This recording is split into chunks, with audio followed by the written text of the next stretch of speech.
Chapter 1 5 years. Beep beep beep, beep beep beep. Battle Power Index, 990 points. Is this the 2.0 version of the Battle Power Detector? It is more accurate than the first generation detector and has more complete functions. If you want to avoid exposing your full strength in the future, you have to use more mental power to suppress the fluctuations of your breath. The control of your breath must be further improved. Playing with the Battle Power Detector in his hand, Talat is familiar with the detector's new functions and is also studying the aspects of improvement after the upgrade. As a time traveler, he is very familiar with this thing. Time traveler? That's right. Talat is not from this world, but from another world. It has been 5 years since then. He still remembers that day 5 years ago. As a fan of Dragon Ball, after learning that Uncle Bird passed away, he revisited the Dragon Ball animation series to commemorate his lost youth. From the first part, to Dragon Ball Z, to Dragon Ball Super, and then to Dragon Ball GT, there are also many theatrical versions, spin-offs, etc. Although I watched the movie in 2x and 3x fast-forward mode, focusing on the exciting parts, after a day and a night, my already sub-healthy body still took a big move. My eyes went dark and I passed out. Until he woke up, he had already traveled to this world and became a scion newborn. From fear to excitement, from excitement to uneasiness, and then from uneasiness and confusion to being at a loss, he finally slowly adapted to his reborn identity over time. It should be said that he was lucky. He had 200 points of combat power when he was born, reaching the passing line of the upper-level warrior, so his status was higher than that of the lower-level warrior from the beginning, so he did not need to be sent directly to the low-level planet to invade like a failure, and fend for himself. It has been 5 years since he traveled through time. Except for the first year when he stayed in the cultivation chamber and thought about things and slept, after leaving the cultivation chamber in the second year, Talat started various modes. He frantically collected all the information about the current era, and also began to exercise and become stronger little by little according to his own plan. Although the child's body is still very young and fragile, the scion's body is extremely strong, far from being comparable to ordinary races. For example, the difference between the physical condition in the previous life and this life is not ordinary. Of course, this is the feeling that the power of the scions in this life brings to Talat. Putting aside the power, just talking about the development of all aspects of the body, when Talat was 1 year old, he was already the same age as those 3-year-old children in his previous life. As for whether he can withstand excessive training? After trying it himself, Talat understood why Son Gohan was so strong at the age of 4. Why were Trunks and Son Goten so awesome when they were young? It can't be described by common sense at all, only you dare not think about it. In short, in the past few years on planet Vegeta, I got used to the life of a scion, and also laid a solid foundation with my own training method. The combat power increased from 200 points to 990 points. It is worth mentioning that Talat learned the cultivation of Chi by himself. Although he was not particularly skilled, he could only control his own strength and sense the aura in a small range, but this was not easy. It was precisely because he could control his own aura from the beginning that his combat effectiveness increased so quickly in the past few years without being discovered. Otherwise, if this matter was known to others, I am afraid that he would be controlled by someone with ulterior motives soon. After sighing, he controlled his own aura to decline until the combat effectiveness value of the detector stabilized at 350 points. Talat stopped suppressing the aura and put away the detector. As for why he suppressed it at this point, it was because his combat effectiveness was 200 points when he was born. As his body continued to grow, scions were naturally warlike. Even if they did not practice, their combat effectiveness would gradually increase. Just like his peers, the combat effectiveness of senior warriors was about 200 to 300 points, and the improvement rate was about 30 to 50 points a year. At the age of 5, his combat effectiveness reached 350 points. He was neither regarded as a genius nor as a waste. This was intentional by Talat. After all, he is an adult and a time traveler, so he naturally knows how terrible this world is. Keeping a low profile is the real way to survive. Otherwise, Raditz, who is the same age as him, was born with a combat power of only 200 points, the same as him, but now his combat power is already 500 points. Such a speed of improvement is extremely rare in the entire tribe. He showed a strong talent, so he also became a member of the prince's team. Maybe people will think this is lucky and an honor, but in fact he was put on a collar.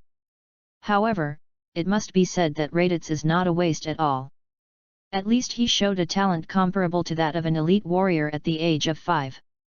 I really can't understand that in the original book, he only had 1,500 combat power when he invaded the Earth.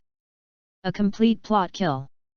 In the past, Talat thought that Raditz was just bragging, but after coming to this world, he realized that this guy was still very hard-working, at least on the surface. He was more diligent in improving his strength than him. Coming back to his senses, Talat stood on the hillside and looked down the mountain. He could clearly see the general outline of the entire city. It was called a city, but in fact it was only the size of a village. Looking into the distance, there was a huge city. It was the royal city of the Scions, and it was also a city built a few years ago with the help of alien technology. As a senior warrior, he is actually qualified to live in the royal city, but because his parents are both junior warriors and have long since died, Talat, like most junior scions, lives outside the royal city. Only when he makes enough achievements can he squeeze into the circle of senior warriors. Of course, for Talat, he doesn't care so much. The classification of junior and senior elites is just a competition of innate advantages. Innateness is important, but acquired talent is the most important. If you have enough innateness but don't develop and use it well, you will only be an ant in the end. Like Vegeta in the original work, for more than 20 years, it seems that he has been invading planets in the universe and fighting non-stop, but his vision has constrained his growth, so that his combat power has only increased to 18,000 points. For Talat, living outside the royal city is actually a good thing, at least he is free and unconstrained. It's been 5 years, and I don't have much time left. Unfortunately, my combat power has not broken through the 1,000 point mark. While walking down the mountain, Talat thought to himself. In the past, I watched cartoons, comics, and novels, and thought that as long as I was reborn as a scion, as long as I worked hard enough, my combat power would soar. But when it really comes to me, my personal experience will tell you how cruel reality is. Improving strength is not enough just by hard work, and combat power cannot be improved just because you want to.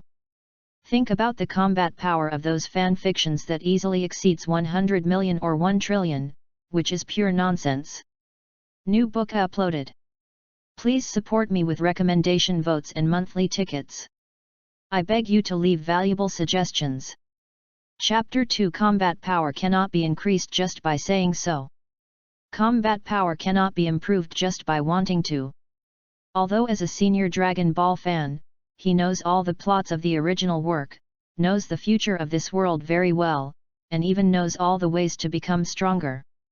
However, it is another matter to really embark on the path of cultivation and becoming stronger. It must be said that Talat sometimes envies those travelers in novels. Those people come to the Dragon Ball world, and they either become candidates for the God of Destruction or trainee angels at the beginning. Even more awesome are those who directly call the King of all brothers. Even if there is no such opportunity, most travelers have their own system, such as sign-in, and the combat power increases by 1 per second. It is completely cheating and you don't have to do anything. The strength soars in an instant, and you can beat everything in seconds. In comparison, when it comes to him, he has nothing. Reality has taught Talat a truth, that is, not all travelers can counterattack at the beginning. Travelers like him can only go the hard-working and steady development flow. To comfort himself, it's a good thing that he traveled to become a scion, not another race. Otherwise, even if you use various methods to surpass the same level warriors in the early stage of the plot, in the later stage, it is still the world of scions. No matter how good your talent is or how high your realm is, you can't withstand a scion's transformation. As long as the scion transforms, there is nothing more dazzling in this world. Trying to calm down, Talat no longer thinks about these things. For him, it is actually very satisfying. He is not a person who is ambitious. 5 years. No. To be precise, it is less than 4 years. Indeed, compared with the combat power of billions, his strength is not enough, but at least he is not a waste. 200 points of combat power increased to 990 points, this strength can even explode the star, and the power gained by hard practice makes Talat feel real. Next, we still have to focus on how to leave planet Vegeta reasonably. According to the news brought by Raditz a few days ago, Vegeta will soon take the elite team out to conquer the advanced planet. Thinking carefully, Talat thought back to the upcoming crisis. If nothing unexpected happens, planet Vegeta will be destroyed by Frieza in less than half a year at most. Then, most of the scions will be wiped out, and only a few will be left to serve as Frieza's playthings.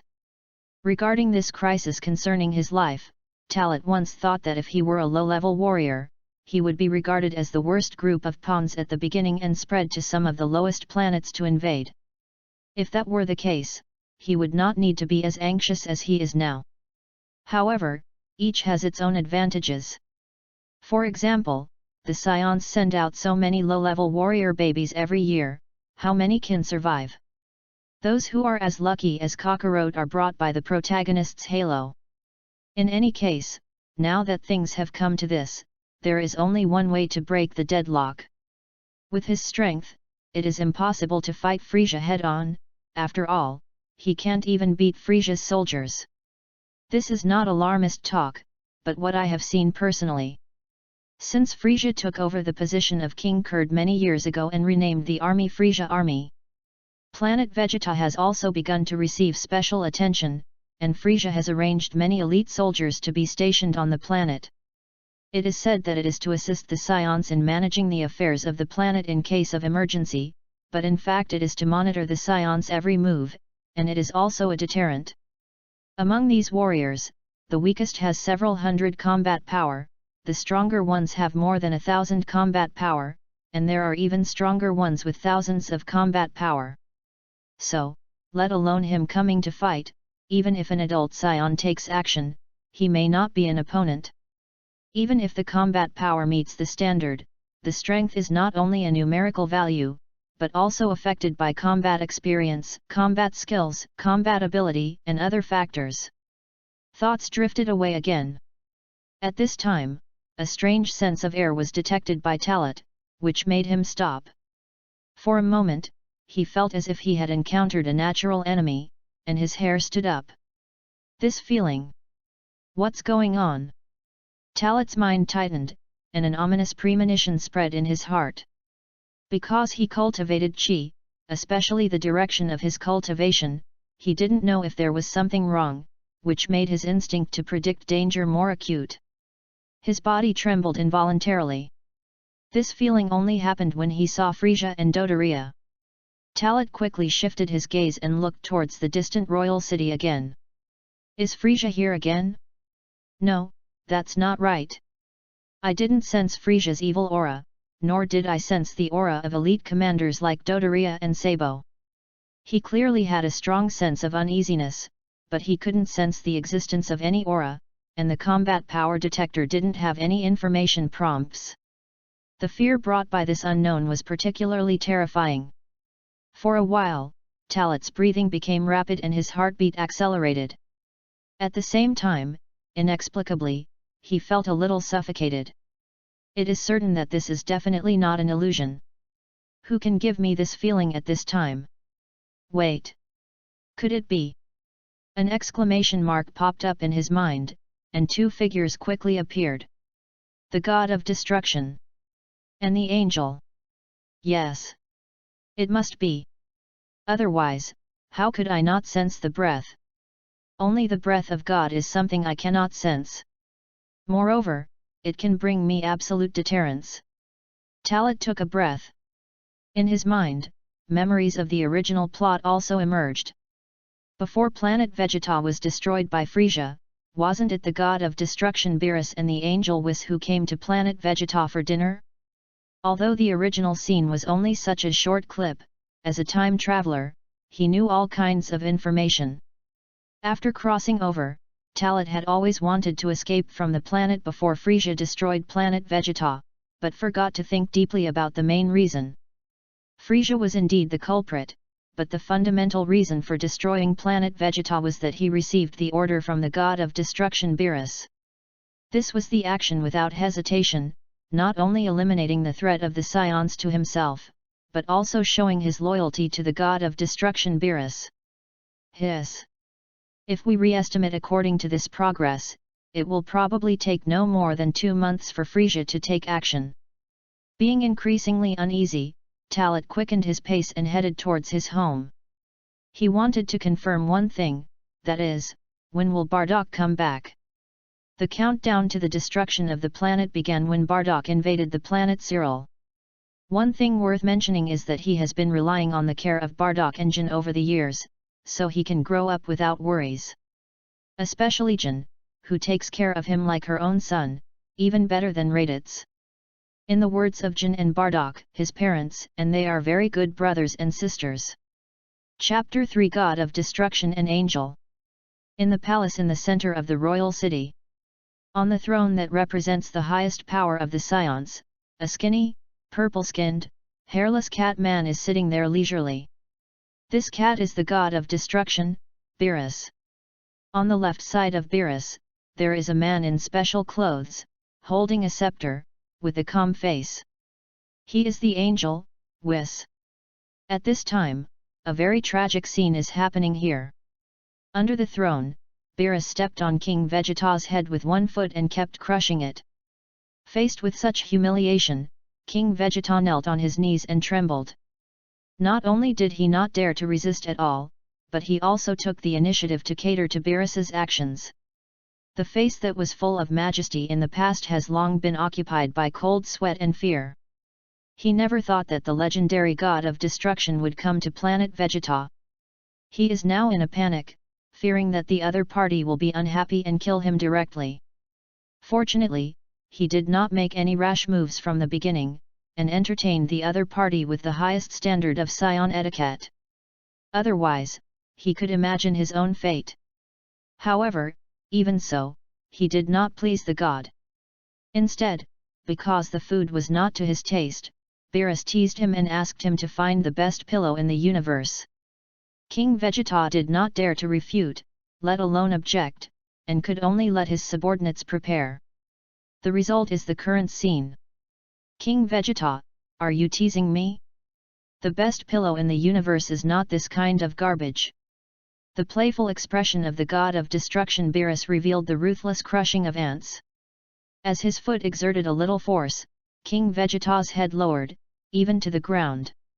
Mercy, mercy! Lord God of Destruction! I will order my servants to find the best pillow in the universe. King Vegeta's voice changed. For him, now he just wants to survive. What dignity of the King of Scions, if he loses his life, then everything is gone. So cowardly, so unbearable. If other Scions saw this scene, they would definitely find it unbelievable.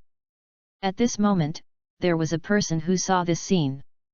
He couldn't believe it at first, and then showed an angry expression. He was Vegeta, who came here to discuss the expedition to the planet with his father. Stop it!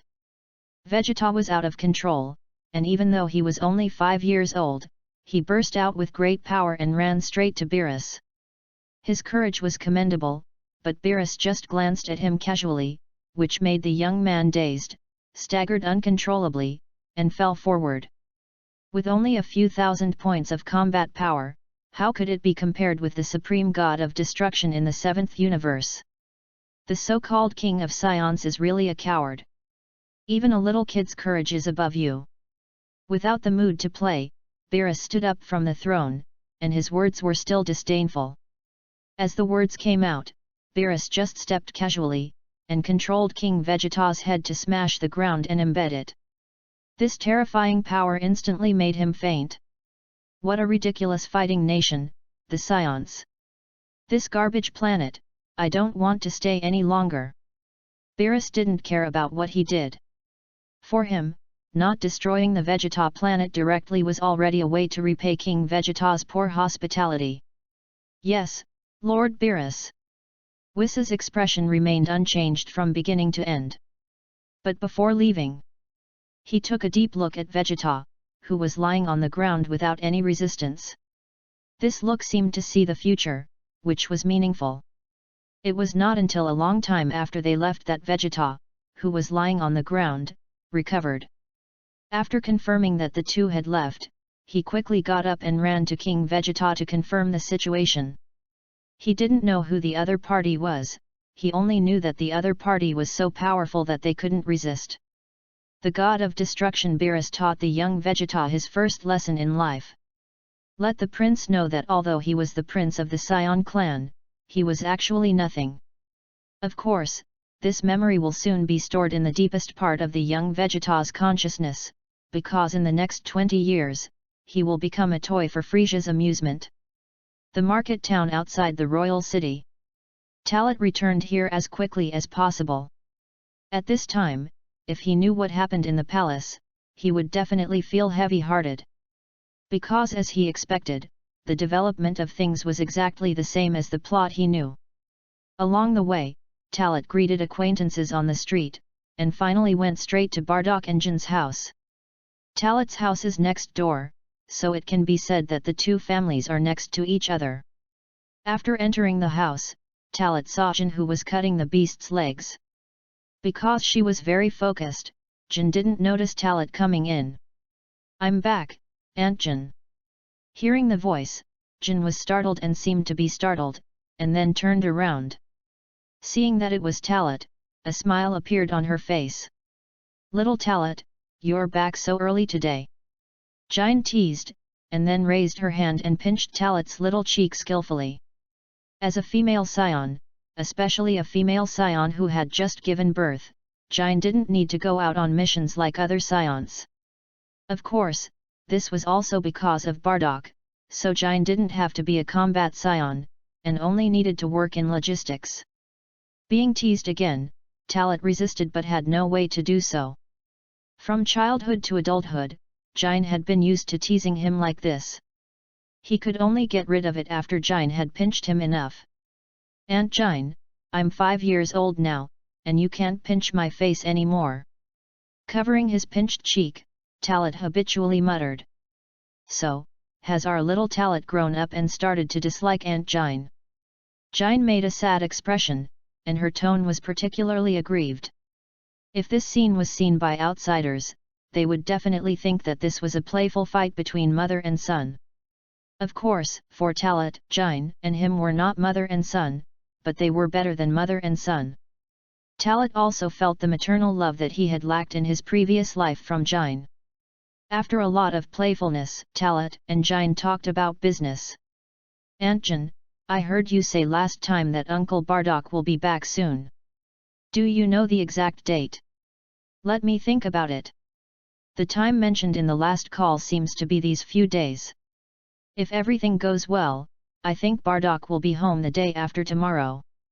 Jin put her index finger on her chin and thought for a while. "Is he coming back the day after tomorrow? So soon?" Talat was shocked. This was completely beyond his expectations. "I thought it was close, and there would be at least some days for me to react, but I didn't expect it to be so critical. If this is the prelude to the beginning of the plot, then he must take action." Seeing Talat's strange expression, Jin was a little confused and asked, "Little Talat, do you have anything for Bardock to help you with?" Chapter 4 Kakarot, Timeline. Hearing Jin's question, Talat suddenly realized that he had acted too aggressively. He waved his hands hurriedly, and stabilized his emotions, and said, nothing happened, I was just surprised to hear that Uncle Bardock would be back so soon. I thought it would take several days. Is that so? I thought you were thinking about something strange in your little head again. Jinnah pretended not to care and said. Talat is very special, and this has been shown since childhood and she discovered it. Under normal circumstances, as long as the scions meet the combat power standards, as long as they are senior warriors, they will think about climbing up. For example, her eldest son Raditz has been trying his best to show himself since he was a child, so that now that he has become the prince's follower, he rarely comes back 2 or 3 times a month. Talat is more mature and smarter, and this IQ is completely incomparable to his peers. Just for this point, Jinnah always compares Talat with other children. They are all guided by the genetic memory inheritance technology, but the gap is so big. There are some low-key children like Talat among the lower-level warriors, but their IQ is not that high. Besides, Talat is a senior warrior and a completely combat-oriented scion. Antjin, you go ahead. I'll go to the room to see Kakarot. Fearing that continuing to chat with Jin would make his mood fluctuate and reveal his thoughts, Talat hurriedly found an excuse. Seeing Jin nod, Talat quickly entered the inner room. As Talat left her sight, Jin's eyes flashed with confusion. For some reason, although Talat didn't show anything particularly strange, she always felt that Talat was a little weird today. Maybe I'm too suspicious, or maybe this child is really growing up. Jin said, and then continued to be busy. Come to the inner room. Talat saw the cultivation chamber in the corner of the room at first glance. The child in the cultivation chamber seemed to be very big. Even if his combat power was only 2 points after birth, his body was not comparable to that of ordinary human children. We meet again, Kakarot. Unfortunately, you are still sleeping. Muttering to himself, Talat stepped forward and observed from the closest distance. Every time he came, he would sigh. There was no way, because this guy was so special, he was the protagonist of the original work. Reborn, in the world of Dragon Ball.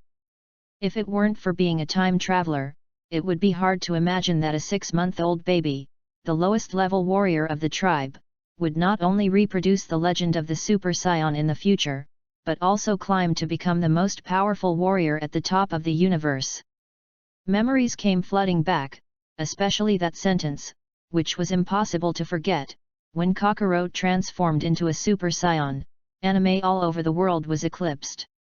It was anime in the previous life, but now it is reality for Talat. Feelings aside, after a long time, Talat took out the combat power detector again. Although he had known Kakarot's combat power value for a long time and had used the old detector to detect it before, Talat still turned on the new combat power detector to detect Kakarot's combat power value. Beep beep beep, beep beep beep. Combat power index, 2 points. As usual, there is no change, still only 2 points of combat power.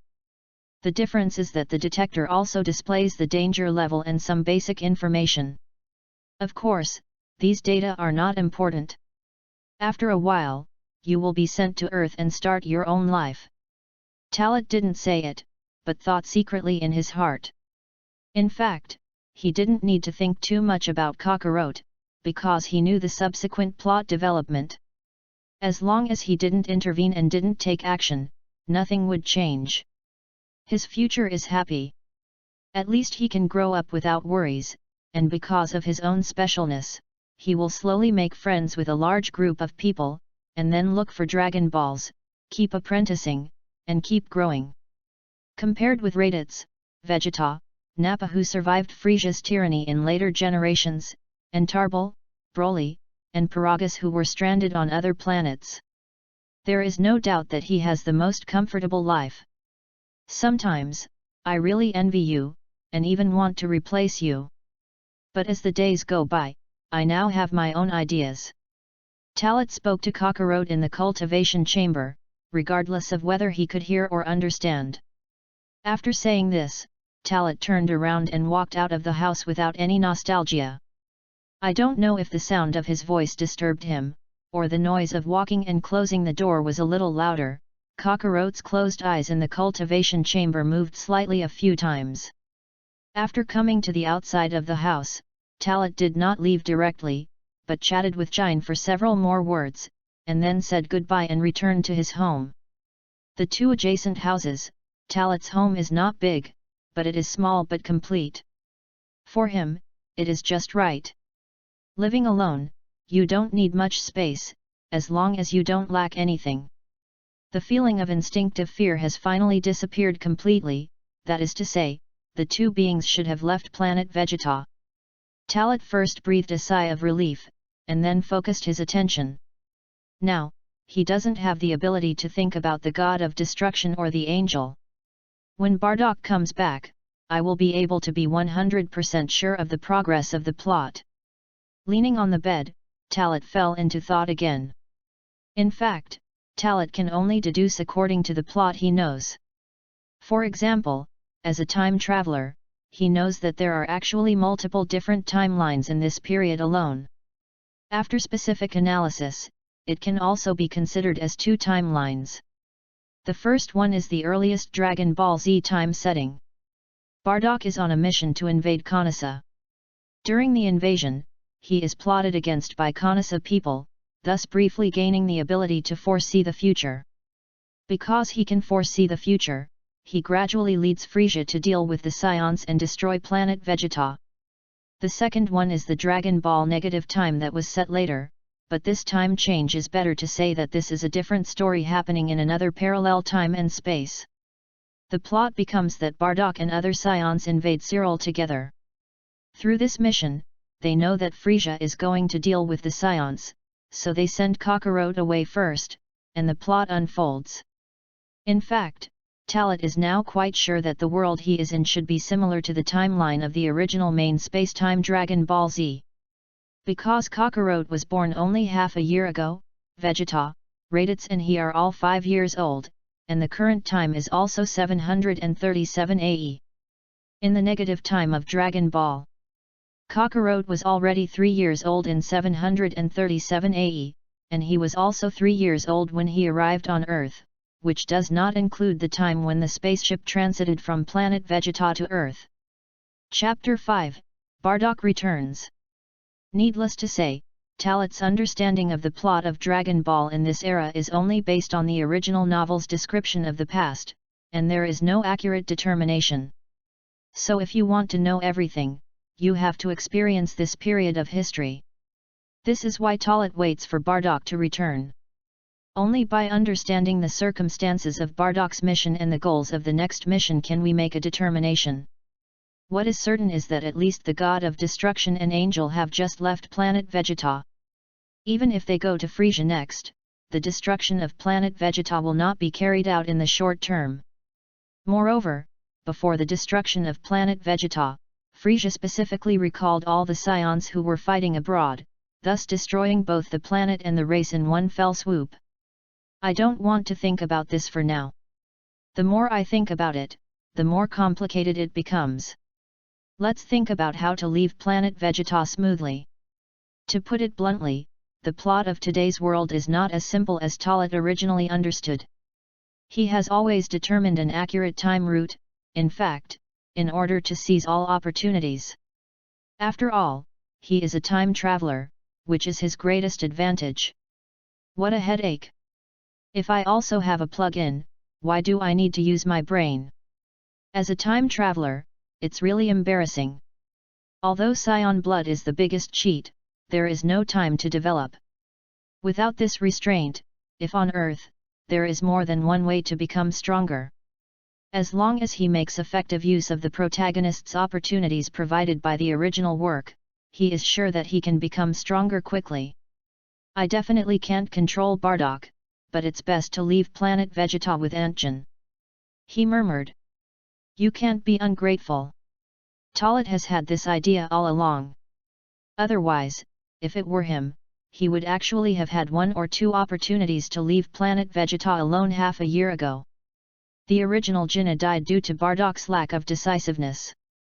In fact, even if Jinnah, who had low combat effectiveness, left planet Vegeta with Kakarot, no one would suspect him. What's more, there are similar examples in the original work. Paragus even blatantly coerced a companion to steal the spaceship to find his exiled son Broly. Of course, there are still many things involved, but I have to say that in fact, if you really go to an alien planet, as long as you cut off contact, no one will know whether you are dead or alive, and no one will really come to find you. What's more, you have no absolute value. Over the years, while practicing, Talat has also been studying the driving methods of those spaceships and various functional structures. The purpose is to understand it enough so that he can cut off tracking after leaving planet Vegeta. Time passed by so little by little. After thinking about several methods, Talat continued to practice Chi as usual. It has to be said that this training brought him a huge improvement. The combat power value must also exceed the 1000 point mark.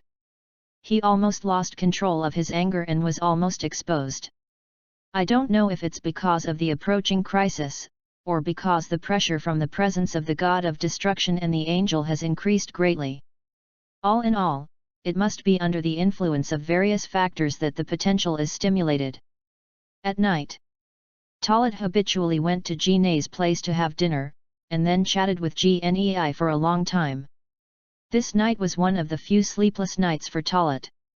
Although I have always been troubled by the crisis that the planet is about to be destroyed, at least it has not happened yet, so even if I think about it, I will not worry about insomnia. What's more, he has always been in the habit of exercising and training himself every day, so when the time comes, he basically falls asleep.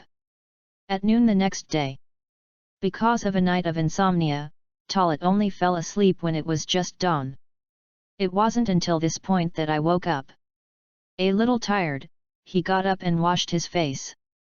Only then did Talat wake up completely.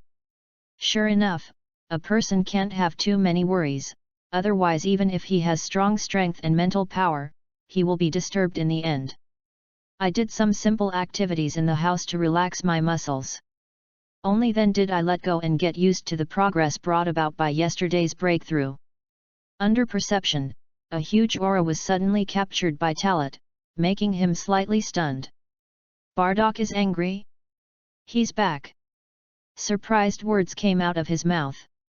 Although I already knew the specific time from Gnei, I was still surprised when I suddenly felt Chi when I woke up.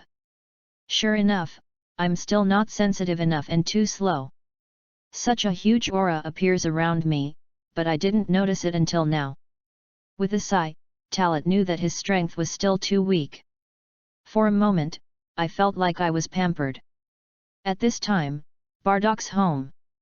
Bardock, who had returned, had already eaten the food cooked by Jinnah, and had communicated with each other to learn about the recent situation at home. After that, under the leadership of Gnei, he entered the room and saw his youngest son Kakarot. Kakarot, this kid is already 6 months old and he hasn't woken up yet. While muttering, Bardock turned on the combat power detector. Beep, beep, beep, beep, beep, beep, beep, beep, beep, beep, beep. Combat power index, 2 points. It seems that there are indeed only 2 points, and they have not changed since birth. Bardock said with a hint of disappointment. His eldest son Raditz is a senior warrior. Even if he barely crosses the passing line, he has at least 200 combat power points. As a result, this youngest son only has 2 points. Even the lowest level auxiliary scions don't have such a low combat power. Although, as a lower level warrior, he knows that the combat power at birth does not mean that a scion will definitely be bad in the future. However, Kakarot did not let him see the future. Bardock, although Kakarot's combat power is indeed very low, he is our son anyway. You can't hurt him. Jine was beside him, fearing that Bardock would do something extreme. She is a mother, even if her son's combat power is low, it doesn't matter to her. On the contrary, it is Kakarot's weakness that arouses her desire to protect him. What are you thinking? I'm not the kind of cold-blooded person who can kill my own child, Jine. Bardock looked at his wife and said. At the same time, he sighed in his heart. With the experience of this mission, his worries became more and more serious. Kakarot is very weak, but it is not necessarily a bad thing. At least, he will not be noticed by anyone. Even if he is noticed, he will be ignored because his combat power is only 2 points. In recent years, his pressure has been increasing, and there are many voices in the clan alone. So much so that his son Raditz was arranged by King Vegeta to be by the prince's side. It seems to be an honor, but in fact, his son is used as a hostage.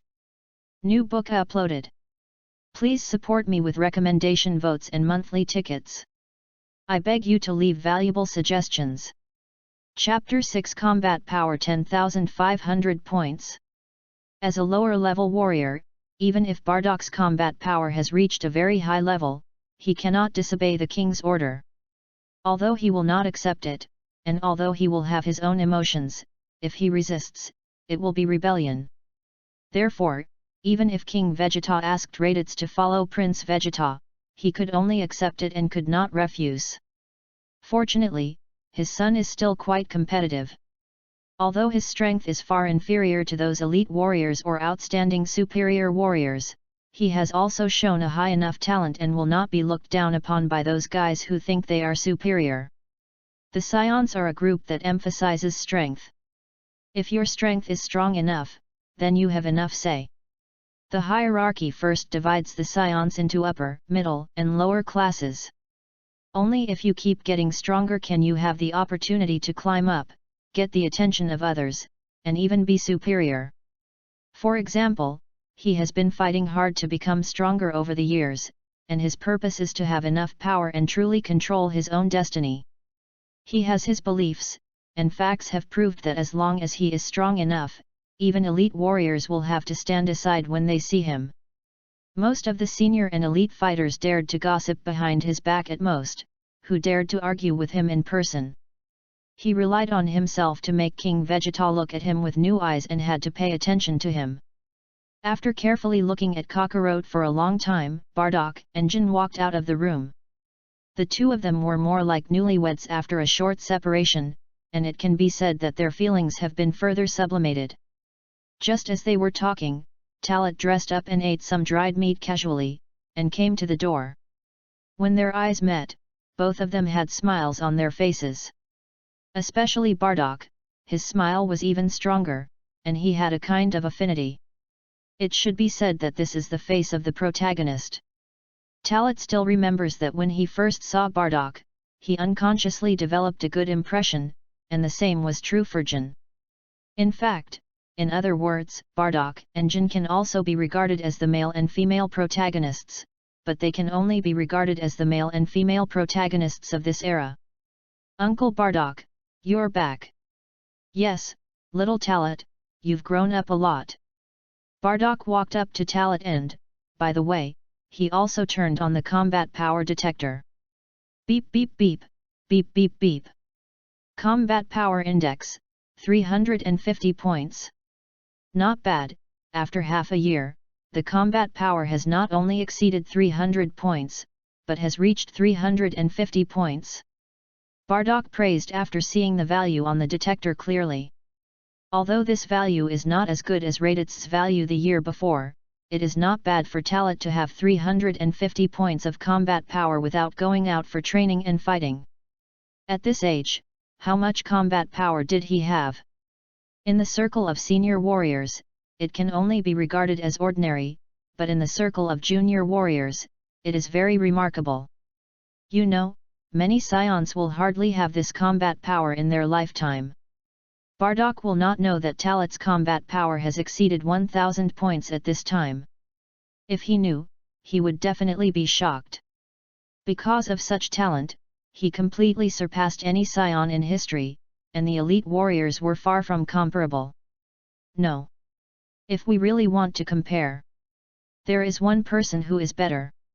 Today's Vegeta already has 3000 combat power points. With Vegeta's combat power of 2000 points when he was born, He has increased by 1000 points in 5 years.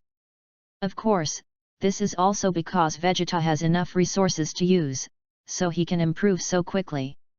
If it were Talat, he would be able to do the same, or even improve more. Uncle Bardock is too kind, my strength is just nothing. Talat didn't take it seriously and said modestly. At the same time, Talat said with a little curiosity, Uncle Bardock's current combat power should be stronger than half a year ago, right? I can feel the deterrence that Uncle Bardock exudes. As he said, Talat took the initiative to dial his combat power detector to detect Bardock's combat power. As expected, Bardock's combat power has now exceeded the 10,000 mark, reaching 10,500 points. Uncle Bardock is worthy of you. With 10,500 combat power points, even those elite warriors, few people can surpass it, right? Talat said with a tone of congratulation. Elite warriors? Humph. They are just a bunch of trash with nothing on the surface. Bardock snorted coldly, seeming to be very disgusted with the word elite. Of course, he didn't delve into it, and took the initiative to change the subject, and said, You came at the right time, I just happened to have something to talk to you. After saying this, Bardock said to Jin, Radais should be back tonight, you go and prepare more food, and I will talk to little Talat alone. Radais is coming back too?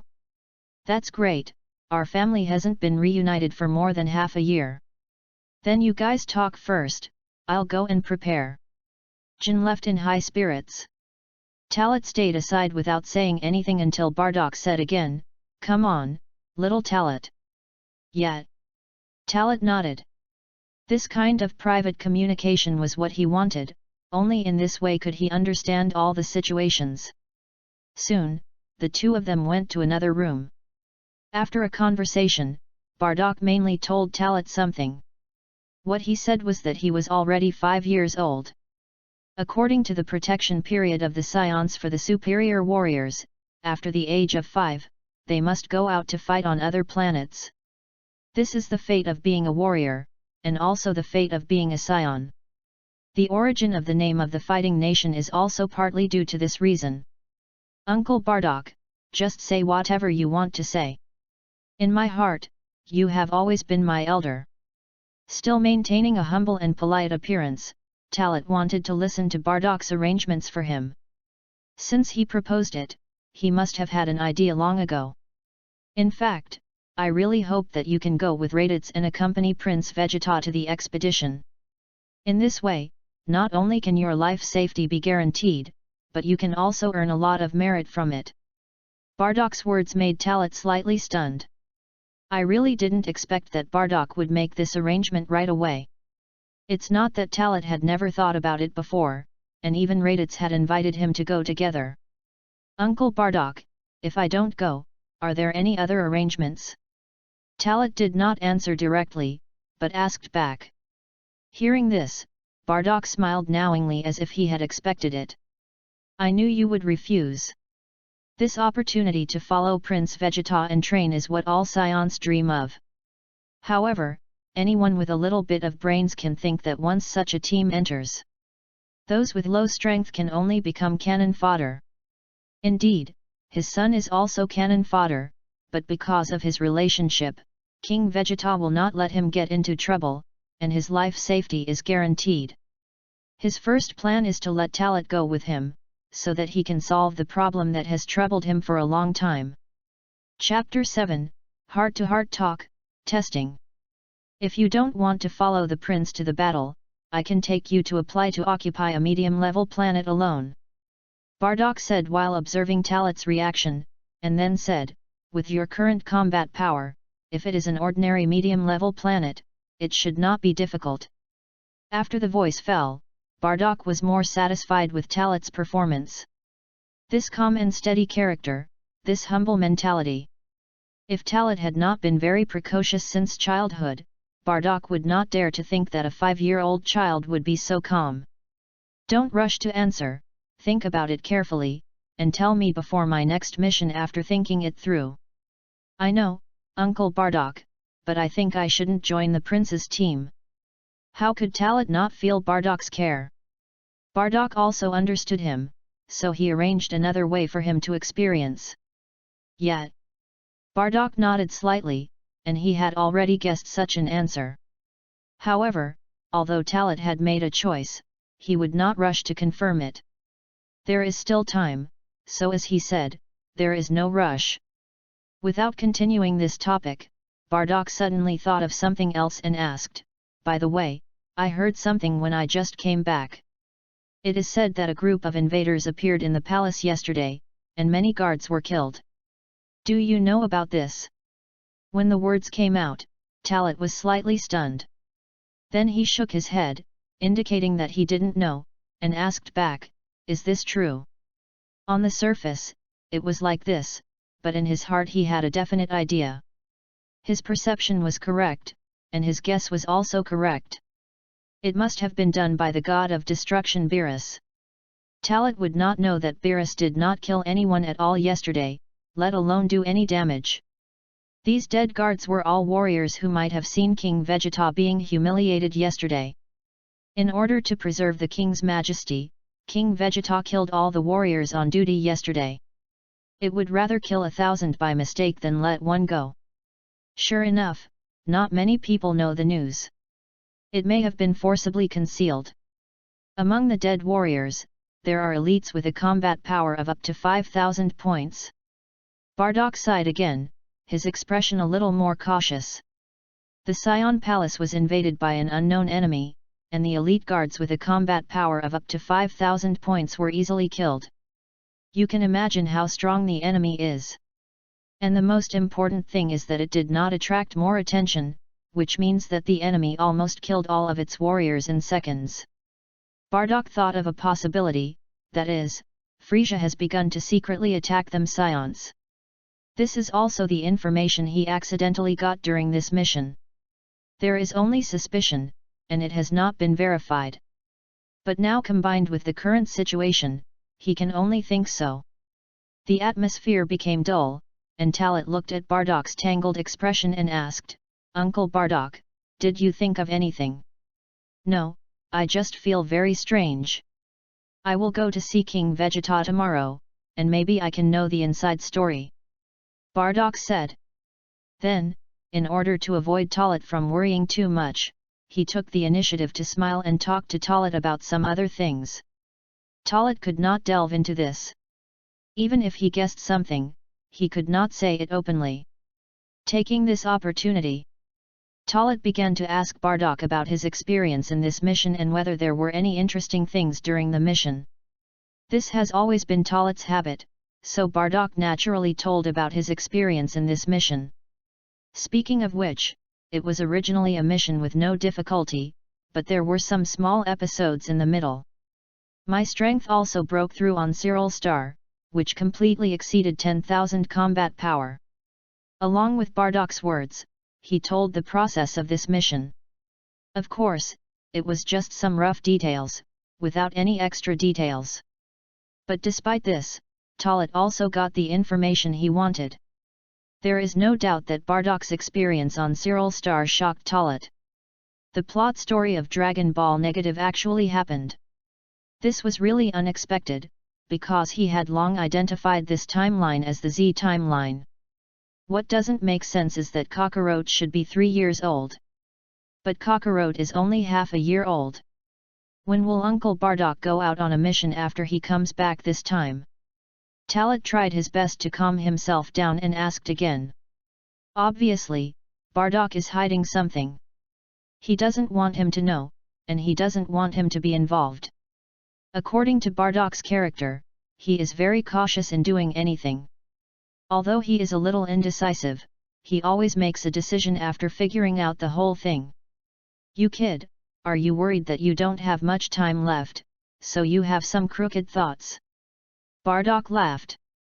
Hearing this, Talat was embarrassed for a while, and said with a smile, "What crooked thoughts? I'm not asking casually, and if I really want to occupy a planet, I also want to know how much time I have left so that I can prepare." Bardak nodded and didn't hide anything.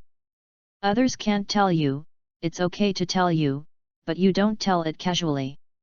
This time, I rushed back so quickly because I received the order from King Vegeta. A very valuable planet was discovered on the front line, but there is a shortage of high-powered personnel, so I need to lead my troops to carry out this mission. The planet is called Kanasa, and the Kanasa people living on it have excellent strength. Otherwise, I originally planned to take you with me to carry out this mission. For your safety, little Talat, it is better for you to go to a medium or low-level planet. As for the departure time, I have to wait until I meet King Vegeta tomorrow to confirm it. At most, it should not exceed half a month. Bardock told the details. They were going to Kanasa in half a month, which made Talat excited. It felt like all the plots in the original story were mixed together in the real Dragon Ball world where he lived. Recalculating the time, it was equivalent to the crisis of planetary destruction, which was about 2 to 3 months away. Although the distance to Kanasa was not certain, it should not be far away. Looking at the experience of Bardock and his friends in the original story, the time it took to occupy Kanasa, etc. Talat knew that this time he had to leave before Bardock left. And it is certain that in the next few days, Bardock should arrange for Kakarot to go to Earth. No wonder, he came to me directly to discuss the mission, in order to let me avoid this storm. Bardock definitely knew that Frieza was going to attack the Scions, but he didn't know that Frieza originally only wanted to attack the Scions. And didn't want to wipe out the whole clan in one go. Then he received the order from the god of destruction Beerus to destroy the entire Vegeta planet and the entire Scion civilization. Talat thought to himself. New book uploaded. Please support me with recommendation votes and monthly votes. I beg you to leave your valuable suggestions. Chapter 8 Decision and Preparation. Then I'll go back first, Uncle Bardock. After communicating with Bardock for a long time, Talat said goodbye and left until he understood all the information he wanted to know. Well, remember to come early for dinner in the evening. Watching Talat leave, Bardock didn't say anything else. As Talat left, he unconsciously looked at the room where Kakarot's breeding chamber was located, and his mind couldn't help but become a little more serious. Just now, he deliberately avoided some topics and only told Talat some unimportant tasks. But only he knew that a big storm was about to sweep across the entire Vegeta planet. If the Scions took a wrong step, they would probably be wiped out in the long river of history. Is there such a coincidence in this world? It's better that I worry too much. Bardock murmured. Although that guy Elec was a little unreliable, the information he provided plus the attack on the palace yesterday made Bardock connect the dots unconsciously and determined that it was Frieza who was secretly plotting against the Scions. After thinking it over, Bardock finally made a decision. Regardless of whether what the people from the Sita organization said was true or false, he had to take precautions. If it was true, he had to make all the arrangements before that, at least, he had to send Kakarot and Talat away. If it was false, he could take the two children back at that time, and there would be no loss in going back and forth, it would just take some time. As for Raditz, he would be with the prince's team and would be leaving in a few days, so he didn't need to worry about it. Could it be that King Vegeta has also received some reliable information, so at this juncture he let Prince Vegeta lead the team to occupy the planet? Bardock had a hint of suspicion again. I had never thought of it before, but now I think about it, it seems that there is a kind of intention to protect Prince Vegeta from being swept by the storm. After leaving Bardock's house, Talat was no longer as hesitant as before. After returning home, he began to carefully calculate everything he needed to leave planet Vegeta. At this point, he had no ability and could only go with the flow. In this world, only by mastering enough power can you do what you want. It is impossible for me to have the right to use a large spaceship at my level, but as a senior warrior, it should not be a problem for me to get a medium-sized spaceship with the help of Bardock's relationship. On this basis, I can take away enough things. The most important thing is that the special treatment medicine and treatment solution must be obtained, and it is best to get some raw materials. As long as there are raw materials for research, they will be inexhaustible in the future.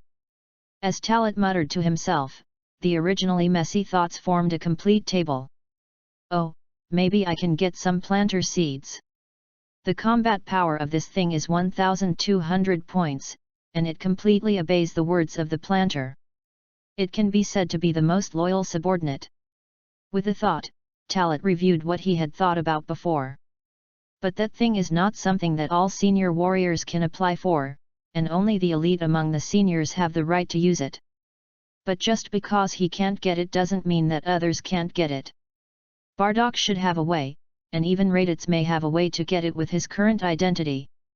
Raditz in the original book is indeed a power failure, but Raditz now is still quite glorious. It should be said that with a father with a combat power of over 10,000, it is impossible to keep a low profile.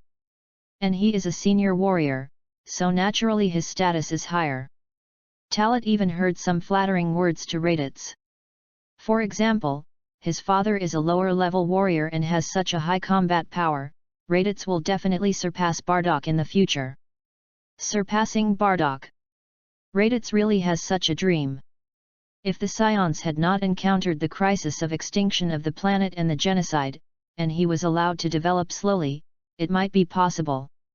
Unfortunately, in the original work, after the destruction of planet Vegeta, no one took care of him and he became a complete waste.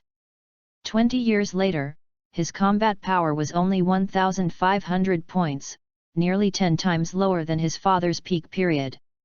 Time passed in a flash, and more than an hour passed.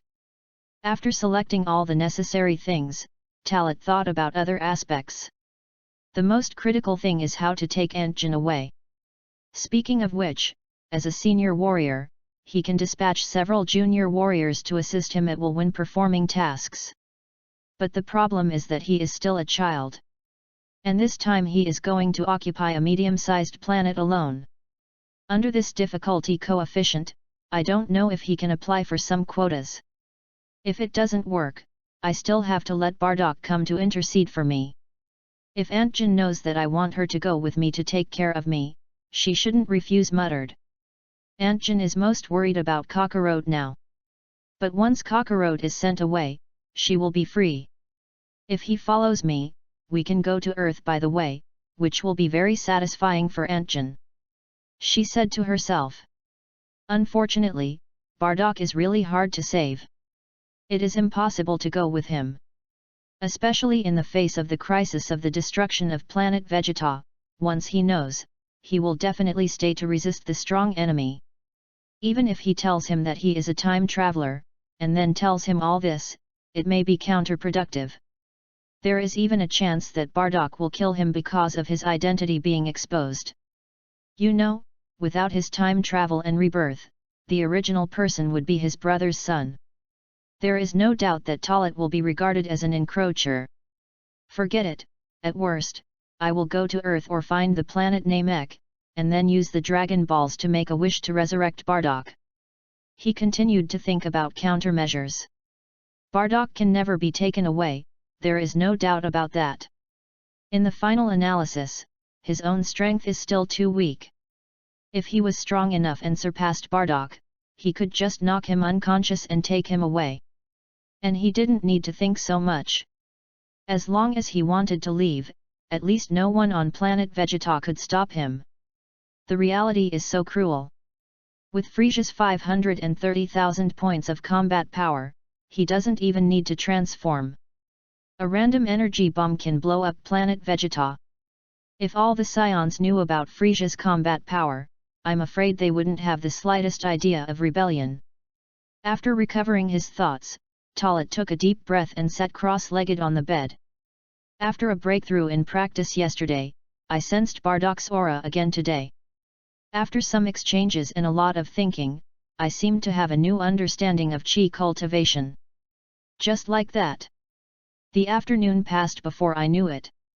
As night fell, Talat finished consolidating his chi practice. There should be some breakthroughs in strength, especially the use of chi. Chapter 9 Raditz, I am the protagonist's brother. Slowly standing up from the bed, Talat controlled his energy to condense on his palms. The snow-white breath can be transformed into any shape under the control of his thoughts. Although this level of qi does not have any destructive power, it also reflects the degree of control he now has over his own qi. I can't say that I can do whatever I want, but after realizing it in the past 2 days, my application of qi is far from what it used to be. As I become more proficient in using qi, my body seems to have automatically remembered this feeling. Energy continues to circulate in my body, strengthening my body's trunk, meridians, and internal organs. After finishing his words and summarizing himself, Talat moved his hands in a circle. It's like people practicing martial arts in the world of martial arts and fairy tales. Not to mention, it does have a little effect. At least after such a move, you can feel the flow of your own breath.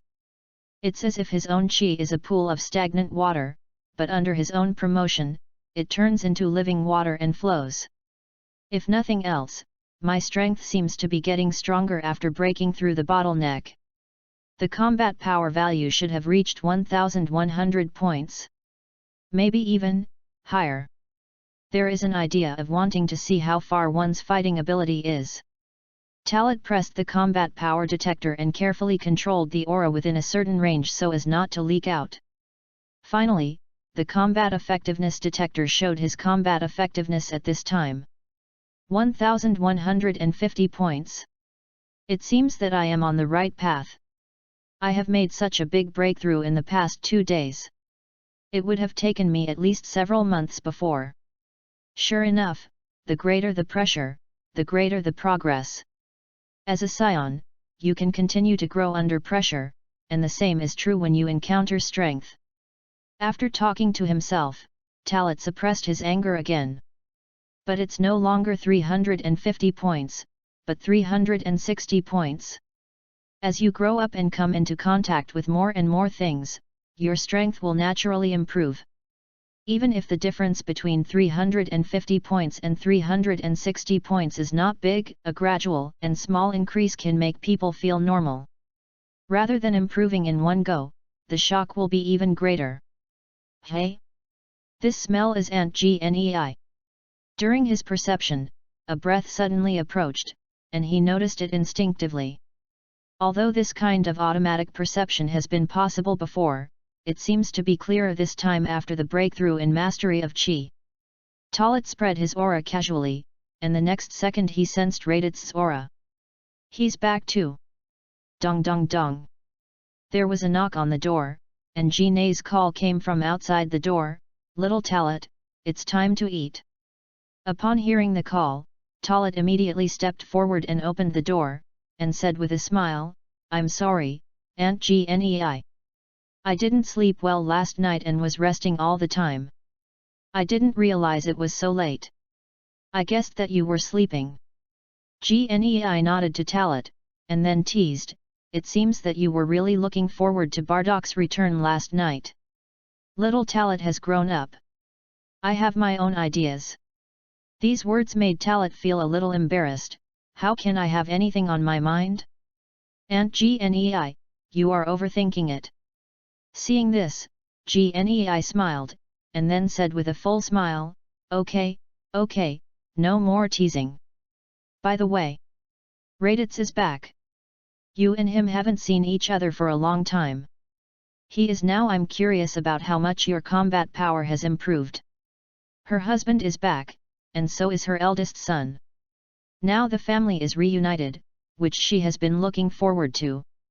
As for Talat, he is half a son in her heart and has always been part of the family. Really?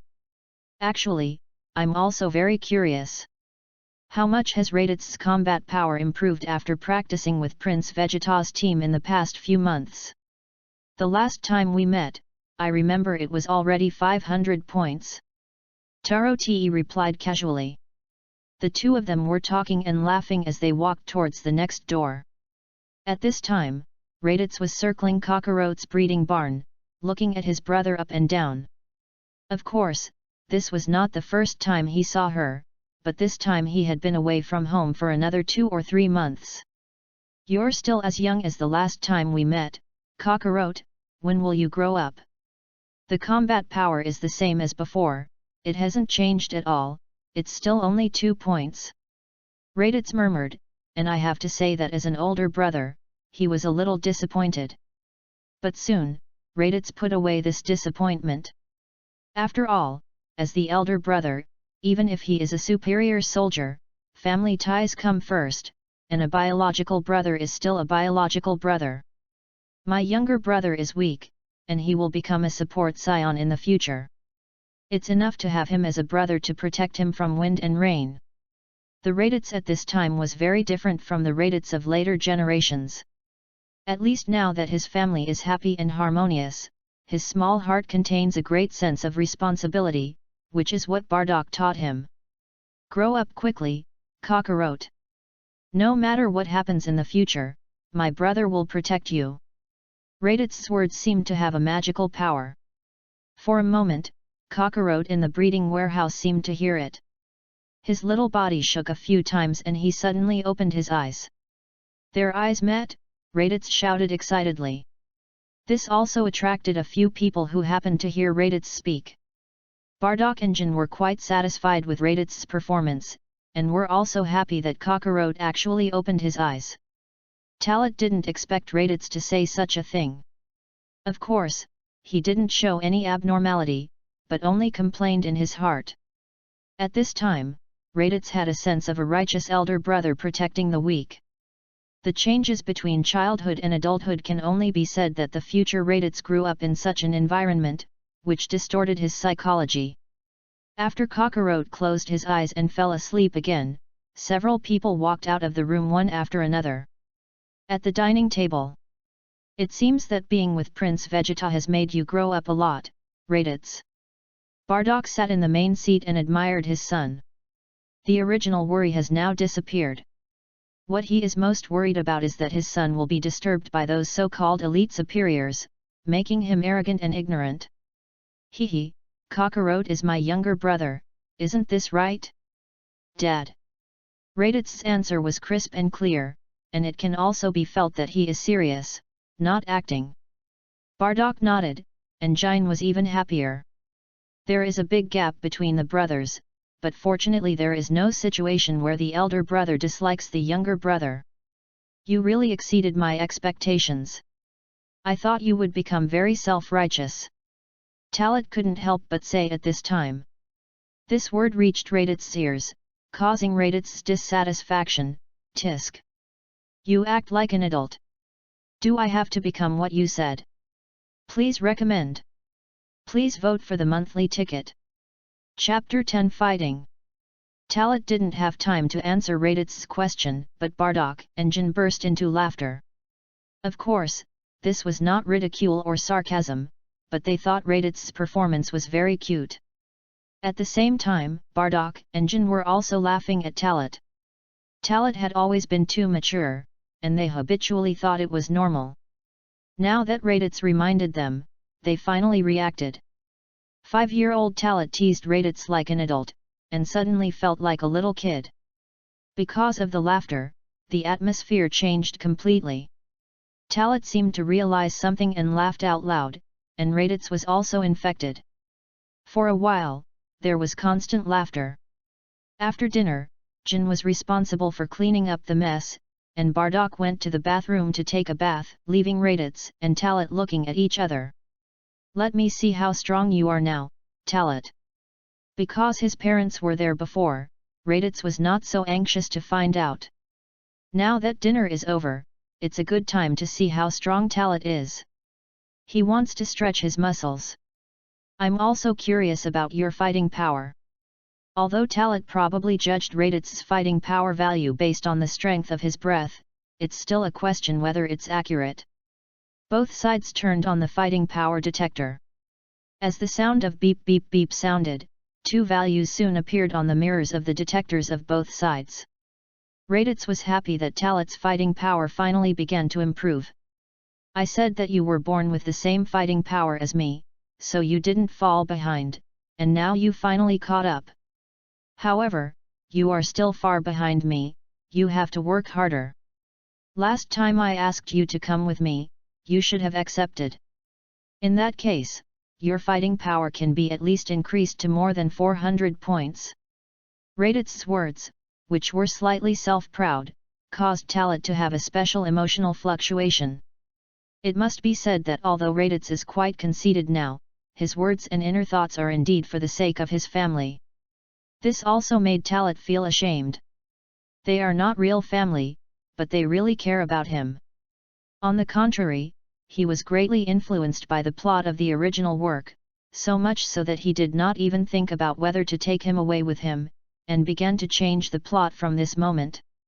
After a trance in his heart, Talat suddenly reacted. Emotional feelings are emotional, but now is not the time to think about these things. I am different from you. Just like Uncle Bardock said, even if we are both senior warriors, you have your way to go, and I have my way to go. Talat expressed his decision in a simple sentence, and at the same time changed the subject. Your combat power has reached 550 points, and you must have experienced a lot of training in the past few months. It's okay. There are more than one person following Prince Vegeta. If I don't work hard to show my special talent, I will definitely be looked down upon. Radit's straightforward words revealed that his life was not very easy. However, he should be enjoying it now. After all, his vision limited his imagination and made him feel that scions must be loyal to their king. Prince Vegeta is the future king. What Raditz wants to do now is to make himself stronger and become Vegeta's right-hand man. It's a good thing to work hard to become stronger, but don't change your original intention easily. You are surrounded by a group of elites, and you should understand all this. Talat thought about it and reminded him. As long as there is intelligent life, it is often very easy to waver when it is immature. Even adults will change with the changes in the environment and various factors. Do you need to say this? Of course I know. How about it? Are you interested in fighting with me? I won't bully you. I will only fight with a fighting power similar to yours, just as an after-meal exercise. Raditz doesn't have such a heavy mind, and seems to be confident enough in himself. Fight? I don't care. Talat didn't refuse. He has been practicing on his own all the time. Although he occasionally simulates and imagines some opponents to fight, there are not many opportunities for actual combat. In any case, he lives in the circle of lower-level warriors, and the lower-level warriors dare not attack him casually. Besides, he is still young, and adults will not fight him. Then let's go. We can't let go here. Raditz smiled and stood up on his own initiative. Talat nodded and followed him closely. The two said something to Jin again, and only after getting consent did they leave the house and come to the open space outside. The number of scions is not large. Although there are nearly 2,000 lower-level warriors living in this area, this number of people still seems sparsely populated for this vast land. Come on! Talat, just attack! Facing Talat, Raditz put his hands on his waist, without any intention of defending or actively attacking. This guy really thinks that there is a big gap between their strengths, so there is no need to be serious at all. Yes, 360 points of combat power and 550 points of combat power are originally a world of difference. At this level of strength, let alone a difference of 1 or 200 combat power, even if the difference is only 20 to 30 points, or 30 to 50 points, it is easy to defeat the opponent. Then you have to be careful. Talat did not hesitate and controlled his own strength at the 360-point node. In this battle, he didn't care about winning or losing. He just wanted to practice his fighting skills and body reaction against Raditz. Even if he had to admit defeat or pretend to be defeated in the end, it didn't matter. Charging forward, Talat turned into several afterimages. The distance of more than 10 meters could be crossed in a blink of an eye. He swung a heavy punch and hit Raditz. Facing such a fast attack, Raditz did not panic. He raised his hand and blocked Talat's fist with ease. Then he punched Talat with his backhand. The attack was blocked, and Talat punched with his other hand. Bang! A muffled sound spread, and the two small fists collided with each other, and Raditz and Talat began to wrestle. Not bad, and you are quite strong. But you are still far behind me. Raditz's smiling face looked a bit naughty no matter how you looked at it. Talat had long been accustomed to his expression, really? Fighting is not just about strength. Without the intention of exerting more strength, Talat retreated with the strength exerted by Raditz, looking for an opportunity.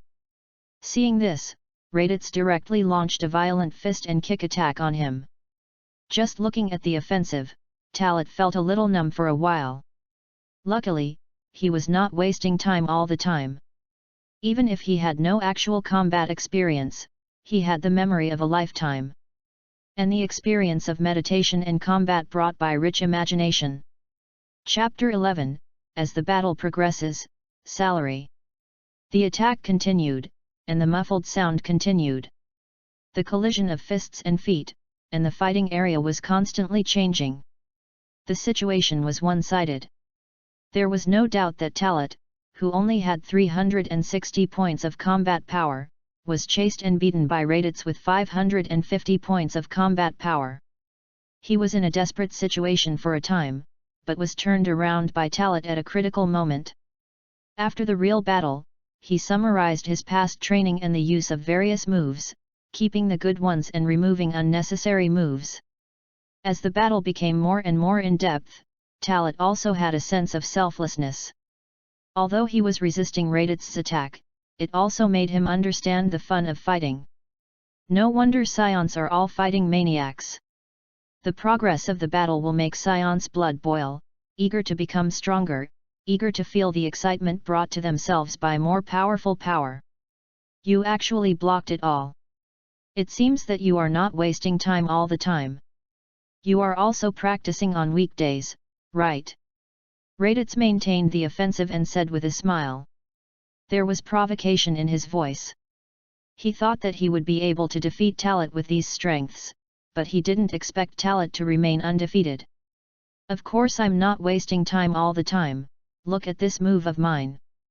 Talat's mouth curled, and the next second his body turned into a residual image, and in a short time, it turned into several residual images to surround Raditz. Afterimage fist. Of course, this is not the afterimage fist of the original Kame school, but it is similar. Talat used his understanding and improvement of this move to cultivate it into an effect similar to the superspeed shadow clone. Raditz was slightly surprised when he saw this, because the speed of Talat's move was so fast that even he didn't find the real body. So, you developed this move to escape? If you can only hide, you are not a qualified fighter. Raditz kept looking around with his eyes, trying to find a flaw. Talat's voice surrounded his ears, making him lose his direction. Any move depends on how it is used. My move is not just for escaping and dodging. A trivial trick. Since I can't find your true body, I will first knock down all the afterimages you created. Talat admired Raditz's decisiveness.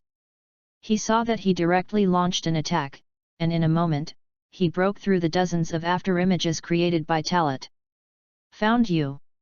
Although the afterimages still maintained a certain number, Raditz seemed to have found Talat as he attacked the afterimages. But he didn't know that this was just a flaw created by Talat deliberately.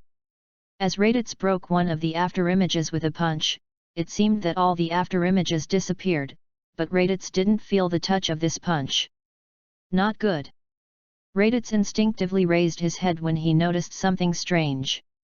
Take it. A flying kick fell from the sky. Raditz raised his hand to block, but was still kicked out by the huge force. He flew backwards for more than 10 meters before recovering by continuous backflips. Because your strength is not as good as mine, you use the speed of falling from the air to increase your power. You are a smart guy. Raditz shook his aching arm and said. This critical tone would definitely make ordinary people unconvinced. But Talat would not. He had hidden his strength in the first place. No matter what Raditz said, he kept a calm mind. So I said that fighting is not just about strength. Talat said casually, and then his momentum changed drastically, like a tiger coming out of the mountain, attacking Raditz. Influenced by Talat's momentum, Raditz also had a strong desire to fight. Driven by his competitive spirit, he showed even stronger strength.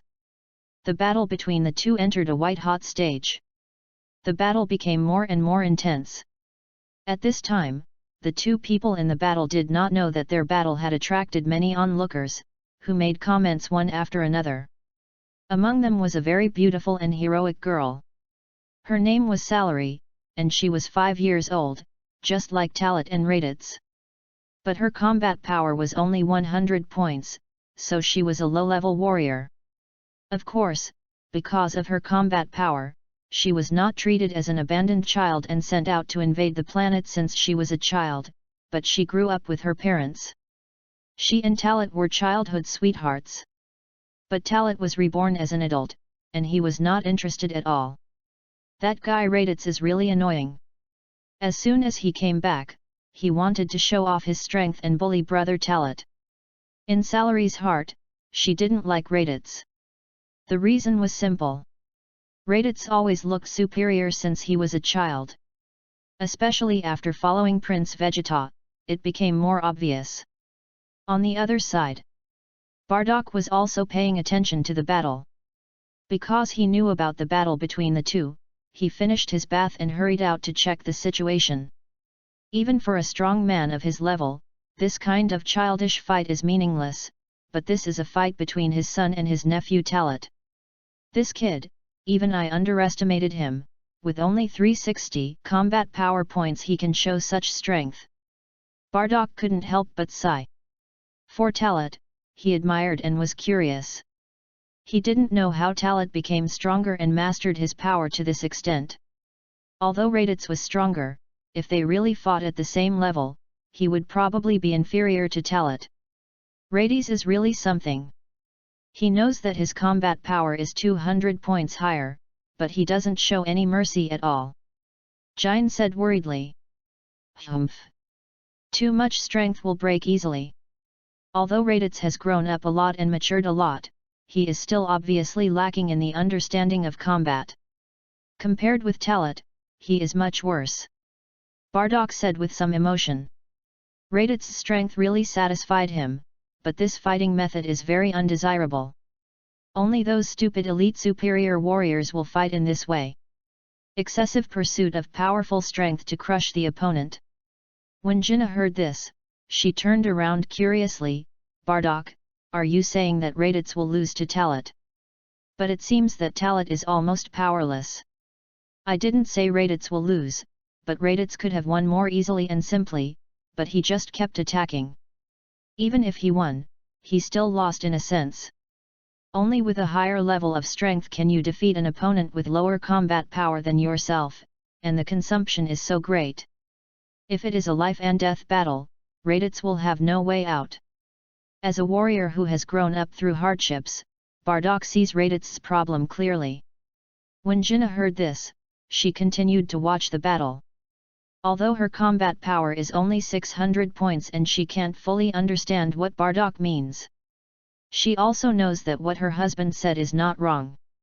Please recommend. Please vote for the monthly ticket. Chapter 12 Necessary Experiences in Life. The battle is over. Under Talat's deliberate control, he lost to Raditz without leaving any trace. Learn in battle, adapt in battle, find your own flaws in battle, and then improve yourself. After achieving the goal, Talat did not lose shame in this battle, nor did he look weak, while ensuring that he was not exposed. After all, he fought Raditz for so long with 360 points of combat power. On the surface, if he had not lost his strength, he would not have lost so quickly. Although Raditz won, he did not win happily. For him, he really did not expect Talat to last so long under his hands. Others may not know, but he knows that he has used 80% of his strength, which is at least more than 450 points of combat power. If Talat could still resist just now, he would have to use all his strength under pressure. Next time, I will never fight so hard again. I must find a way to defeat you quickly. Raditz made a decision in his heart. With such an idea, it can be seen that Raditz is actually very smart, not as stupid as in the original book. He also discovered his shortcomings in the battle, knowing that this battle did not need to be fought so hard, but it was dragged for so long by Talat's tactics. Of course, he would not know that Talat was just playing with him from beginning to end, using him to get familiar with his own strength and increase practical experience. If he showed all his strength, Talat could kill him in one move. After the competition, many scions who were watching also expressed their praise. Although most of them were lower-level warriors, there were also 2 upper-level warriors. Whether it was for Raditz or Talat's performance, everyone was amazed and even praised it to the sky. Naturally, there was a relationship with Bardock. After all, Bardock was Raditz's father and Talat's uncle. This lower-level warrior, whose combat power reached tens of thousands in just a few years, has become a legend in the minds of all lower-level warriors. As the saying goes, dignity is earned by one's own efforts. Bardock relied on his own strength to make the senior warriors respect him very much. Of course, Bardock did not like this kind of flattery. For him, he knew too well the intrigues within the scions. Senior warriors and even elite warriors were too obsessed with fame and fortune, so they all became selfish guys, and some of them even used vicious means to do something behind their companions. On the contrary, most of the lower-level warriors retained their humanity. Even if most of them were weak, they were at least human. Bardock did not like to cling to the powerful, and would not take the initiative to go to those high-end places. Therefore, those elite senior warriors would say behind his back that he was a lower-level warrior after all, and even if he was strong enough, he could not change the lowliness of the lower-level warriors. Under Bardock's euphemistic words, the crowd around him gradually dispersed. Raditz and Talat also left the crowd and came to Bardock. "Are you okay, Brother Talat?" Taking this opportunity, Salary trotted over, and the concerned look made Talat a little embarrassed. "I'm fine, I just used up my energy," Talat said. This little girl is usually very arrogant, but it's rare to see her show such direct concern. But this kind of performance can't be faked. Salary is really worried about his safety. Jin is used to this. And Bardock also knows that Salary has a good relationship with Talat since childhood, so he doesn't care much, but just feels that after more than half a year, the little girl has grown up a lot, and her combat power has also increased by 180 points.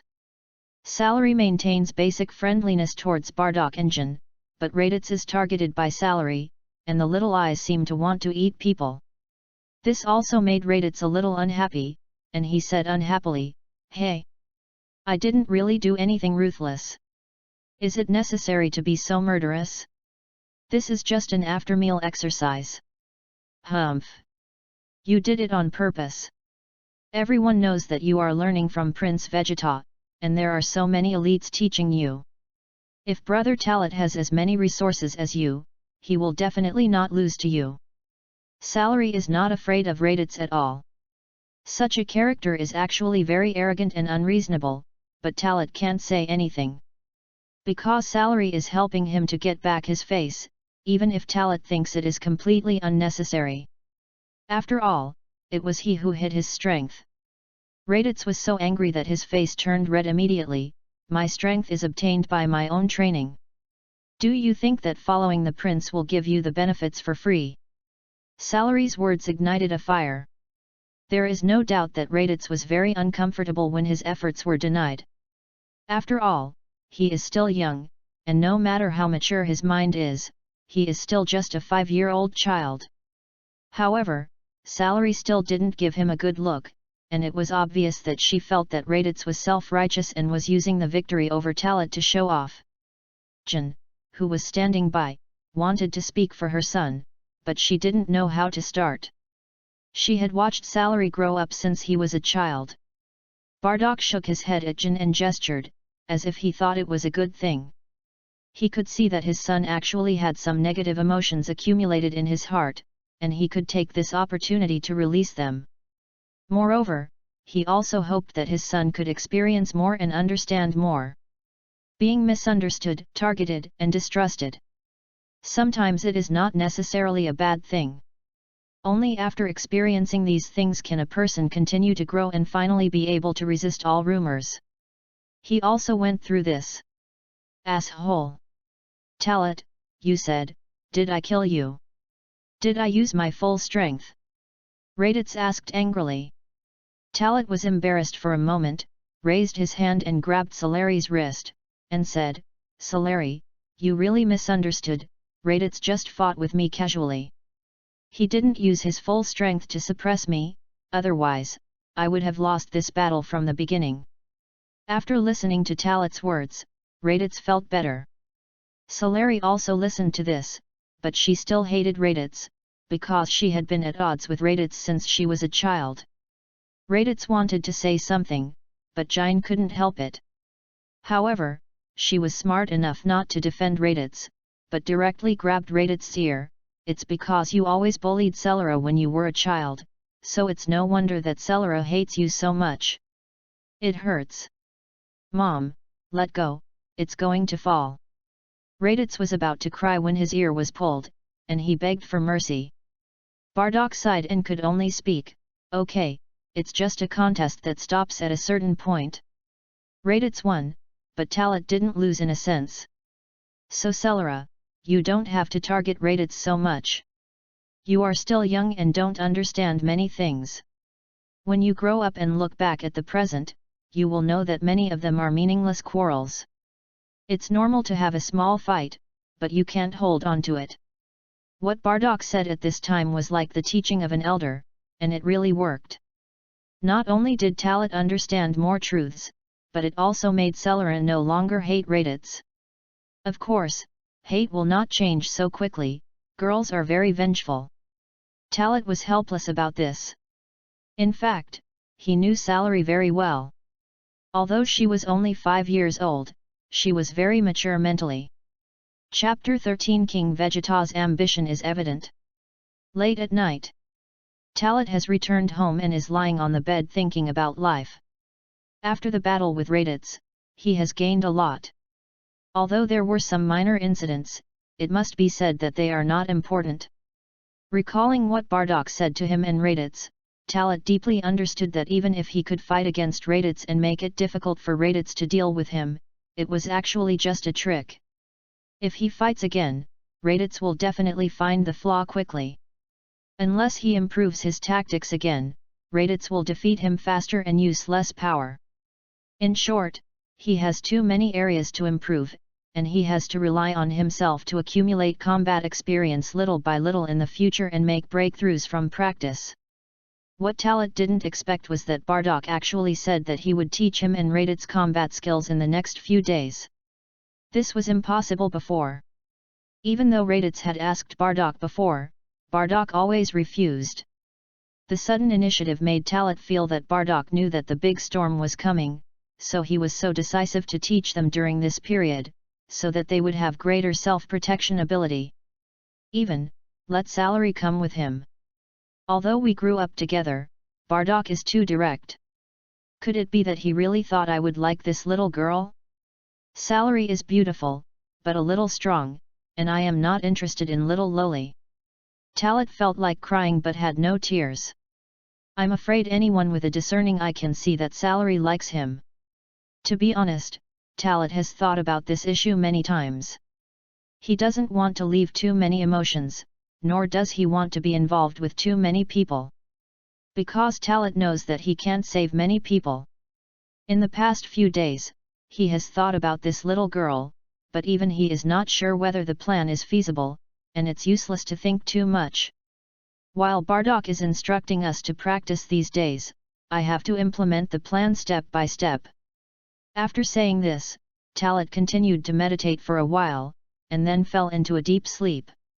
The next morning, Talat got up in high spirits, washed up simply and went out. Salary was already waiting for him outside. It seemed that she was very excited about what Bardock said last night about guiding them. After all, for all the lower-level warriors, Bardock's status was too high, and his strength was there. Salary also had the belief of becoming stronger, and she was also a leader among the lower-level warriors of this age. As a woman, she could actually do the logistics work of the auxiliary scions. But she was so strong that she didn't want to do it at all. This is why Talit felt that she was very strong. Of course, this may have something to do with the unfortunate death of her parents during a mission last year. Soon, Raditz also walked out of the house. Obviously he just woke up and looked a little sleepy. The three of them greeted each other, and naturally Raditz and Salary would not say much. The three of them entered the house, and Ginia had already prepared a lot of food. Scions are big eaters, and they eat a lot of food almost every meal. After breakfast, Bardock took the three of them to the hill outside the city. I have to go to the palace with Raditz in 2 hours, so I don't have much time today. I can only teach you some simple power control methods and breathing techniques. As Bardock's words sounded, he also started his unique teaching mode. I have to say, it works. But for 2 hours, he only taught some simple power control techniques and physical activities, plus the breathing rhythm during physical activities. For Raditz, for Tiz and Salary, it was undoubtedly a treasure. But for Talit, who had already cultivated Qi to a certain level, it only took a short time to fully master it. So why did the original work pay so much attention to the realm of cultivating Qi? As long as the cultivation in this aspect reaches a certain level, the cultivation of anything will be accelerated. Although in the Dragon Ball Super era, the cultivation of God's power completely overshadowed the cultivation of Qi, it must be said that the cultivation of Qi will never be outdated. As long as you reach a high enough level, it is not even worse than the cultivation of God's power. After sending Bardock and Raditz away, Talit and Salary did not go back, but continued to stay here to practice. Then, it became Talit teaching Salary. It's ridiculous, but that's it, because Talit easily mastered it, and Salary Talit couldn't stand it anymore. It was with Talit's help that Salary basically mastered what Bardock taught. Talit didn't know that sometimes it was his intentional or unintentional actions that captured the girl's heart. Royal City. Palace. After Bardock and Raditz parted ways, he met with King Vegeta alone. No one except King Vegeta and Bardock knew the details of this meeting. Even though Bardock was a lower-level warrior, King Vegeta gave Bardock enough dignity and attention. After exchanging some insignificant topics, the two sides talked about the Frisia army and Bardock's mission experience on Cyril Star. Bardock did not keep much back for King Vegeta and showed his sincerity. Upon learning the details, King Vegeta was furious, but helpless. In the end, he could only suppress his anger temporarily and then arrange Bardock's next task. This time on Kanasa, you have to pay special attention to why Frisia is so anxious to obtain this planet. We Scions will never become Frisia's subordinates. We have been fighting for him for all these years, but in return we have been plotting against him. Bardock, after you complete the mission this time, I will secretly summon all the superior warriors and elite warriors. When you occupy Kanasa, I will also give Frisia a big gift. King Vegeta's ambition is obvious. He has long coveted the throne of the Emperor of the Universe. Yes, King Vegeta. Half a month. No. I will set off in 10 days and will definitely occupy Kanasa as quickly as possible. Bardock made a promise. King Vegeta nodded majestically, and then said, "Your son can rest assured. I have arranged everything. In a week, I plan to let Vegeta lead the team to invade the planet Lamp. Your son will get the best protection." Lamp? I understand. Bardock nodded, without stopping or refuting. King Vegeta saw Bardock's mentality, but he didn't want to continue saying useless words. If there is nothing else, just step down first. Take this time to accompany your children and wife. I heard that your youngest son's combat power is only 2 points, so don't worry too much. King Vegeta still has some means to use both kindness and force. Yes. I'll take my leave. Bardock did not stop, bowed, and turned to leave the palace. Updated in advance today, please recommend. Please vote for the monthly ticket. Thanks to the book friend 202208171047029117 for the 100 points of support.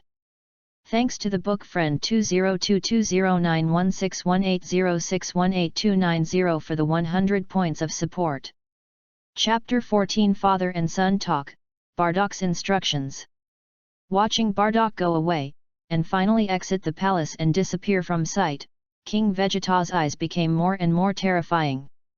Human hearts are the most unpredictable. Bardock has enough respect and loyalty to King Vegeta. But King Vegeta still regards Bardock as a threat. In his opinion, Bardock has threatened his position in a sense. The lower-level warriors alone regard him as a legend, which is a challenge to his majesty. Bardock himself actually doesn't know that he just wants to do better, but his achievements are recognized as superior to his master. Of course, the most critical and main reason is that Bardock is just a lower-level warrior. Not to mention in the heart of King Vegeta, in the hearts of all elite superiors, the lower level is the lower level, and they don't even have the qualifications to talk to them. In the eyes of the high-ranking elite superiors, the lower-level warriors are just ants that can be dispatched and played with at will. Humph! Wait until Frisia is dealt with, wait until I ascend the throne of the Universe Emperor, then, it will be the time for a real reckoning. King Vegeta's eyes were filled with murderous intent, but he quickly hid it.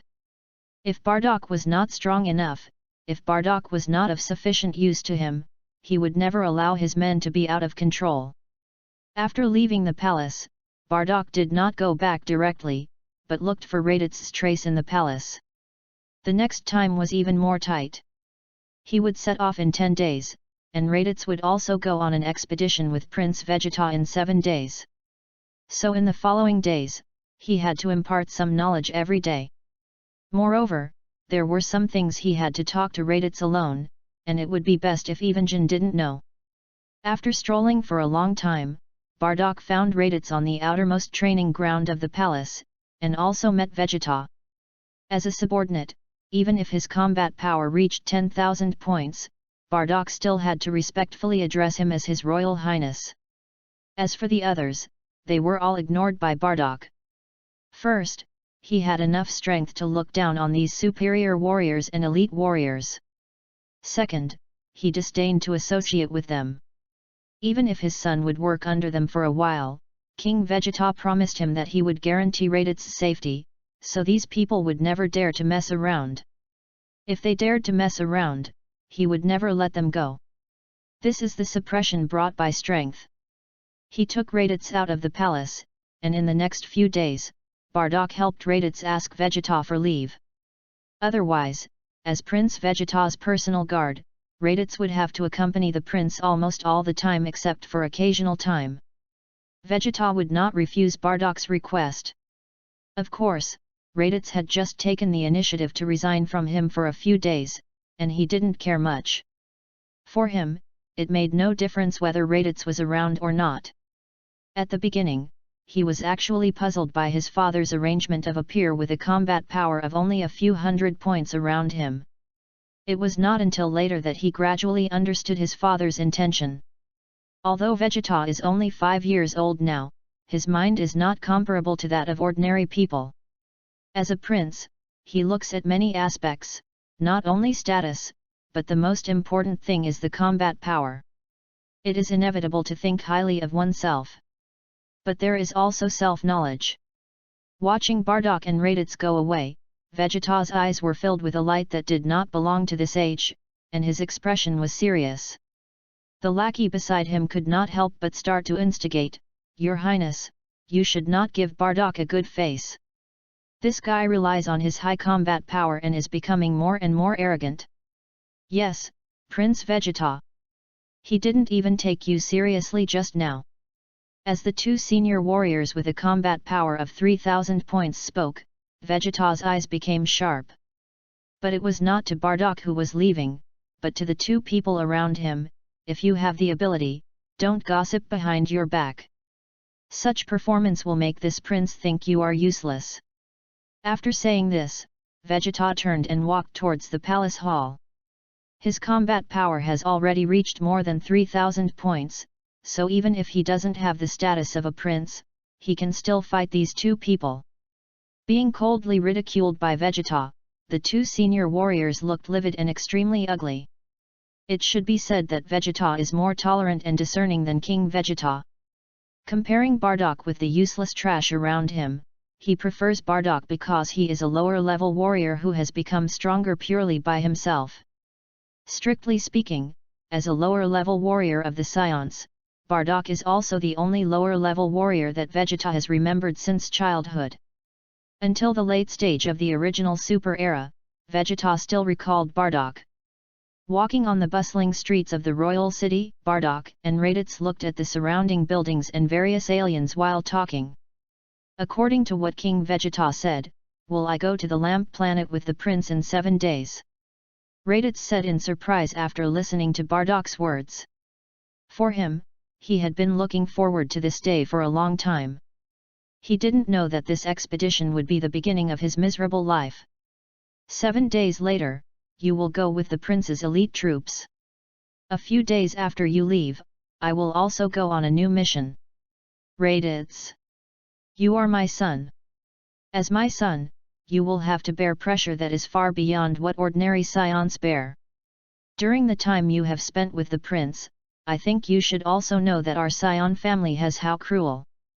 Actually, it's the same for every race, survival of the fittest. Bardock rarely expressed his sincerity. But at this time, he had to instill some truth into his son. I don't know if there is some kind of induction somewhere? Or maybe Bardock had wanted to tell his son a long time ago, but he just didn't have the time before, or maybe Raditz was too young and it was useless for him to tell him. Dad, the way you look today is a little... Raditz was a little stunned for a moment, unable to tell what was going on with his father. Bardock smiled softly and reached out to rub Raditz's head. It's weird, right? In fact, there are some things that you may not understand if I tell you now, but you will understand in the future. You will grow up slowly, you will also follow your own path. Raditz nodded confusedly. Bardock spoke to him a lot more, which was something he had never experienced since Raditz was born. It was the first time for father and son to talk so much. Until Bardock finished all his words, he left Raditz with one sentence: "If I am no longer here, then my mother, brother and Talit will be left to you." Chapter 15 Take salary with you. Raditz readily agreed to Bardock's last request. It should be said that Raditz, who had never been beaten, experienced setbacks, or faced cruel tests, and who was straightforward and confident in everything, had no idea what he would face in the future. At this time, he thought he was omnipotent and determined that he would become the backbone of the family, so he took the initiative to take responsibility. Bardock was very satisfied with his performance, but he did not force it. As long as Raditz at this time was what he wanted to see, the future could only be left to the future. Bardock knew that people would change after countless ups and downs in his life. Frankly speaking, if Bardock knew the development of the plot in the future, he would definitely be very emotional, because everything was as he imagined. No. It was even more cruel than he imagined. Time unknowingly came to the afternoon. Because he bought a lot of supplies in the royal city, he was delayed for a lot of time. During this period, Bardock also met the members of his team. Although they didn't know when the next mission would be and what planet it would be on, they had been following Bardock for a long time and had already developed a habit. So they only came back yesterday and are preparing the necessities for the next expedition today. Bardock and Raditz returned home. Talit and Salary had also returned home at this time. After explaining the progress of the training to Bardock, Bardock was shocked by the talents shown by Talit and Salary. At the same time, Raditz, who had not yet started formal training, was a little frustrated and immediately ran to practice on his own. You did a good job, but the basics I taught you still need time to accumulate and solidify. Don't be too proud just because you think you can do it. In order to prevent Talit and Salary from feeling conceited, Bardock still warned them. Sooner or later, they will go to the battlefield. Excessive conceit will make them lose their way and think they are great, but in fact they are nothing. Don't worry, Uncle Bardock. I know, I will work harder, Uncle Bardock.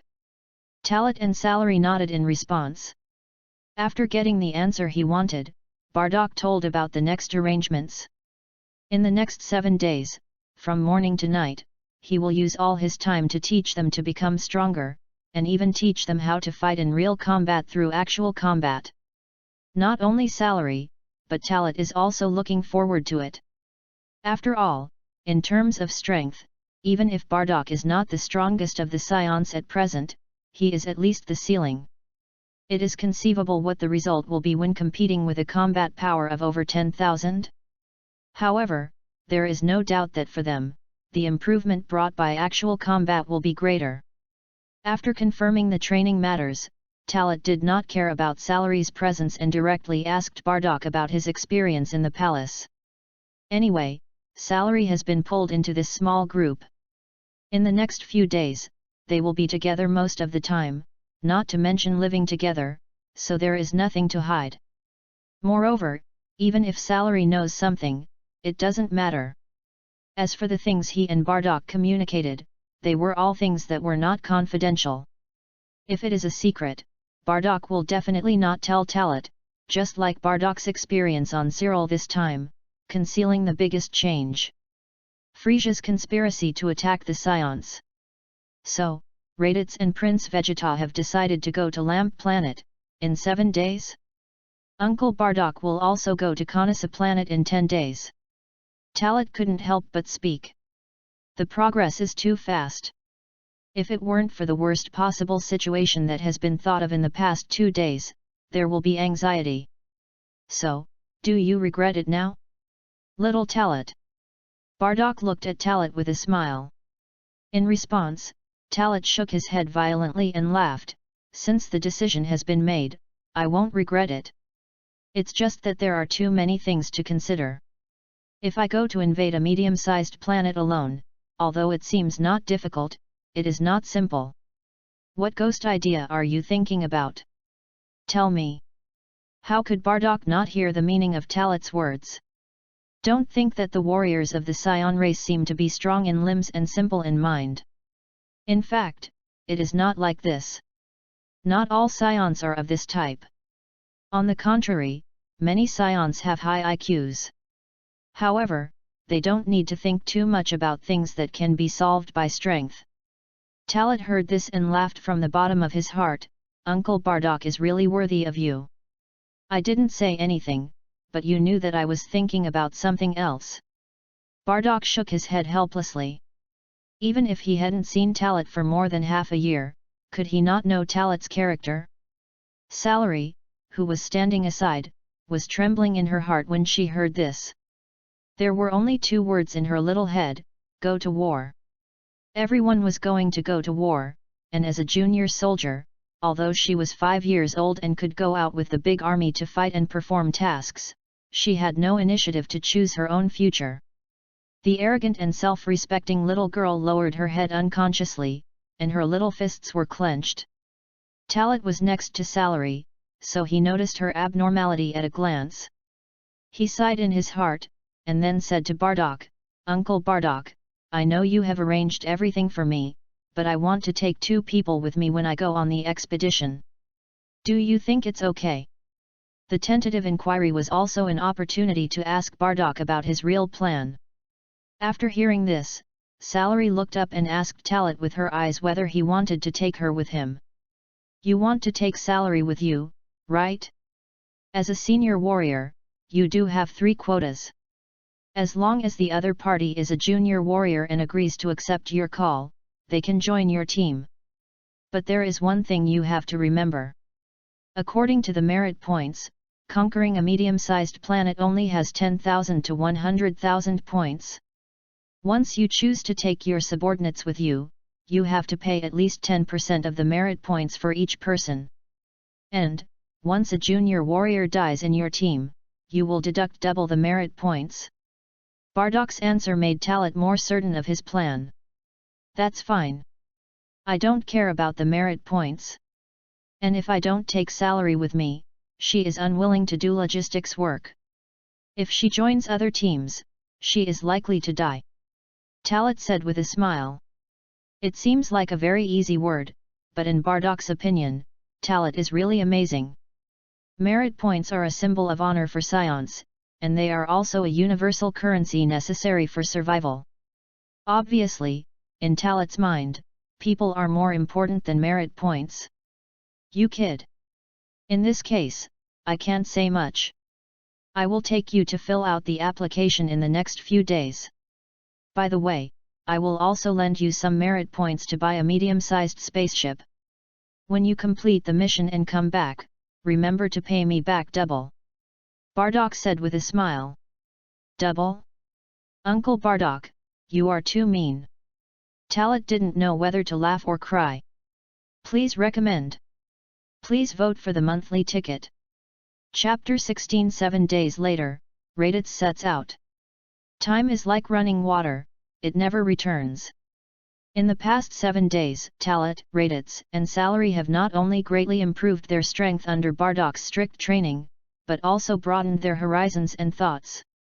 Of course, for Talat, his improvement is in combat skills, and his combat power is not much, because he has controlled his breath from the beginning, so that his strength is only maintained below 400 points. The surface improvement is just to release some of his hidden combat powers so that Bardak can see his growth. In Talat's words, it is to let nature take its course. It is worth mentioning that Salary's talent was revealed under Bardak's training. In a short period of time, the combat power increased from 180 points to 240 points. This is equivalent to Salary's combat power increasing by about 10 points every day, which is a terrifying speed. Raditz's improvement is not much, just like Talat, it increased from 550 points to 580 points. Although it seems to be only 30 points, it is actually quite remarkable that so many points can be added in 7 days. Bardak's home. It was already noon, and everyone sat around the table eating the food made by Jin. Unlike the previous few days, because the special training was over, Raditz would leave for the palace to report in soon, so the atmosphere was rather dull. Parting is often reluctant. However, for scions, such separation has become the norm in the past 10 to 20 years. Just like ordinary people in Talat's previous life need to go out to work and make money. Perhaps the only difference is that this time is the first time that Raditz has truly left planet Vegeta to perform a mission. In other words, the first time you really leave home and wander outside, the worries of your family will always be infinitely magnified. Next time we meet, you must become stronger, Talat. When I come back, I will definitely become stronger, and then we will have a good fight again. Before leaving, Raditz did not forget to tell Talat that he was looking forward to the future. This also made Talat feel more touched. The most important thing is, if the plot develops according to the original work, if Talat does not travel through time, does not leave planet Vegeta next, or dies on the medium-sized planet that is about to be occupied, then there will be no possibility of meeting again. Of course, Talat traveled through time and replaced the original owner. Everything has changed. Talat firmly believes that he can survive. But, I really don't know when the next meeting will be. Unless he takes the initiative to contact him, otherwise he has to wait for the original plot to unfold and meet Raditz when he goes to Earth. This period of time is more than 20 years. Okay. Let's have a real fight after we meet next time. Raditz. In response to Raditz, Talat also sent him his best wishes. Waving goodbye, Raditz said goodbye to Jin, and of course said goodbye to Salary, but Salary still didn't like Raditz. Even if the 7 days of getting along have eased a lot, the gap in childhood is already deeply rooted and cannot be changed in just a few days. I hope you can be different with my reminder, and become stronger, not like the original. Looking at Raditz's back, Talat added a sentence in his heart. Turning around, Talat saw Jin's reluctant expression again. But this time he did not say anything to comfort her. Some things require one to slowly accept and adapt to, and soon, he will have to take Jin away from planet Vegeta, and the emotional outburst caused by the destruction of the planet will be the most intense at that time. After a long time, after they could no longer see Raditz and Bardock going away, they returned home. Jin's ability to accept is quite strong, and she quickly sorted out her mood and got busy. Talat and Salary saw that she was fine, and went to the nearby market town to buy supplies together. When he had time these days, Bardock had helped him buy a medium-sized spaceship, and lent him 10,000 merit points for preparation. Not much, but not a small amount either. Even if Bardock said that he should pay him back double in the future, it must be said that this was his care for him. 10,000 merit points, converted, are equivalent to 1 million in Talat's previous life. You can imagine that it is undoubtedly a huge sum of money for an ordinary person to suddenly get such a sum of money. Merit points are not easy to get. According to conquering a low-level planet alone, you can only get 1,000 to 10,000 merit points, mainly depending on how high the value of the planet is. Absolutely most lower-level warriors, because they have no upper-level warriors to lead them, can only work together with a few people, and often target lower-level planets. The merit points obtained after the final conquest must be divided equally. So to put it simply, most lower-level warriors are very poor, and those who have thousands or tens of thousands of merit points are considered rich. Like Bardock, he is the richest of the rich. For him, even if he spends 100,000 merit points to buy a medium-sized spaceship, it will only hurt a little. To use a metaphor, Bardock is like a billionaire in Taro's previous life, buying a sports car worth hundreds of millions. Brother Talat, is it really necessary to prepare so many things? Celery was surprised to see Talat's endless purchase of supplies. In her opinion, they were going out to perform a mission, and even though it might take a long time, according to what Talat had prepared in recent days, it was already completely over the limit. Just take the food, it was enough for them to eat for a year. Although the medium-sized spaceship was not big, it was not small either. It could fill up the warehouse, as if it was ready to fight outside for a long time. Don't worry, we can use it, and in addition to you, I actually have to bring someone else. Talat said with a smile. I have to bring someone else. Celery's expression changed slightly, and her little head began to think wildly. Talat nodded, and it was the first time he explained his future plans to her. When the time comes, I hope Aunt Jin can help us go to the Ayun planet together. Aunt Jin? But if she goes with us, what about Kakarot? Celery asked back unexpectedly when she heard that it was Aunt Jin. So it's not certain yet. Let's talk about it the day before departure. Don't tell Aunt Jin yet.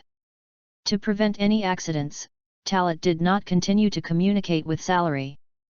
Salary was a little confused by Talat, but she didn't doubt anything, she was just curious. The two continued to wander around the market, and Talat would buy everything he thought he needed.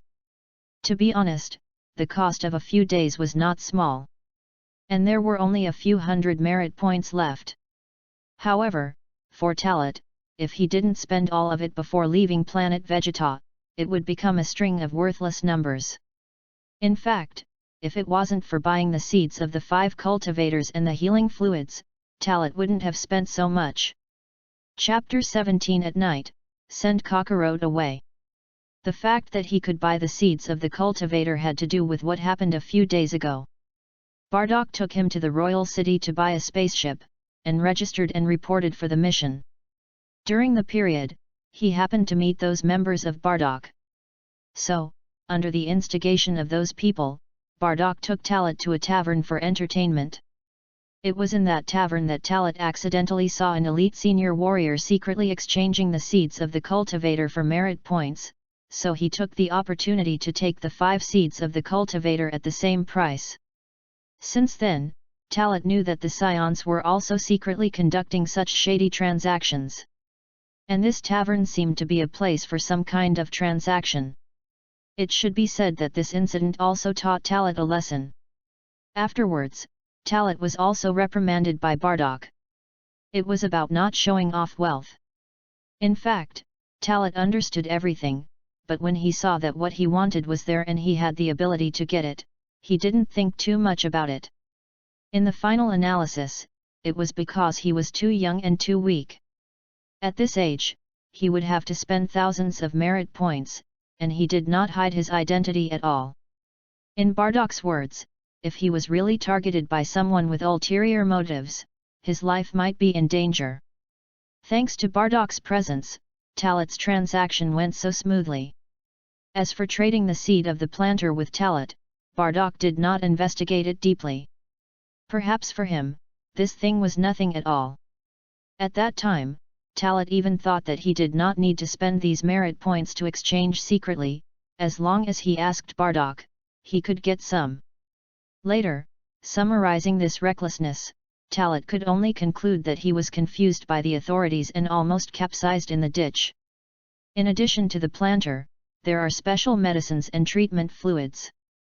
But these are easy to get, and it is nothing more than spending merit points.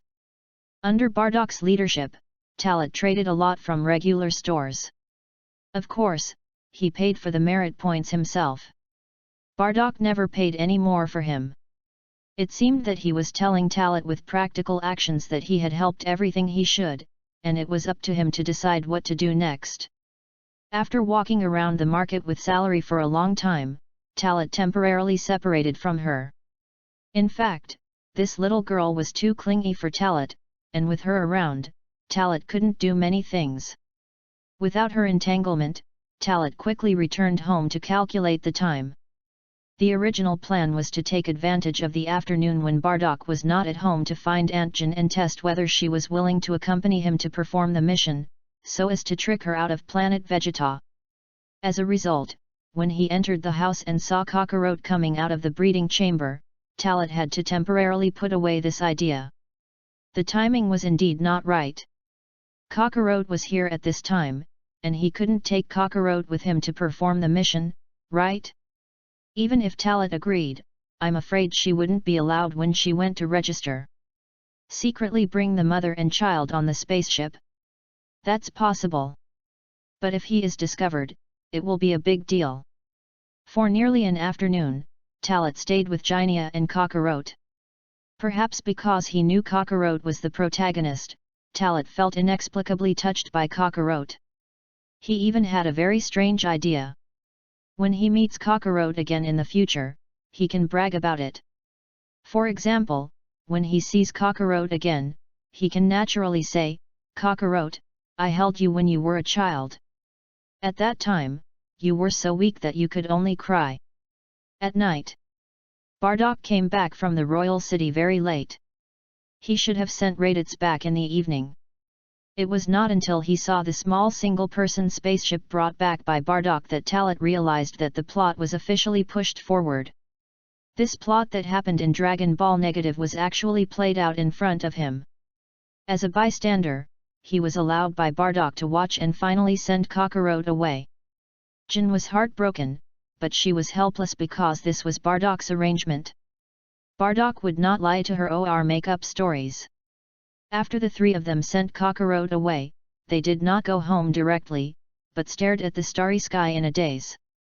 After a long time, Bardock took the initiative to speak, breaking the silent atmosphere. Little Talat, there are many things that I couldn't tell you before. Now the time has come, and it's time for you to know. Talat heard this, his expression was serious, and this time he didn't pretend to know nothing.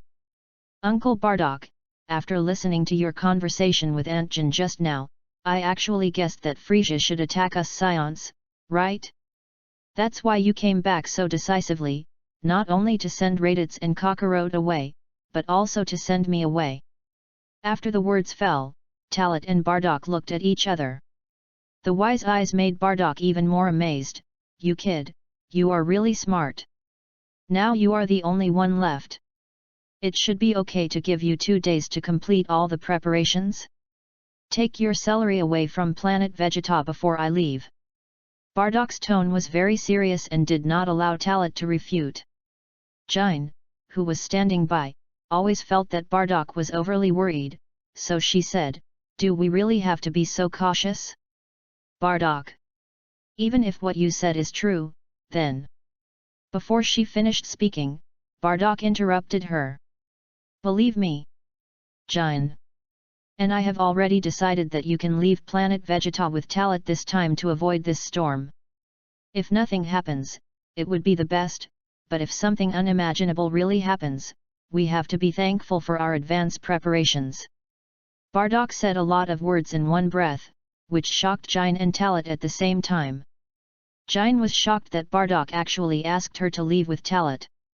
An inexplicable sense of panic swept through her brain, making her breathe rapidly and even difficult.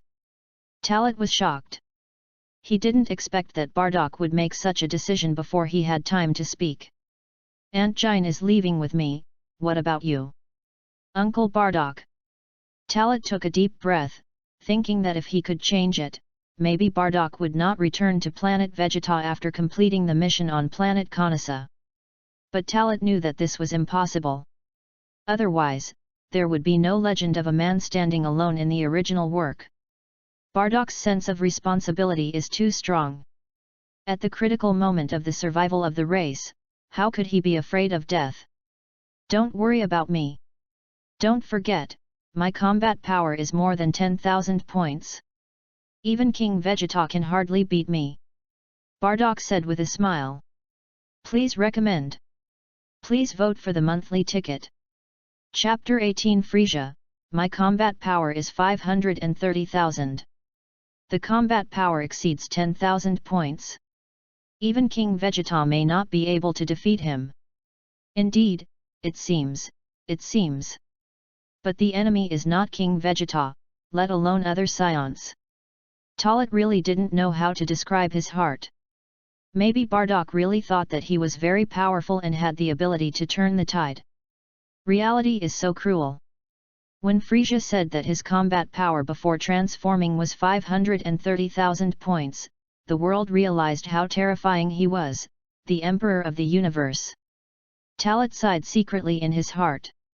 To be honest, when he watched Dragon Ball for the first time in his previous life, he was shocked beyond words when he learned of such a huge data difference. And this is just the beginning of the fear. At that time, it was thought that Frisia's 530,000 point combat power was enough to defy the heavens. However, as the story of planet Namek continued to expand, the final combat power reached a value of 120 million points, completely overturning the previous world view. In the face of a combat power of 530,000, a combat power of over 10,000 is nothing. In the face of 120 million combat points, 530,000 is nothing. Because of Bardock's decisiveness and intolerance of opposition, Jin and Talit had no choice but to accept and could not refuse. Talit could understand, and Gnei could understand that her husband was protecting her, but she still wanted to fight for it, because she wanted to share the burden for Bardock and didn't want to watch her husband face the possible disaster alone. Crisis. Bardock's answer was simple and absolutely convincing, that is, if they stayed, they would only become a burden to him. After confirming the departure 2 days later, the three of them continued to enjoy the beautiful scenery under the night sky. The night on planet Vegeta is beautiful, dotted with stars. Of course, scions generally do not appreciate the night view at night, because once they see the full moon and are illuminated by more than 17 million units of Boolean waves, they will transform into a giant ape. Although planet Vegeta's moon only releases this level of light waves for a few days a year, most scions know that they cannot control the giant ape transformation, so they will restrain themselves from activities at night. Of course, for some scions, transformation into a giant ape is controllable. Just like Bardock can do it, Talit can do it too. The original book says that all superior warriors can control the consciousness of giant apes. In fact, there are many lower-level warriors who can do it, but this part belongs to those with outstanding strength and talent. I hope Raditz and Kakarot's first space voyage will go smoothly. Jinna prayed to the night sky.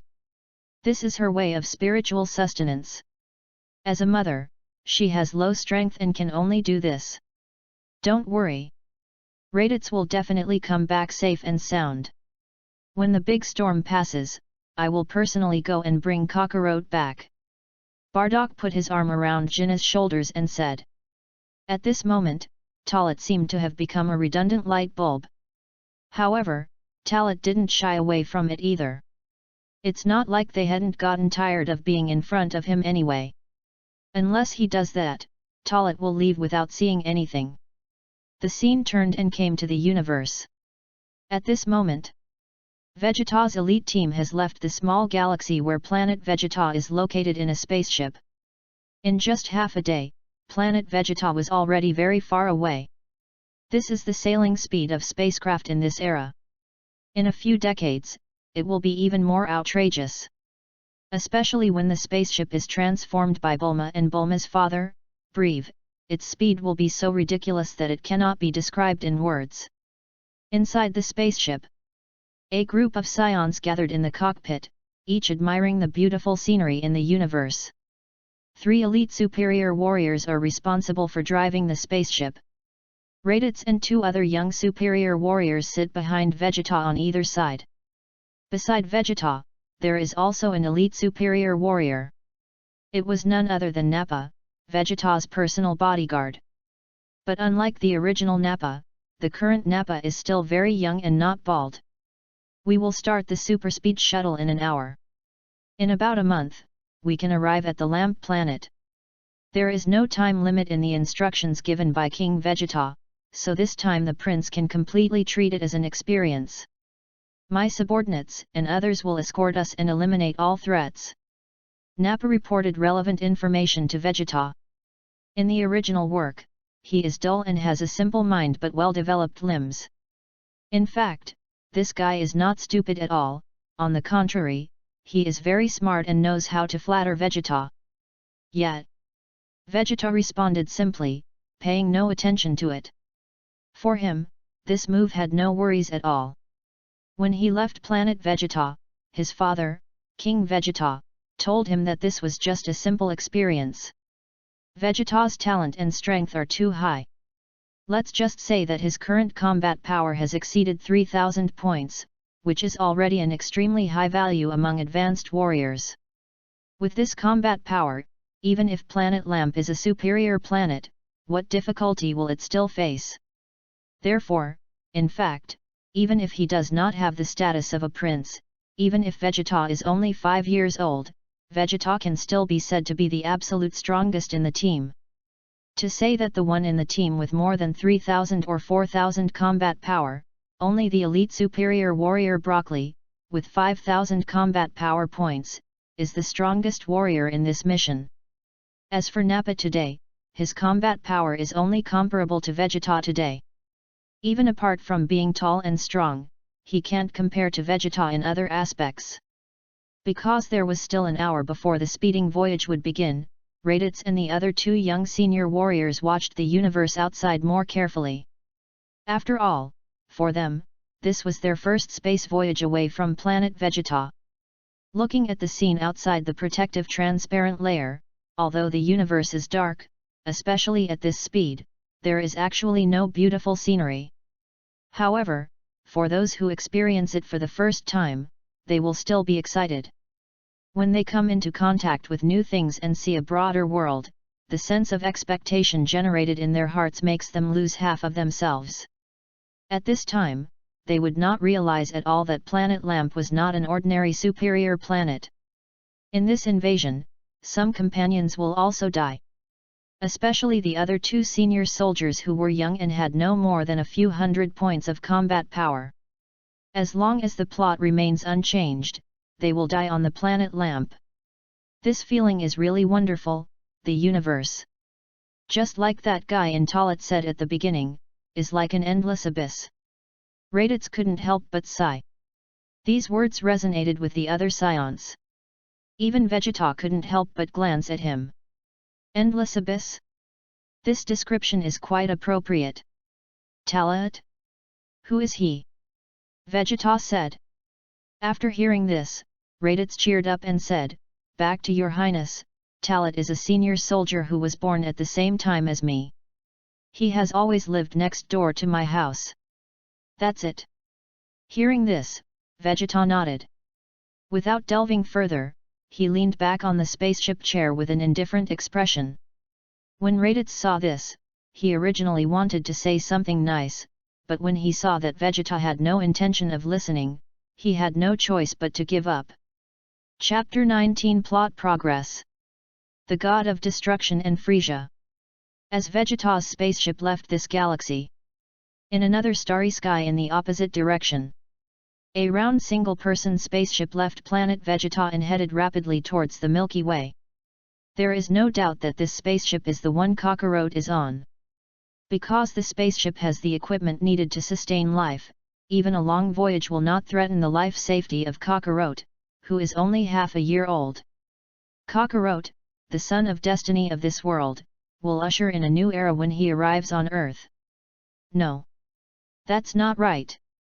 From the moment he left planet Vegeta, it means that the plot has begun to move forward. In the vast universe, it is unknown which galaxy or which star field it is. Suddenly, a planet exploded without warning. The blooming light is as dazzling as a blooming firework. And in the flames of the explosion, two figures gradually stand out. It is the god of destruction Beerus and the angel Whis. They walked in the universe, unaffected by the vacuum of the universe and various adverse factors. This is the god of destruction. This is the angel. And this exploded planet was undoubtedly destroyed by Beerus. It really disgusts this god. That kind of garbage is worthy of being called a delicacy? Damn! I didn't expect that I couldn't even satisfy the most basic appetite before falling asleep. It's so annoying. Beerus was holding a thin steel needle toothpick in his hand, picking his teeth while criticizing with dissatisfaction. There is no way to do this. After all, Lord Beerus has been in the world for too long. As long as the delicacy in the universe is slightly famous, it has almost been tasted. Whis said with a smile, and then directly changed the subject. There is no way to find better food this time. Maybe the next time Lord Beerus wakes up, many planets will develop a lot of delicacies.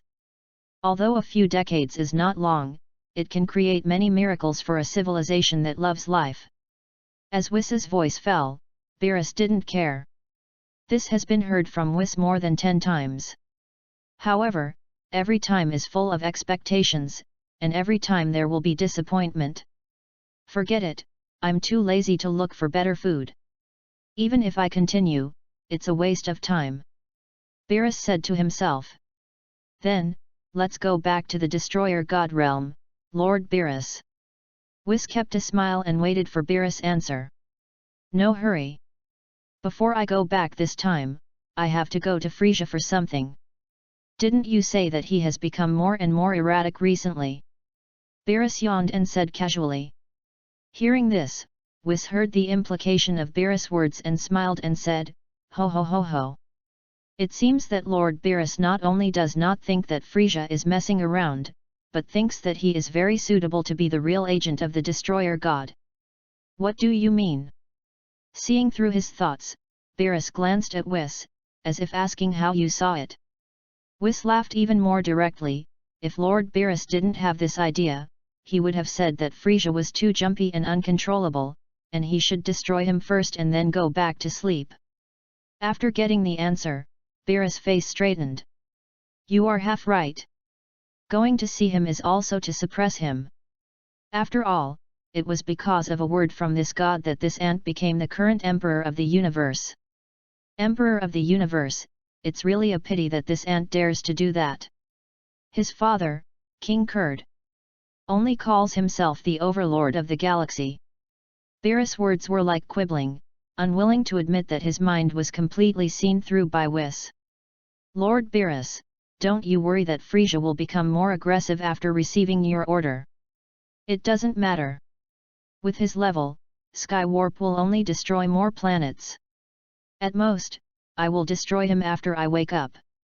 Beerus stretched lazily, not caring at all. Okay, Lord Beerus, just make a decision. Wis nodded. In fact, he didn't care at all. To them, he was just a Frisia, with only a little strength. Like Beerus said, what can Skywarp do? Then let's go, Whis. Beerus put his hand on Whis' shoulder. Yes, Lord Beerus. Whis on the side was ready and locked onto Frisia's current location. Buzz. Accompanied by a surge of magical and powerful power, the brilliant rainbow light enveloped the two. In an instant, the two turned into a colorful beam of light, crossing the space at an unimaginable speed and disappeared in this universe. At the same time, in a corner of the universe, a super-large spaceship of the Frisia Corps is sailing. This is the main ship of the Frisia Corps and also Frisia's exclusive spaceship. Inside the spaceship, in the command room, the petite Frisia is sitting in his special baby carriage, holding a wine glass in his hand. As his wrist moves, the bright red wine in the glass keeps rotating.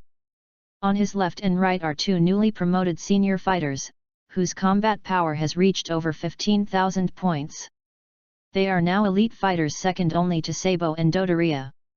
They were ordered by Frisia to stay by his side until Sabo and Dodoria return from their mission. The work efficiency of those Scion monkeys is really good. This time they helped me conquer thousands of planets, and they also reported so many valuable planets. If it weren't for that false legend, I would really be reluctant to take action against them. Forget it, it's too early to eliminate the Scion monkey clan now. After this mission is over, go to planet Vegeta and reward them well, ha ha ha ha. Frisia's devilish laughter is so contagious that even his closest subordinates will feel creepy. The moody Frisia is like a tiger by his side. He has a cruel personality and will kill people at every turn. If possible, they would rather go out on missions than stay with Frisia and be in constant fear all day long. Of course, they can only think about it in their hearts and cannot say it out loud, otherwise they will not know how they died. The atmosphere in the cockpit was deathly silent because no one dared to talk to Frisia. This is what Frisia dislikes the most. Sure enough, once Sabo and Dodoria leave, I don't have any subordinates around me who can share the joy and talk. Frisia sighed casually, which frightened the two already frightened subordinates around him into a cold sweat. This invisible deterrent is too deadly. Before they could answer, in the next second, two figures suddenly appeared. There were no signs, and no fluctuations. No one noticed, not even Frisia. God of Destruction Beerus and Angel Whis appeared behind him quietly. Please vote for recommendation. Asking for a monthly ticket. Today is data day, the big guys are asking for all kinds of data. Thanks to 202208171047029117 for tipping 100 points for support. Thanks to Sanbeijian Juafen Huiwen for the 100-point reward. Chapter 20 Beerus's Order. Destroy the Scion clan. Hey! I haven't seen you for a while. I think you're having a good time, Frisia. Coming to Frisia's spaceship, Beerus looked at Frisia, who was pretending to be cool, and said in a teasing tone while picking his ears with one hand. When this familiar voice sounded, the smile on Frisia's face suddenly stopped. At the same time, everyone in the cockpit turned around. Fright is inevitable. Who is the one coming? How did he come? Just saying that the other party dared to say that was simply asking for death. Even, this would implicate them. What about Frisia? After seeing Beerus and Whis with his own eyes, his pupils suddenly shrank, his heart trembled, and the buried fear involuntarily surged into his heart. The next second, he did something that everyone present could not imagine, which completely subverted everyone's worldview. He quickly jumped off the car, knelt on his knees, and crawled in front of Beerus. For anyone, even in dreams, it is not so outrageous. This is the dreaded Universe Emperor Frisia. Lord God of Destruction, please forgive me for not welcoming you. Frisia lowered his head, his voice trembling, and the fear in his heart made the cold sweat on his face flow like raindrops. He didn't know how the other party suddenly entered the spaceship without any signs. But the fear of the god of destruction had been deeply rooted since the first meeting, and he would never forget it in his life. That kind of power could kill him in a second with just one look. Beerus didn't speak, walking in the spaceship with his hands behind his back. Such a cold situation made Frisia even more uneasy. He didn't know what Beerus came for this time and what he meant. In order to ease this situation, Frisia looked up at those subordinates who were still in a daze. No need to speak, everyone was frightened by Frisia's eyes. The two senior warriors were the first to understand what Frisia meant, and they knelt down in front of Beerus very sensibly. Meet the Lord God of Destruction. X2. It must be said that to be able to get to the position of a high-level warrior and to be appreciated by Frisia and to be by his side, he is definitely not an idiot with nothing but strength. With this, the other personnel immediately followed suit. You have recruited two good subordinates, Frisia. Beerus couldn't help but joked after seeing this scene. The teasing became more and more serious, and there was a strong pressure in his words. Frisia forced himself to suppress his fear and uneasiness, swallowed a mouthful of saliva, slowly raised his head, looked up at Beerus, and asked, "Lord Beerus, you are too kind. I wonder what you need me to do this time? Please tell me." Frisia was so tactful, Beerus walked in front of him again, and whisked it aside as usual from beginning to end. "I heard that you have been very self-righteous in recent years, and you even called yourself the Emperor of the Universe. Tisk tisk, you are quite smart, and you know how to use the name of this god to achieve yourself. Although I am very unhappy, I have to say that you are indeed suitable to be my short-term agent. I came to see you this time because, first, my sleep time is coming soon. I need to find a suitable agent in the next few decades. Second, there are still many planets in the universe that need to be destroyed, so you should know what to do." After Beerus finished speaking, Frisia was flattered. The fear in his eyes was swept away, replaced by ecstasy. To be able to sit on the throne of the Emperor of the Universe, his IQ is naturally quite high. Originally, he was worried that he would use the name of the god of destruction to achieve himself, and Beerus would come to question him. Now listening to Beerus' words, on the surface, he is suppressing himself, but in fact, this is giving him power. Let him become the real agent of the god of destruction, which is equivalent to the time when Beerus is asleep. He is the god of destruction. The god of destruction. This is the supreme existence in the universe. No matter who is in the universe, they are all ants in front of the god of destruction. Becoming an agent, he can walk sideways in the entire universe in the future, and no one has the qualifications to stop him. In other words, destroy by order. I am so honored to be appreciated by Lord Beerus. Please rest assured that I will never let you down while you are asleep." Frisia's tone changed again. Eager, excited. "Very good, since you have such awareness, I will see your performance. But I remind you not to abuse your power. Otherwise, I will destroy you after I wake up." With narrowed eyes, Beerus used both kindness and force to tell Frisia that even if he became an agent, he could not act recklessly. Understanding Beerus's meaning, Frisia immediately made a guarantee, "I understand, please rest assured, Lord Beerus. After you wake up, I will definitely create a universe that will satisfy you more." At this time, it is nothing more than a time to express sincerity. For him, this is an opportunity to dominate the universe.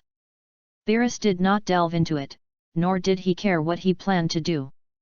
Anyway, as long as he did not destroy all the planets in the universe while he was asleep, it would be fine. "By the way, I heard that you've been investigating the legend of the Scions recently. The one called Super Scion, right? Do you want to attack their clan?" Beerus suddenly changed the subject. The sudden change of topic startled Frisia. "I had a bad feeling right away. Not many people know how to deal with Scions, but I didn't expect that the god of destruction Beerus even knew this." For a moment, Frisia felt his feet go cold and his scalp go numb. "Is Beerus warning me? This is a true reflection of Frisia's heart at this moment. There is no doubt that saying it so clearly is to tell him that he knows everything he does. There is no way not to answer. Frisia can only confess the truth. Yes, Lord Beerus, how should we deal with those scions? Without figuring out what Beerus meant, Frisia's inquiry was to know his intentions. If the god of destruction wants to stay, then he can't do anything to them no matter how dissatisfied he is, and at most he can suppress them. But if the god of destruction also wants to get rid of the scions, then, the plan must be advanced. Just what he wants. I went to planet Vegeta a few days ago and saw the so-called fighting race, the scions. In the final analysis, they are just a group of simple-minded idiots with strong limbs. It is a joke for a race that has no strength and no food to exist. Since you are already taking action, the scions are left to you. There is no need for the scions to continue to exist, and there is no need for planet Vegeta to exist either. When Beerus said this, a deep purple light flashed in his eyes. Chapter 21 Frisia, oh ho ho ho. Chapter 21 Frisia, ah ha ha ha. The pressure of God was released just a little bit with Beerus' words, which made Frisia unable to breathe and his body trembled instinctively. Please rest assured, Lord Beerus. I know what to do. Frisia suppressed his excitement and pretended to be serious as he replied. Although he is afraid of the god of destruction Beerus, now that he has become Beerus' agent, that means they are on the same side. In fact, his heart was so happy that it was beyond words. At least Beerus also wants to destroy the scions, which does not conflict with his original plan. In fact, Beerus is even more terrifying than him, and will destroy planet Vegeta if he disagrees. Very good. Then in the following time, you should be a good agent. The goal has been achieved. Beerus took back his divine power, then turned to Whis and said, the matter is done, we can go back, Whis. Okay, Lord Beerus. Whis smiled lightly. As he raised the angel scepter in his hand, the angel's power turned into a burst of dazzling rainbow light and enveloped the two of them. After a while, the light dissipated and the two people disappeared into the spaceship, as if they had never appeared before. As the two left, the feeling of fear that filled Frisia's body and soul finally disappeared. Agent of the god of destruction. From today on, he, Frisia, is determined to dominate the universe. No one, no matter who they are, can take this position away from him again. Ah! Frisia, who was in a good mood, suddenly laughed wildly. The two senior combatants looked at each other with an ominous premonition in their hearts. Today's worldview has been subverted. People like them finally know that there are still such terrifying things in this world. God of destruction Beerus. Even their king Frisia had to kneel down and lick him. You won't kill us, right? Even if King Frisia wants to be silenced, Ceres and I cannot be on the elimination list. After all, our combat power is 15,000 points. The elite among the elite. The two of them were still comforting themselves and fantasizing inside. But then, there was that ominous premonition experience. You two, you are indeed my good subordinates. Even Lord Beerus, the god of destruction, praised you, but it's a pity. Frisia suddenly turned around, his scarlet eyes flashing with richness. Murderous intent. Dekai and Solace were suddenly eroded by fear, and their expressions changed drastically. They were already very smart and immediately began to beg for mercy. They knew what Frisia wanted to do, and if they couldn't even detect it, they wouldn't be able to climb to where they are now. King Frisia. No. Don't. Frisia. Your Majesty, have mercy on me. I didn't see anything just now. Sucker punch. Why not resist? It can only be said that they are really aware of the gap in strength. Oh? It seems that you guys are really good. Before I even said anything, you all knew that I was going to kill you to silence you. It seems like you will indeed figure out my inner thoughts. Fully. S.A. said with a kind smile. This cat and mouse game is something he enjoys endlessly. Disa and Saris seemed to think they had escaped disaster. But the next second, 2 rays of energy shot out of Frisia's eyes without warning, piercing the hearts of the 2 men in just 0.01 seconds. A warrior with a combat power of 15,000 points was ruthlessly killed by Frisia. I don't mind having my subordinates try to figure out my thoughts. But if I figure out my ideas but still have a sense of luck, such subordinates have no existence value to me. Idiots who can't understand the situation. As expected, Sabo and Dodoria understand me best. After saying these words, Frisia turned his attention to the other people in the spaceship. At this moment, everyone swallowed in horror. Unfortunately for them, they witnessed Frisia kneeling and licking Beerus, so they all had to die. Blood splattered everywhere, staining the entire cockpit red, severed limbs and internal organs were scattered on the floor, and there was a stench of filth. The scene was so bloody and cruel. Of course, for Frisia, it was not surprising, but it only stimulated his bloodthirsty desire. Since even the god of destruction Beerus has given the order, I must speed up the process of destroying the Scion clan. Before that, let's squeeze out the value of one more wave of Scions. With these words, Frisia sat in the stroller again, with an absolutely cold look, as if everything he had done before had nothing to do with him. It wasn't until the men outside noticed something was wrong that someone came in. Seeing the situation in the cockpit, even soldiers who have been fighting all year round can't help but take a breath. Shock, horror, disbelief. However, Frisia won't give them too much time to react because he now needs to contact his capable subordinates. After a brief cleaning by his men, the crew in the cockpit was changed, and Frisia also contacted Dodoria and Sabo who were on a mission. The plan to destroy planet Vegeta was officially established. But before that, Frisia needs to make a more detailed and complete plan. At least he could destroy all the Scions in one go, completely making that legend impossible, and also complete the destruction mission of the god of destruction Beerus. The scene returns to planet Vegeta. At this time, the night was getting darker and darker. At midnight, Talat, Bardock, and Jin returned home. It can be said that they had a sleepless night, and none of the 3 felt sleepy at all. The changes came too fast. Raditz left first, followed by Kakarot. Then, 2 days later, Talat and Sarared took Jin away from planet Vegeta.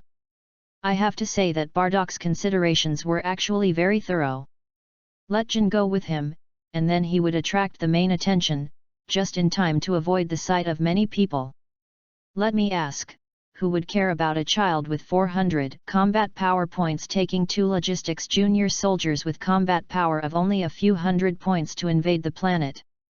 This also made Talat recall a memory that was forgotten in the original work.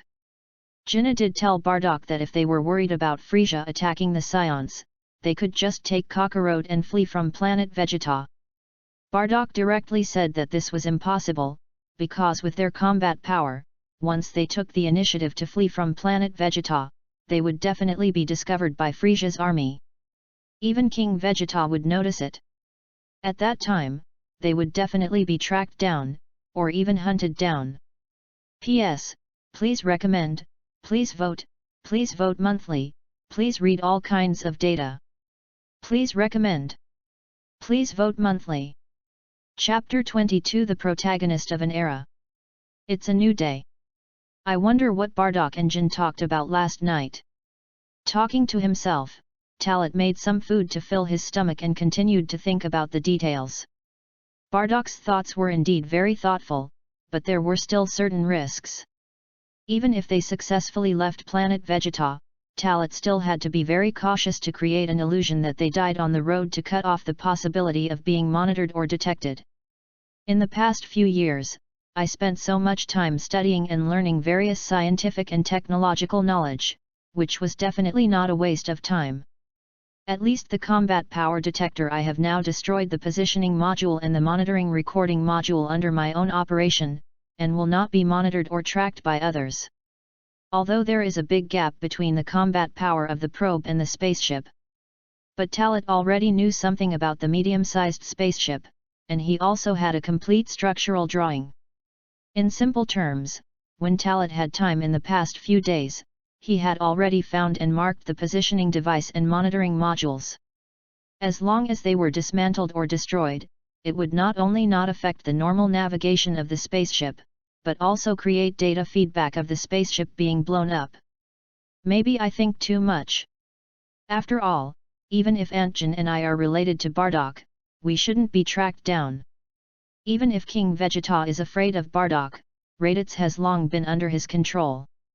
Living in a depressing atmosphere for many years, on the planet Vegeta where the weak are the prey of the strong, I always have to worry about being affected by various dangers, which makes me think too much from time to time.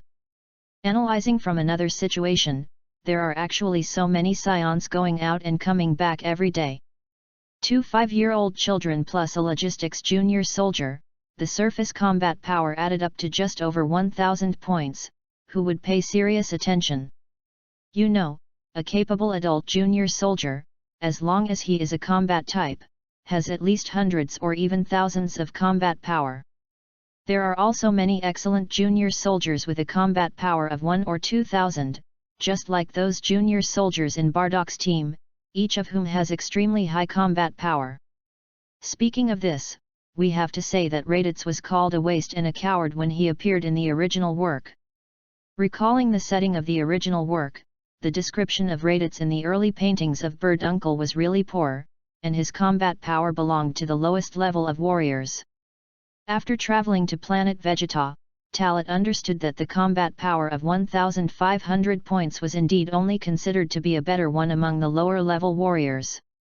In fact, if there were no more complete upper-level warrior settings given by Bird Uncle's character book in the later period, who would have thought that Raditz was actually spoiled? So-called, following Vegeta and Nappa could not experience real bloody battles, and thus could not improve himself. Even if there was a chance to fight, it was mostly just a massacre of the strong against the weak. Whenever he encountered a high-powered person, it would not be Raditz's turn to take action. No longer entangled in these imaginations, Talat sorted out his emotions, put on his clothes and walked out of the house. All preparations had been made a few days ago. Now all Talat needed to do was to check what is missing at the docking place of the spaceship. By the way, get familiar with it first. After going out, Talat saw Salary waiting for him outside. Because they have been training together these days, she would come to wait for them very early every day. Even if the training is over, she still comes to see him habitually.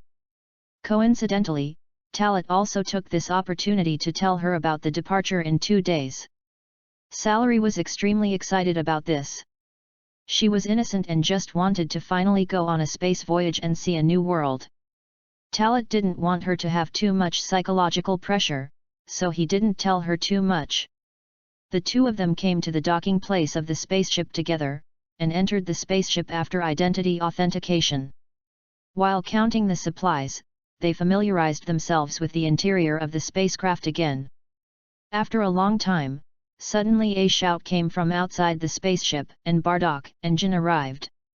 It was Bardock who helped Jin prepare the gifts in advance, so that she would not have to be busy when she set off the day after tomorrow. Although Jin had not been out on a mission for a long time, she was not unfamiliar with it. After all, she had invaded other planets before, but she grew up slowly and her combat effectiveness was not high. At the strong request of Bardock, she finally stayed on planet Vegeta to do logistics work. Of course, it was also because of the pregnancy at the time, first Raditz and then Kakarot. After a brief viewing of the spaceship together, several people talked and laughed out of the spaceship. It was also at this time that Talat realized that when Bardock helped him buy a medium-sized spaceship, he had already made plans for Jin to leave planet Vegeta with him. I was wondering how it could be so smooth. It seems that you think more than I do. Moreover, I am afraid that you have seen some of my recent behaviors, but you just didn't say anything. Talat thought to himself. Bardock is really smart, and this IQ shows his extraordinariness. No wonder he is considered the protagonist of an era. There is even a parallel universe where he was lucky enough to travel to the planet Plant, which had not been invaded and renamed by Scions many years ago, by the explosion of planet Vegeta. Not only did he complete the transformation of Super Saiyan and create a legend, he also destroyed one of Frisia's ancestors, the space pirate child. Thinking of this, Talat shook his head involuntarily. If such a thing really happened, I am afraid that even if I make a wish with the Dragon Ball, I won't be able to summon it back, right? Although this kind of time travel is unrealistic, as a person from another world, he has traveled through time and space and reborn in this world as a scion. What else is impossible? Bardock looked up, as if he noticed Talat's change. When their eyes met, Talat shuddered suddenly and came back to his senses. "What's wrong, little Talat?" Bardock said in a teasing tone, not knowing what he was thinking. "No, I just suddenly have a lot of feelings, and I don't know what the future will be like," Talat said intentionally or unintentionally. His words also made Jine depressed.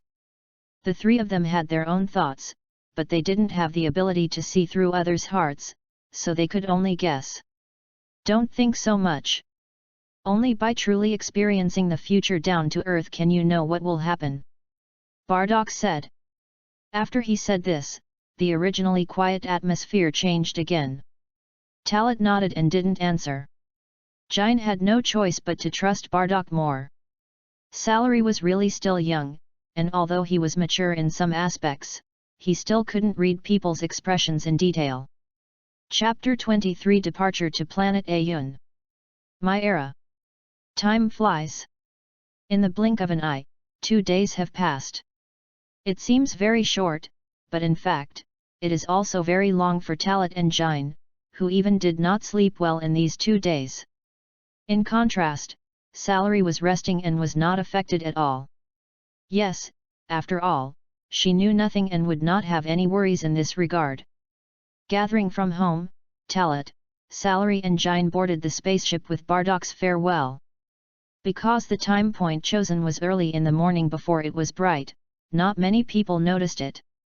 Remember, unless I contact you actively, never answer. This was Bardock's last request, letting Talat and the other two know that even if they left planet Vegeta, it did not mean absolute safety. Saying goodbye to Bardock for the last time, Talat did not tell Bardock about his plan. Since this choice has been made, there can be no hesitation to avoid any accidents. First, take Salary and Jine to get rid of the threats here, and then consider other things. The spaceship broke through the air and left planet Vegeta and entered the universe. For Talat, his time has finally come. He can no longer be threatened or suppressed, and no longer need to hide himself, thereby suppressing his strength and being afraid all the time. In a simple sentence, the sky is high and the birds fly freely, and the sea is wide and the fish jump freely.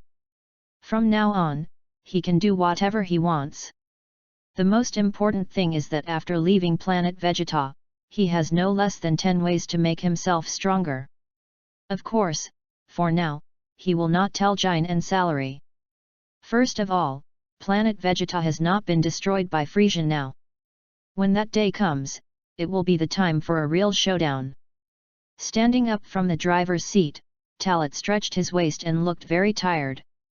I have to say that he was very nervous before leaving, fearing that something would go wrong at the critical moment. Now at least he has left safely, so the tense spirit of the past few days has also relaxed. Of course, it is too early to say that it is really safe now, so he can't rest yet. Looking back at the huge Vegeta planet from the universe, this scene is not comparable to watching cartoons and reading comics in the previous life. Even the scenes created in science fiction movies are far from comparable. I haven't been out of Vegeta planet for 7 or 8 years, and it's still as beautiful as ever. After not seeing such a scene for many years and not entering the universe for many years, Jinna's originally calm heart suddenly felt uneasy. So much so that when she said the word beautiful at the end, there was a clear tremor in her voice, trying to hide her emotional fluctuations. Maybe Jinna really hasn't been in space travel for too long. After getting used to the peaceful and comfortable life, she suddenly has to drift in the universe again, and she doesn't have that down-to-earth feeling. In fact, no one knows, only Jinna herself knows that it's not just because of this reason that makes her feel empty in her heart. But it seems that there is an inexplicable feeling in her heart. It makes her feel that the farewell to Bardock just now will be the last time they meet. Aunt Jine can completely regard this mission as a space trip. You have worked hard for so many years. Just take it as a holiday for yourself. Talat changed the subject and joked. Since he came to this world, as far as he knew, Jine seemed to be doing only logistics work, which was very simple, but in fact she was always very busy. Every day, she had to share the tasks and take care of them. To put it simply, it was a year-round work. Maybe this is normal for science, but in fact, such a life will have a great negative psychology for intelligent life. After listening to Talat's words, Jine smiled. Then Aunt Jine is lucky to have you, little Talat. I hope that the data on the Ayun planet is consistent with the information. It is also a very beautiful planet. The more beautiful the planet is, the more likely it will be invaded by outsiders. Talat couldn't help saying. The Ayun planet that was invaded this time is more than twice as large as the Vegeta planet, but the gravity of the planet is almost the same as that of the Vegeta planet. The natives above have not developed technological civilization, but under the survival pressure of primitive civilization, they have very strong combat power. In simple terms, without the support of technology, everything has to be done with the help of their own physical strength, so in order to survive and reproduce, the people of Ayun are not only huge in size, but also have an average combat power of between 100 and 300 points. Besides, other life forms on the planet Ayun are also extremely large species. When he first learned about the situation of the planet Ayun, Talat's first thought was to judge based on his previous life cognition that this planet was in the prehistoric era, or even older than the prehistoric era, so the planet itself can breed many huge species. It's like the Earth in Talat's previous life, which had an era dominated by huge creatures, such as dinosaurs. Of course, dinosaurs are very common in this world. Not to mention that there are on Earth, there are also on planet Vegeta. It's just that the Scions call them devil beasts and regard them as food. Brother Talat, how long will it take us to travel in space to reach the planet Ayun? Salary spoke at this time. Before, she was attracted by the beauty of planet Vegeta. Now that planet Vegeta has also become a star, where can we still see it? Space travel is actually boring, that is, there will be a sense of anticipation and freshness at the beginning. According to the speed of a medium-sized spaceship, it will arrive in about 2 months. After answering Salary's words, Talat returned to the operating table. Skillfully operating the spaceship, the holographic projection displays all the data in front of him. Planet Ayun is not far from planet Vegeta. Of course, this not far is when there is a spaceship with this technology as a means of transportation. However, compared with planet Lamp, which Raditz and others need to invade, the distance is indeed twice as far. So Talat's idea is that maybe when they arrive at planet Ayun, Vegeta, Raditz and others will have completed their invasion mission. Combined with the plot of the original work, the completion of their invasion mission means that planet Vegeta was destroyed by Frisia and was faked as a planet being hit and exploded by a huge meteorite. I just don't know if the plot will be different. After all, the things that happened in the 2 timelines are completely mixed together. Forget it. Why think so much? Now I am no longer bound by anything. Once the overdrive mode is turned on, the monitoring modules will be destroyed in a few days. The spacecraft system also needs to be flashed to completely cut off the communication function. Please recommend. Please vote for the monthly ticket. Chapter 24 Super Scion, is that the kid? On planet Vegeta. Watching the spaceships that Talat, Salary Engine were on go away, until the combat power detectors had no signal, Bardock breathed a sigh of relief, as if the pressure was swept away in an instant. With the combat power level of planet Oyun, your life safety will not be threatened. I'll leave Salary Engine to you, Talat. With your intelligence, it won't be a problem to take care of them. I hope this storm will pass quickly. As long as I'm sure nothing big has happened here, I'll go find you. After the words came out of his mouth, Bardock turned around and prepared to leave. Now, Talat has also left planet Vegeta with Jin and Salary, and he has no worries. Next, you can play without any scruples.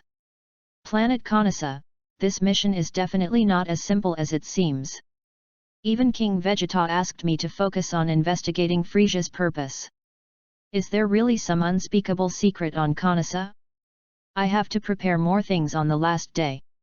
Putting away his thoughts, Bardock walked towards his home.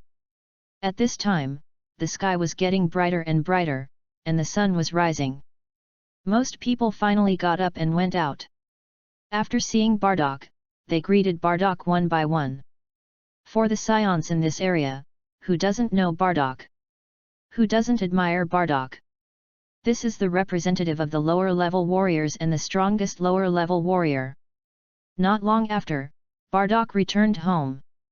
He spent some time sorting out his equipment, and then left home without any nostalgia. This home is home to him in a sense, but in a sense it is not. In his concept, there is a home where there are family members. A home without family members is just a residence. Just as he was about to go to the capital to find his teammates, suddenly, an inexplicable feeling made Bardock frown, turned his head and scanned the surroundings, and finally locked on a shadow corner and looked for a long time. His intuition told him that someone seemed to be watching him. Strangely, if his feeling was right, the combat power detector should not have no reaction. Is it my illusion? Or have I been too mentally exhausted in recent days, causing me to be too sensitive? Muttering, Bardock burst into the air and flew towards the capital. Just as Bardock left, a man in a special combat suit appeared from the dark corner that Bardock had been watching before. It was a close call. I was almost discovered. Bardock is really a warrior with a combat power of 10,000 points. His combat instinct is too sharp. Fortunately, I brought a signal jammer, otherwise it would be troublesome if I was discovered just now. No. Now is not the time to sigh. I have to report the situation of Bardock's family to the king. The next second, the scion also flew towards the palace of the capital at a very fast speed. At this time, in the palace of the capital, King Vegeta was sitting on his throne. Under the throne, an elite warrior was reporting to King Vegeta the intelligence he had received recently. The general meaning is that Frisia is preparing to target the scions because he is afraid of the legendary super scions of their scions. There is even reliable intelligence that Frisia has ordered his men to gather secretly and intend to descend on planet Vegeta in the near future. Humph. It's exactly the same as what I guessed. Frisia thinks he is the emperor of the universe and controls everything. But he is afraid of the legendary power of our scions. It's ridiculous. He thinks he has me in his hands, but in fact I have been preparing to deal with him. King Vegeta said disdainfully, and at the same time, when he said the last sentence, he was still a little proud. The Emperor of the Universe is afraid of the Super Scion. This proves that they, the Scions, should be the masters of the universe. The elite warriors outside are coming back one after another. I believe that it won't be long before at least 80% of the warriors will return on time. When King Vegeta heard this, he was filled with joy. Very good. Since Frisia intends to suppress us this time, I will keep him here completely. As long as we gather the strength of all the elite superior warriors, it's just Frisia. Even if his combat power is 100,000, even if there is King Kurd, we can take him down together. As soon as the voice fell, it was clear how conceited King Vegeta was. He would never know how naive his idea was. At this moment, the door of the palace was pushed open again, and the atmosphere in the hall suddenly changed. Not only King Vegeta, but also the elite warrior looked solemn. King Vegeta winked at him, and he disappeared directly in the hall. Looking at the visitor, King Vegeta straightened his body and said with dignity in his eyes, "Erita, you are so anxious to see me, I guess there is some important news." The visitor was the senior warrior arranged by King Vegeta to monitor Bardock and Bardock's family. "My king, the latest information, Bardock really sent his wife and children out of planet Vegeta as you expected. Now he has come to the royal city, he should go to find his subordinates." Hearing this, King Vegeta nodded slightly. He didn't really care about Bardock sending his wife and children away. After all, he was just a low-level warrior with low combat power. Especially Bardock's youngest son, whose combat power was only 2 points. It seems that Bardock is quite sensible. At least he doesn't plan to escape with his family. He came to the royal city to find his subordinates. He must be preparing to invade Kanasa. After a simple analysis, King Vegeta took a deep breath, leaned on the throne and said, "There is no need to monitor him anymore. You can also withdraw." "Yes, my king." Hearing King Vegeta's order, the senior warrior left the hall quickly as if he had been pardoned. This mission was originally a trap. He didn't even know what King Vegeta was going to do. After Erita left, King Vegeta looked to the other side. Suddenly, another figure appeared in the darkness. King Vegeta asked him whether the planet where Bardock's wife and children went had been reported, and then asked about the latest news of something. After that, he drove the man away and fell into deep thought alone. In the empty hall, only King Vegeta seemed lonely. Will the legendary Super Saiyan be that kid? King Vegeta was in a very complicated mood. Recently, there have been more and more news about legends, and he has to reflect deeply. Recalling that his son Vegeta was born with a combat power of 2000 points, breaking and creating the highest record of Saiyan's combat power at birth. He thought that his son would become a legend, at least Vegeta's talent would be the highest among Saiyans. As it turned out, Vegeta did not disappoint him. However, just when he thought that his son would have the possibility of realizing the legend, a more terrifying newborn was born. Not only did he surpass Vegeta, but his combat power at birth reached 10,000 points. Chapter 25 Everything was ordered by Bardock. 10,000 points of combat power. In the history of the Saiyans from ancient times to the present, how many people have combat power exceeding 10,000 points? Even the elite among the elites, even King Vegeta, how much combat power do they have? Compared with them, Vegeta is 8,000 points less combat power. He was unwilling to accept this, and even complained for his son. Therefore, he decisively exiled him to a desolate planet in the most cruel way, leaving him to fend for himself. Super Saiyan. Super Saiyan. Even if the legend is true, it should be me and Vegeta who are of royal blood. King Vegeta stood up, and his momentum burst out, shaking everything in the hall. In his opinion, it would be best if the child was dead, and the defected Paragus was also dead. At least according to the information he has obtained so far, Paragus and Broly have no chance of survival. The hall fell into silence again, and King Vegeta continued to sit on the throne, as if he was recuperating. He didn't know that at this moment on the planet Vampa, 2 Saiyans, one big and one small, were collecting food with difficulty in the harsh climate. They were none other than Paragus and Broly. They came to this planet, but because the spaceship was damaged and they could not escape, and they could not send messages to the outside world, they could only survive here. Broly was fine, he didn't need much, and he didn't have any specific concepts about many things. But for Paragus, even in just these few years, he couldn't stand it. He was not yet 30 years old, but he had grown a lot of white hair. You can imagine how much of a blow he suffered mentally. He regretted coming here to find his son more than once. Of course, once this idea appeared, he would soon be extinguished. Because he always believed in his heart that his son was the best Saiyan, with a birth combat power of up to 10,000 points. He once believed that his son was the legendary super scion that only appears once every 1,000 years. While moving supplies, he rushed towards the hiding cave. This year's planetary storm is more fierce than ever before. Hurry up, Broly, this is our last trip. I hope this storm can pass quickly. Paragus urged Broly. Although he is an adult, he is far inferior to Broly in strength. Yet, hearing his father's words, Broly responded, and then worked harder. After a long time, the two dragged more than a dozen huge wooden barrels into a hidden underground cave. Only in such a place can they barely avoid being affected by the strong airflow storm from the outside world. With their strength, in a sense, they are strong enough to explode the star. But this planetary storm is the airflow generated by the movement of the planet, which can tear everything apart in strength, and even they can't stand it for a long time.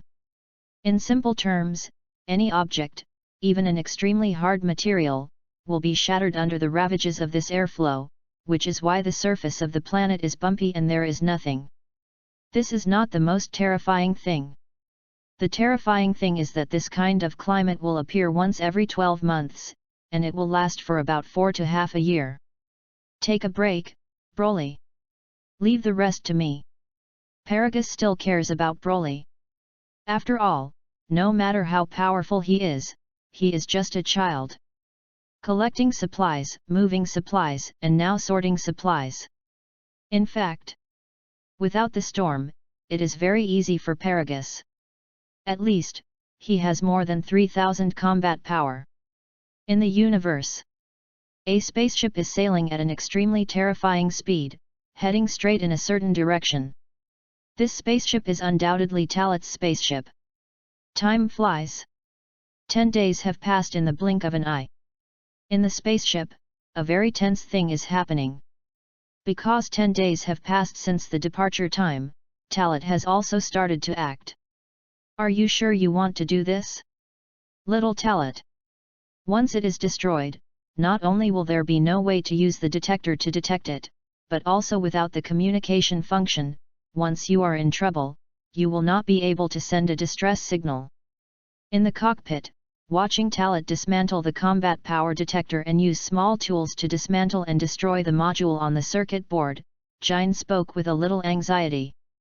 After all, the combat power detector has been integrated into the necessities and has become a prop that all users rely on. Once the common functions are gone, it is like losing eyes for most users. To put it in a simpler way, it is like a smartphone that is suddenly destroyed. Not only can it not make calls, but it can also not be located, and there is even no network. Such a mobile phone can only be played in your hand, occasionally calculate data and record information. What else is there to use? Aunt Jin, I said that this is also Uncle Bardock's order. There are many things he didn't tell you because he was afraid that you would worry. It has been 10 days since we left planet Vegeta, and we have also reached a relatively safe distance, so now I must start implementing the matters agreed with Uncle Bardock. Talat continued the operation in his hands and answered. In recent days, especially when he was about to carry out his own plan, Talat attributed everything he did to Bardock's arrangements. Everything was ordered by Uncle Bardock, so it has nothing to do with him. He just ensured safety and followed the instructions. But this is too careless. Without the communicator, how can Bardock contact us? Jin wanted to stop it, but she couldn't. She believed that Talat would not lie to her. Since it was Bardock's idea, it had to be done. Don't worry, Aunt Jin, the module for receiving messages will not be destroyed by me, but we can't contact and reply to others, let alone be located. Talat said. This is just to comfort Jin, but in fact, it can only receive messages similar to group messages. After all, the positioning module was removed, and the detector was in a state of both existence and non-existence. It could not be located actively, but the serial number was in the host's list. This was also the incredible thing that Talat felt when he learned about this technology. Logically speaking, it shouldn't be this situation, but he was in this situation. Well, you have to be careful. Jin heard this and then calmed down. Less than half an hour later, Talat had completed the transformation of Jinia's combat power detector. Jinia was relieved after confirming that other functions were not affected. Please recommend. Please vote for the monthly ticket. Chapter 26 Combat Power 1200, Open Your Heart. Actually, Aunt Jine, you don't need to be so nervous. Even if it breaks, it's okay. After I finish all the modifications, I will teach you and Salary a way to control your breath and strength. After learning it, you can not only make yourself stronger, but also lock the target by sensing the breath, and know how strong the target is and whether it is a threat to yourself. Continuing to modify Salary's combat power detector, Talat's words surprised Jine again. Little Talat, where did you learn these skills? Not only can you modify the detector, but you also have this ability. Bardock doesn't have it. Jine asked. Talat nodded. There was no need to conceal or hide it now. Talat also showed his ability to control breath. Actually, I have always hidden my strength. Now I will show all my strength. Aunt Jine can use the detector to see my current combat power value. Because of Talat's words and the sudden change in momentum, Jine was shocked for a while, and then pressed the combat power detector again. Beep beep beep, beep beep beep. Battle Power Index, 1200 points. As the battle power detector showed Talat's battle power value, Jinna was so surprised that she couldn't close her mouth. 1200 points of battle power. Is this the method you said to control breath and strength? Even the battle power detector can be hidden? Does Bardock know? Jinna asked continuously.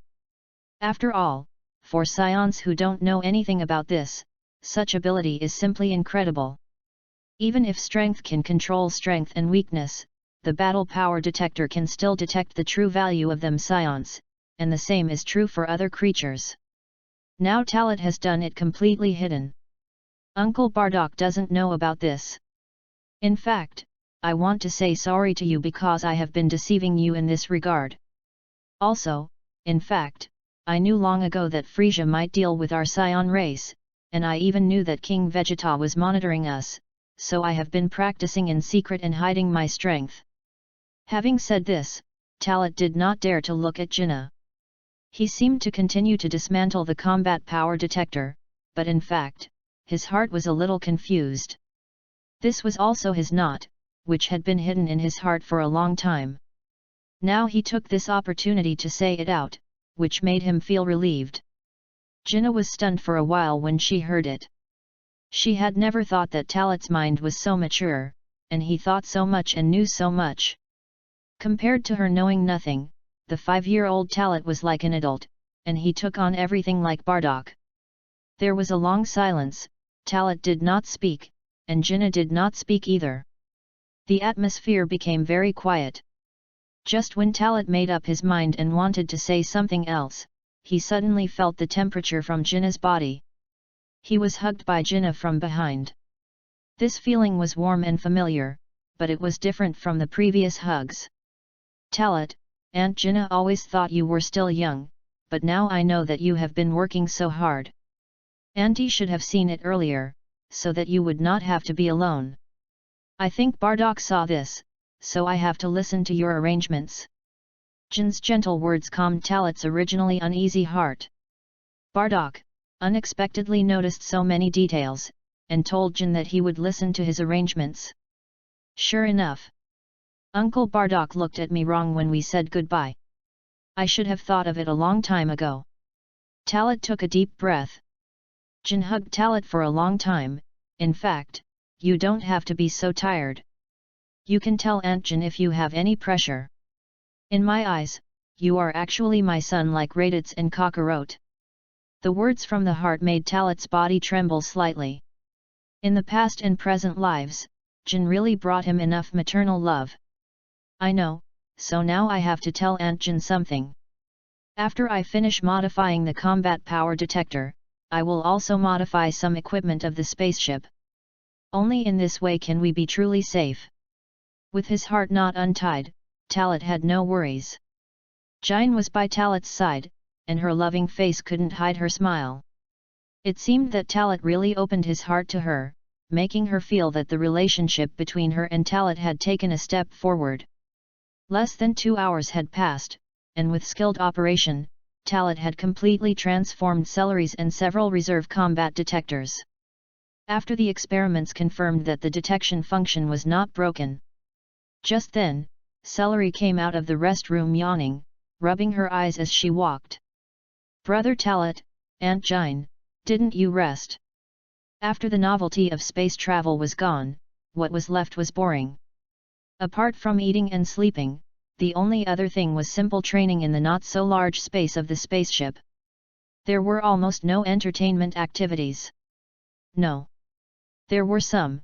For example, Talat made some simple games based on his memories of his previous life, such as cards, chess and cards, etc. "You have been getting more and more lazy in the past 2 days, Celery, you slept for almost 20 hours this time." Talat couldn't help but tease. When he heard that he had slept for so long and was teased by Talat for being lazy, Celery's face flushed. I just didn't rest well before, so I was sleepy, Really? Of course. Puff. Okay, Celery is a girl, Talat, you should give way. Jine interrupted, which eased Celery's embarrassment. Celery came to the workbench and saw a pile of parts and fragments on the table. She also saw the combat power detector and was a little suspicious. "Brother Talat, did you dismantle all the combat power detectors?" Hearing this, Talat nodded and told Celery the details. Of course, he didn't say too much, just mentioned that in order to ensure safety, he should avoid being monitored. Talat didn't expect that his simple words would make Celery's love for him magnified again. Jine, who was standing aside, watched Celery approach Talat without disguising herself, and laughed from ear to ear. Recalling the past, she and Bardock were just like the present Celery and Talat. At the beginning, she also spent a lot of effort to get close and contact, and finally melted Bardock's heart that didn't understand love at all. In Jine's eyes, Talat is very good and smart, but in terms of emotions, she thinks Talat is even more stupid than Bardock.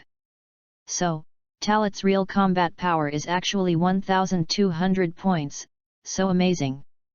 Celery's eyes were full of stars. Facing such praise, Talat didn't care, because he knew himself. "In fact, I'm not that great, it's just that after I learned the method of practicing Qi, I broke through faster." Talat summed up the credit on the practice of Qi. Chapter 27, Qi Cultivation in Progress. Because he said some of the things that he had suppressed in his heart, Talat also changed a little when facing Jine and Celery. He was no longer like before, always hesitating or saying half of something. He no longer needed to be as tired as before, hiding all kinds of things, and being afraid of this and that. After modifying the combat power detector, Talat also modified the spacecraft. The engineering was naturally much more difficult, but with the help of the drawings, Talat had already marked the location of the modules, so he easily eliminated those hidden dangers.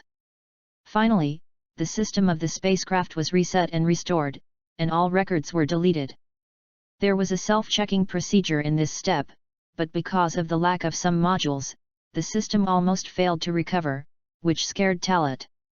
That sudden panic was very similar to the feeling of death. No. Talat was actually not familiar with the feeling of death.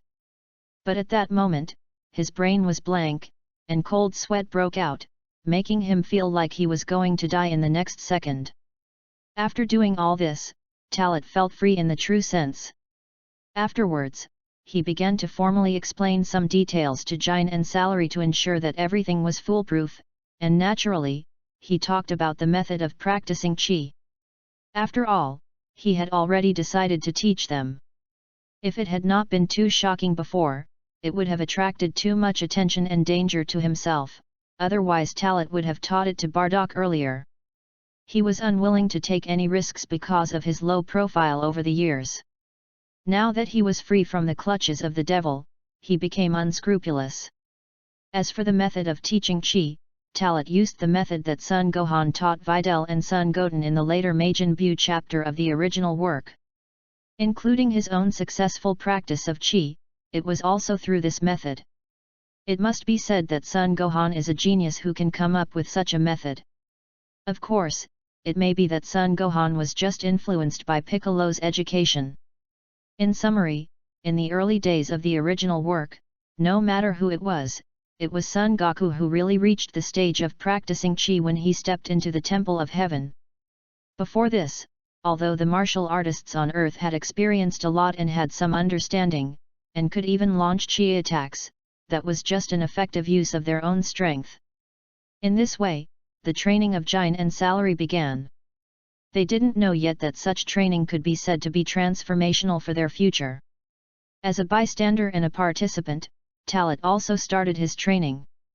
In fact, he would always practice Qi in the past 10 days, otherwise, his combat power would not have increased from 1170 points to 1200 points. 1170 points? That's right, under Bardock's special training in the past few days, Talat's strength has indeed improved a lot, but the actual combat power index has only increased by 20 points. In these 10 days, it has increased by 30 points, which seems to be very little, but it is enough to make Talat happy. Because if you really embark on the path of training, even if it is just a little progress, it is moving forward. As his own strength improves, Talat deeply realizes a problem, that is, if he does not practice and consolidate his strength, even if the combat power value reaches a certain limit, once he neglects to exercise, the combat power will also decrease. The value will change. And in terms of combat power breakthrough, after experiencing several major breakthroughs, Talat understands that as long as it is not a leap forward perception, or as long as it is not an epiphany, then even if there is a loosening in the realm and a breakthrough, the improvement will not be very big. As for other cultivation, Talat really has no way to practice other than cultivating Qi for the time being. After all, the activity area in the medium-sized spacecraft is so small that even if only one person does strenuous exercise, it seems very small, let alone 3 people. Speaking of which, Talat has thought about loading gravity equipment in the spacecraft, so that simple gravity training can be carried out. Under higher gravity, even if you just do push UPS, sit UPS, etc., it can have a great training effect on the body. Unfortunately, even if he wants to, he can't do it. Although people in this era also want to train themselves, make themselves more powerful, and always keep in the best condition, they mostly rely on the powerful power brought by innate genes. Even if scientists can develop gravity equipment, they can't think of using it in cultivation. In short, different times, different concepts. Talat is now going to instill the concept of cultivation to become stronger into Jinnah and Salary, so that they can become stronger.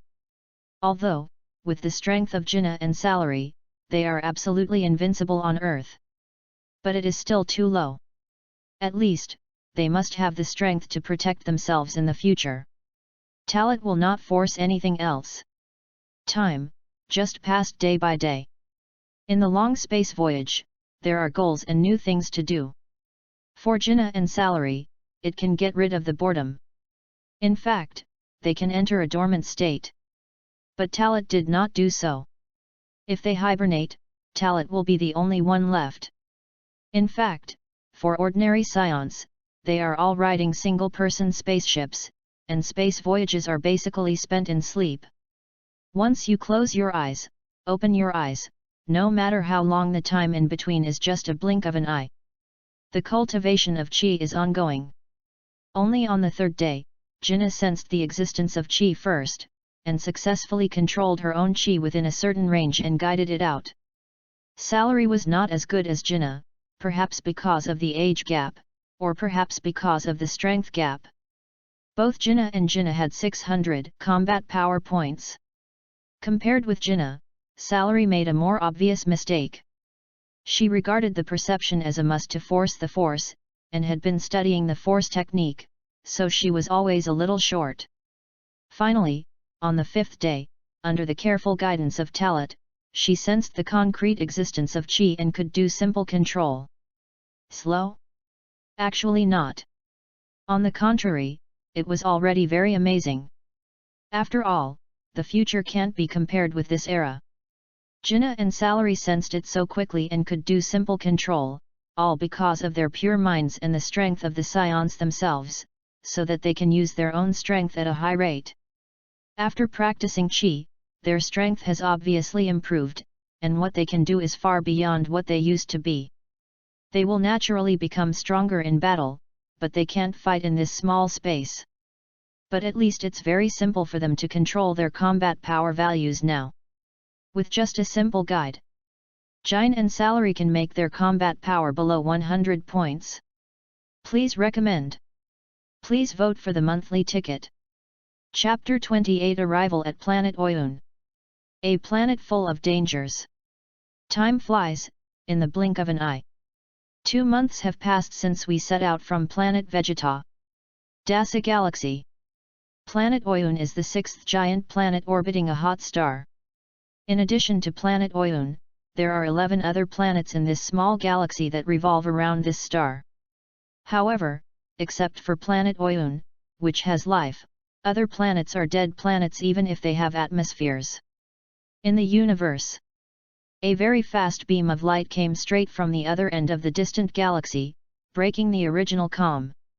The beam of light stopped when it reached the outside of the atmosphere of planet Oyun, revealing the shape of a spaceship, and after a short time, it broke through the atmosphere of planet Oyun and landed on this huge primitive planet.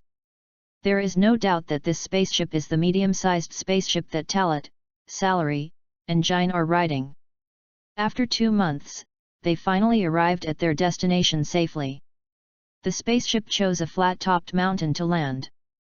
As the hatch of the spaceship slowly opened, Talat, Jine, and Salary also walked out of the hatch one after another. It feels great to be down to earth. Finally, I don't have to stay in that small space anymore. After coming out, Salary stretched her waist and moved her body. The pain that had been trapped in the spaceship was completely released at this moment, making her want to burst out immediately. The air is fresh and the climate is warm. This planet is more primitive than I thought, or is the place where we landed just inside the primeval forest. Jine had invaded many planets with her companions, so she began to pay attention to various factors at the first time. According to the data, the environment of Oyun planet should be more or less the same. Without the level of technology and environmental pollution, the vegetation of Oyun planet is lush, and the size of the species is indeed unexpected. Talat answered Jine's words, and also marveled at the wonders of the planet Oyun. It must be said that even if I knew the intelligence information in advance, it was really shocking to see it with my own eyes. No animals were seen with the naked eye. But the towering huge trees and the lush grass, once ordinary people got lost in them, they could not find a way out. To put it simply, it was like a normal person came to the kingdom of giants. The breath perception spread out, and the surrounding area of hundreds of miles was seen at a glance under Talat's breath perception. Countless life breaths entered his perception, each of which was unique and had never been perceived before. It seems that the planet Oyun is more dangerous than I thought. The data information provided in the intelligence may be wrong. The combat power data of the most dangerous species is definitely more than 400 or 500 points. Among the breaths I sense now, there are several with a combat power of 500 points. Among them, there is an extremely strong breath 300 miles away in the northwest direction, which should reach at least 600 or 700 points of combat power. While talking to himself, Talat also told Jine and Salary, at least to let them know that they were not absolutely safe after coming to this planet. It is true that they have enough strength to survive on this planet, but it is almost impossible for them to occupy this planet with their strength. Unless the full moon comes to transform into a giant ape, there will be a short time for effective invasion. But even if the giant ape transformation can last for a long time, according to the size of this planet, even if it lasts for a month, it is probably far from enough. There are too few people, no wonder there is no time limit for invading this planet. Which I am afraid that after this period of chi training, Talat's combat power has reached 1,300 points. It will take at least a year to have the hope of traveling to every corner of the planet.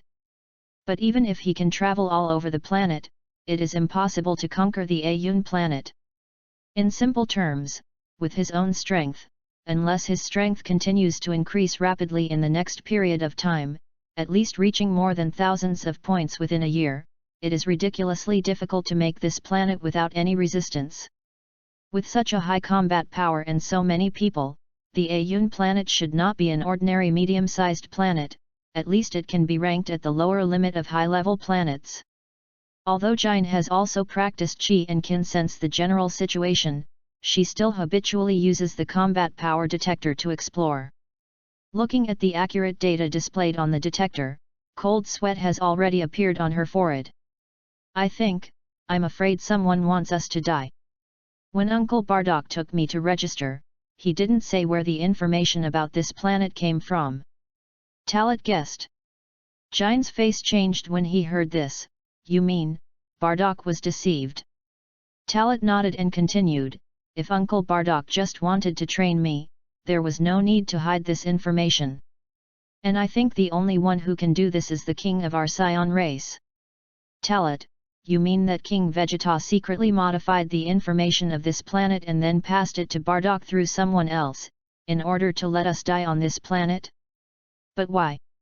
As lower-level warriors, we have always been loyal to King Vegeta. Jine was puzzled and argued. Strength, and power.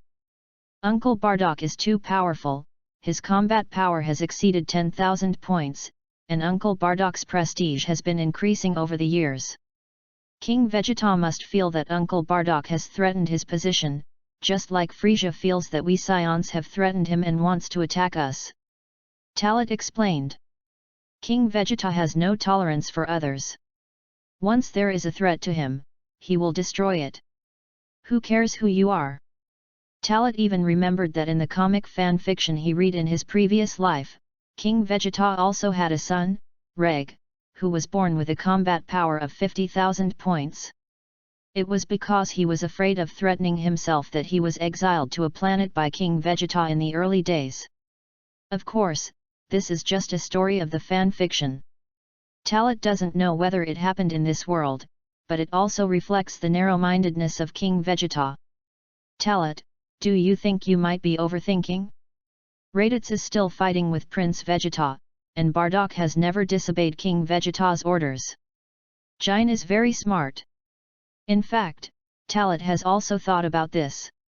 He even hopes that he is overthinking. But some things are terrifying when you think about them carefully. It's better to be like this. In short, at least we are not under surveillance now. Talat nodded. According to Talat's affirmation, at least 1.5 months ago.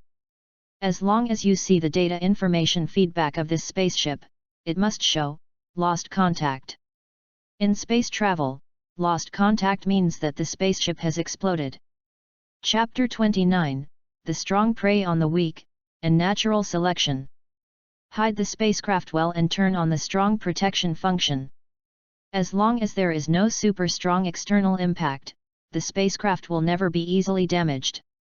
Speaking of which, Talat has complained more than once that the alien technology in the universe is so advanced, and the Frieza army is so awesome, but they can't even make a space capsule. You should know that on Earth at this time, the universal capsule has gradually become popular. 10 years later, it has been used in all walks of life. Let's go. All functions have been turned on.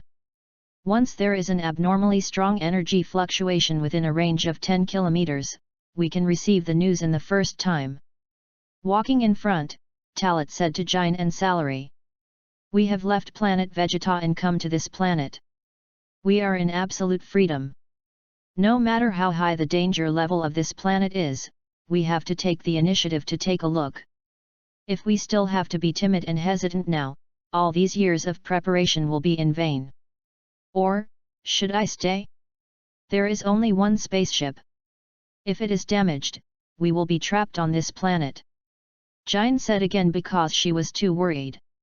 Although her worry was not unnecessary, it was also what Talat was most worried about. But now it is indeed a bit too nervous. The main reason is that the danger index of the Ayun planet is far beyond their expectations. It's okay.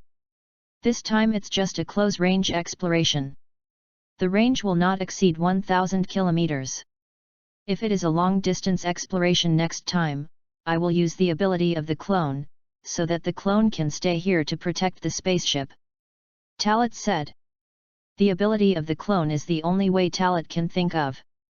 It is unnecessary not to use it now, because it is just going out for a circle.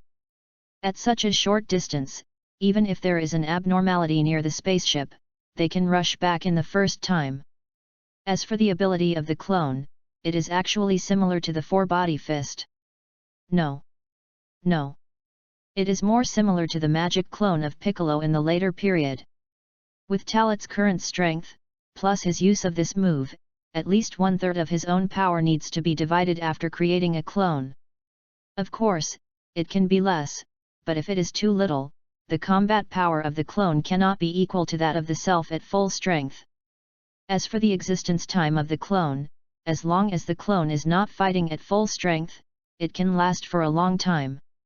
You ask, why not use the seeds of the cultivator?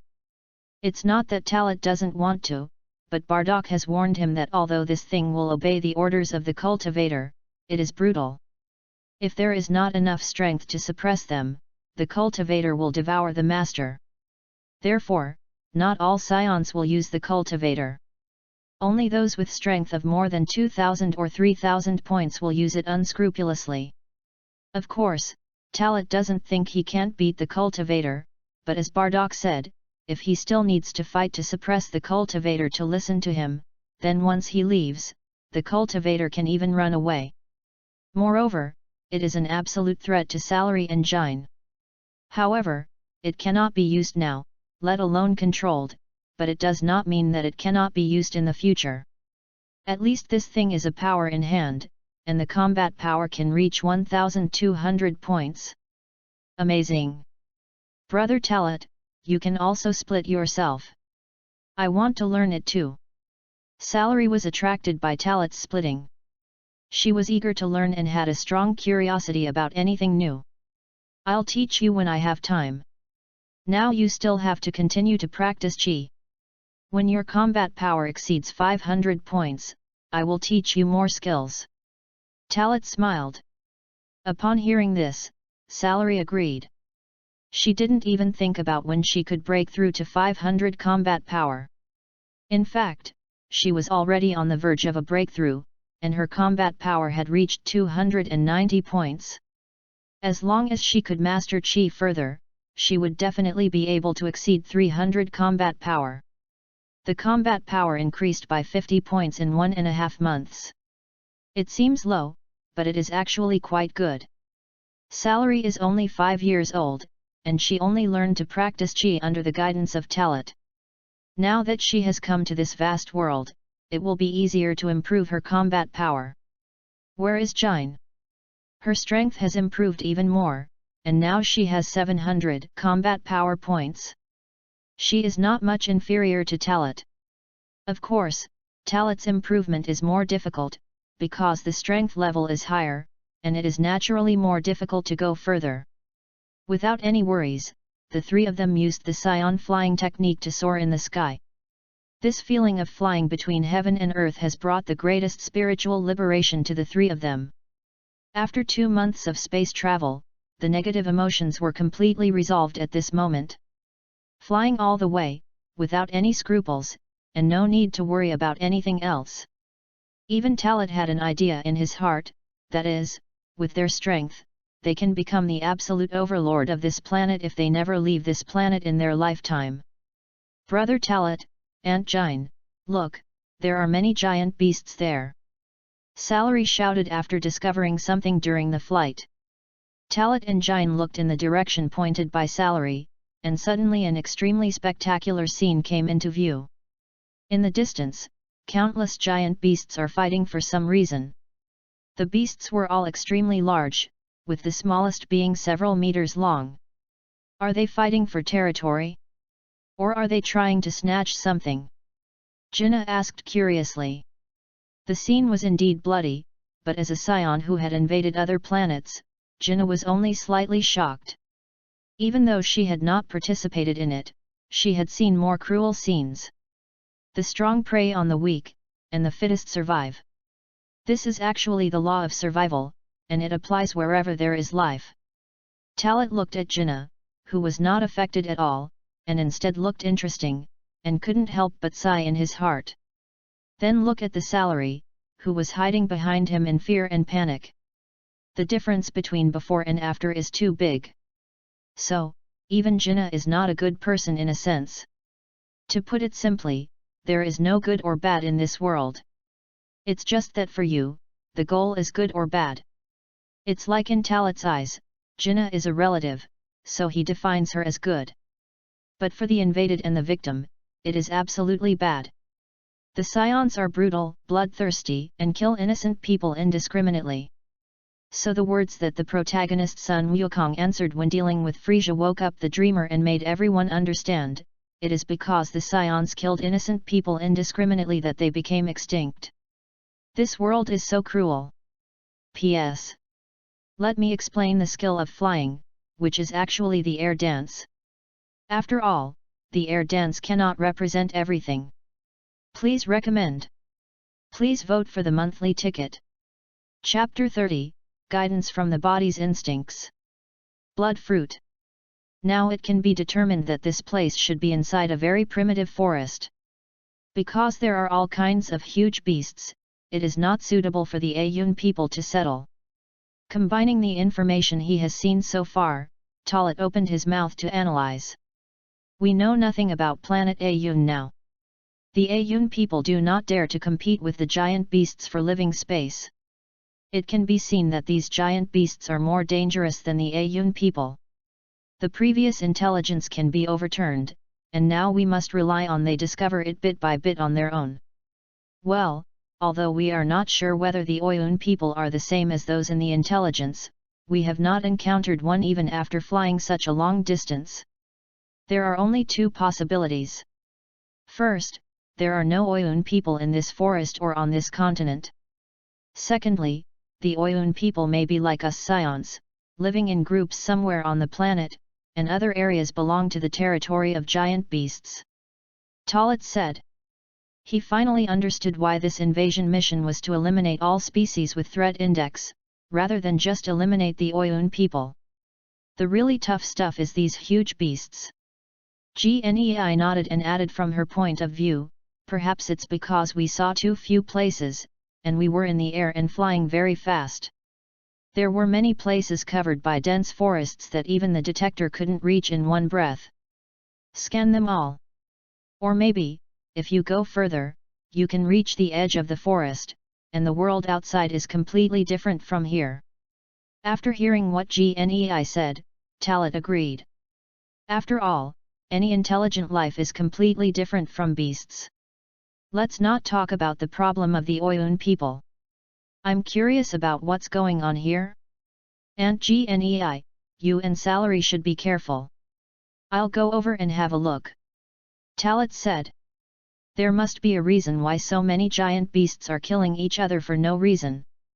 In this primitive world, in addition to fighting for territory, there is also a battle between two forces. However, there are different types of giant beasts, and there is obviously no leading giant beast, so there is another possibility, just as Gnei just guessed, maybe they are robbing something. Talit, why don't you take the risk? Gnei subconsciously tried to dissuade him when this happened when he first arrived on this planet and they caught up with him. It doesn't matter, even if the combat power of these giant beasts is 200 to 300 points, they can't hurt me. And Aunt Gnei, don't forget, my combat power is 1300 points. Although these giant beasts are huge, their combat power is actually very harmful to me. It's not that high. As Talit was preparing to take action, Salary seemed to have noticed something. Brother Talit, Aunt Gnei, look over there.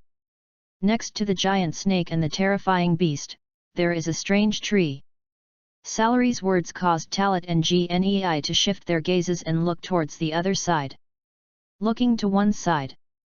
Paying too much attention to the fighting here, but ignoring the area full of corpses on the other side. Among the piles of bloody corpses, a 100-meter-long white giant snake and a 10-meter-long terrifying beast strangled the two approaching giant beasts directly. Farther away from them, a not-so-big fruit tree stood there. On this bloody battlefield, the forest was destroyed in a mess, but this fruit tree was not even stained with blood or dirt. Is this, those two giant beasts protecting this tree? There are also some strange bloody fruits on the fruit trees, which are emitting bursts of light under the sunlight. Nice one? Treasures from heaven and earth? All kinds of thoughts flashed through my mind for a while. The world's great wonders.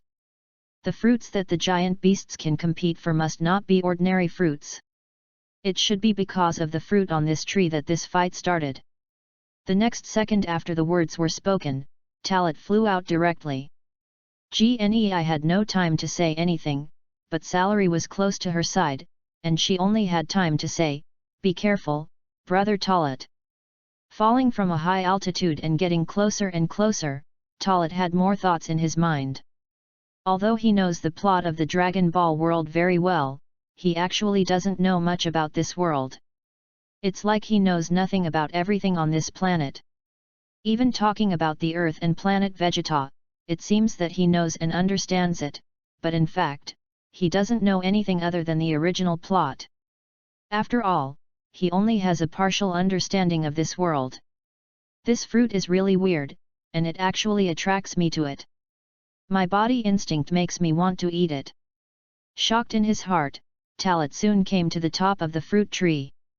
The blood-colored fruit, visible to the naked eye, actually absorbs the blood aura around it to nourish itself and make the fruit fuller. If it weren't for the fact that there was no aura, and the combat power detector didn't give any indication, Talit would have doubted that the tree had become a spirit and was alive. Is this absorbing life energy? So, you are controlling these giant beasts to fight and provide yourself with nutrients? Or is it the temptation you brought that made these giant beasts have to fight to get you? Suspicious in his heart, Talit continued to approach. At this time, a vague memory emerged in my mind. Spirit tree. Although compared with the spirit tree, this tree pales into insignificance and is not worth mentioning. However, it is indeed very similar. They all absorb life energy, but the spiritual tree absorbs the nutrients of the entire planet, while this tree only absorbs the life energy of these giant beasts. If it is the same as the spiritual fruit, then this blood fruit may also improve strength. Talit's heart couldn't help but beat faster. If so, then there is no doubt that he has picked up a treasure. However, he still has to be more careful. The distance is getting closer and closer, just when Talit focused all his attention on the blood fruit. Suddenly, two roars sounded, and the huge movement set off a hurricane whistling, forcing Talit to stop moving forward. Before, because my target was too small, I didn't find it. Now I finally found it. Murmuring, Talit looked at the giant snake and the monster, and the combat power detector also automatically detected their combat power index at this time. Giant snake, 390 points. Monster, 380 points. With a combat power of less than 400 points, there is no threat to him except for the huge size and deterrence. At this moment, the picture is particularly terrifying. Talit is a 5-year-old child, only about 1.3 meters tall. In front of the giant snake and the monster, he is like an ant. Logically, Talit should be afraid. However, he was not afraid at all, but rather excited. Perhaps it was the warlike gene in the Scion's bones that made him not afraid at all. Of course, this alone was not enough, and the power of his own 1300 combat power gave Talat confidence. Chapter 31 A Big Battle? Crushing Power. Roar. Ah! Two roars, deafening. The storm brought about by the roar alone seemed to be enough to overturn everything. But here in Talat, it could only cool him down, without any killing power. Don't you know that your breath stinks? He pinched his nose. This was the biggest harm to him. That's right. This huge species, similar to prehistoric behemoths, when fighting, its fangs and mouth are one of its biggest weapons, and it must be mainly for eating raw meat, so let alone the stench of the gas exhaled from the mouth and nose, the whole body must also exude an indescribable smell. Facing Talat motionless, the giant snake obviously didn't expect that this creature so small that it couldn't see clearly could stop it. Immediately, it swung its giant tail and whipped it down. The wide tail was like covering the sky and the sun for Talat's petite body. However, this attack looked bluffing, but in fact, it had no power at all on Talat, and the speed was also very slow. Talat did not take it, but turned around to avoid the attack of the tail. On the other side, watching Talat avoid the attack of the giant snake, the devil beast did not expect it, but it did not hesitate and bit it directly, intending to bite Talat to death. But how could it be so simple? Talat did not dodge this time, and raised his hands directly. One hand was against the fangs on the upper jaw of the devil beast, and both feet were standing on the fangs on the lower jaw of the devil beast. No matter how hard it tried, it could not shake Talat at all. It seems that a large body does not mean that the power must be so great that even I can't resist it. With the comment, Talat raised his other hand and condensed a dazzling light bullet. Pop! The light bullet flew out of his hand and hit directly into the throat of the devil beast. In just a moment, the eyes of the monster widened, and the body seemed to be in great pain, shaking violently and roaring continuously. Finally, after Talat escaped from the monster's mouth. Boom! A violent explosion occurred in the monster's body. The huge monster, which was tens of meters in size, was directly blown apart, and its flesh and blood were blurred. The scene was bloody and indescribable. On the side, the giant snake's round eyes were wide open. Once the monster died, it became more vigilant. Talat faced it, waiting for its attack. Originally, he would not attack them, but since they took the initiative to attack him and wanted to kill him, he had to be prepared to be killed by him. The strong prey on the weak, the cruelest rule in nature. Hiss roar! The bloody roar sounded again, and the giant snake attacked again. However, it was smarter than the devil beast and knew that Talat could not eat it, so it circled its huge body around Talat, and finally swept its giant tail across and whipped Talat. The savage attack, even if the giant snake had intelligence, it would only be like that. This is the second time. If you don't want to retreat, then take my punch. With a loud shout, Talat gathered strength on his right fist. Facing the giant tail that was attacking directly, he blasted this punch. Pound! The terrifying force did not bounce the giant tail back, but smashed it directly, turning it into a pile of flesh and blood and spilling it in space. The giant snake wailed in pain. And its huge body rolled in the pile of corpses on the ground because it was missing a section of its tail. Seeing that it was about to affect the blood-colored fruit tree, Talat made a decisive move, and an energy wave directly took the life of the giant snake. As the giant snake and the devil beast died, the strong bloody smell was absorbed by the blood-colored fruit tree, and the scene was particularly weird. At the same time, because the giant snake and the monster were gone, the other monsters were immediately overwhelmed by greed, stopped fighting, and rushed over. This scene surprised Talat even more. If I guess correctly, this giant snake and the monster are the guardian beasts guarding this fruit tree. They were about to eat the fruit, but I killed them. This way, the deterrence to other monsters is gone. After making the simplest guess, Talat did not hesitate and quickly descended to the fruit tree. A 20-meter-high fruit tree, you say it is tall, it is indeed tall. But compared to other trees, this tree seems very small.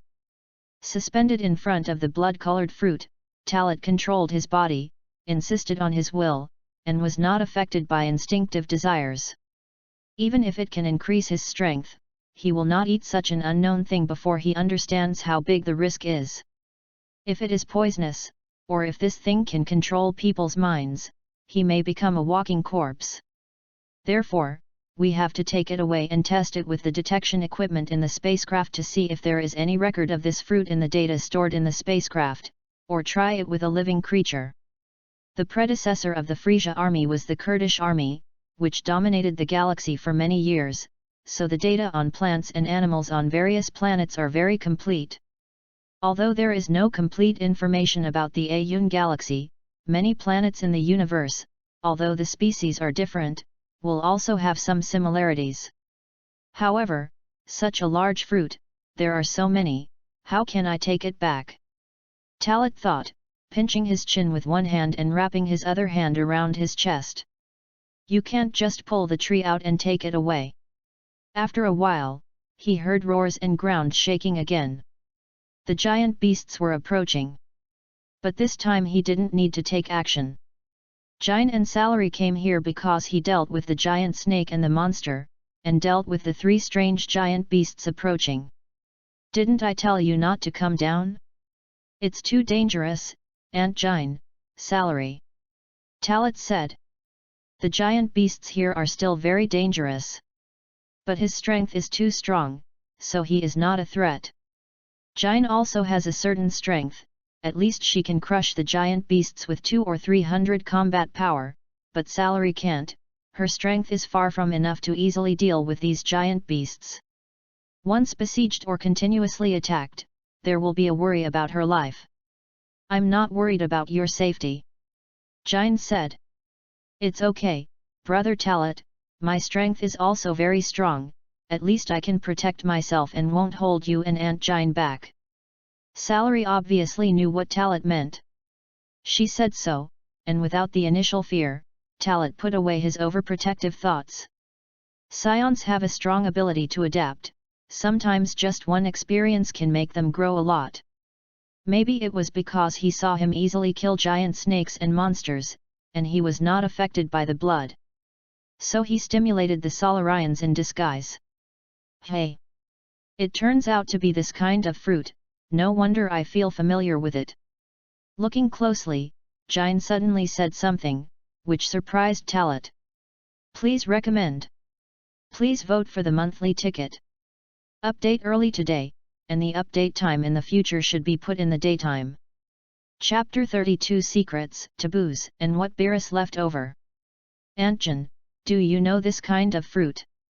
Talat asked in surprise. Seeing a hint of surprise in Jine's expression, it was obvious that this bloody fruit should be something valuable. Well, although I don't know the specific name of this fruit, I can be sure that it is the fruit that Bardock and I have eaten. Talat, we have encountered a good thing this time. Jine's words were full of excitement.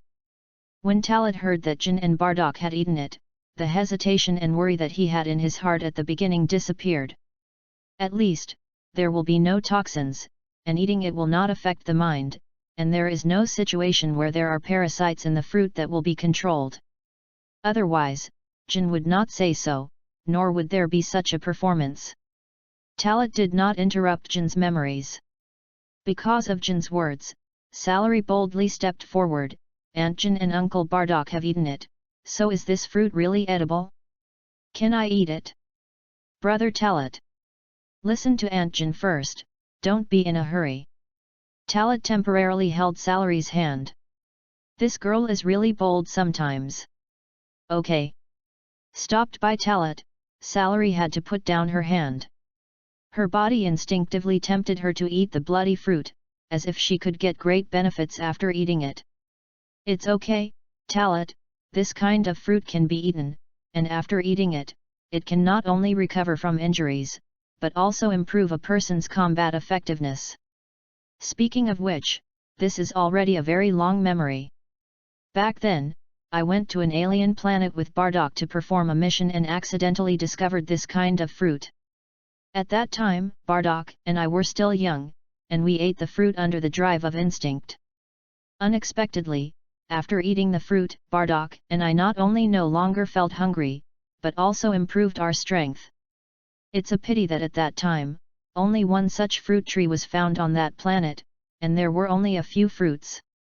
After learning about the effect of the fruit, Bardock and I also studied planting the fruit tree on planet Vegeta, but it ended in failure. The reason is that there are no seeds in the fruit, and after the fruit is picked, the tree will quickly wither. Jine told the information she knew. Then she sighed and said that she didn't expect that there would be such a fruit tree on the planet Ayun. This made Talat know that the bloody fruit is indeed a product similar to the fruit of the spirit tree. Nature is really mysterious. I don't know if there are any other trees on the planet Ayun besides this one? Talat said. If there is one, then maybe there will be two. Unless this is an alien race that happened to pass by this planet and left behind seeds when they were replenishing supplies, and then the fruit tree grew. Talat didn't know that he was just a little bit away from the truth. His thinking was limited, so he could only think of this step. In fact, fruit trees are not ordinary things, nor can they grow naturally on ordinary planets. Like the fruit of the spirit tree, these fruits are foods that only gods can taste, and they are taboos. It is indeed accidental that this kind of fruit tree appears on various planets. Just like the one in front of Talat, it was the god of destruction Beerus who passed by this planet hundreds of years ago and threw the half-eaten fruit here, so there is the current fruit tree. There are seeds in the first generation of fruits, so they germinate and form fruit trees, and then grow this second generation fruit, and even the third generation fruit. The fruit eaten by Jine and Bardock is also the fruit of the next generation, so there are no seeds and cannot be cultivated artificially. Then, can I eat it? Silarui on the side had already been tempted. Now that Jine had finished speaking, her greedy look was fully revealed, which was particularly cute. Since we all know the effect of this fruit, we can eat it. However, there are at least 20 or 30 fruits here. It is impossible to eat them all at once. Even if we can eat them, we can't waste the effect of the fruit. Talat said. It is definitely possible to eat them, but the most important thing at the moment is how to take them all away. The fruit is as big as 2 basketballs. Even if they can take 2 or 3 away with their bare hands, 3 people can only take less than half. Besides, there are giant beasts rushing here. Being stopped again, Salary was not angry. She was obedient enough and could be said to listen to Talat's words. Jine understood Talat's thoughts, or, I will go back and drive the spaceship over, so that I can take these fruits away. Talat's eyes lit up when he heard this. He really hadn't thought about this. Then please Aunt Jine, Salary will go back with you, I will stay here to guard the fruit. Talat said. Jine nodded in agreement, and then pulled the somewhat reluctant Salary along. As the two left, Talat's eyes condensed, because the giant beast was approaching. He did not hesitate to release all his aura, and 1,300 points of combat power broke out. The moment the momentum exploded, it brought infinite deterrence. The giant beasts in this area who had a greedy desire for the blood-colored fruit were stunned in place, not daring to act rashly. However, the temptation of the blood-colored fruit was too great. Even though most of the weak giant beasts stopped moving, those with strong strength only paused for a few seconds, and then rushed up without hesitation. Ouch! 100 meters away on the right side of Talat, a giant beast as big as a hill galloped towards him, resembling Godzilla. Crushing all the flesh and blood corpses along the way, it also crushed the originally messy forest to the ground. From a rough perception, the aura is far beyond that of ordinary giant beasts. The combat power detector issued a detection alarm, and the combat power of this giant beast reached 600 points. It was one of the powerful auras he first sensed. A ferocious beast of this level would be a disaster for GNEI and Salary, but in front of Talat, it was only slightly powerful. The powerful behemoths always appear last. They don't appear at the beginning just to let the weaker behemoths kill each other, and finally appear to reap the benefits. Talit was not intimidated by the momentum of this behemoth. Ho ho ho! In just a moment, the giant beast had arrived. It seems that he is completely ignored, and the target is the bloody fruit. If you take this bite, you won't be able to swallow the whole tree? Seeking death. A murderous intent flashed in Talit's eyes. The breath surges, and the energy is concentrated in the hands with the control of the breath. He raised his hand and waved, and a golden energy wave suddenly shot out, directly bombarding the body of the giant beast. Boom! There was an explosion, the ground shook, and fire shot into the sky. The terrifying behemoth that had been galloping forward just now was blown into pieces, and blood mist filled the space. Chapter 33 Combat Power 1500 points. Z-Radit's combat power at the beginning. The Overlord level beast was killed instantly, and Talit also knew how strong the energy wave he exerted at full strength was. This scene completely deterred the beasts who were still trying to fight for the bloody fruit. There were even a few beasts that were still rushing, but they almost couldn't stop because of this terrifying explosion. There was a beast similar to a lion and tiger, which had stopped, but was knocked to the ground by the beast behind it, and fell not far from Talit. Fear filled the heart of the lion and tiger beast, making it terrified and retreating quickly, like a child who did something wrong and tried to cover himself up.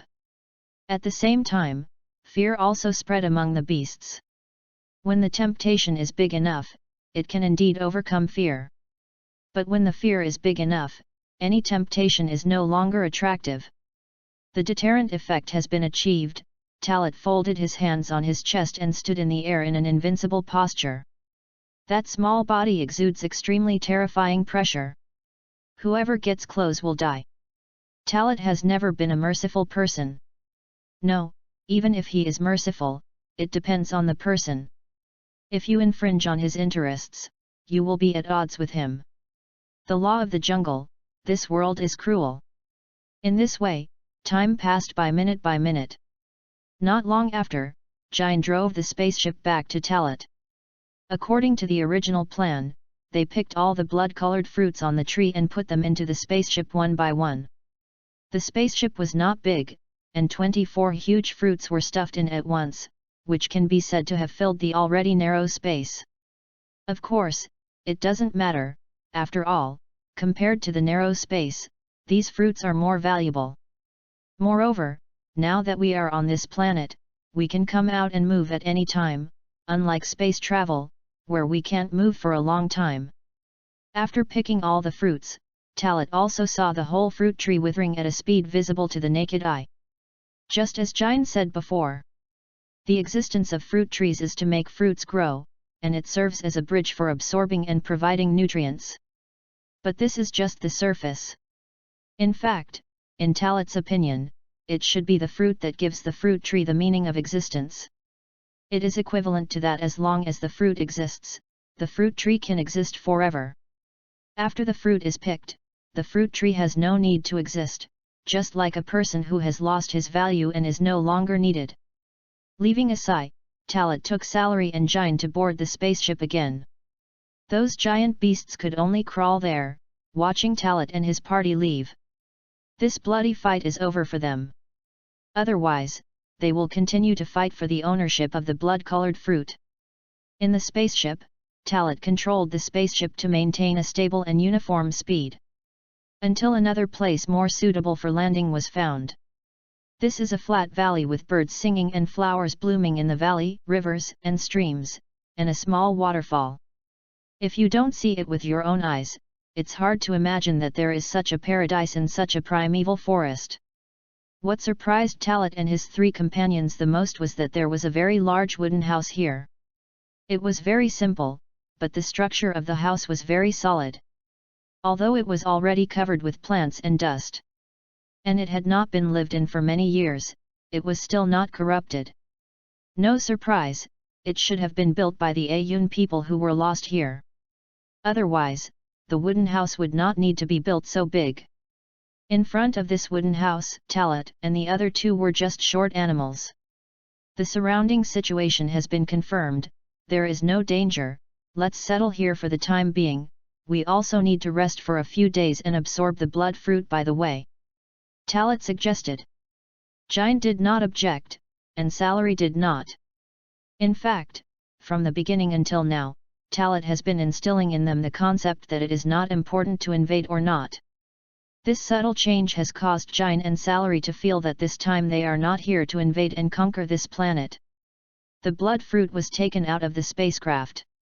Under the sunlight, the fruit once again glowed with a special luster. There are a total of 24 blood fruits, and 3 people have exactly 8 each. Of course, the specific effect depends on whether a person has a limit. With the idea of trying it first, Talat subconsciously did not intend to let Jine and Salary take risks. Crack! Crack! Without the initial concerns, as he took a bite, the flesh of the blood-colored fruit entered his mouth and turned into a cool feeling that entered his lungs. It was sweet and refreshing, just like eating strawberries, the only difference was that this was much bigger than a strawberry. The taste was endless, and after eating the flesh, there was still a fragrance in his mouth. This feeling? It's amazing. The whole body began to spread coolness, and this special feeling made Talat unable to stop. No wonder the body was so thirsty, this was a real cleansing and strengthening. Without hesitation, Talat ate quickly, because the flesh he ate would be absorbed by the body quickly, and if he didn't continue to eat, the coolness would quickly dissipate. After a huge fruit was swallowed, Talat closed his eyes and felt it carefully. Until the coolness completely dissipated, a strong heat burst out from his body again. Strength, improved. Body, strengthened. Turning on the combat power detector, Talat saw with his own eyes that his combat power index had increased from 1,300 points to 1,500 points. 1,500 points. This is the strength that Raditz had at the beginning of Z. Just by eating a fruit, he increased his combat power by 200 points. With such an increase in strength, it is no wonder that those giant beasts would be so eager. Eating a fruit is enough to shape a beast of the overlord level of the Ayun planet. On the side, seeing that Talat had no reaction, Jine and Salary were curious and worried. Talat, how are you? Jine asked. Salary also followed with concern, are you okay? Brother Talat. Talat shook his head, and then smiled, this blood fruit can indeed enhance strength, and it can also strengthen the body. My current combat power has reached 1,500 points. Hearing this, Jine and Salary were shocked at the same time. So many? I remember that when Bardock and I ate the fruit, our combat power only increased by about 100 points. Jinnah was still recalling, as if wondering if she remembered it wrong. Maybe the blood fruit we found absorbed more life nutrients, so it increased more. Talat made up a random reason. In addition, it depends on how much Jinnah and Salary can improve after eating it.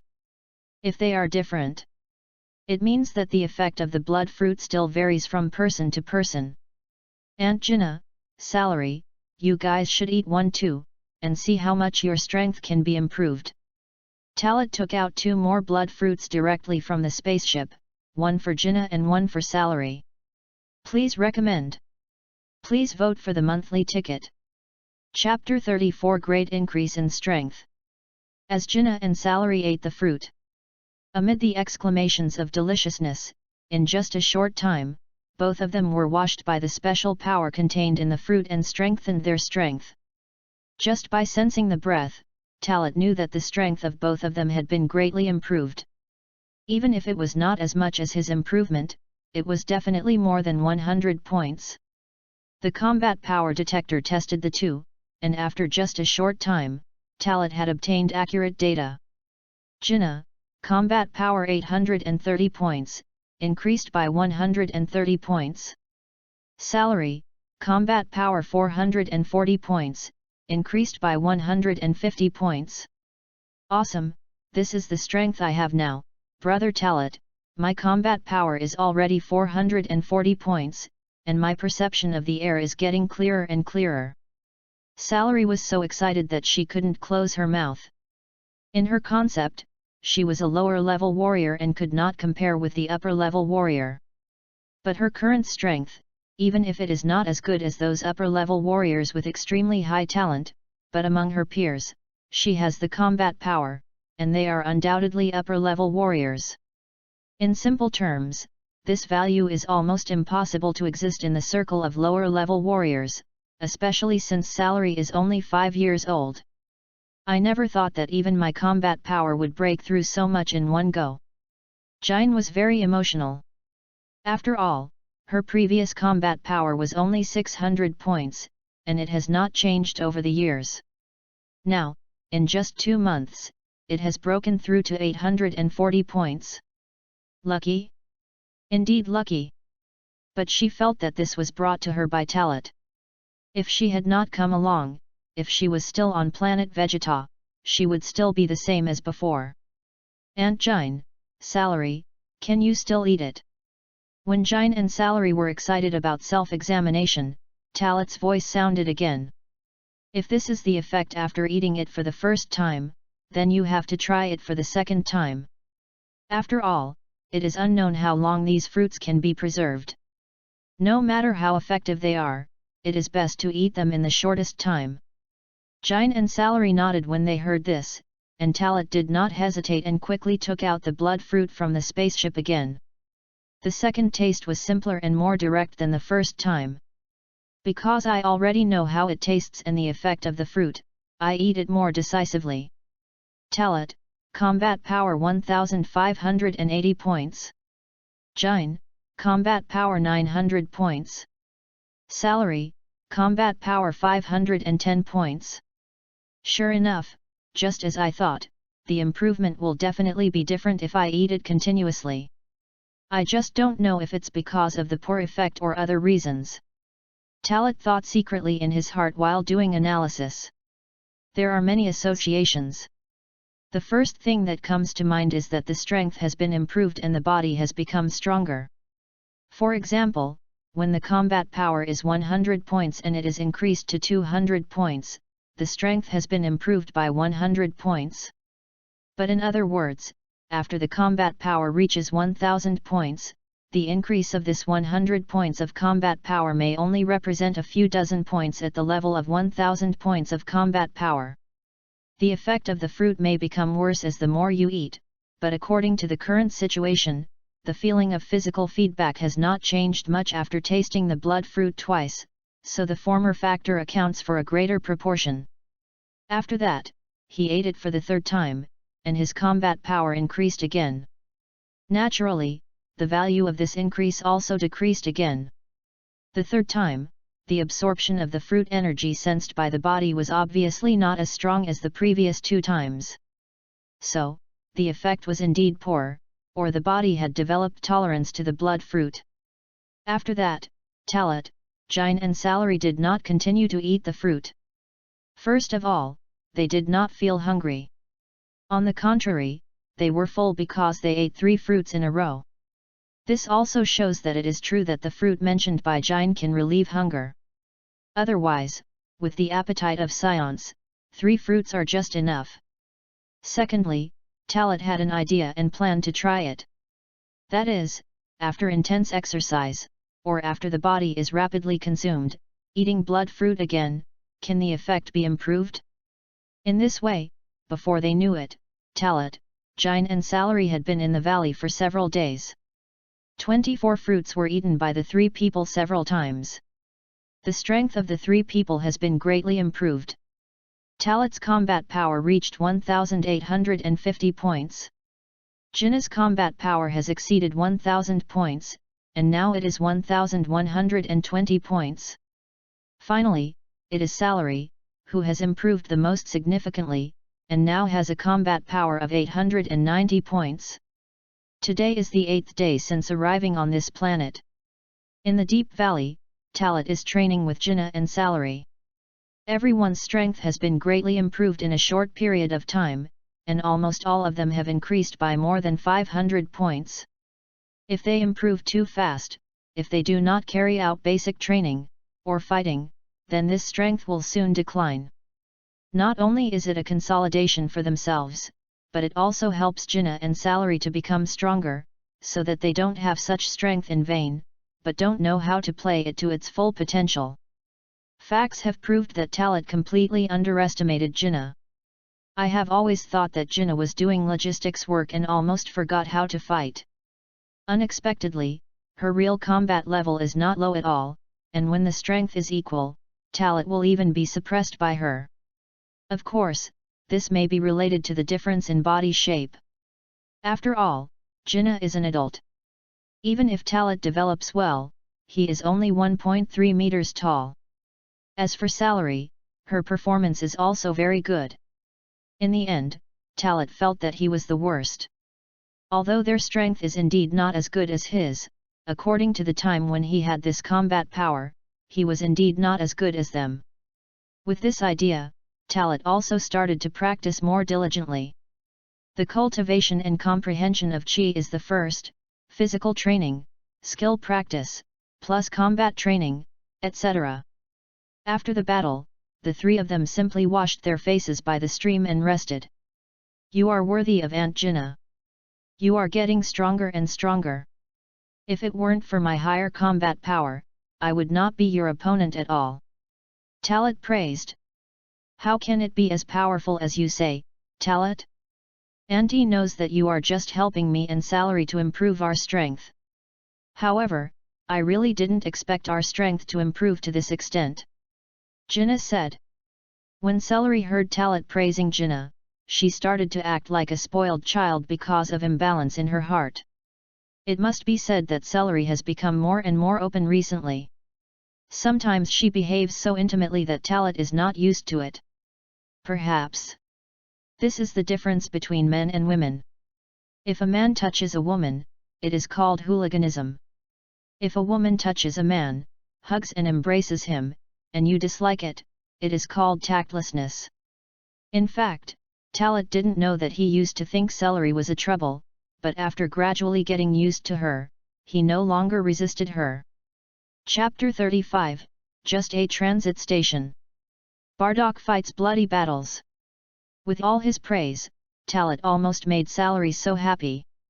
For the little girl, there weren't many people she cared about, and Talat was the only person she recognized as the closest. To put it more directly, Salary had already regarded Talat as her other half. After a long conversation, Talat and Salary helped Jine prepare food together. After the three of them had a full meal, Talat began to talk about exploring the planet Ayun. These days, although the three of them have been wandering around, they have been staying in the valley most of the time. After all, they also have to look for other blood fruit trees. It's a pity that apart from that one, no second one has been found. Maybe there is only this one, maybe there are more on other continents. Now, they are familiar with the hundreds of miles around, so it's time to get out of this primeval forest. Even if the purpose is not to invade now, since they have come here, they can't just stay in this area, they have to see the outside world, and see the Ayun people. Frankly speaking, Talat knew that they would not stay on this planet for a long time. Ayun planet was just a transit station from the beginning. After exploring Ayun planet, Talat planned to go directly to Earth. The turning point was the news of the explosion of Vegeta planet.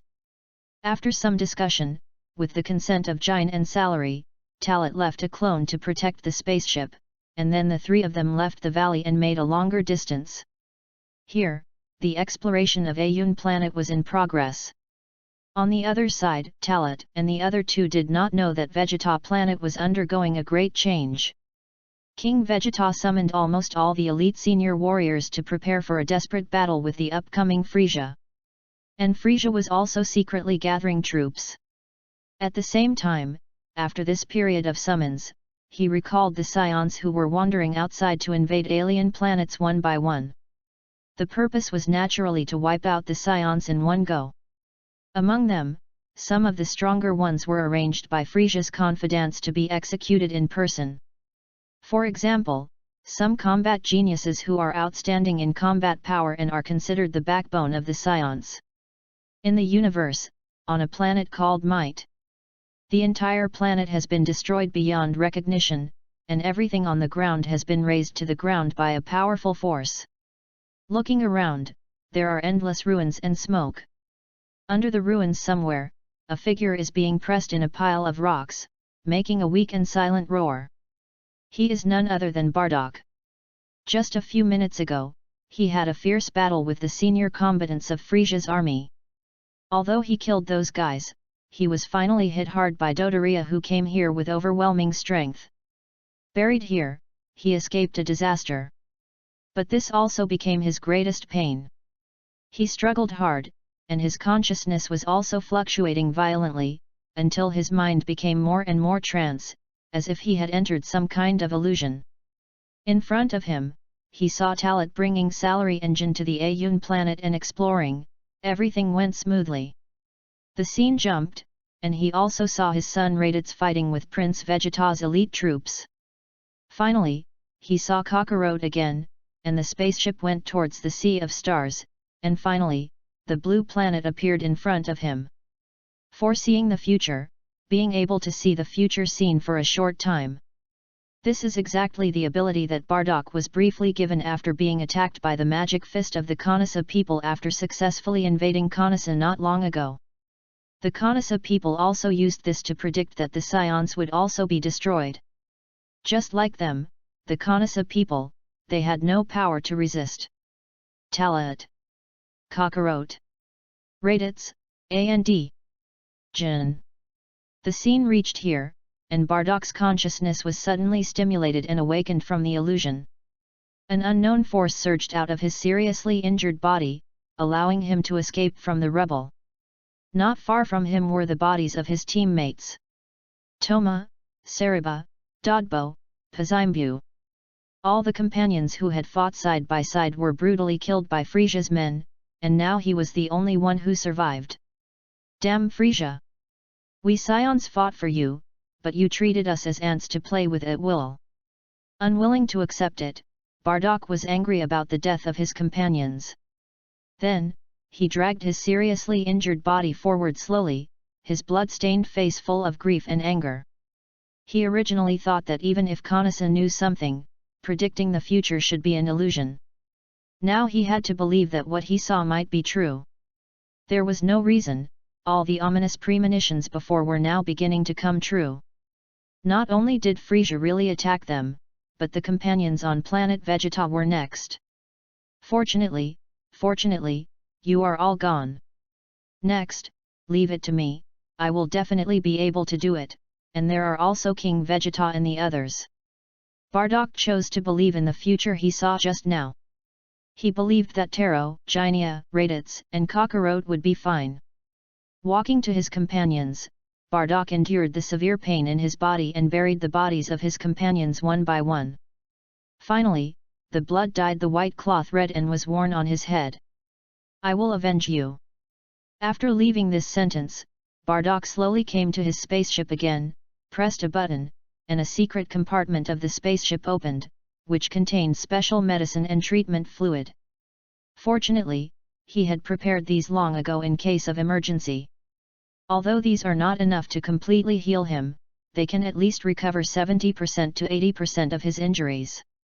Without much hesitation, Bardock injected the treatment fluid into his body and took the special medicine. As the effect of the medicine took effect, the pain in his body gradually subsided and disappeared, and the whole person finally recovered. Damn it! I didn't expect Dodoria to be so powerful, but next time it won't be so easy. My current combat effectiveness has been greatly improved because of the recovery from serious injuries. Bardock muttered to himself. Press the combat power detector, and the value on it keeps jumping. 10,000 points, 11,000 points, 12,000 points, 15,000 points, 18,000 points.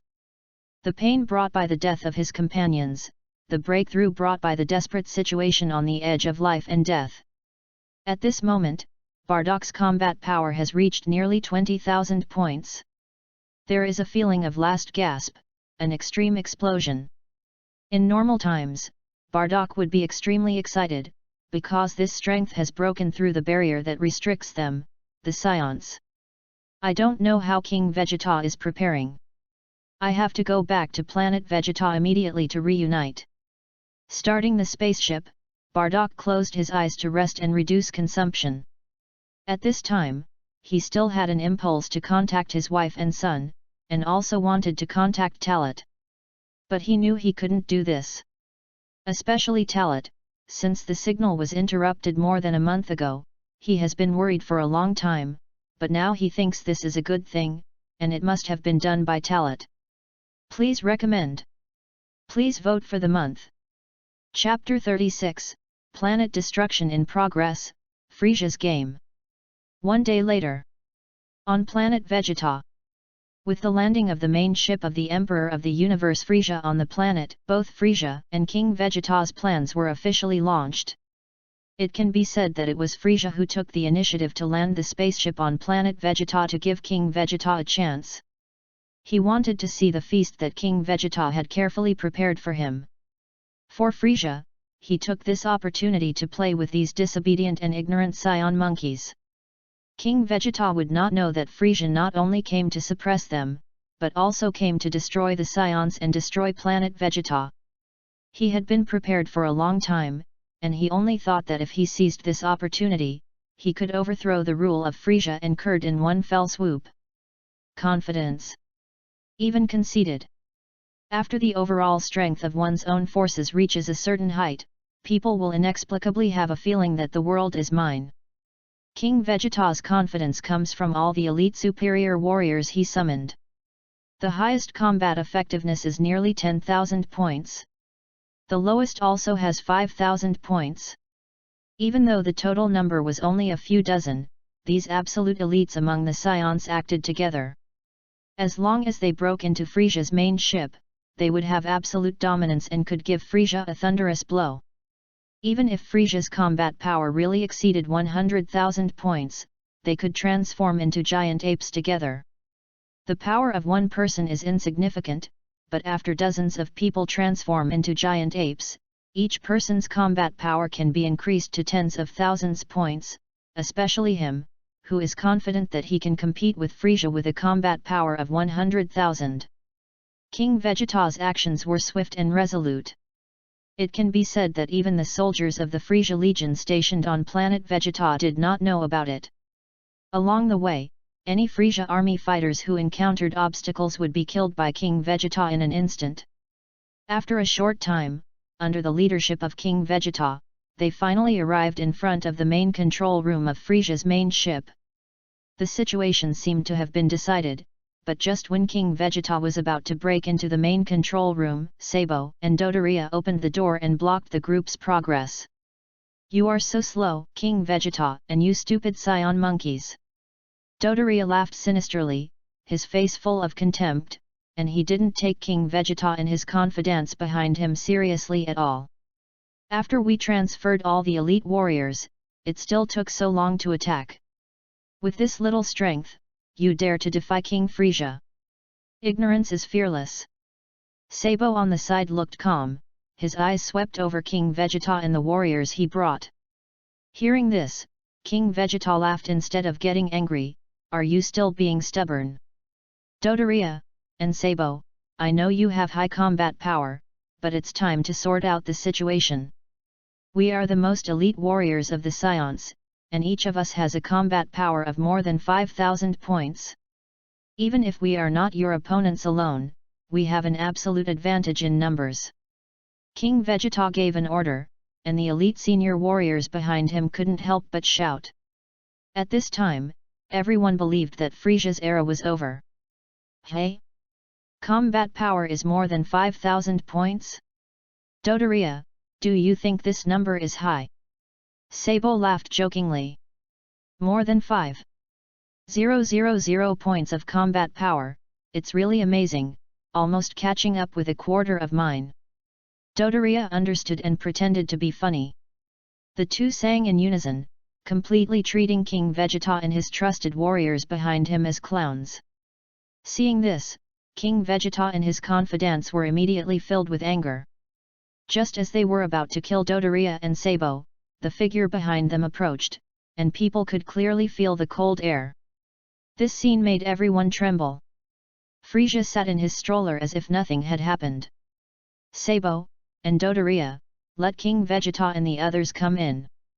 This big show, I have to see it with my own eyes. Frisia's voice was full of absolute irony, and a cruel and evil smile appeared on his face full of insidiousness. Sabo and Dodoria were stunned for a moment after hearing the order, and they did not dare to hesitate. They followed Frisia's order and made way for King Vegeta and the others. Humph! Even your master has seen the situation clearly, and you still dare to stop us here. Although King Vegeta was nervous, he was no longer afraid at this time. But when he walked into the main control room and was about to speak, Frisia's eyes made the king feel an inexplicable sense of guilt. Oh my, there are so many elite scions, King Vegeta, are you so confident that you can overthrow my rule? Frisia said with a joking smile. These words hit the heart of King Vegeta. Stop saying such meaningless words. Frisia. From now on, I am the Emperor of the Universe. King Vegeta, who was angry and embarrassed, gritted his teeth and shot an energy wave at Frisia. He wanted to establish his prestige through his attack and be more courageous. As the saying goes, the brave wins when two meet in a narrow road. All the advantages are on his side, there is no reason to retreat. However, the energy wave with only 10,000 points of combat power was easily disintegrated by Frisia's eyes, and even without an explosion, it turned into energy particles floating in the space. What? Seeing this scene, King Vegeta's pupils shrank sharply and his mind trembled violently. Like him, the Scion warriors behind King Vegeta were stunned and terrified. Oh, ho ho ho ho! It seems that you are indeed ready to die, so there is no need for me to continue to play with you. The smile on Frisia's face became fierce, and he raised his hand without caring. In an instant, two death rays shot out from his index finger and pierced through King Vegeta's knees one after another. This is my return gift. King Vegeta let out a painful wail from his mouth after his knees were pierced, and the whole person knelt down in front of Frisia uncontrollably. Such a situation made everyone present gasp, and their throats swallowed saliva and air involuntarily. The gap was too big. Dodoria and Sabo looked indifferent and watched Frisia's performance quietly. Ho ho ho ho ho! That's more reasonable, you Scion monkeys, you are only fit to kneel before me forever. I'm very curious, where did you get the courage from? Is it your so-called Super Scion legend? You are hopelessly stupid to be swayed by such a boring legend, King Vegeta. Frisia slowly walked down from the suspended seat, his petite body exuding an absolute murderous aura, looking down at King Vegeta from above. Chapter 37 Desperate King Bay. But, damn it! Frisia! You are targeting our scions because you are afraid of the birth of a super scion in our tribe, and then you will be killed. Even if I fail. But your future will also be at the hands of a super scion. King Vegeta seemed to have known the result, and laughed grimly. At this moment, he showed the backbone of a king.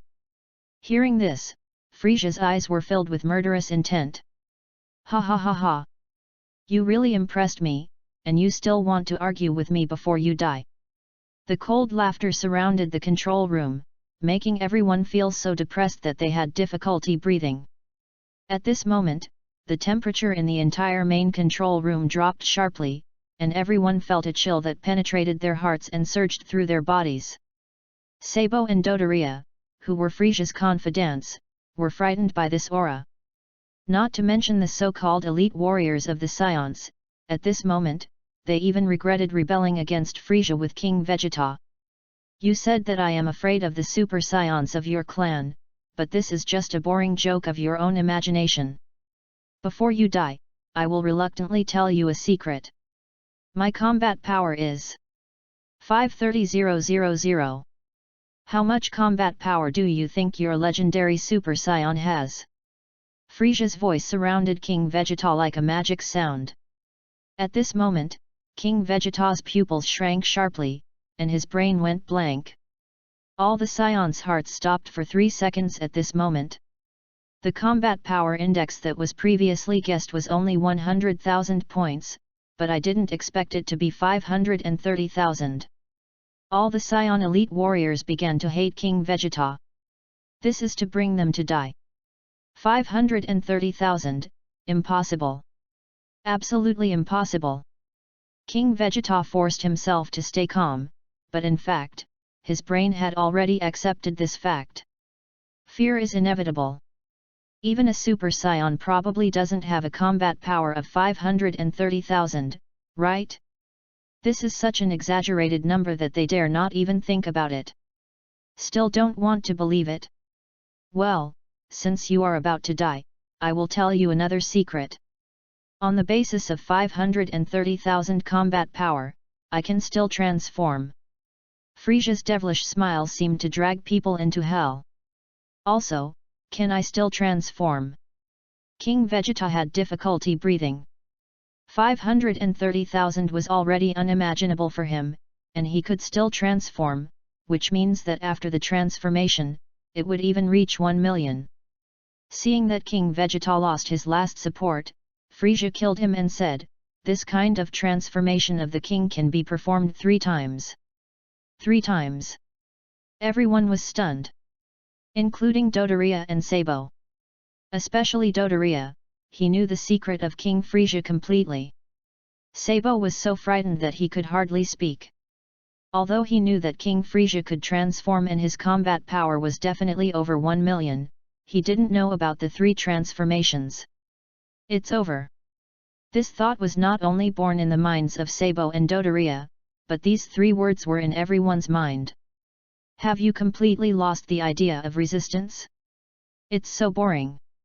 Frisia raised his right hand carelessly, and the death beam condensed at the tip of his index finger, which was even more terrifying with his contemptuous face.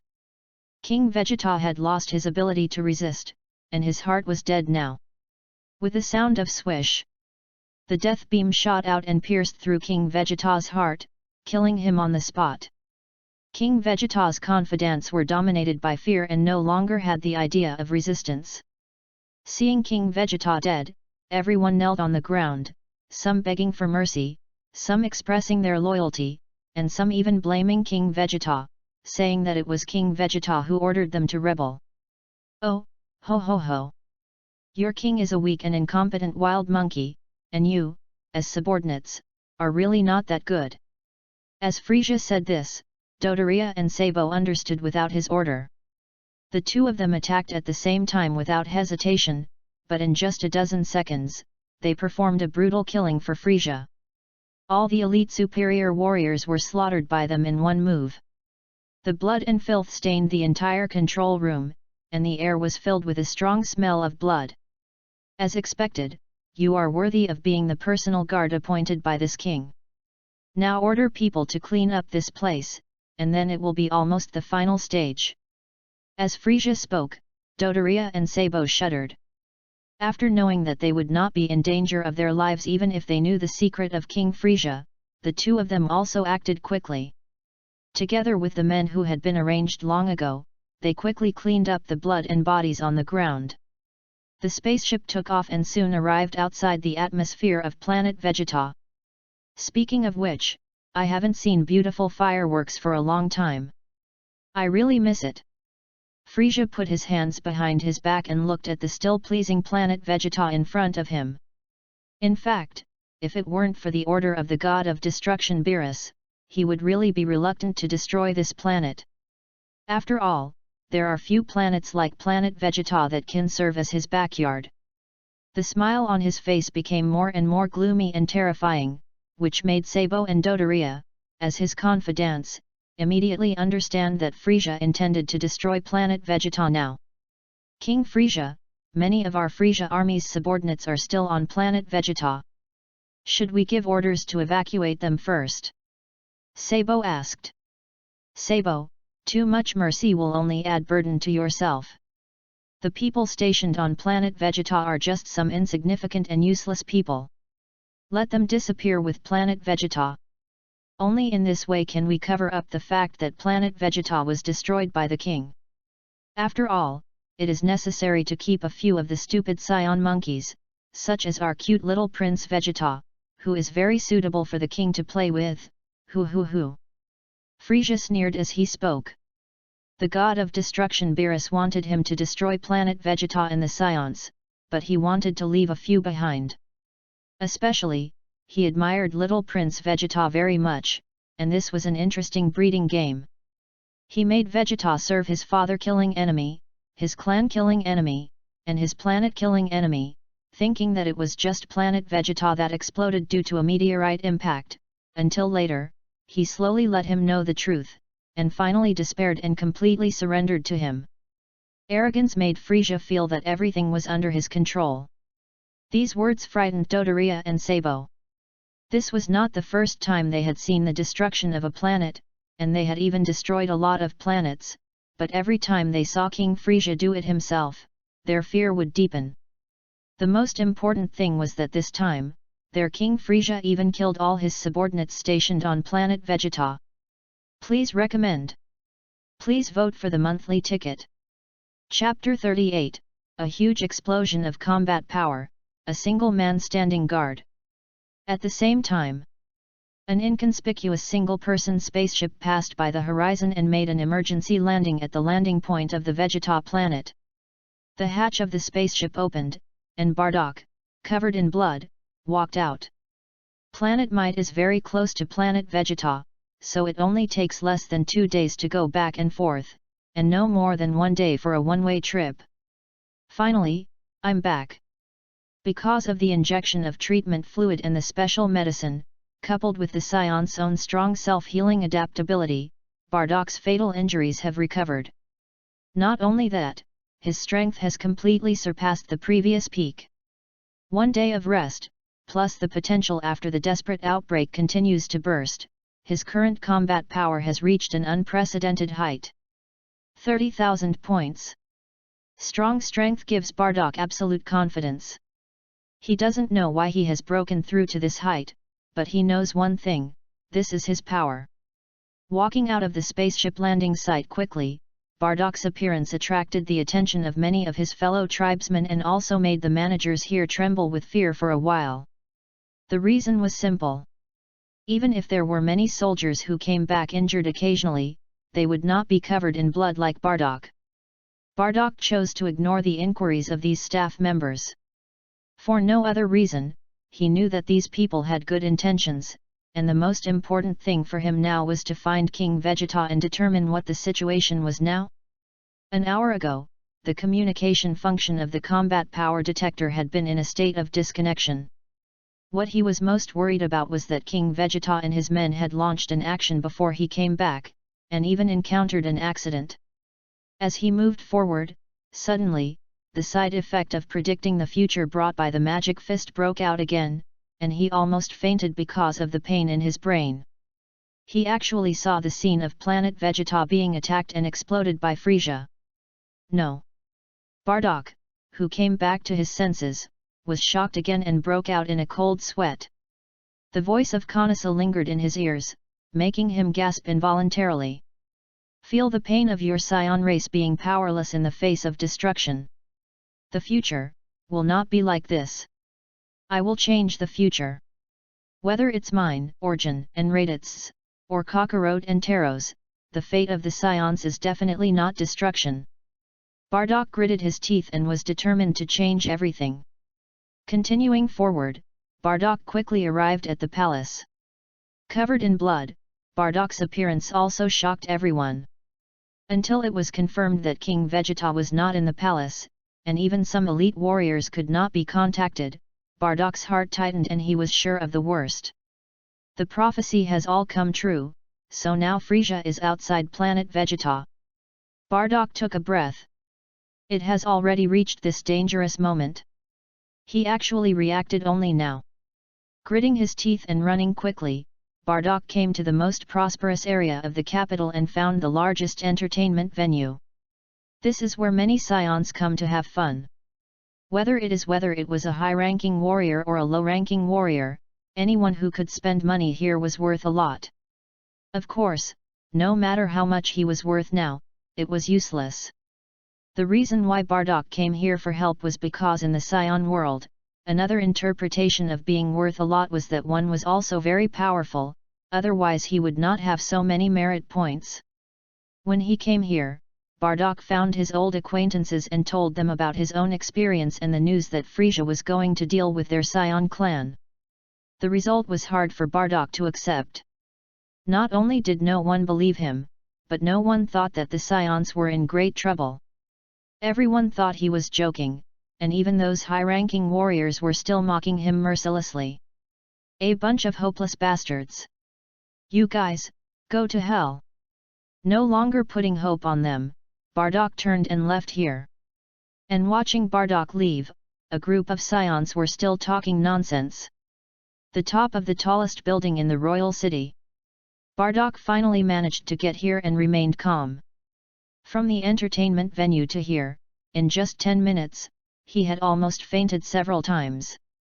For him, these 10 minutes seemed to have passed for a long time.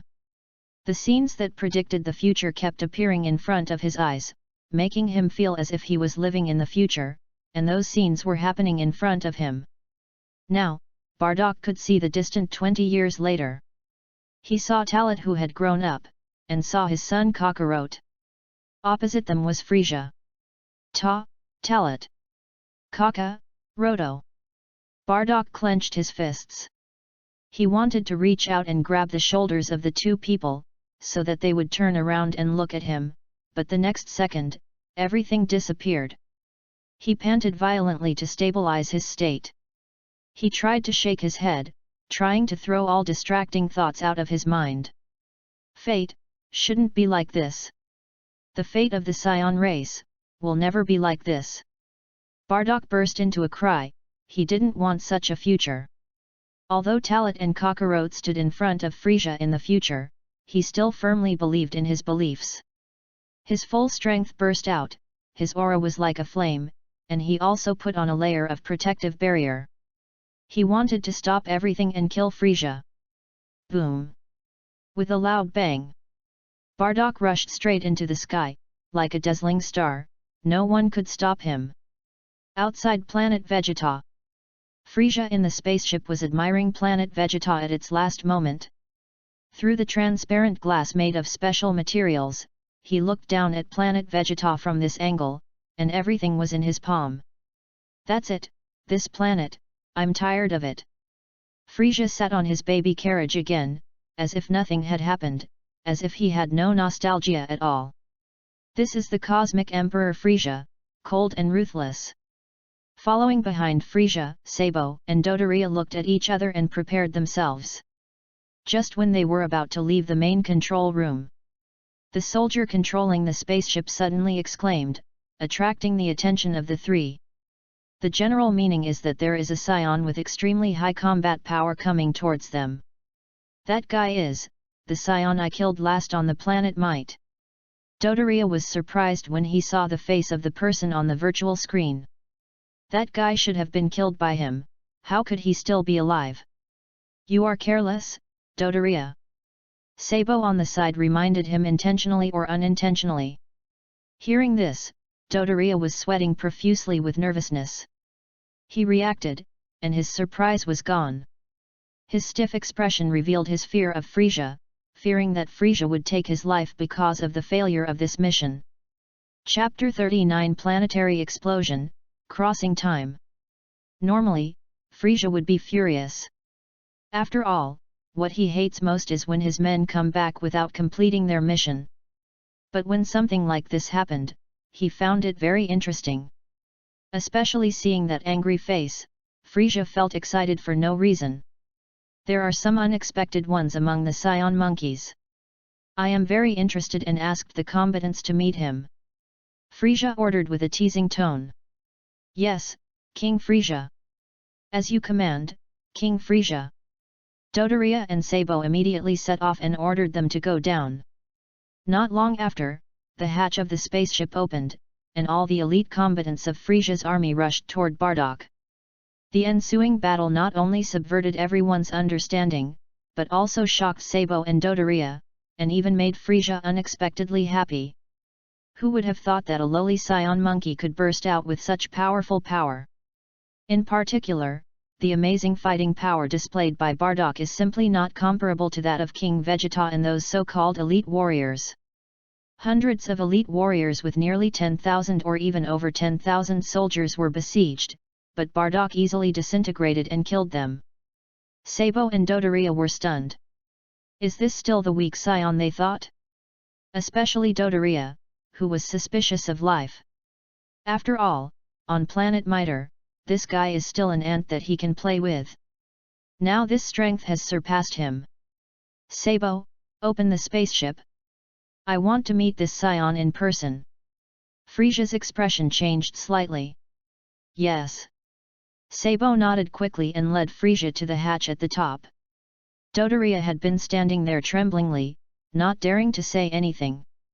Outside the spaceship, Bardock moved forward inexorably, and after a short period of time, he had sprinted not far from Frisia's main ship. Even though we are in space outside the atmosphere, but under the protection of his own energy, Bardock can gallop around the universe for a short period of time. This can actually be easily accomplished as long as the combat power reaches several thousand points or more. Frisia! Get out of here! A shout went towards the spaceship accompanied by the transfer of energy, and Bardock became even more crazy. Although he was forcibly trapped by more than a dozen soldiers at this time, he was still fearless.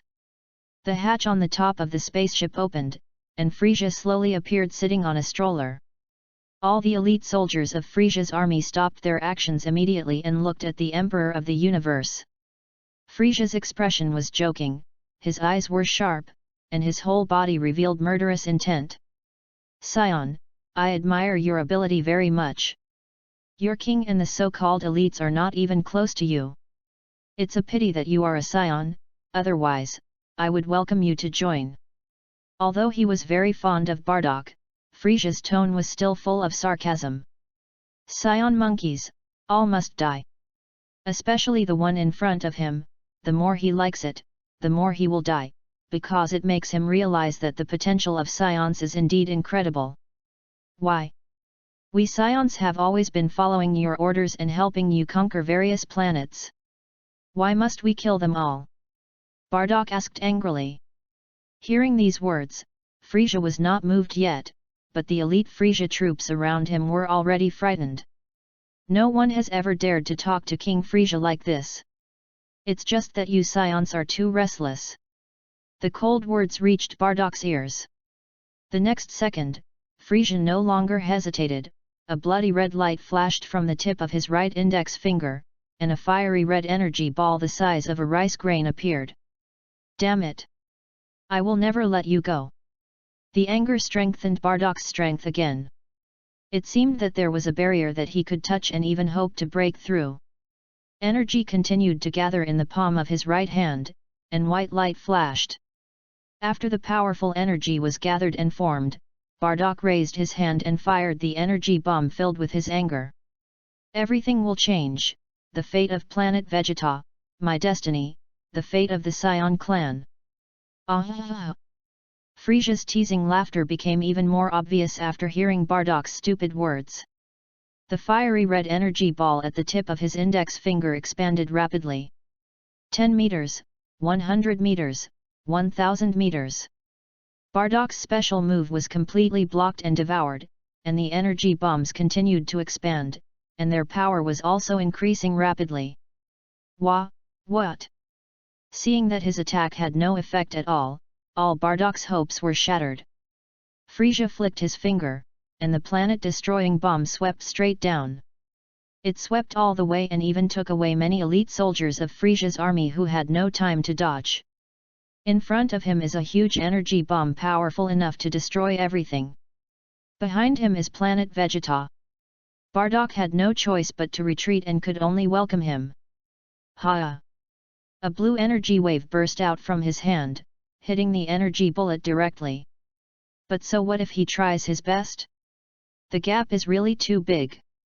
All power was exhausted, and Bardock was also swallowed by the planet-destroying bomb. The terrifying energy destroyed his body and made him feel dead. The picture of predicting the future once again occupied his mind at this time. He was supposed to be unconscious. But at this time, he was extremely clear.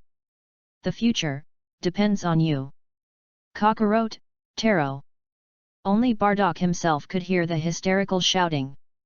Boom! The planet-destroying bomb broke through the atmosphere of planet Vegeta, causing all the people and life living on planet Vegeta to raise their heads. The Scions who were still having fun at first realized that the destruction was coming. But even resisting now is of no use. Looking from the universe, the planet-destroying bomb smashed into the interior of planet Vegeta in less than 10 seconds. Under the terrifying destructive power of the planet-destroying bomb, countless cracks appeared throughout the star. There is no doubt that these cracks are chasms, from which magma gushes out. The planet twists and falls apart, eventually. Pound! Planet Vegeta exploded, turning into bright fireworks in the universe. Ah! This scene is so wonderful. Sob, Dodoria, such beautiful fireworks, it's really rare to see them.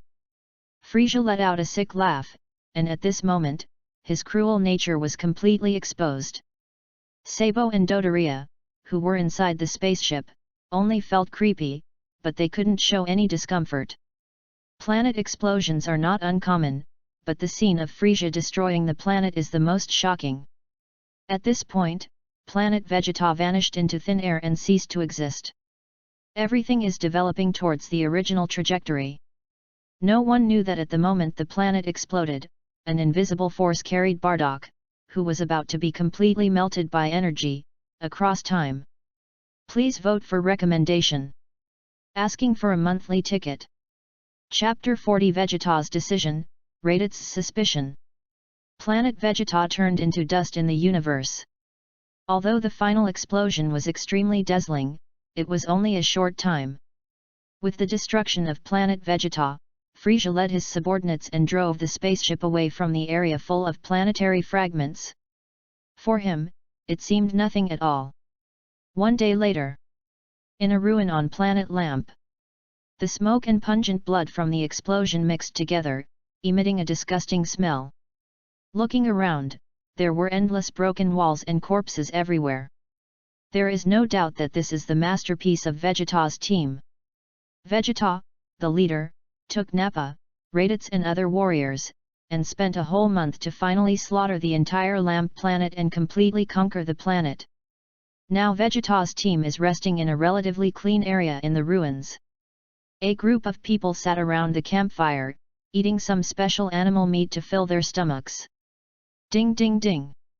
At this moment, their combat power detectors simultaneously received the message from Frieza's army.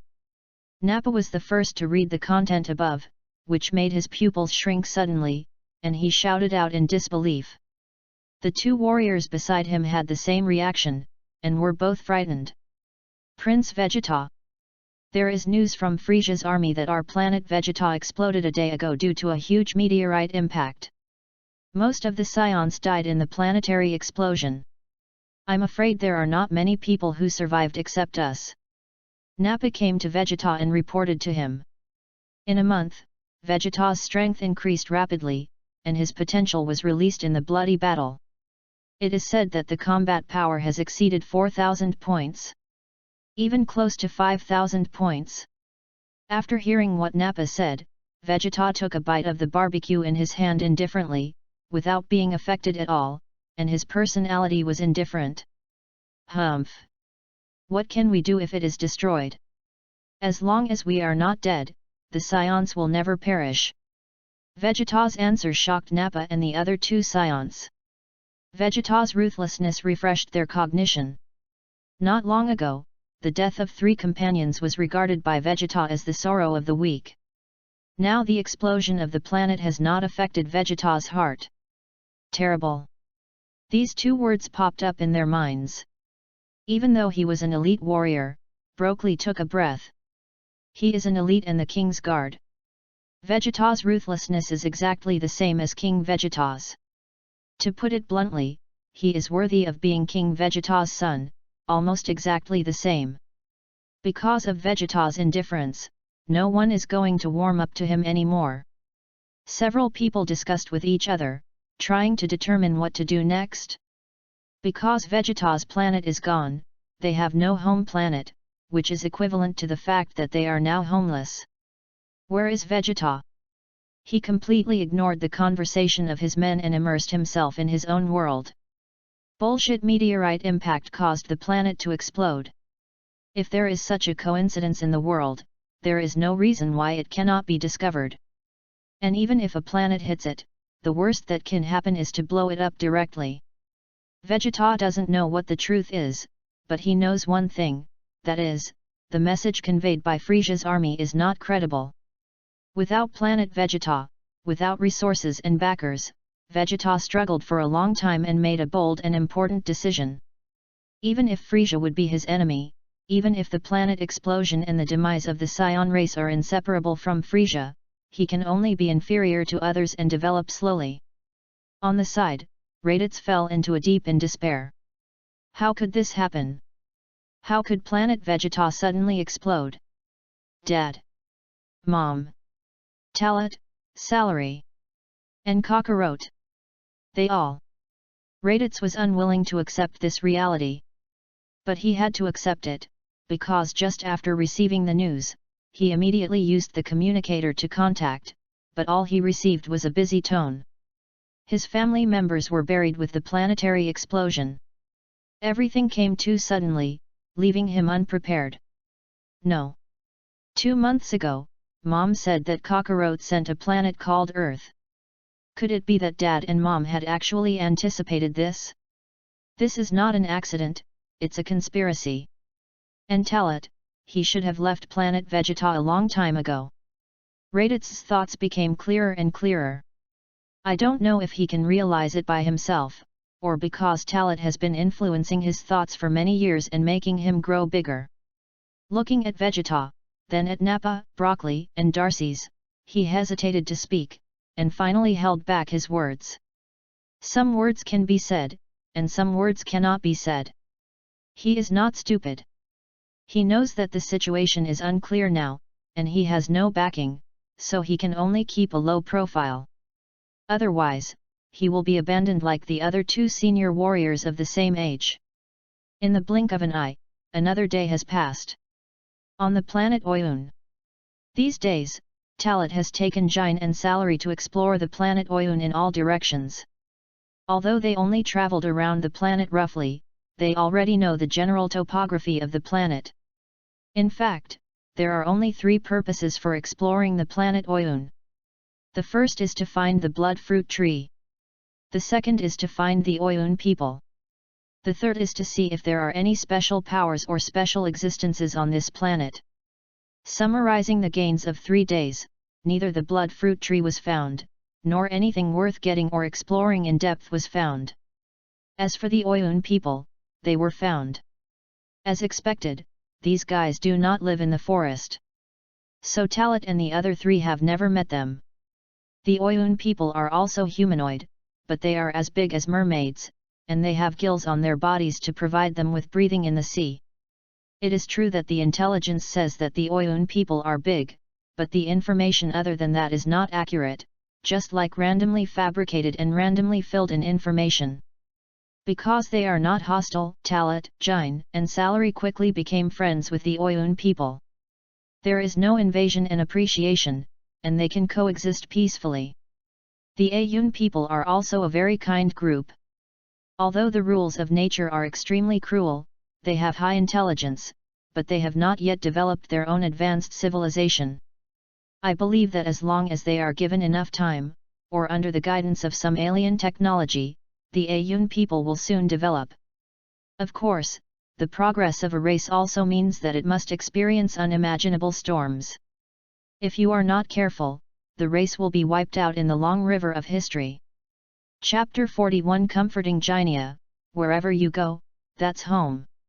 The sky gradually darkened, dark clouds pressed down, thunder roared, and the whole sky looked like the end of the world, which was particularly terrifying. In the forest, the fierce wind kept howling, shaking the trees, flowers, and plants. As this prelude passed, heavy rain fell from the sky, covering everything visible to the naked eye. In the quiet valley, Talat, Jin, and Salary stayed in the spaceship to avoid the attack of wind and rain. Unlike the storms on ordinary planets, the storm on this planet is a real storm. The raindrops and even the rain are so heavy that they are not comparable to ordinary storms. There is a saying in the previous life that is just used to describe the situation at this time, that is, water really poured down from the sky. If it were not for the certainty that the spaceship could withstand it, Talat would have driven the spaceship away from the surface. In the spaceship, watching the world outside being swept by the rainstorm, Talat's mind gradually drifted away. Unknowingly, nearly 2 hours had passed. The rain weakened and turned into a drizzle. Talat was about to go out for some fresh air when the combat power detector received a message. The notice from Frisia's army was about the destruction of planet Vegeta. It came so suddenly that Talat, who had been expecting it, was stunned. Finally, is it here? After brewing his emotions for a long time, Talat muttered to himself in a low voice.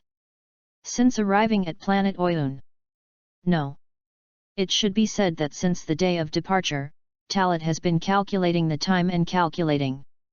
The preparations were made too early, causing him to gradually forget them out of habit. I don't know if Bardock died in the explosion, or... The brain involuntarily thought about the story in the spin-off. If he died in the explosion of the planet, then he would definitely make a wish with the Dragon Ball to revive him. But if Bardock traveled to the past time and space world as in the spin-off story, that would be another matter. Talat had considered this issue a long time ago. If Bardock really traveled through time, regardless of whether Shenlong's ability could bring him back, Bardock would become a Super Saiyan in the past. Knowing this plot, Talat didn't want to change it. Thinking gradually deepened, Jin and Salary, who were resting in the spaceship room, rushed out. Obviously, they should have just seen the news from the combat power detector. Talat, did you receive it? Planet Vegeta exploded due to the impact of a huge meteorite. Jin said anxiously with a nervous expression. You can hear a tremor in her voice. She was shocked by the news, and at the same time, she was panicking. There is no doubt that she is worried about Bardock. When she left planet Vegeta, she had a strange feeling, and now that feeling that it might be the last time to see each other has come true. Her mood became more and more complicated, and the panic made Jin's face pale and her body sweat. There was already a faint mist in her eyes, and her emotions also showed signs of being out of control. Just as Talat thought at the beginning, Jin would definitely have an emotional outburst. I also received the news of the Vegeta planet explosion, but Aunt Jin, don't worry. If the news is true, it has already happened. We can't panic. Instead, we should be thankful because Uncle Bardock and I predicted it. At least we avoided the crisis of the planet explosion. Talat comforted. Brother Talat and Uncle Bardock predicted it. Celery interrupted, why didn't you tell me? This was obviously complaining about Talat hiding this matter. Obviously, Celery couldn't accept it for a while. Although she was only 5 years old and had few concerns, she was indeed very mature. Now that such a big thing was concealed, it was inevitable to be angry. It's like everyone knows that this big thing is about to happen, but the family only excludes you. Even the dumbest person will feel like an outsider. It's my fault for not telling you. I was afraid that you would have a psychological burden after telling you, and nothing major has happened on planet Vegeta during this period, and we haven't received any bad news, so I naturally thought that I was worrying too much. Talat was counseling Celery, and was also persuading Jin in disguise. Celery is easy to comfort, but Jin may not be. Fearing that Jin would blame him, Talat had to speak like this to keep himself out of the matter. At least it shows that he couldn't make a conclusion and didn't expect the situation to be so serious. In this way, Jin would not have a negative mentality towards him, and he could proceed with the next plan. I suddenly feel like I'm dreaming, Talat, tell me, Bardock will be fine, right? Jin kept taking deep breaths to force herself not to collapse. She wanted an accurate answer. At this time, she regretted that she shouldn't have asked Talat to modify all the combat power detectors. Now there is no communication function and can only passively receive messages. I think Uncle Bardock must have made a plan. Besides, Uncle Bardock also went out on a mission after we left planet Vegeta. In such a short time, the mission should not be completed yet. There was no way to tell the truth directly, so Talat could only tell a white lie. However, he really couldn't determine whether Bardock was dead or alive. After listening to Talat's words, Jin calmed down a little. This is a sustenance, which can give her a little buffer before knowing the truth. I can understand how you feel now, Aunt Jin, and I know that you may want to go back immediately to see if the news is true, but I can't take you back now. This is what Uncle Bardock told us before we set off. Unless he takes the initiative to contact us and find us, we must not answer or act without authorization. Moreover, I guess the explosion of planet Vegeta was not caused by a meteorite at all. It may be Frisia who did it in secret. If we go back now, we will definitely be killed. Talat kept talking, strangling the fantasy in the cradle. Let Jin know that they must not be exposed now, and they must not let down all of Bardock's preparations. But, Jin's delicate body trembled. She was tangled in her heart, because Talat was right. Brother Talat, can we really not go back? If planet Vegeta really explodes, then we will have no home. There was a sad atmosphere in the words of Salary. No.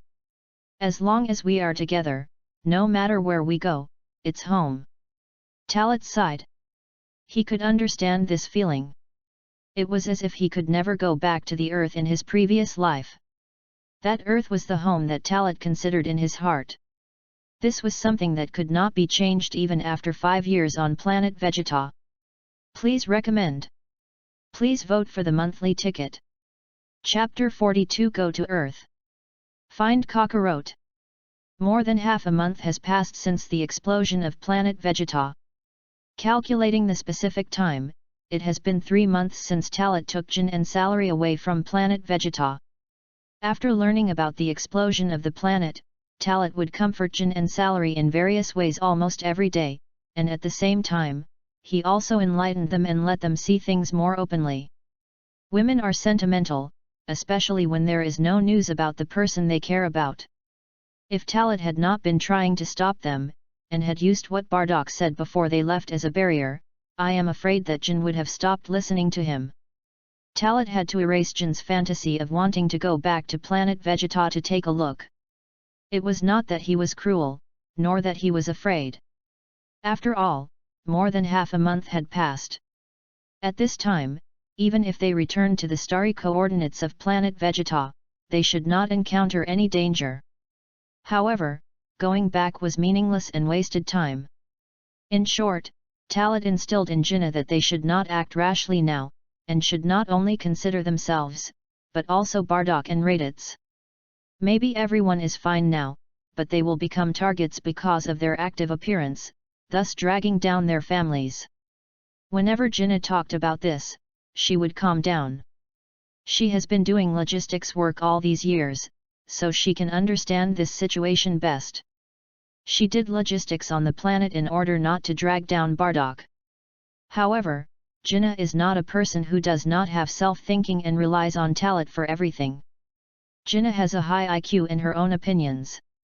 So in the end, Talat could only explain to her that if Bardock and Raditz still have no news after half a year or a year, then they will take the initiative to act.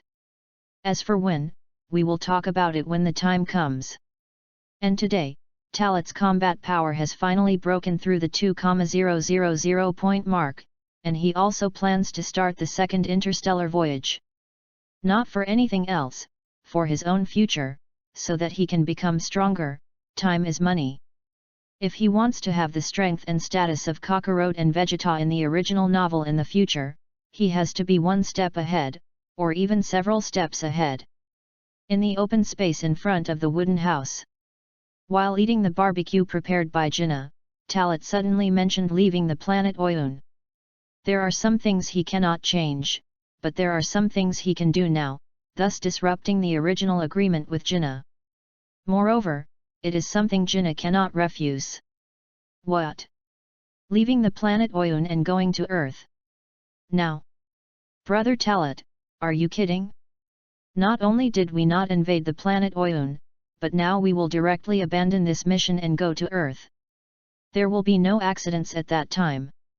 With the exclamation of the two, the attention of Jinnah and Salary was completely diverted. After Talat's explanation, Jinnah was no longer emotional, and Salary gradually calmed down. Talat, are we really going to Earth to find Kakarot?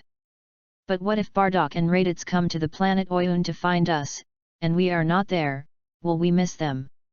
Jine was a little shaken, but it was still difficult to make a decision. She wanted to see her youngest son, because her youngest son Kakarot only had a combat power of 2 points and had no ability to protect himself. But the current situation does not seem to be the best time to go to Earth. It was agreed before that they would wait for Bardock to come to the Ayun planet to pick them up, and see if Raditz would come to find them. After listening to Jine's words, Talat knew she would do so, and then blurted out the words he had prepared long ago. Aunt Jine, I have been thinking about going to Earth for several days. I had the same idea as you before, but I have figured it out in the past 2 days. Our Scion race must have suffered a catastrophic disaster. I think Uncle Bardock and Raditz are still alive, but they may not come to us at the first time. So, without exposing ourselves, we might as well go to Earth to find Kakarot. Calculating the time, it takes only more than half a year from planet Vegeta to Earth. If we go now, although we can't catch up with Kakarot's spaceship, we can reach Earth in less than half a year. Aunt Jin, you also know that Kakarot's combat power is only 2. Even if Earth is the lowest planet, there are probably many dangers. Now there are only a handful of Scions left in our Scion race. If even Kakarot encounters an accident. Having said this, Talat didn't say anything more. Weighing the pros and cons, Jin will definitely agree. As for Salary, her current state is that wherever Talat goes, she will follow. Without Talat, she will go wherever Jin goes. Aunt Jin, I think Brother Talat is right. Maybe Uncle Bardock and Raditz will go to Earth to find Kakarot first. Salary came with a great assist. These words made Jinia's body tremble slightly. Whether it was Bardock or Raditz, they were actually not as worried about Kakarot as she was. After all, the combat power was there, and the gap was too big. In Jinia's eyes, Kakarot was just an ordinary person among ordinary people. She didn't know how she and Bardock could give birth to a child with only 2 points of combat power. Apart from inheriting Bardock's appearance, it seemed that he had no advantages at all. After struggling for a long time, Jinnah did not speak.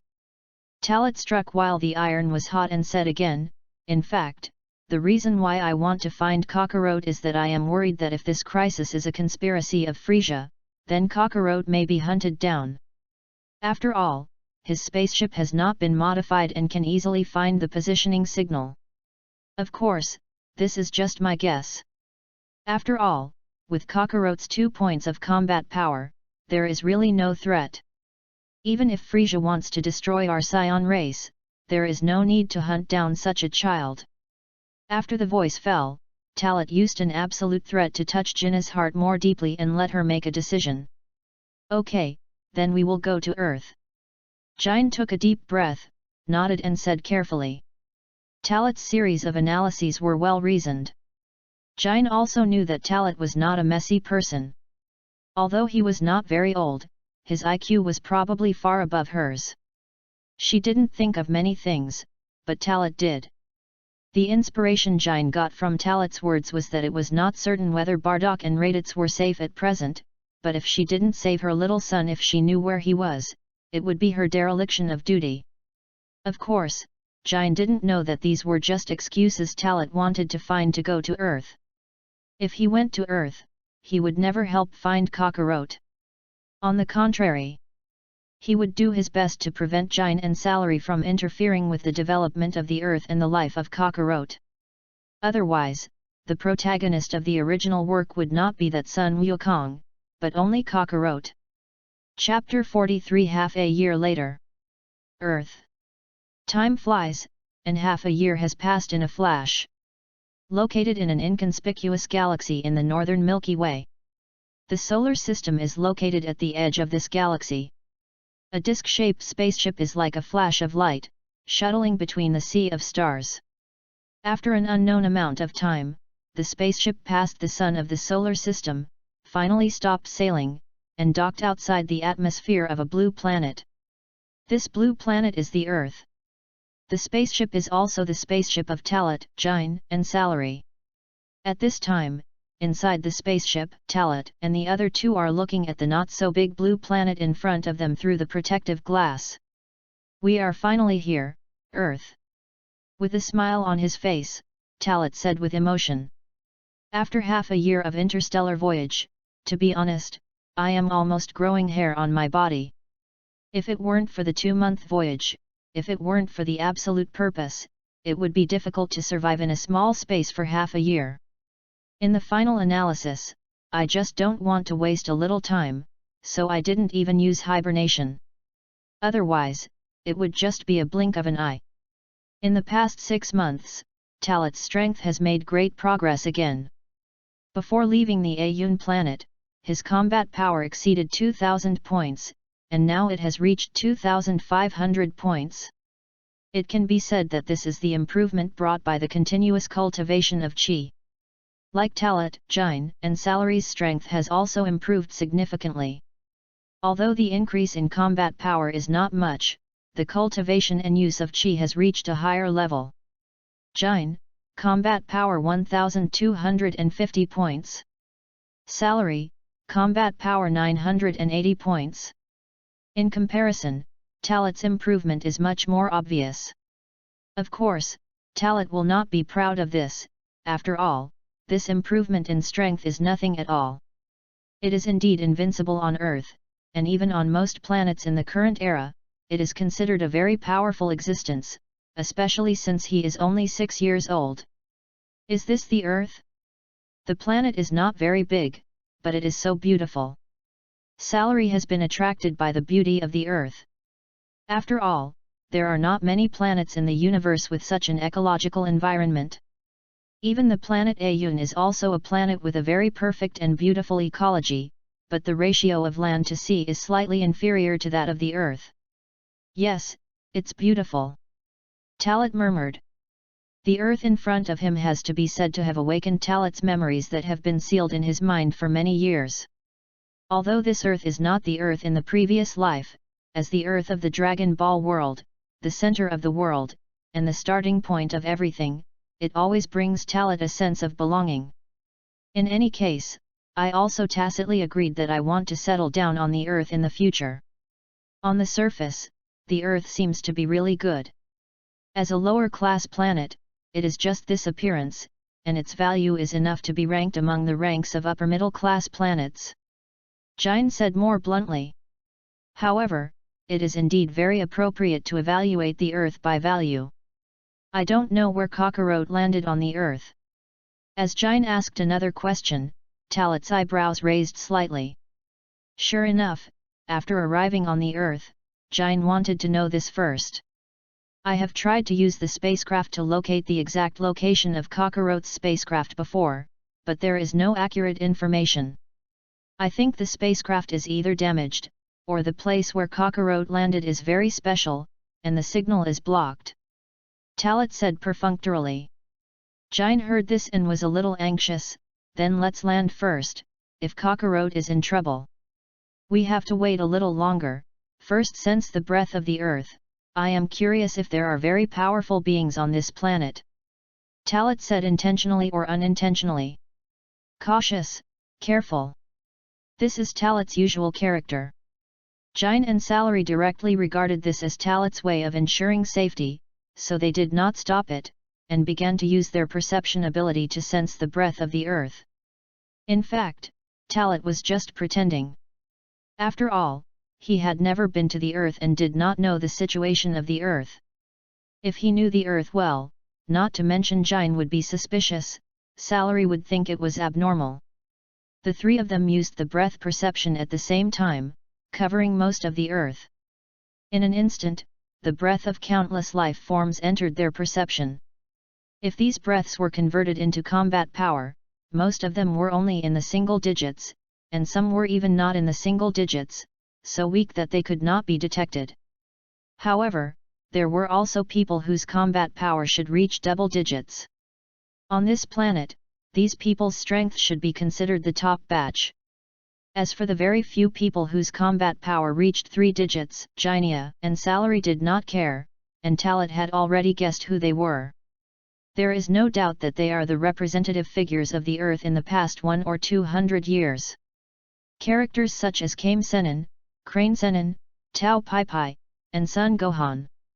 In addition, there are several breaths of Earthlings, who should be considered as the reclusive strongmen on Earth.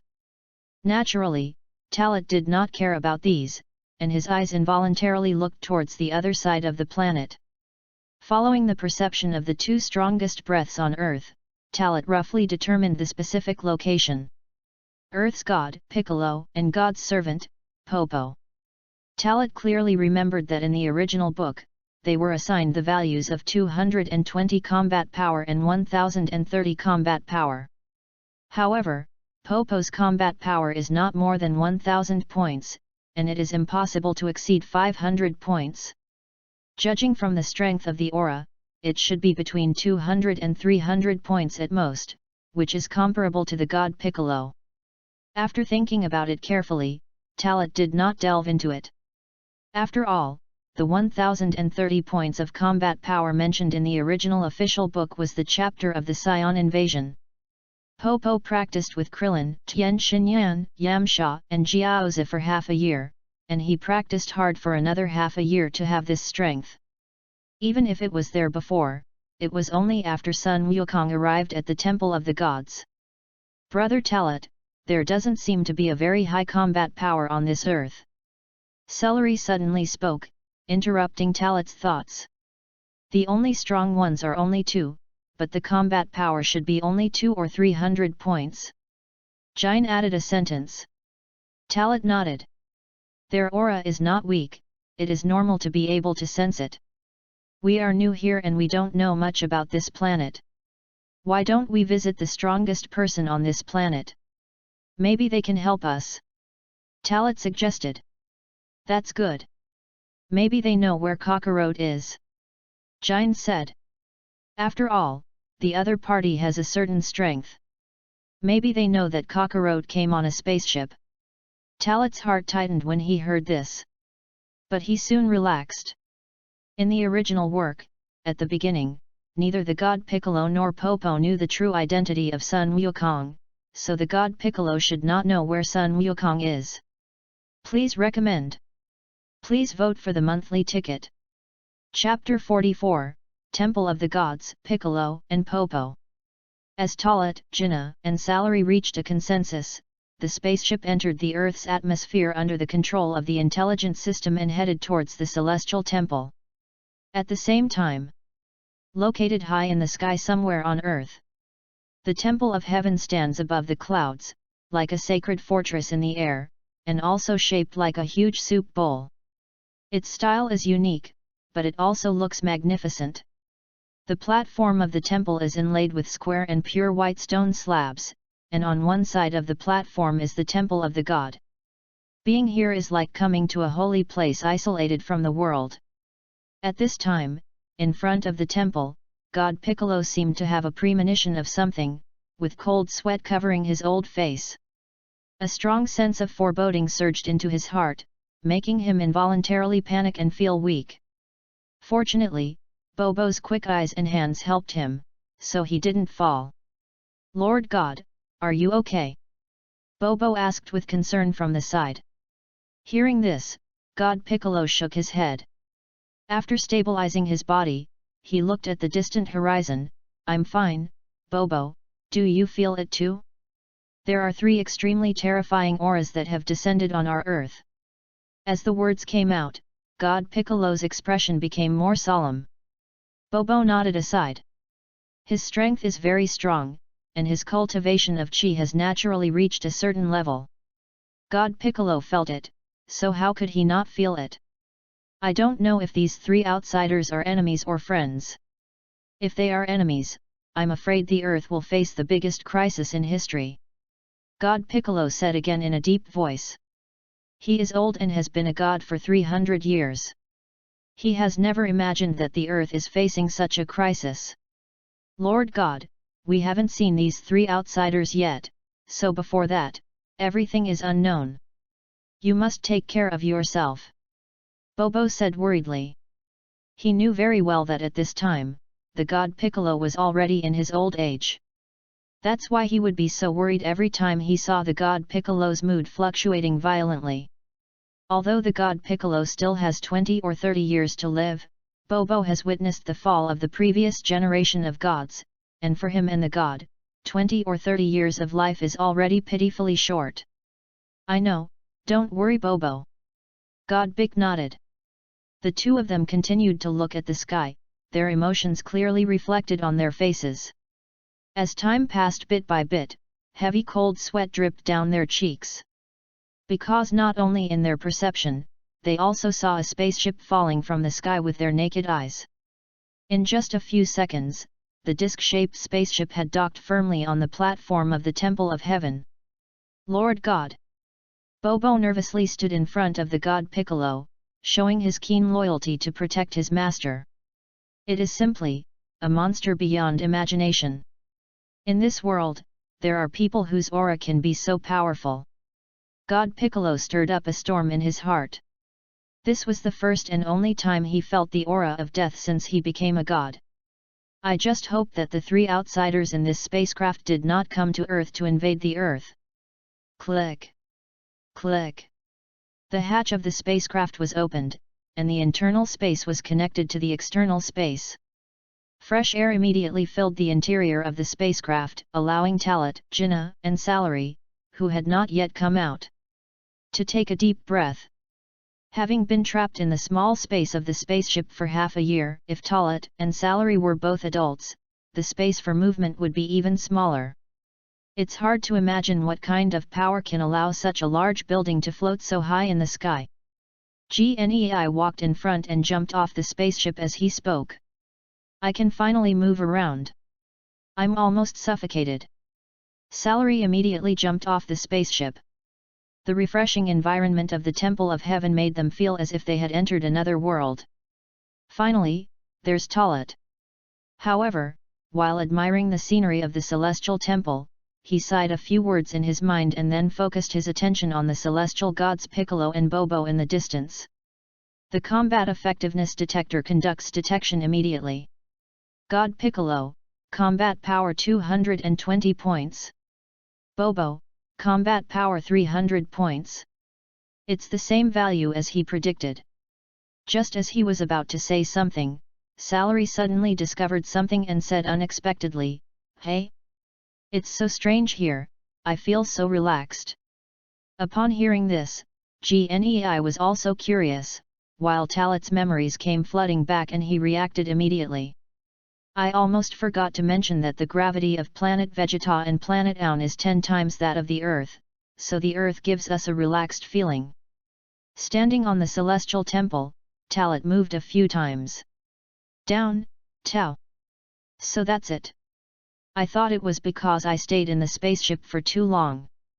GNEI said with an expression of sudden realization. That doesn't mean I'm more powerful than before. Salary said excitedly. She didn't fully understand it yet, but she was right in saying that. In a sense, she is indeed more powerful on Earth. Actually, we don't have a very obvious feeling. The first is because of the improvement in strength, and the second is that after spending half a year in the spaceship, the body has already become accustomed to the best living condition in the spaceship by default. If the gravity is 10 times higher, that's different for us, at least we can notice it right away, Talat said again. Jinnah nodded, and Salary also nodded in a confused manner. Then, it was Salary who took the initiative to look at the distant god Piccolo and Popo. "Brother Talat, Aunt Gina, is this an earthling? They look so strange, especially the black one," Salary said. "Strange? Of course it is strange. Let's not talk about God Piccolo, let's talk about Popo. He doesn't look like an earthling. If he hadn't lived in the temple of the gods before the original book, who would be willing to accept his identity as an earthling?" Suddenly, a flash of inspiration came to Talat's mind. There was nothing he could say about Popo, but it was different for God Piccolo. As a time traveler, he knew all the information in the original book, but he couldn't show it openly and directly, or predict it. Otherwise, how to explain it to Gina and Salary? However, there were some things he could pretend to know. For example, the identity of God Piccolo. He could just lie that he had studied some information about alien races to explain the origin and information of Namekians, and use this to lead out the Dragon Ball. Come to Earth. The Dragon Ball is one of the goals. Many things depend on the Dragon Ball to summon the dragon and make a wish to achieve them. Sure enough, many things will only come to mind when they really happen. Or when they have to face them. I thought about it for so long before and didn't know how to lead it out. In fact, it's very simple. After sorting out his thoughts, while Jain was also very curious, Talat began to talk to the two.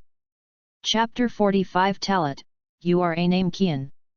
Salary reminded me that these two people don't look like earthlings. I don't know the identity of the black man, but I am somewhat familiar with the other one. He should be from Namek. How could he be on Earth? Talat said this, and Talat felt relieved. He is not good at lying, but he must tell this lie. Hearing Talat's words, Jin was shocked, and Salary opened her mouth curiously.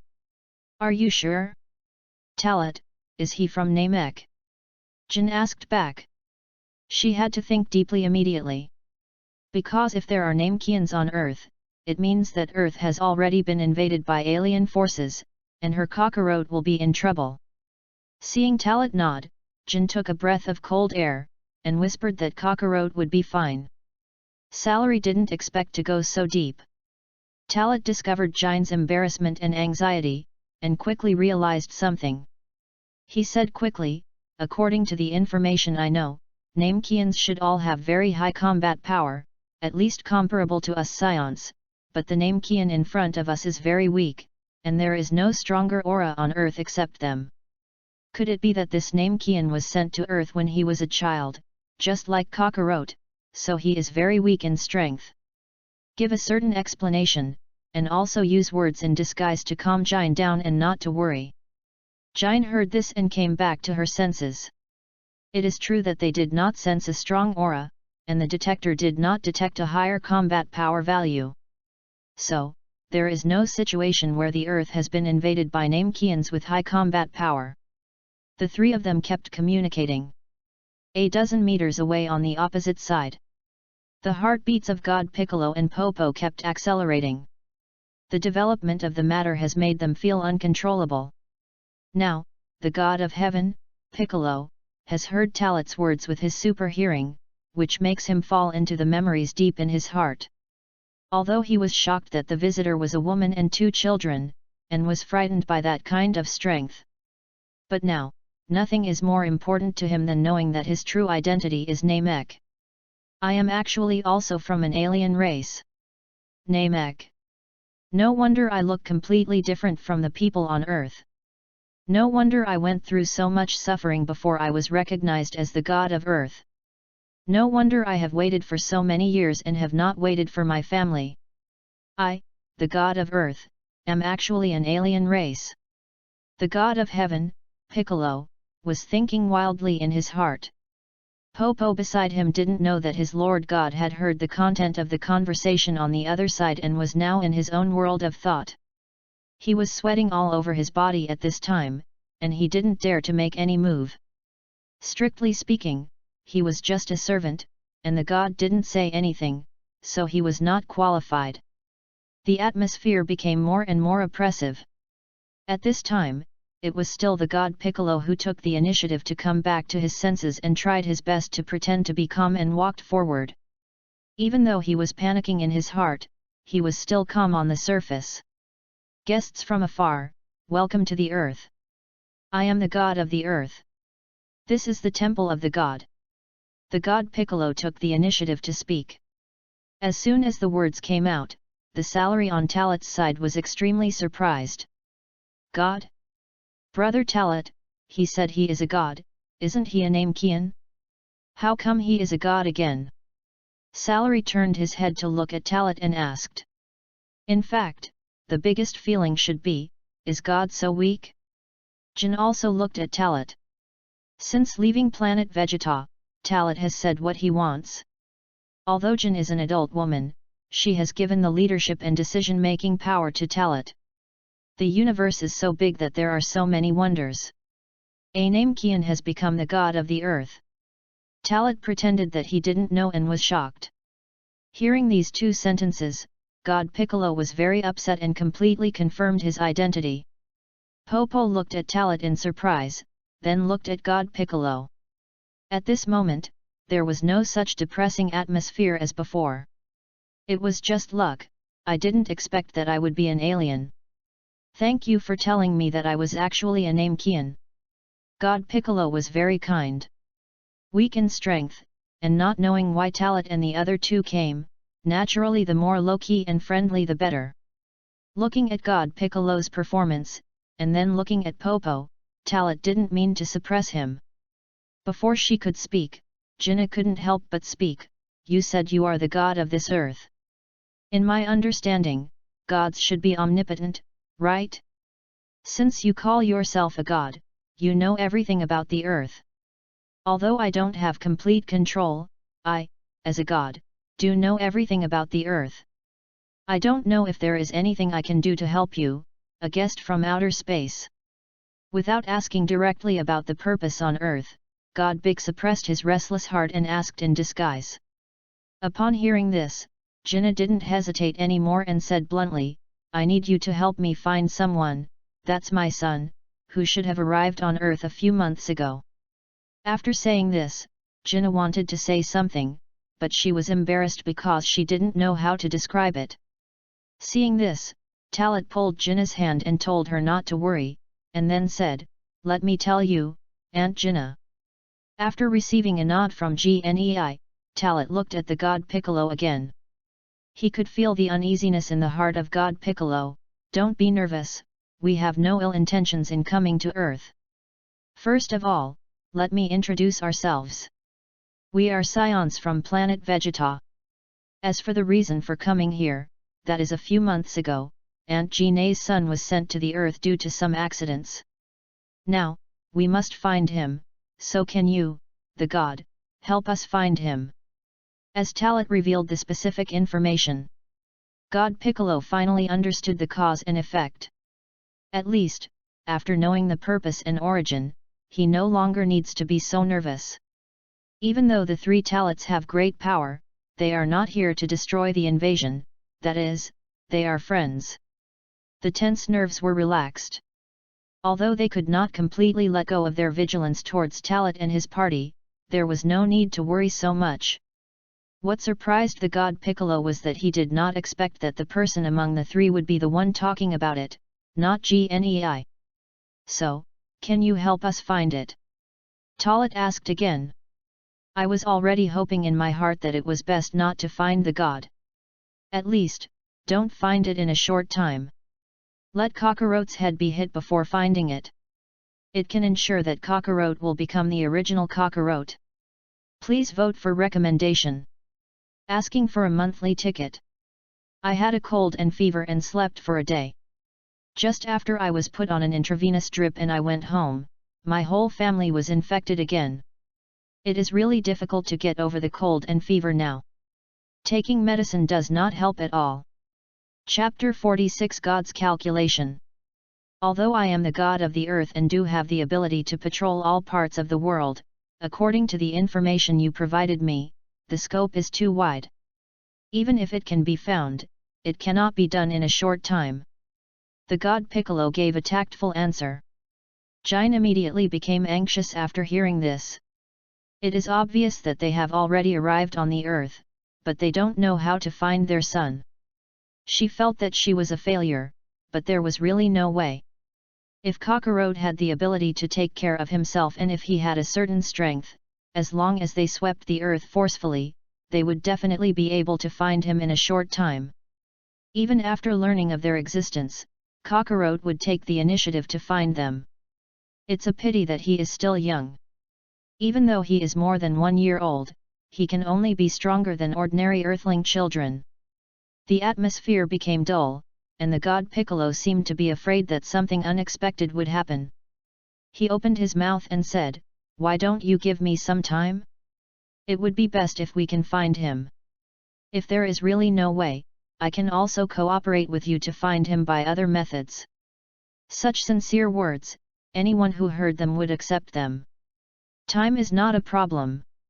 After all, we will stay on Earth for a while. But if we can find it sooner, it will be the best. Talat said reluctantly. If he didn't say anything at this time, Jin's emotions would definitely drive the whole audience. It is even very likely that her suppressed emotions will burst out completely. Since the explosion of planet Vegeta until today, Jin's accumulated pressure is too great. If she hadn't been supported by hope, she would have been unable to bear it. It can only be said that some things must rely on time to slowly heal, and the time now is too short. With his words, the god Piccolo breathed a sigh of relief. Jin looked at Talat and had no choice but to do so.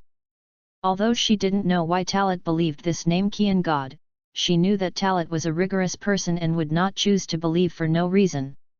If she knew the truest thoughts in Talat's heart at this time, she would probably be very upset. Therefore, Talat was more cautious in doing everything. "Since you will stay on Earth next, and I will help you find the child named Kakarot, you can temporarily live in the Temple of the Gods during this period, which will also facilitate our communication at any time." The God of Heaven, Piccolo, suddenly proposed again. Let Talat and his party stay in the Temple of the Gods. Jin and Salary will not think too much, and they will naturally think that living here will be convenient. Only Talat knows that the God of Heaven is controlling them. Letting them stay in the Temple of the Gods is undoubtedly to prevent them from messing around on Earth, and to take this opportunity to get to know them better and get more information. Of course, even if he has a conspiracy in this regard, Talat doesn't care. As a time traveler, he still knows the temperament of the God of Heaven, Piccolo. This old man will not easily believe them based on these words. In the final analysis, he is nothing more than using his ability to avoid accidents as much as possible. We can live here temporarily.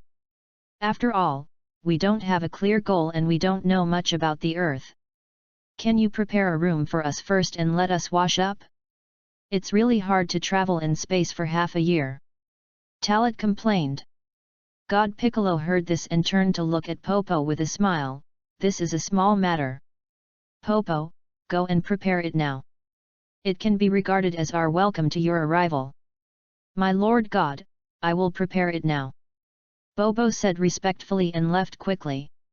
Time flies, and more than an hour has passed in the blink of an eye. After washing up, Talat, Jin and Salary were truly liberated. Now they tasted the food made by Bobo again, which was so delicious that it made people bite their tongues. Jin and Salary were surprised because they had never eaten such delicious food. Talat was about to cry. This kind of food was what people eat. Unconsciously recalling the various foods in the previous world, "I have been in this world for 6 years, and I have never tasted similar tastes again." After eating and drinking, Talat and the other two were paralyzed for a long time before they got up and did simple activities. Simple exercise. That's right. But what Talat and the other two thought was a simple exercise was too terrifying for Piccolo and Popo. The speed was so fast that they couldn't see it at all, especially the kicks and punches. If they were the ones who were attacked, they would probably be killed with one blow. The existence of scions completely overturned the worldview of Piccolo and Popo. Terrible. This is what Piccolo and Popo felt. As time passed, the exercise was over, and Talat and the other two breathed a sigh of relief. The heat and warm current that spread throughout their bodies can only be described in 2 words: comfortable. Talat, you haven't told me yet, why did you choose to believe in this Namekian god? Sitting on the cool platform steps, Jin looked at Piccolo and Popo, who were turning around the edge of the temple of the god of heaven, and asked. Talat heard this without hesitation, and he knew that Jin would definitely ask again. Then he said, actually, it can't be considered as belief. I just want to see what the Namekian, the so-called god on earth, is capable of. It would be best if he could help us find Kakarot. If he can't find it, it won't be a loss for us.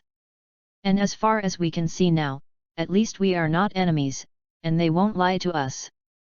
The concise and clear words reveal the reason why it can be accepted.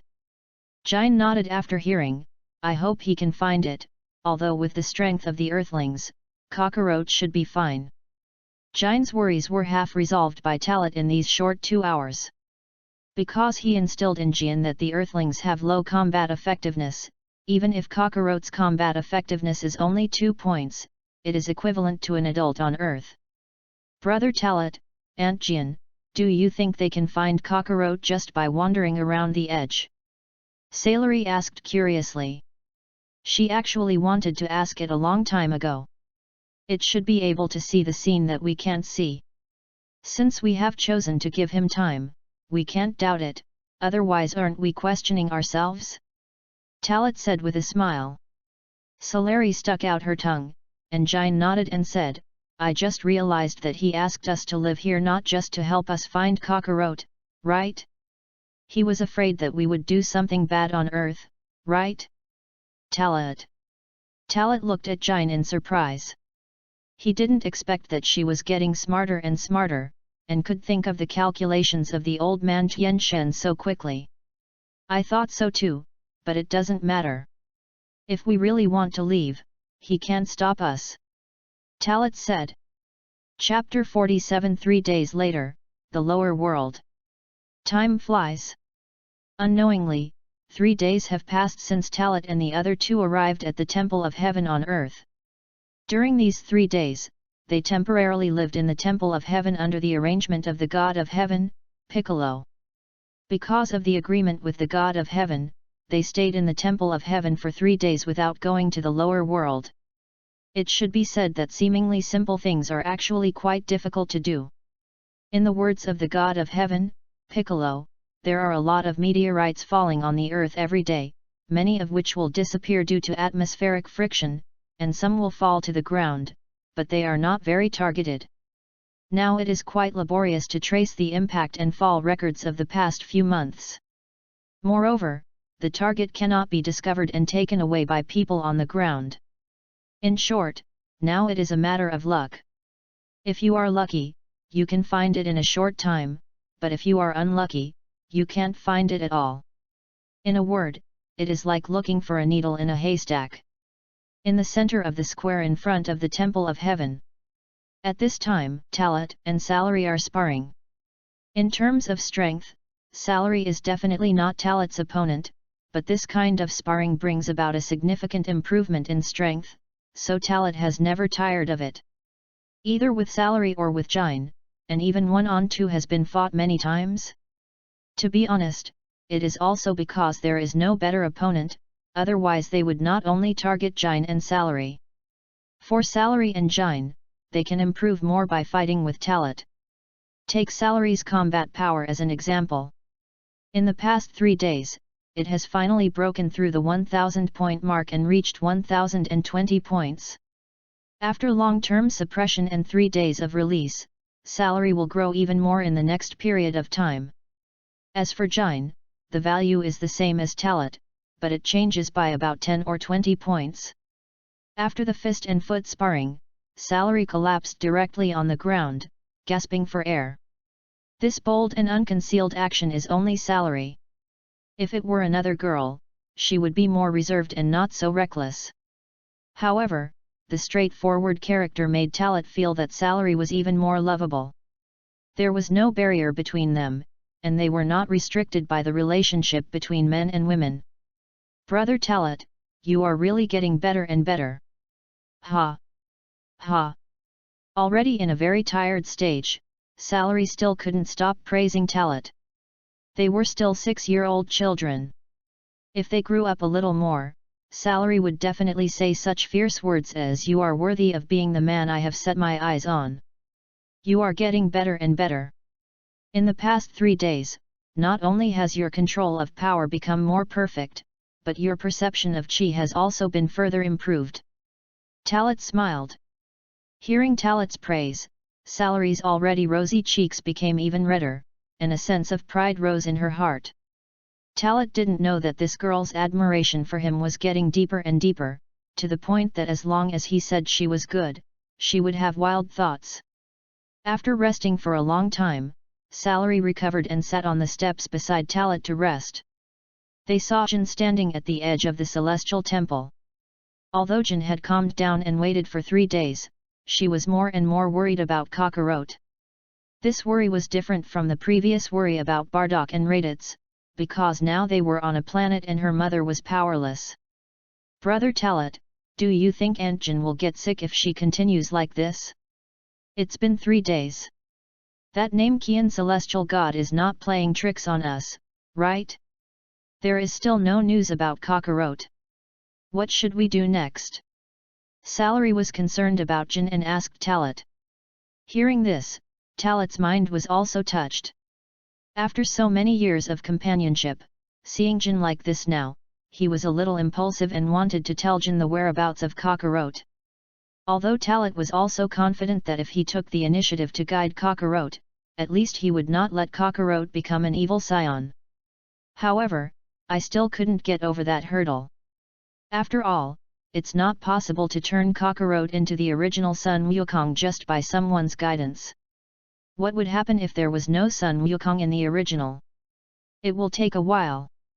I can only apologize to you, Aunt Jin. I have already made up my mind.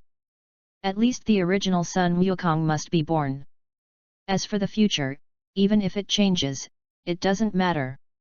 Since there is no news about Kakarot yet, why don't we go to Earth and take a look? Maybe there will be some clues. Talat said to Salary. Going to Earth for a walk, this made Salary's eyes glow with a special light.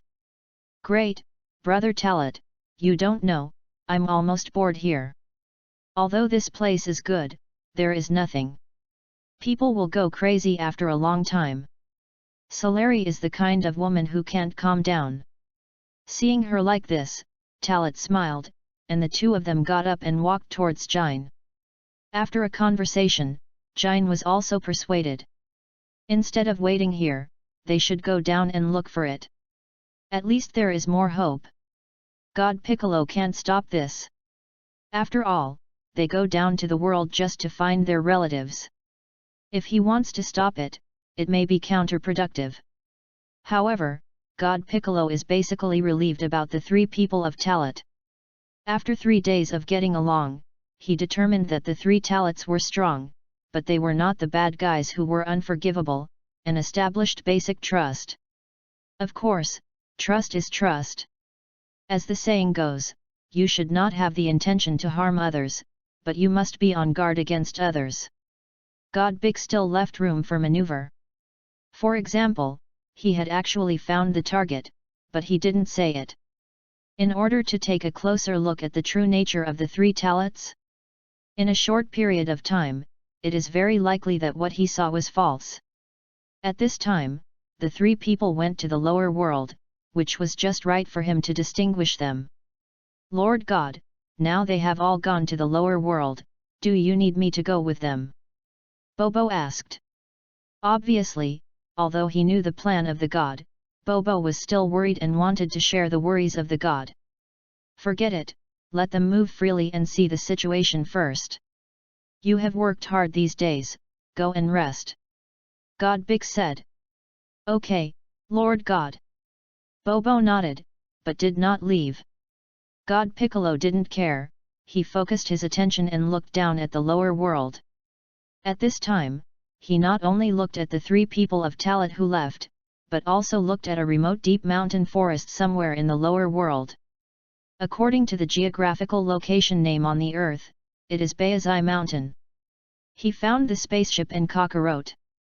He concealed the news because he didn't dare to guarantee it, let alone bet. Although the three people of Talat were just a woman and two children, they had too much power. If they suddenly wanted to take action against the Earth after finding this child cockroach, then the Earth would fall into their hands. Please recommend. Please vote for the monthly ticket. Chapter 48 Memories Keep Coming Back, Zidu. In the sky. Talat, Jine, and Salary were enjoying themselves. After arriving on Earth, it was the first time they left the Temple of Heaven, and the first time they completely let themselves go and flew as they pleased. Through the perception of breath and the guidance of the combat power detector, the three quickly locked onto the nearest human city. It should be said that although the architecture of the Earthlings and Talat's previous world are somewhat different, there are at least similarities, unlike the architecture of planet Vegeta or other planets, which are not similar at all. Familiar high-rise buildings, familiar streets, and even familiar Earthlings. The bustling city evoked memories that Talat had buried deep in his heart for many years. What made Talat sigh was the animal-type Earthlings of this era, unlike later, when the animal-type Earthlings were almost extinct, and there was no one else except some important characters. At the same time, Talat also learned about the Earth in this era of the Dragon Ball world through his understanding of this city, and the level of technology should be comparable to that of his previous life. As expected, the technological level of the Earth in the Dragon Ball world has only developed rapidly since the plot began. I sighed in my heart. One thing can be explained, that is, the vehicles in this city are not the floating cars that can be seen everywhere in the original book. But think about it, although the Universal Capsule Group in the original book is mainly based on the Universal Capsule, other industries must also be greatly involved. It can be said that it is the Universal Capsule Group that has promoted the technology of the Earth. Otherwise, how could the Universal Capsule be used in all walks of life? In simple terms, it was actually the original Bulma who took over the Universal Capsule Group after growing up, which really accelerated the beginning of the technological progress of the Earth. Walking on the street, Talat didn't pay too much attention, which led to ignoring the most critical problem. That is, because their clothes were too weird, the pedestrians around them looked at them with curious eyes and whispered constantly. It was not until this kind of eyes became more and more that Talat subconsciously reacted. At the same time, Jine and Salary were already extremely awkward and unhappy at this time. Being pointed at like a clown, if they didn't plan to do something on Earth, everything here would be destroyed. Aunt Jine, Brother Talat, these people are really annoying. Salary looked like he was going to get mad. Jine also nodded, looking at Talat, and just as he was about to speak, he heard Talat speak. It's because we are dressed in a special way that we attract attention. Be patient, after all, we are not here to invade, let alone destroy the Earth. Let's find a clothing store to change clothes first. It just so happens that I have some valuable things with me. Talat said. The two women nodded in succession after hearing this. Soon, under Talat's operation, he exchanged some gold, silver, and jewelry collected on the planet Ayun for the currency of this Earth. It should be said that Talat had thought before that it would be impossible to live on Earth without money, so gold, silver, and gems as hard currency were the chips for conversion. After getting the money from Earth, Talat, Jine and Salary found a large clothing store. For Talat, he finally doesn't have to wear combat uniforms and those loose linen clothes. After changing into casual clothes, he exudes a free and masculine aura, and is very handsome. Although he is only 6 years old, Talat's height and body shape are outstanding. Among the scions, Talat's physical development can also be ranked in the upper middle.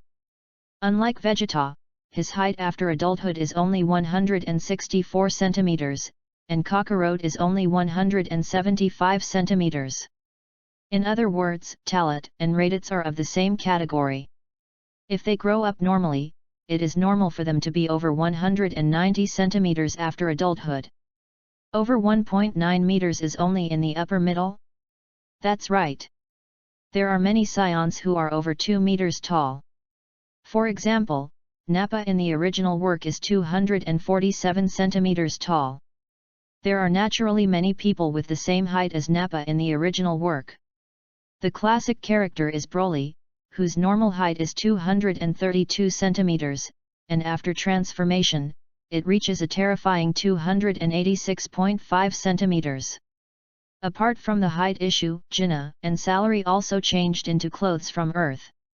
It can be said that they were also attracted by the clothes on Earth. Women love beauty, even scions cannot avoid it. After buying a lot of clothes, the three of them left the clothing store and continued to go shopping outside. Because of the change in clothing, they were no longer paid special attention by passers-by, at least no one looked at them with a staring eye. Of course, they still couldn't avoid being looked at a few more times. Who made Talat look handsome and Salary look very cute. Although they were still young, they would still attract a lot of people's attention. And Jinna, who was also a very beautiful type. Walking through the city, Talat and the other two soon left the city and went to other places on Earth. Time passed little by little. In the blink of an eye, a day passed. Talat and the other two walked through cities one by one, feeling the customs of the Earth, and passing by some beautiful towns. When you are in a bad mood, this kind of relaxation can well relieve your sorrow. Jinna also relaxed and was no longer obsessed with finding Kakarot quickly. She was mainly amazed by the prosperity of the Earth. She had been to many planets and seen many civilizations, but she had never seen a human civilization like the one on Earth. Harmony, prosperity, even if the life form is not strong, everything develops in an orderly manner, without any signs of chaos. Of course, what Jinia saw was just a rough idea. In fact, there are criminals everywhere. As the saying goes, where there is light, there must be shadows. It's just a matter of whether you encounter them or not. After going around in circles, the three of them arrived at an extremely prosperous and largest city. After learning that this city is Zidu, Talat's memories deep in his mind were released. In fact, after coming to Earth, Zidu was the first target. After all, the Universal Capsule Group is here, and Bulma's home is here. And coming here is nothing more than to use Bulma and Brief's scientific minds to create something special. Dragon Ball radar, gravity training room, improved spacecraft, etc. If he came alone, Talat would not bother to hide. The problem is that he is not alone. He has to give some explanations to Jinia and Salary for everything he does. According to the time calculation, Vegeta, Raditz and I are all 6 years old. So Bulma should be 5 years old now? Talat thought secretly in his heart and calculated Bulma's age. To be honest, Talat really doesn't know much about other women. But only Bulma, no, and number 18. These should be women that any Dragon Ball fan knows and understands. Talat even remembers the height, weight and measurements of Bulma and number 18 when they were adults. Of course, whether it is really the same as he knows, it depends on what will happen in this real world. Chapter 49 Bulma and Ties. Bulma. The almost perfect woman in the original novel. Beautiful, good figure, rich, high IQ, impeccable. Apart from being a bit of a nymphomaniac in the early stages and being narcissistic and bold, I really can't fault it. In fact, it can also be thought that Bulma was too youthful and rebellious when she was young. Just like everyone goes through such a stage, Bulma is the same. Brother Talat, you have been staring at this place. Is there anything special? Salary noticed Talat's abnormality and asked. Although the large roundhouse building in front of me is strange compared to other buildings, it should be nothing special. Hearing this call, Gnei also looked at Talat curiously. Talat turned around naturally, having already thought of his words in his mind, and said, when I was walking on the street just now, I heard a lot of people talking about the universal capsule and the invention of this invention. Dr. Briff is such a genius. I wonder if Dr. Briff is capable of making what I want." In one sentence, he expressed what he was thinking, and also told GNEI and Salary his plan in disguise. When GNEI heard this, a surprised look flashed in her eyes, and she asked doubtfully, "Taro, do you have anything that you need to use the help of Earth's scientists to make? Although Earth's technology seems to be very good, they are currently unable to. It's impossible to travel beyond the Earth." Jinae's words indeed make sense. If Talat hadn't known what Brive was capable of, he would have doubted whether he could do it. Just when Talat was about to answer Jinae's question, the door in front of him suddenly opened. Two girls, one big and one small, ran out quickly and came into their sight. Among them, the little girl with blue hair and twin tails accidentally bumped into Talat because she didn't react in time.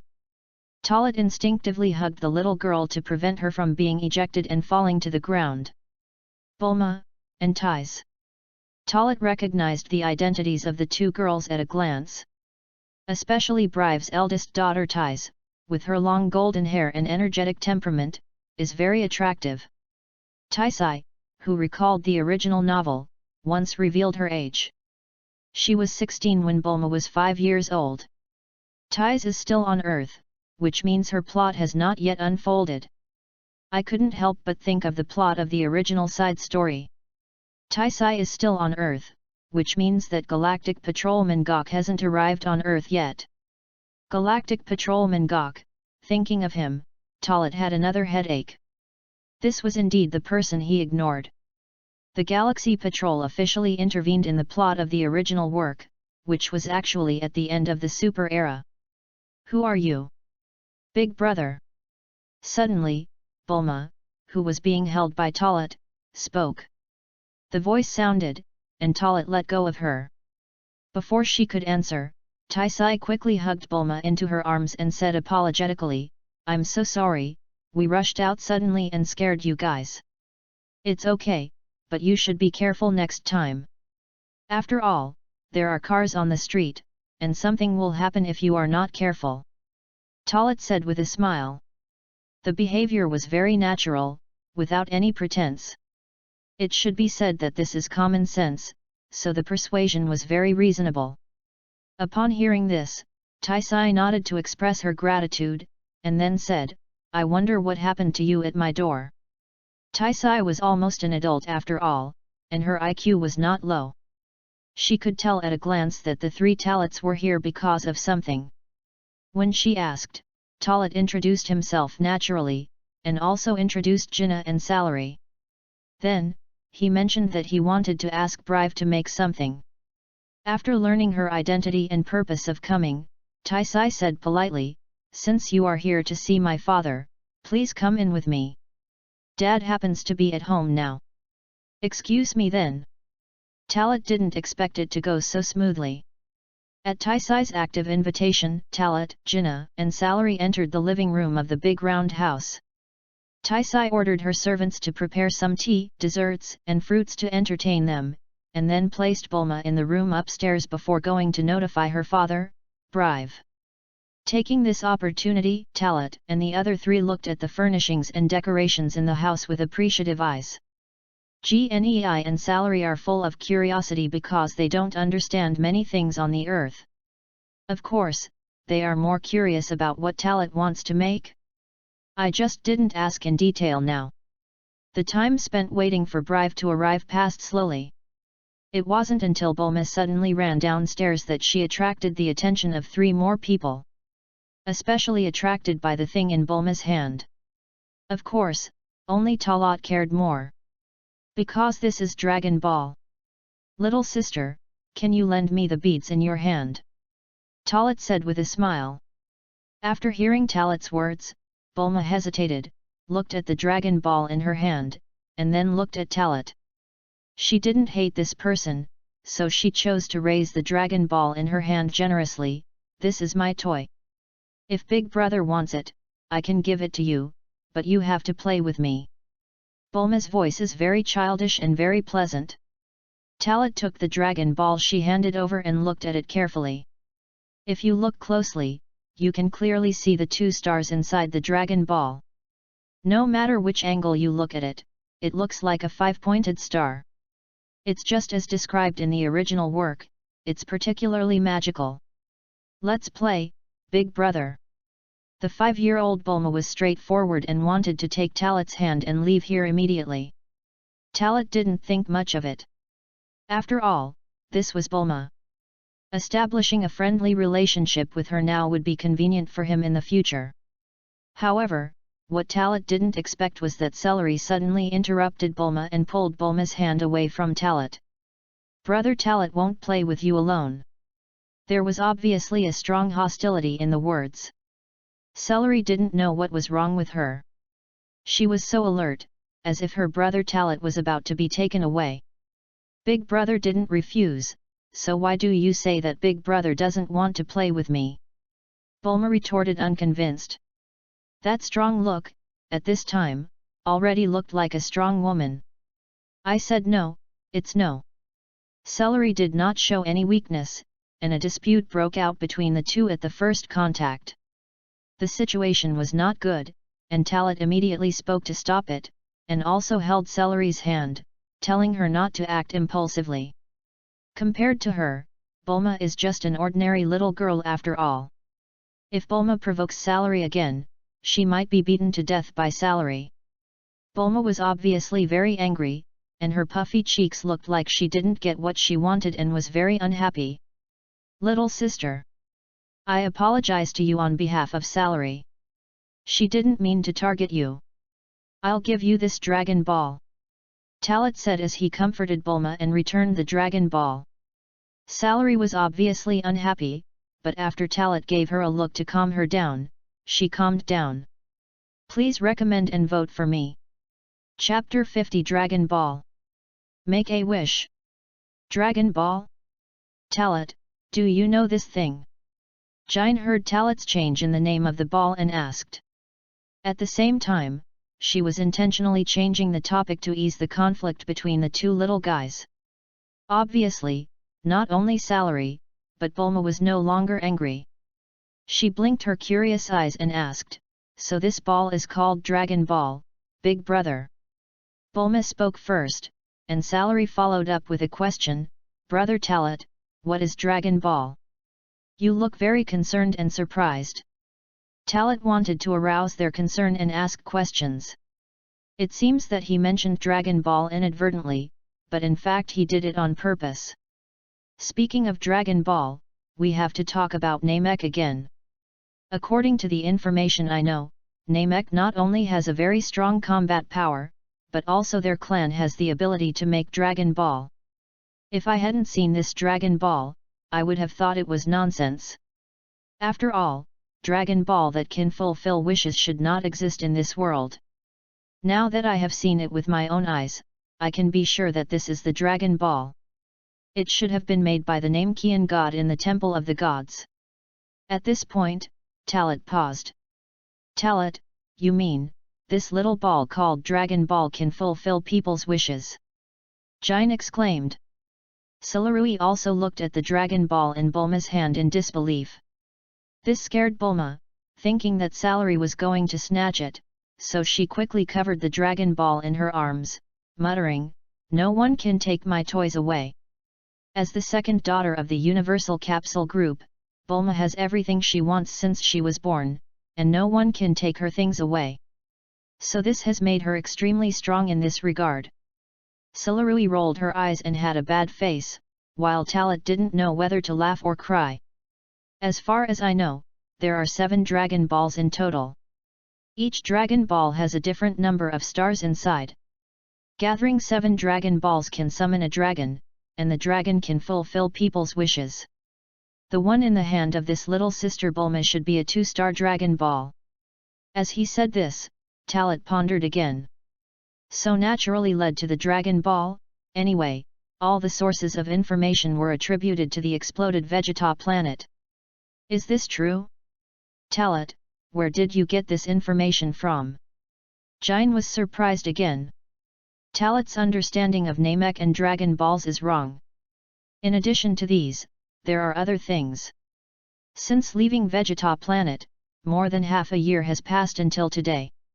Jine has just realized that Talat is completely different from what she knew in the past. Talat is still the same Talat, but what he knows is much more than her as an adult.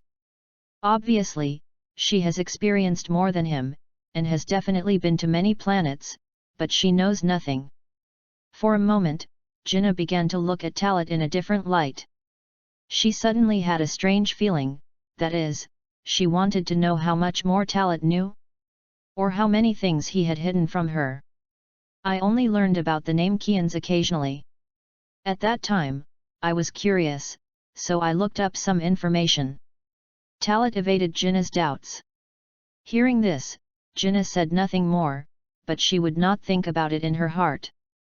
Talat knew that this was inevitable, and it was better to perfunctorily pass it over than to explain too much. Speaking of which, Talat recalled the plot of the negative timeline of Dragon Ball.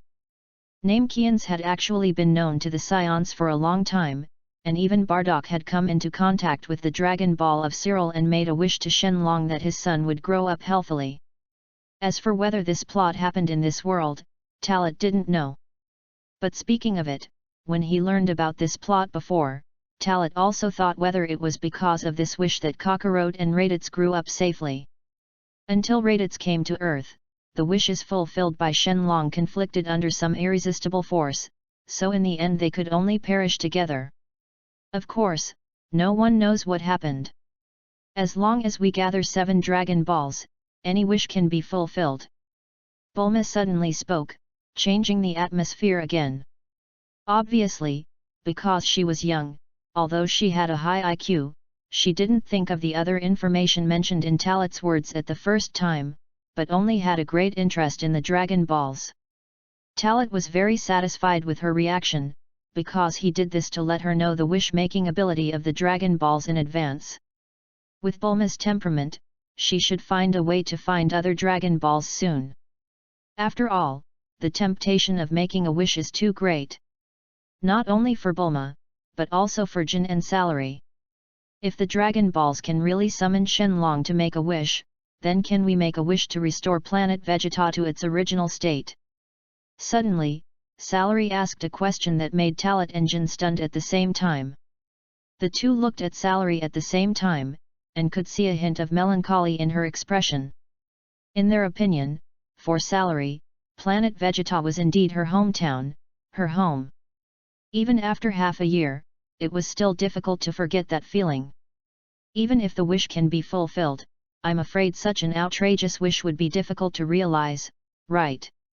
Jine felt that this was unrealistic. Talat then said, maybe we can give it a try, although I don't think it's possible. However, I do have an idea that with the Dragon Balls, maybe even if something happens to Uncle Bardock and Raditz, you can use the Dragon Balls to summon the dragon to make a wish and save them. This was the initial plan. As for whether the Earth's dragon can do it, we have to try it before we can tell. After you have tried all your wishes, no matter whether it is feasible or not, then proceed with your plan. Gnei and Salary listened to Talat's words, and their expressions changed at the same time. Especially Gnei, she suddenly became a little excited. This was another new hope. She finally understood what Talat meant. The Dragon Ball summoned the dragon to make a wish, and maybe even the dead could be resurrected. So, now they don't need to worry anymore. However, the Earth is so big, it is not easy to find the Dragon Ball.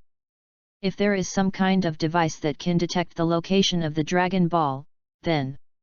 The words like guidance fell into the ears of several people, Gnei and Salary understandable, since this is very similar to the combat power detector. It's just that the combat power detector detects the location of the living body and detects the strength of the living body. Bulma frowned and struggled for a long time. She didn't know what she thought of, so she just ran up to the second floor holding the Dragon Ball. She should have gone to her room to study. Chapter 51 Gravity Training Room. Talat, Gnei, and Salary didn't speak anymore. The existence of the Dragon Balls and Shenlong's ability to make wishes made them all think carefully. Of course, even if he knew that the Dragon Balls were special and precious, he would not snatch them away. The main reason is that Talat has had such a great impact on them. Unknowingly, both Gnei and Salary became the kind of people who would not argue with others casually, let alone fight for other people's property at every turn. A long time passed. At this moment, a voice sounded, attracting the attention of the three people again. There is no doubt that the person coming is Brive. Talat recognized him at a glance. Although he was much younger than during the original plot, his appearance and clothing were almost exactly the same. "Are you the guests that my daughter said? I heard that you need my help in making something special." Brive walked in, followed by Ties naturally. The two people continued to look at the Talat trio. Because of their daughter's reminder, Brive knew that the boy was the one who came to him for help. "Hello, Dr. Brive. I heard that you are the creator of the Universal Capsule and the most talented scientist on the planet today, so I would like to ask you to help me create something." When greeting each other face to face, Talat showed a very close attitude.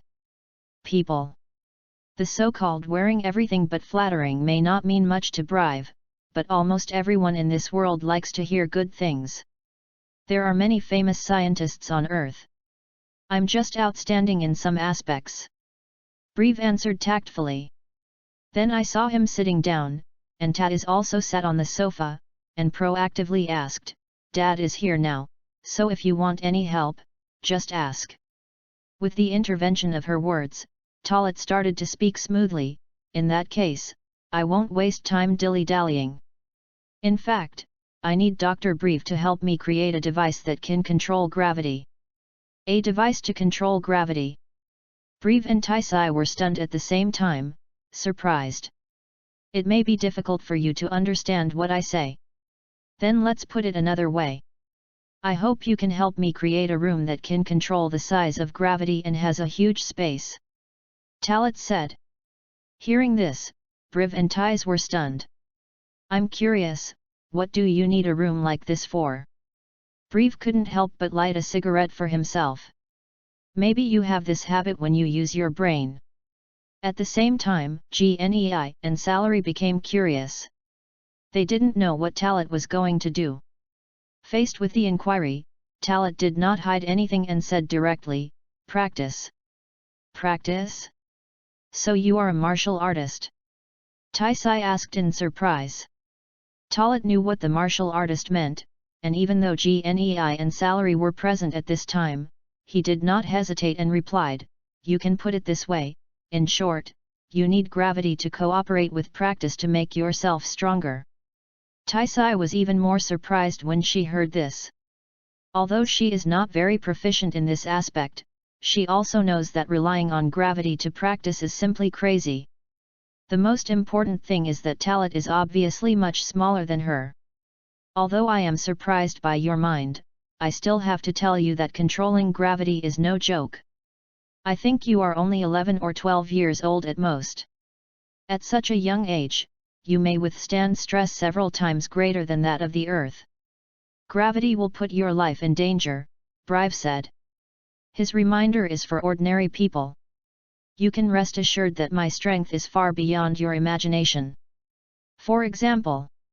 As he said that, Talat walked to the side and directly reached out to grab the seemingly heavy giant tea table. He raised his hand and raised it parallel to his head. Proving his strength shocked Brive and Tais. Talat didn't pause, and while putting down the heavy tea table, he continued, "If I don't have enough confidence, I won't do anything. Moreover, we have survived in places with a gravity exceeding 10 times that of the Earth, so even if we breathe it can withstand dozens of times the Earth's gravity. So, as the Earth's leading scientist, you should be able to create it, right?" Hearing Talat's words, Brive was shocked. After thinking for a moment, he put out the cigarette butt in his hand. "It's okay to create it, but you can't control it casually and unlimitedly. Even if you create it, you can't control it without any restrictions. The controllable range of such a room is not very large. In addition, the cost is not low. Money doesn't matter. For the time being, 100 times the Earth's gravity is enough. Talat didn't care. I'm not talking about money. Some materials and things are difficult to obtain, so even if it can be made, it will take a long time. Do you have to wait? Brief replied. Also, what is money or not is just a number to him. You can tell me what materials you need.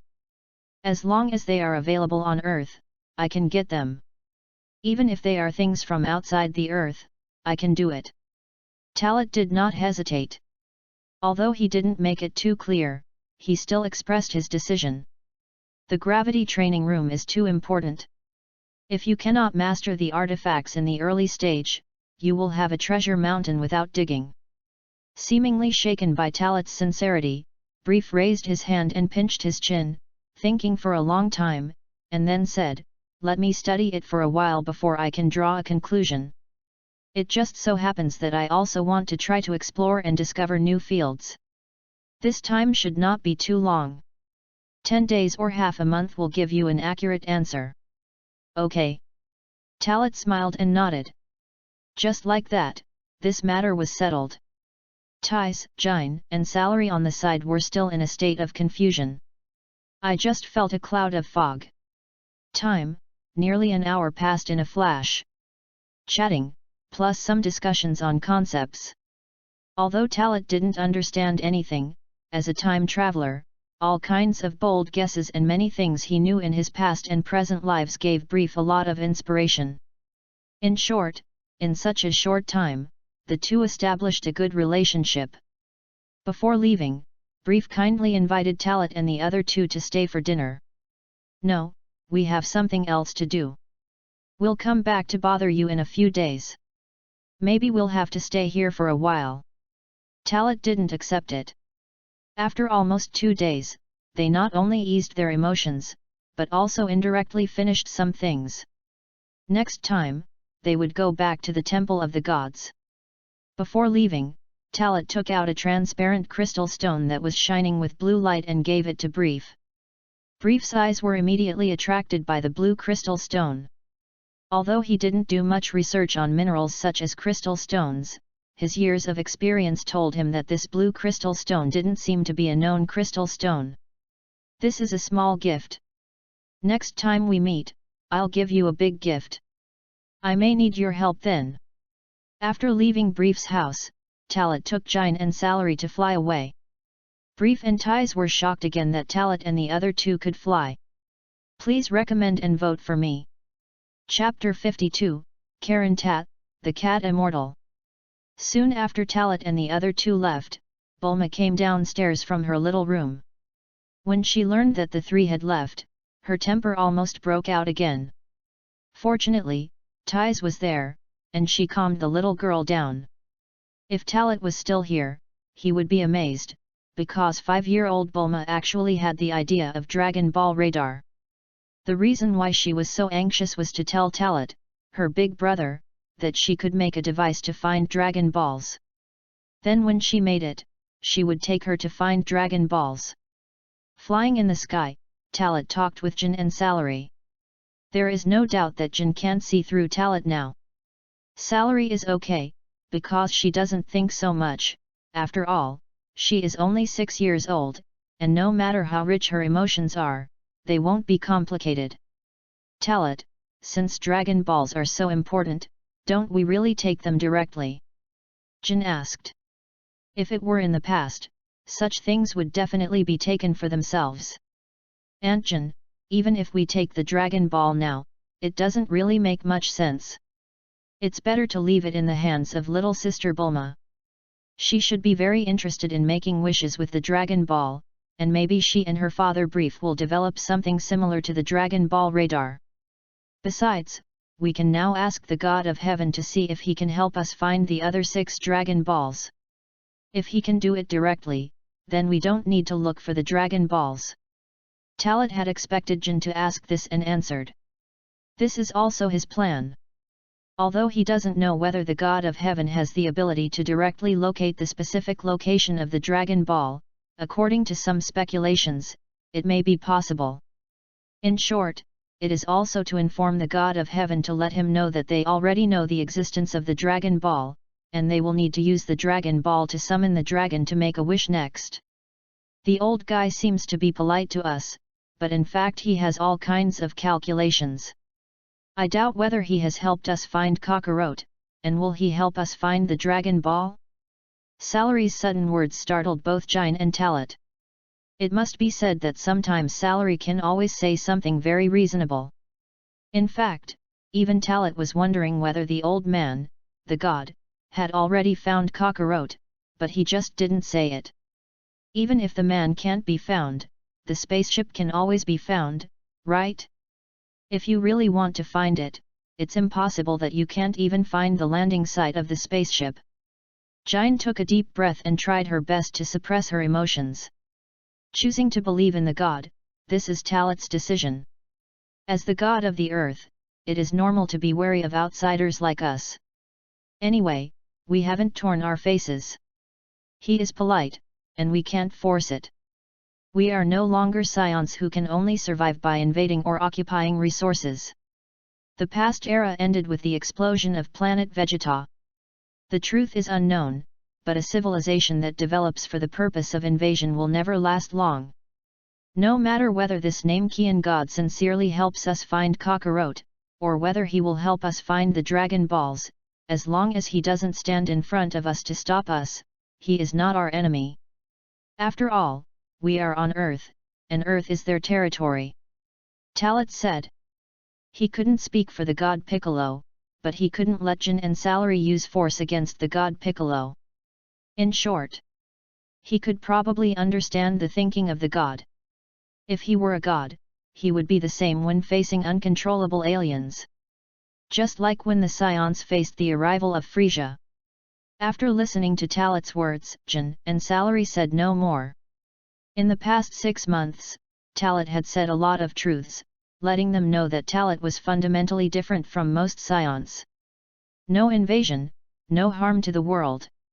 In fact, no one likes invasion and destruction, even if the Scions love fighting and the feeling of blood boiling, but not all Scions are really unforgivable.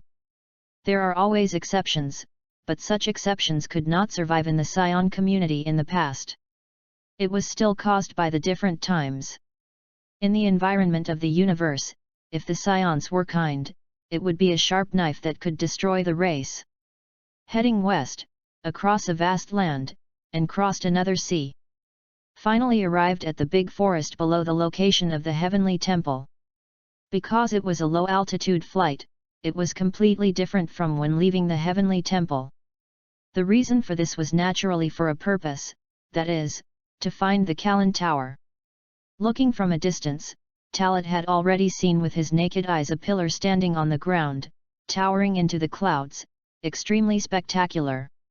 I really don't know who built such a magical building. Only in the Dragon Ball world can such a building exist. For this kind of building, Jine and Salary were not very curious. Perhaps there were too many things they had seen on Earth, which made them a little numb. Flying up along the stone pillars, the three of them arrived at the top of the Kalon Tower in less than a minute. It was very high, but it was only for ordinary people and martial artists on Earth. For Talit and the other two, even if they flew to the Heavenly Temple, it actually took less than a minute. Arriving at the top of the tower, Talit stopped first, and Jine and Salary naturally stopped soon after. "Brother Talit, there is a big white cat." A cry of surprise made Talit and Jine look behind the stone pillar on the inside of the tower. "Isn't that the cat fairy?" At this time, the cat fairy was in a state of fear and horror. Although it can't be seen on the surface, he is really panicking. God knows that these three terrifying beings from aliens actually found him. "Well, welcome to the Kalon Tower as a guest, 3 guests from aliens. I am the owner of this Kalon Tower. You can call me Kalon Fairy, or you can call me Cat Fairy." The Cat Fairy used one cat paw to tidy up his hair and appearance, and leaned on the scepter with one hand, and stood up to greet Talit and his group. "Cat Fairy." Salary had stars in his eyes, and was obviously touched by the furry Cat Fairy. Such a look made the cat fairy uncomfortable, but he was helpless. He was a great immortal, but now he was called a cat. For fear of upsetting the visitor, he had no choice but to swallow his anger. The earth is really strange. There are both gods and immortals, but aren't immortals gods? Jin said casually. This made the cat immortal embarrassed, and he had to explain, there is still a difference between me, an immortal, and the gods. Oh, what's the difference? Jin asked, and the cat immortal couldn't stand it, sweating all over. Because he didn't know how to explain. It should be related to power, right? Talat helped the cat immortal out. Chapter 53, the senzu beans are already in hand? With Talat's rescue, the atmosphere was no longer awkward, and the cat fairy was finally free. At least GNEI and Salary no longer press on him step by step like they did just now, and they feel like they want to understand him inside out. After a few exchanges, the cat immortal and the cat immortal were introduced to each other. Taking advantage of this opportunity, Talat began to plan his own plan. I came here just for the fairy beans. In the world of Dragon Ball, there is no other product that is more heaven-defying than Dragon Ball. This is also a treasure unique to the earth. Unlike the Dragon Balls, it was created by the Namekians. But, how to get the fairy beans? He couldn't ask for it directly, after all, where did he know it? Gilyalu. After some exchanges, while several people were admiring the scenery at the top of Kalan Tower, there was a sudden noise in Salary's belly. Feeling the hunger coming from her belly, Salary suddenly blushed and stuck out her tongue at Talat and Jinnah. Aunt Gnei, Brother Talat, we are hungry. Let's go back to the Temple of Heaven to eat quickly. Salary was so frank and cute. Gnei nodded when he heard this and looked at Talat. Talat could only nod, that's right. I only ate so much food today. If I had known we would have had a meal in Zidu before coming back. After finishing speaking, Talat turned to look at the cat immortal, and he didn't know how to speak the words he had prepared. Suddenly I heard the cat immortal take the initiative to say, I don't have anything good to entertain you here, but if you are hungry, I do have a kind of food that can eliminate your hunger. As the cat immortal finished speaking, he quickly walked to one side, picked up a large jar, opened it and grabbed a few fairy beans from it. These are the fairy beans that I cultivated carefully. As long as you eat one, you will be healed. It can keep a person from feeling hungry for 10 days. After finishing speaking, Talat's heart skipped a beat. What the hell, you got it. He thought about so many ideas about relationships, but he was just thinking wildly and wasting energy. Gnei and Salary glanced at it, took the fairy beans handed over by the cat immortal, and looked at them. Can people not feel hungry for 10 days? Such a small bean, so magical. Salary said in disbelief. Is what you said true? Gnei has never seen such special beans. But she didn't doubt it, because she had experienced too many bizarre things since coming to Earth. Nowadays, even Dragon Balls that can grant wishes have appeared, and it is not surprising to have fairy beans that can fill the stomach. What's more, they science also have a special kind of human cultivation seed. Although it is not edible, it is still a small bean, but its functions are completely different. You'll know after you eat it. Cat Immortal said with a proud look. After hearing what he said, Talat took the initiative to eat the fairy beans. After all, he knew the efficacy of fairy beans, so there was no need to worry about them being poisonous.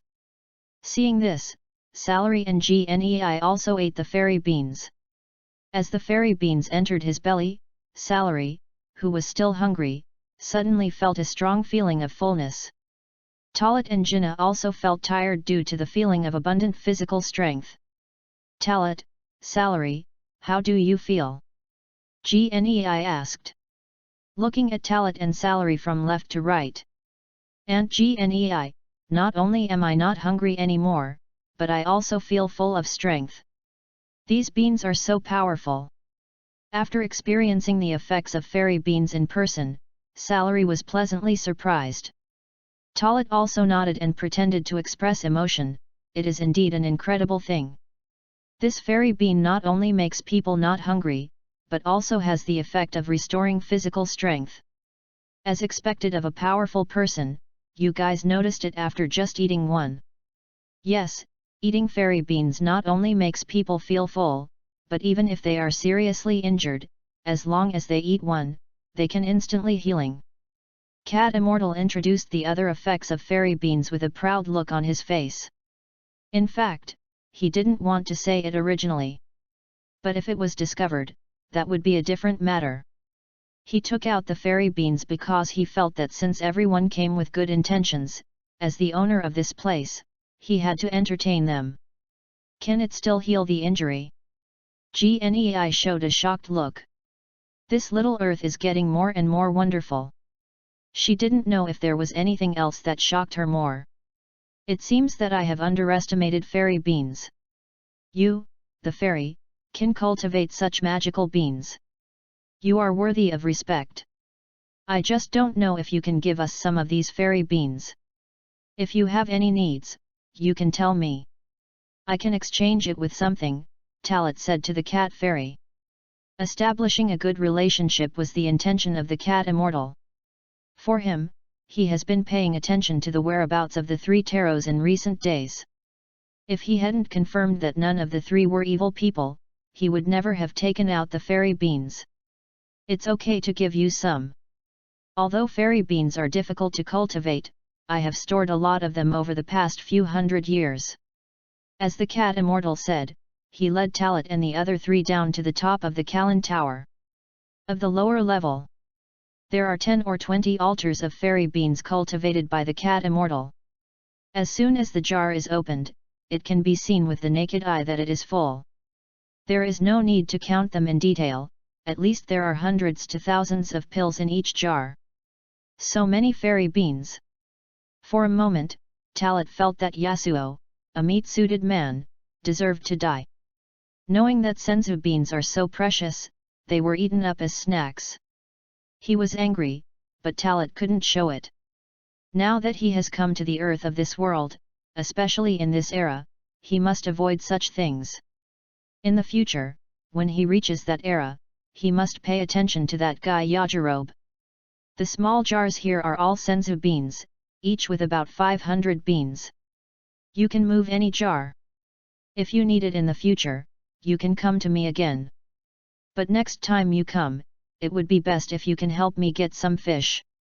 You also know that there is nothing on the top of my tower. There are almost no fresh resources all year round. As the cat fairy spoke, Talit really didn't expect him to be so generous. Even if he has a need, what's the problem with this matter?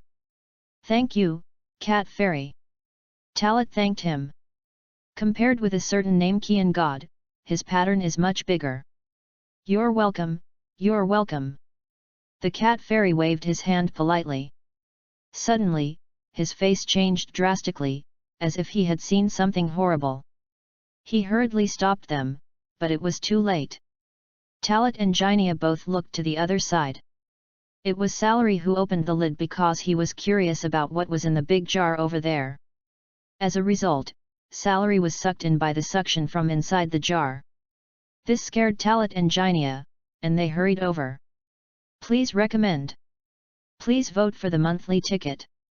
Chapter 54 Super Divine Water, Potential Development and Accumulation are closely related. When they arrived at the mouth of the jar, Talit and Gnei looked inside. The sight that caught their eyes made them both stunned at the same time. This jar is like another world. It was also at this time that Talit recalled the memories related to the original work. The jar here in the Cat Immortal is connected to every corner of the lower world. Now Salary accidentally opened a certain passage and was sucked directly to a certain place on the earth. Seeing that Salary was fine, the Cat Immortal immediately breathed a sigh of relief. It's okay, it's okay. I'm going to pull you up now. Don't run around. With that said, the Cat Immortal was about to pick up the magic staff and stretch it out. But Salary was not in a hurry at all. The first is that she is strong enough, so she doesn't panic at all. The second is that she can fly. Even if she can't fly, she can jump up from this height. Salary returned to the top of Carlin Tower, and the cat immortal quickly closed the lid of the jar to avoid further accidents. By the way, he also explained what happened. Gnei and Salary were very curious and didn't know how this was done. Talat knew about it in the original work, so he was not surprised. Speaking of which, I didn't think of it directly before and subconsciously ignored it. Now that Salary is making such a fuss, Talat thinks of the super divine water. The Earth's super divine water has the effect of developing a person's potential abilities. Although the process will be very painful, as long as you can endure it, your strength will increase dramatically. In the original work, Sun Wukong drank the super divine water and his strength greatly increased, reaching the point where he could defeat the big devil Piccolo. Do you want to get the super divine water now? As soon as this idea came up, Talat killed it. The potential development effect of the super divine water is indeed good, but his current combat power value is only more than 2,500 points. Although taking super divine water will improve greatly, his accumulation is far from enough. How strong your potential development becomes depends on how much potential you have accumulated. Just like the potential development and strength improvement that appeared in the original work, they are all closely related to one's own situation.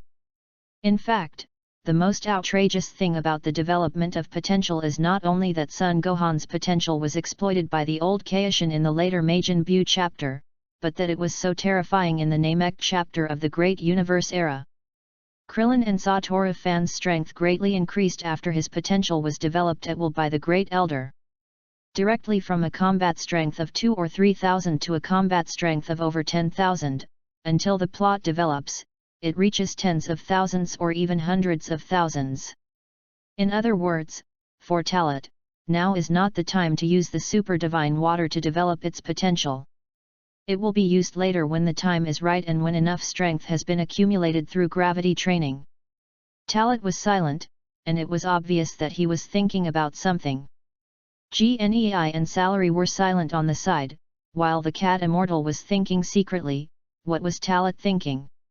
It wasn't until Talat recovered and chatted with the cat immortal for a few more words that this matter was revealed.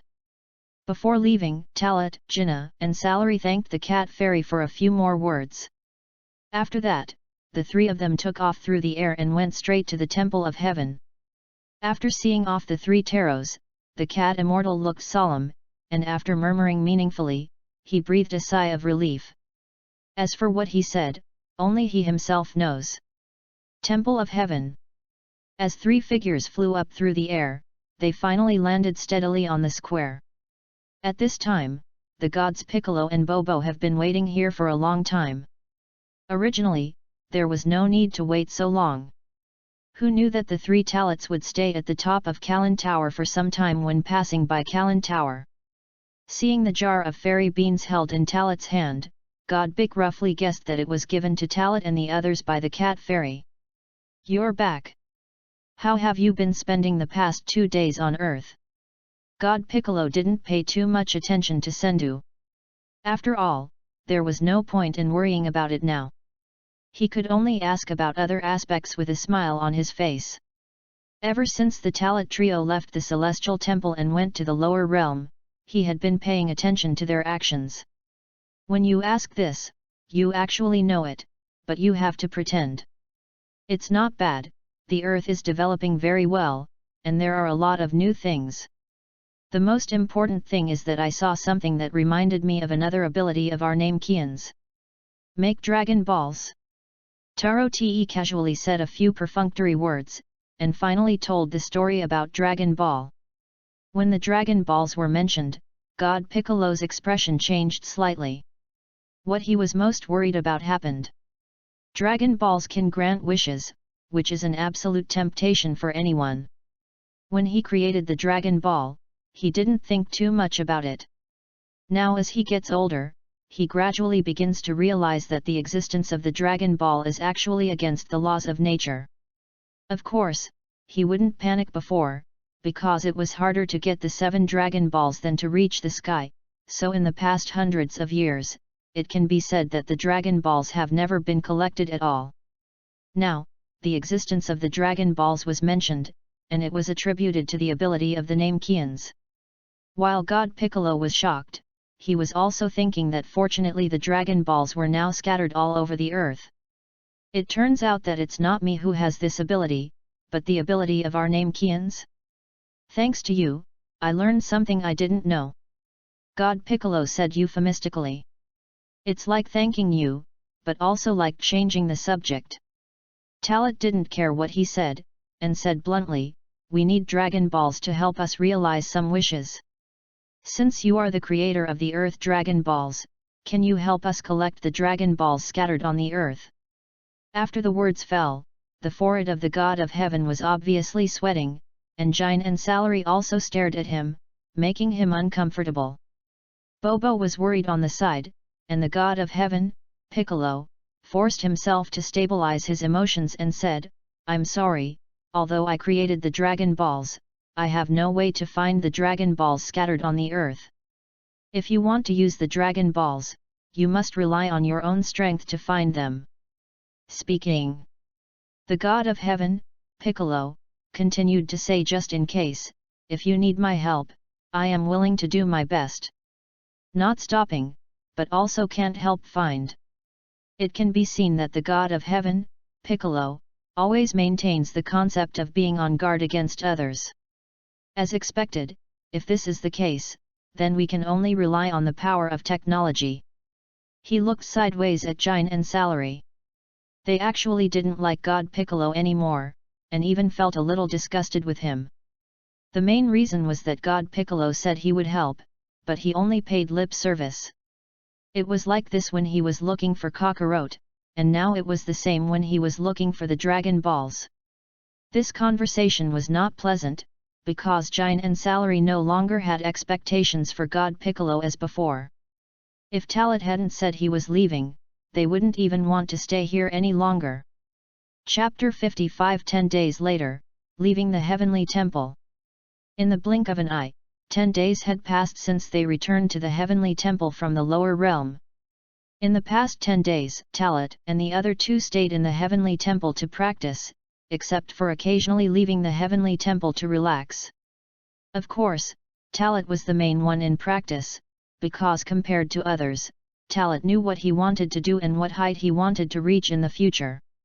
The ideas of Jine and Salary were definitely different. They didn't know what would happen in the future, so they didn't have a clear goal.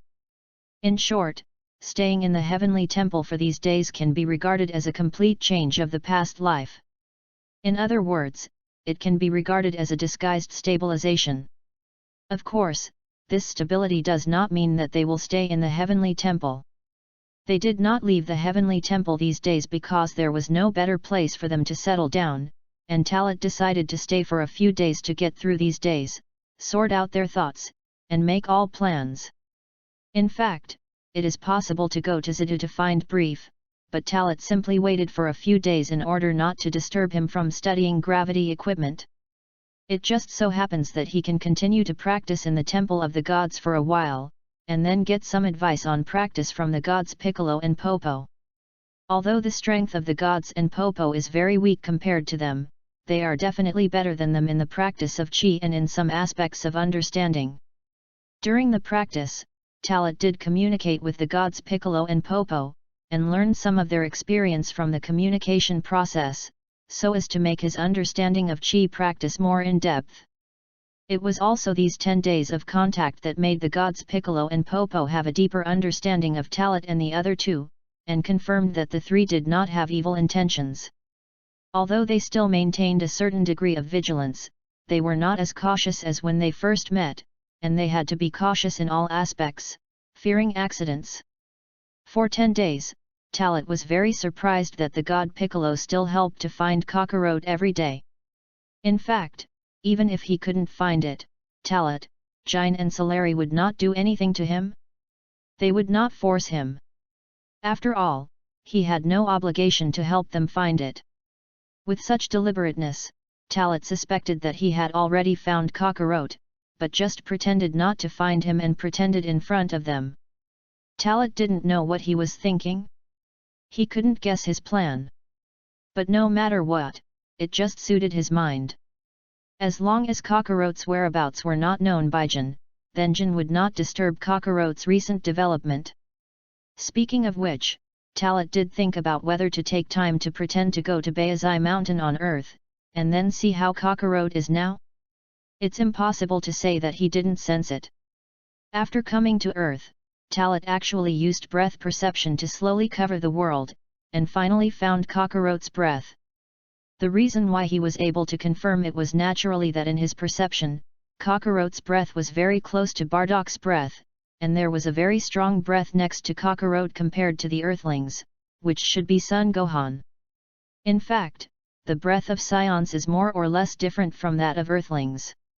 As for Jinna and Salary not being able to sense it, to be honest, it's not that they can't do it, but that they won't sense it as carefully as Talat. Today is the 16th day since arriving on Earth. Talat and Jinna packed their bags and prepared to leave. The day before, Talat had already discussed with Jinna and Salary, and also said hello to Celestial God Piccolo and Popo and said goodbye in advance. Before leaving, Celestial God Piccolo and Popo kept a friendly welcome for the three to visit again. They even said that if they couldn't find a suitable place to live on Earth, they could return to Celestial God Temple and continue to live there. These words were indeed sincere. As for whether he really wanted the three to stay and relieve their loneliness in a certain sense, or whether Celestial God Piccolo still wanted to control the whereabouts of the three, only he knew. Looking at Talat and the other two driving the spaceship away from Celestial God Temple, Celestial God Piccolo and Popo looked serious, and they were relieved after a long time. At present, the Earth is safe. After so many days of exploration, no other aliens will come to the Earth except them, said the God Piccolo. Bobo comforted him, Lord God, after these days of getting along, I don't think they will mess around on the Earth. I'm afraid they are really just looking for the child named Kakarot. If we tell them the specific location, maybe they will leave the Earth directly after finding Kakarot. After listening to Popo's words, the God Piccolo looked deep and sighed, alas. At first I was overly worried, but now I am even more worried. First, they are now in contact with things on the Earth, especially the existence of senzu beans. Second, they have also received news about the Dragon Ball. I am worried that they will not leave directly and will definitely try their best to get more. At least, it should be inevitable to find the Dragon Ball and make a wish. I hope they can't locate the Dragon Ball. As these words came out, the God Piccolo looked up at the sky again. The blue sky is so vast and beautiful that it can make people empty all their worries. Bobo didn't say anything else. He thought that the god might be worrying too much. In fact, this also had a lot to do with the fact that the God Piccolo was entering his old age. As people reach a certain point, they will have various ideological struggles, and they will start to think deeply about things that they did not care about before. It wasn't until time proved everything that he would suddenly wake up and realize that it was all his own wild thoughts. After leaving the Temple of Heaven, Talat set his target location and leaned on the driver's seat with his hands on the back of his head. I finally left that old guy's place. If I stay any longer, I will be suffocated to death. Salary couldn't help complaining. After these days, she had had enough. Gnei on the side covered her mouth and smiled, You still don't understand Talat's good intentions. Just because we have been practicing on the Celestial Temple for the past 10 days, our strength has been significantly improved. It's just that I'm curious, Talat, how did you know that the Namekian God and Bobo mastered the breath cultivation method, and corrected our mistakes in some aspects? Talat heard this and said very calmly, from the perception that they can control their own breath to become weaker and stronger. I guessed that their cultivation method is very special. It is similar to the cultivation of Qi, I thought. It is indeed true these days. It has improved a lot with their help, so the combat power value has reached 2,800 points. My combat power has also reached 1,380 points, and salaries is already at 1,170 points. Think about it, when I was as big as salary, I only had a combat power of 200. Please vote for recommendation. Asking for a monthly ticket. Chapter 56, Building a New Spaceship, the Prototype of Dragon Ball Radar. Zidu. In the back garden of the Universal Capsule Private Residence Manor. As Talat arrived in the spaceship, Brief was eager to conduct cognitive research on the spaceship. In fact, for him, he had come into contact with a spaceship not long ago, and conducted some unimaginable research and experiments, and helped the owner of the spaceship repair the spaceship. During the trial and conversation, Talat also learned that the galactic patrolman Jack had already arrived on Earth, and that plot had already happened. The reason why she met Ties last time was that she did not leave the Earth with Jack at the first time, but waited for Jack to report to the Galactic Patrol headquarters before coming back to pick her up. Just 3 days ago, Ties waited for Jack to pick her up, and only left a letter, and then started to explore the universe. From the letter left by Ties, it was expressed that in order to become a super great science fiction writer, she would rather give up her current superior life. Talat just missed this plot, and he did not expect it at all, let alone sense Jack's arrival. It was so unexpected. But if you miss it, you can only miss it. There is no other way now. Ties left, anyway, she has nothing to do with him. At least Brief is here, and Bulma is here too. What is worth lamenting is that he met Ties once. After this separation, I am afraid that it will take decades for them to meet again. At least according to what he knows, Ties never came back to Earth if the original plot continues. It's really amazing. No wonder you said last time that even resources in the universe can be obtained. This spaceship is really advanced. Brief said with emotion after roughly understanding the structure of the spaceship. Talat smiled and continued, in fact, in my opinion, this spaceship is not perfect enough. Since the spaceship has been brought here, I hope you can help us build a larger and more perfect spaceship. I wonder if you can do it. As these words came out, Brief was not so shocked, but rather a little eager to try. People like him liked challenges. Jine and Solari on the side were worried in surprise. Hey, Talat, you don't want to dismantle the spaceship for him to study, do you? If it's damaged, we won't be able to leave the Earth. Jine said hurriedly. In the past, when Talat modified the combat power detector in the spaceship, she didn't really stop him. Now that the spaceship was damaged, she had to speak up. Salary hadn't realized the seriousness of the problem, but now she was worried. She didn't want to believe that the technology of the Earthlings could make better spaceships. After all, the Earthlings have no achievements in this regard. It's okay, even if we need to study this spaceship, I believe Dr. Brief doesn't need to disassemble our spaceship. Talat comforted. Indeed, we only need to understand the internal structure and system formula of the spaceship. In addition, we can only analyze a series of equipment such as certain components, acceleration devices, energy, etc. However, I don't have much confidence whether we can build a spaceship, so you'd better not hold too much hope. Brief's words slightly relieved Jine and Salary. As long as they don't dismantle it, there is nothing to worry about for them. Without Jine's obstruction, Talat and Brief had a more in-depth conversation. In fact, the technological level of the Earth is indeed too low at present. But Talat believes that Brief can do it. Even if it is more than 20 years earlier, the first spaceship on Earth in the future will be made by Brief. And at that time, Brief relied on only part of the data left by the Namekian spaceship and several broken single-person spaceships of the Frisia army. Now, with a more advanced and complete medium-sized spaceship, it will be smoother to upgrade on this basis. While communicating about spaceships, Talat also talked with Brief. Finally, they naturally talked about the gravity training room and whether the gravity device could be equipped in the process of manufacturing the spaceship. With Talat's reminder, Brief also began to innovate boldly. In this way, they talked about Bullet and Irma trotted out of the house, and the conversation ended. Brief's regard for Bulma was obviously much greater than Tai's.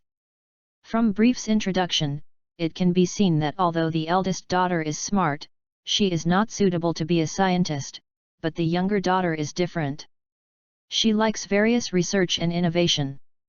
Bulma is now a creative expert who can complete the creation of some novel equipment by herself. Sometimes, even Brief feels inferior. Talit understands Brief's pride.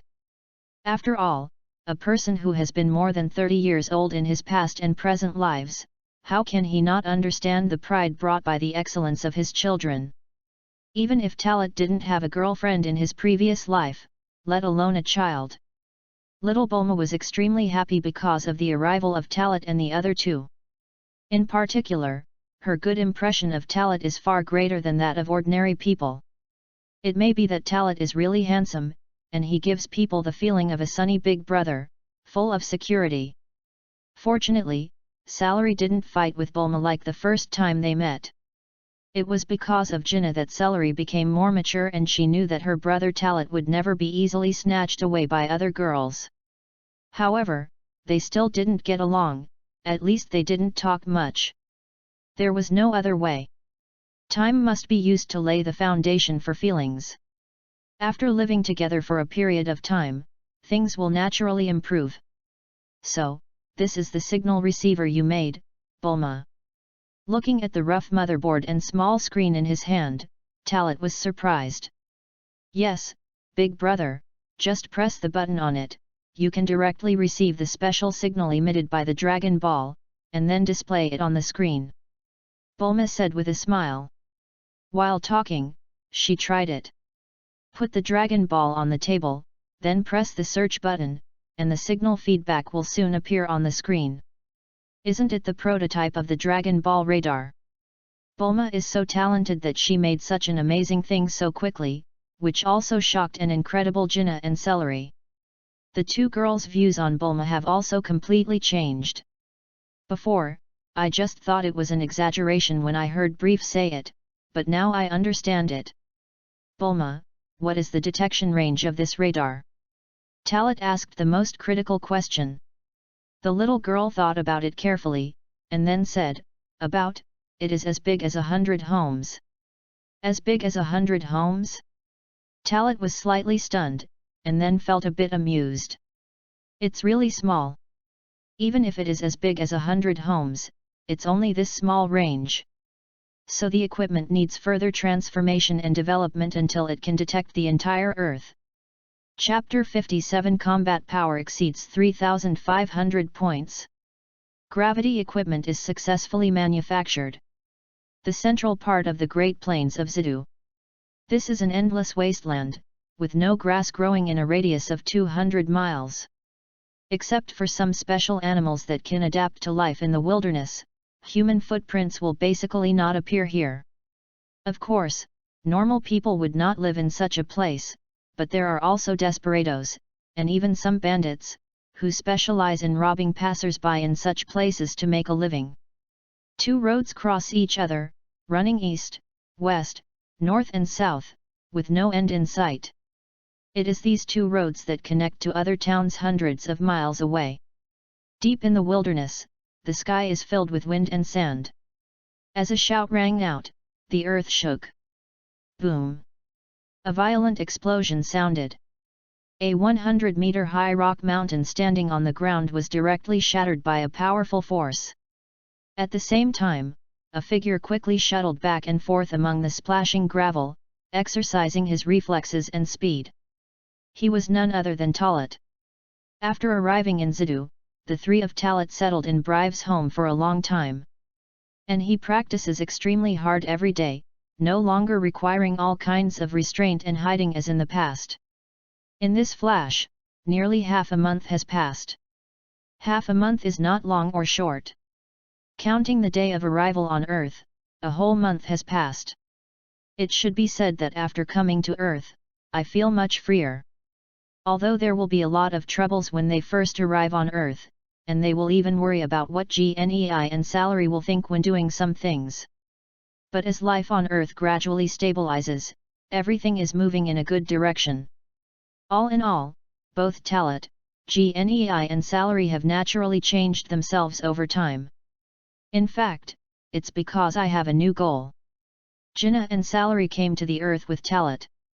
At first, they just wanted to find Kakarot. In other words, they expected Bardock and Raditz to come to the Earth to find Kakarot, so that everyone could be reunited. But after arriving on Earth, I experienced some things. Firstly, Kakarot cannot be found, and secondly, there is still no news about Bardock and Raditz. Ever since, they have transferred their sustenance to the Dragon Balls that can fulfill their wishes.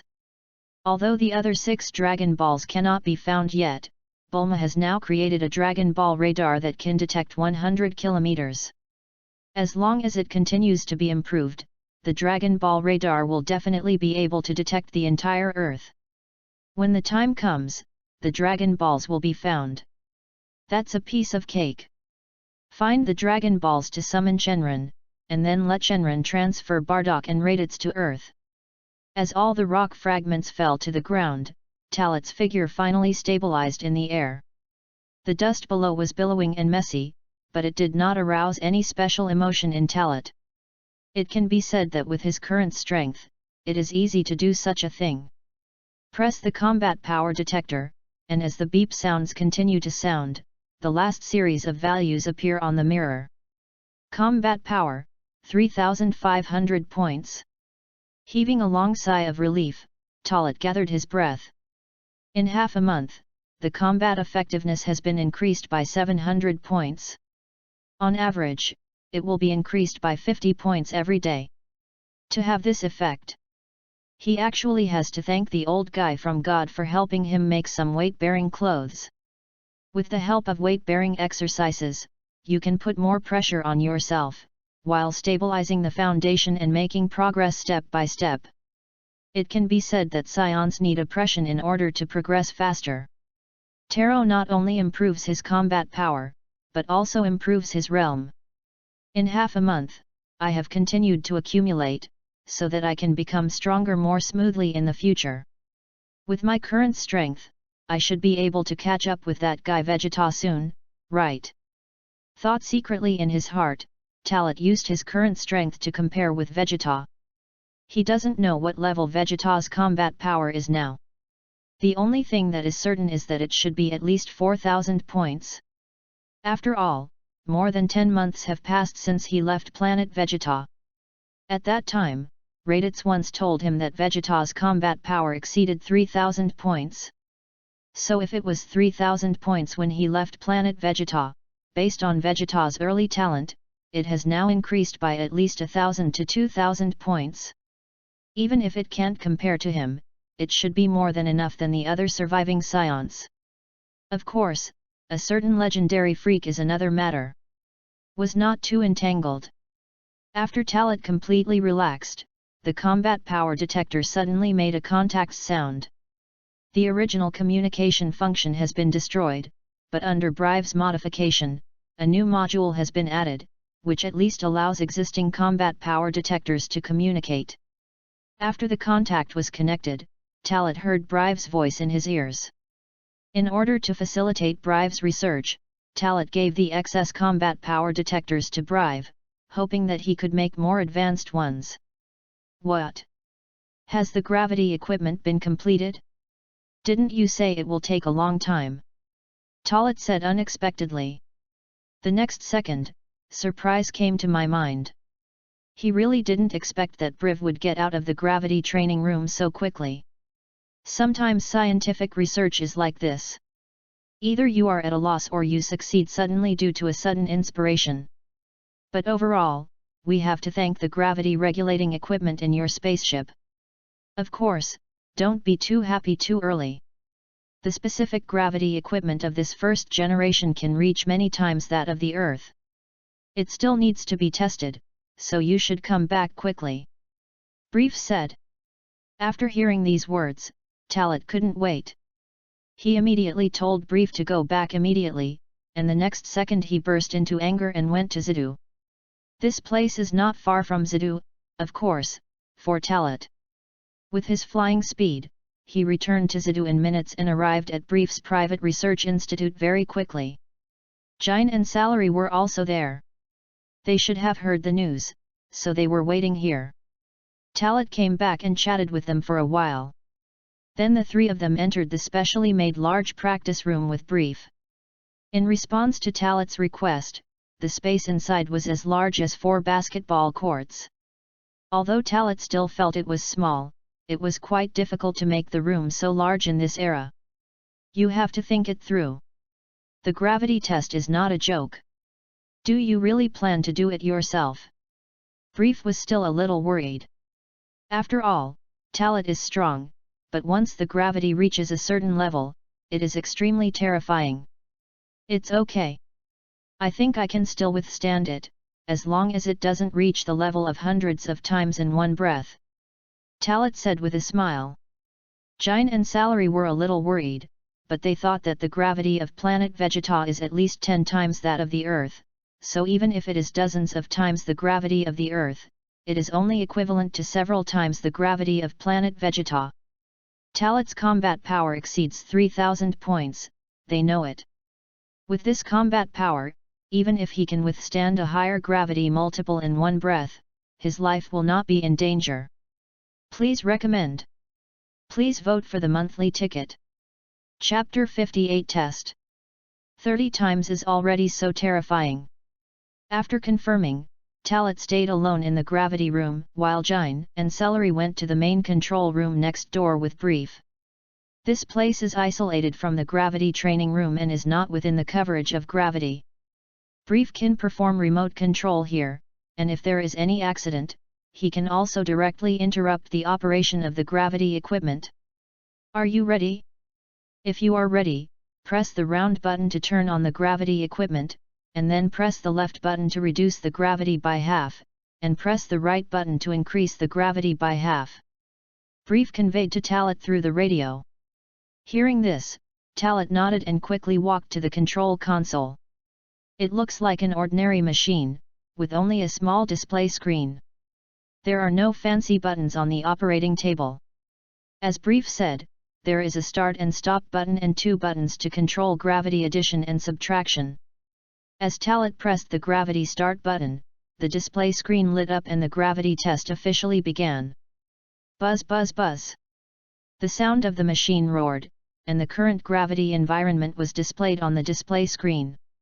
Talat did not hesitate and directly pressed the button to increase gravity. 1G became 2G, and the surrounding environment became slightly darker. Then he continued to press the gravity increase button until 10G, and Talat stopped. The environment with 10 times the gravity of the Earth is indeed equivalent to the gravity level of planet Vegeta. Maybe after staying on Earth for a month and getting used to the gravity of the Earth, Talat felt a little heaviness in his body again after feeling 10 times the gravity. However, with his strength, this gravity will not affect him at all. Even if he is still wearing a weight-bearing suit, his physical activities will not be restricted too much. The gravity of planet Vegeta under the weight is only this level. As expected, I have lived on planet Vegeta since I was a child and have long been accustomed to that kind of gravity environment. Now the 10 times the gravity of the Earth will not produce any sense of oppression for me at all, and the effect of cultivation will not be very good. Feeling the sensation coming from his body, Talat quickly ignored and got used to the 10 times gravity of the Earth, thinking secretly in his heart. In fact, the weight-bearing suit on Talat is not light. The wrist guards on both hands and the shoes on both feet are 50 kilograms each, adding up to 200 kilograms. The weight of the clothes and pants is 150 kilograms respectively. So the weight pressure brought by the weight alone has reached 500 kilograms. Now in an environment with 10 times the gravity of the Earth, the pressure brought by this weight-bearing suit is equivalent to directly multiplying 10 times, reaching a terrifying 5,000 kilograms. Scions are really amazing. You are not affected at all under 10 times the gravity. If it were an Earthling, I'm afraid you would have been pressed to the point of being unable to move. Even if the muscles and bones of the body can withstand it, the internal organs can't bear it at all. Brief in the main control room side. 10 times the gravity of the Earth, this is something that ordinary Earthlings cannot easily cross.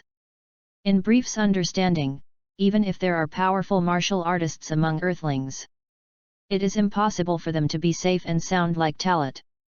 So, this is the difference between Scions and Earthlings. They are born in such an environment. So no matter how weak a Scion is, he is definitely born with strength far beyond that of Earthlings. Talat smiled faintly, and then continued to press the gravity increase button. The numbers on the display screen continued to rise, from 10G all the way to 20G, and then stopped. 20 times the gravity of the Earth. In other words, it is twice the gravity of planet Vegeta. In this level of gravity environment, Talat did feel a significant change. The oppression on his body gave him a special resistance, making him feel that his actions would be greatly restricted, especially the weight-bearing suit on his body brought him greater pressure. It is equivalent to the body being under more than 10,000 kilograms of backlog at all times. It really exceeded my expectations. I didn't expect that 20 times the gravity would make me feel this way. With my strength, it shouldn't be that bad. He sighed in his heart, especially combined with the plot of the original work. Talat didn't expect it. The next second, he held his breath and started to act. Punching and kicking, moving quickly, and then back-flipping, front-flipping, flying and sliding, and other difficult movements. Until he returned to the operating table, Talat had already started to sweat. This was only 2 or 3 minutes of intense exercise, and the body had already reacted. On the other side, Jine and Salary, who were watching Talat's actions, did not find it strange, because they knew Talat's strength. Even if the gravity reached 20 times that of the Earth, it would be twice the gravity of planet Vegeta. They were like this, but Brief was so shocked that he didn't know how to comment. After all, 10 times was the limit of what he could imagine, and 20 times, from the beginning, he thought it was impossible for anyone to adapt. Now his worldview was opened, making him feel that his thoughts were too conservative.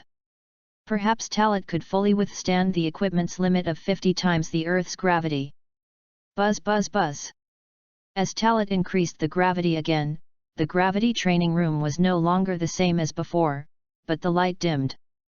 The light in the space gradually turned red, giving people a very depressing feeling. The numbers on the display screen kept increasing, and Talat felt more and more oppressive. Before he knew it, he had reached 30 times the gravity of the Earth. He began to breathe rapidly and felt a little heavy. Under 30 times the gravity, Talat's body movements became obviously slower, and his legs were trembling slightly.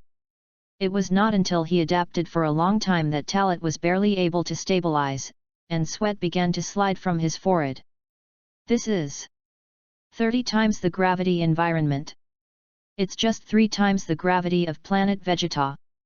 It seems that the difference is not big, but in fact, with the gravity of planet Vegeta as the base, every increase is extremely terrifying. Talat gritted his teeth and made an inference. Indeed, at the beginning, he didn't think that the 30 times gravity environment would make him tired. Looking back, the early stage of gravity training, that is, the gravity training experience of Kakarot in the original work in the spaceship. In fact, there is no comparability.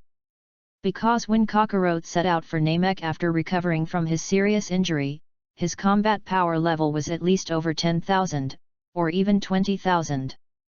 Vegeta had already reached 24,000 points at that time, so there was no reason for Kakarot to remain at a few thousand points. This is one of the reasons why his combat power increased to 90,000 points after adapting to the 100-fold gravity in a few days. In the final analysis, 30 times the gravity of the Earth is not unacceptable to Talat now, but it can only be said that it is indeed difficult to bear when carrying a 500-kilogram load. Chapter 59 The road to becoming stronger is full of difficulties and obstacles. It seems that 30 times the gravity is the limit you can bear. I will turn off the gravity device now. Seeing Talat's current situation in the gravity room, Brief mistakenly thought that Talit was too difficult to move. While speaking, he was ready to press the gravity shutdown button. But before he could press it, Talit's shout rang out. "It's not over yet. I can still bear the environment of 30 times gravity." Such words made Brief look stunned for a moment. He really didn't expect Talit's willpower to be so strong, but in the current situation, he still felt that he couldn't continue to mess around. No matter how strong the scions are, no matter how strong Talit is, he is still just a child. "Do you really want to continue? If you force it, it may cause irreparable damage," Brief said. "Respect Talit's decision, but he also has to explain the pros and cons." "It's okay. Even if you are fatally injured, there are still senzu beans to treat it," Talit said. Senzu beans are his unscrupulous guarantee. The strength increased by 700 points in half a month, and the magic beans played a key role. At this moment, without waiting for Brief to say anything, he took action again. If he couldn't even withstand this little gravity, it would be really embarrassing. At least his combat power has reached 3,500 points. He took off all the weight-bearing equipment on his body. With the heavy weight-bearing suit falling to the ground with a bang-bang sound, Talit suddenly felt a lot more relaxed, and the pressure was greatly reduced, which directly made him feel relieved. Of course, the effect of practicing in a weight-bearing suit must be better. But now Talit wants to test his limit. In a gravity environment of 30 times, he launched a set of super-fast actions. Just like before, 2 or 3 minutes later, Talit stopped. This scene shocked Brief, and also made Jine and Solari widen their eyes. They didn't know that Talit was still wearing such heavy clothes. Especially Brief, he knew clearly that if the weight of these weight-bearing suits reached 100 kilograms, it would be quite terrifying in a gravity environment. He would never have thought that Talit's weight-bearing suits added up to 1,000 kilograms. Continuing to increase the gravity, Brief, Jine and Solari had already taken a deep breath. As the numbers on the display jumped. With 40 times the gravity of the Earth, the sense of oppression rose to a higher level again. Talit's forehead veins bulged slightly, and with the blessing of willpower and breath, he straightened his back forcibly. With this level of oppression, Talit did not dare to make any action for a while, letting his body slowly adapt and get used to it. Otherwise, any random action would cause his body to tear muscles and break bones, and even cause internal organs to shift and bleed. Is the sense of oppression so strong in just 40 times the gravity environment? Now I can finally imagine how painful Kakarot in the original work went through during that period of time.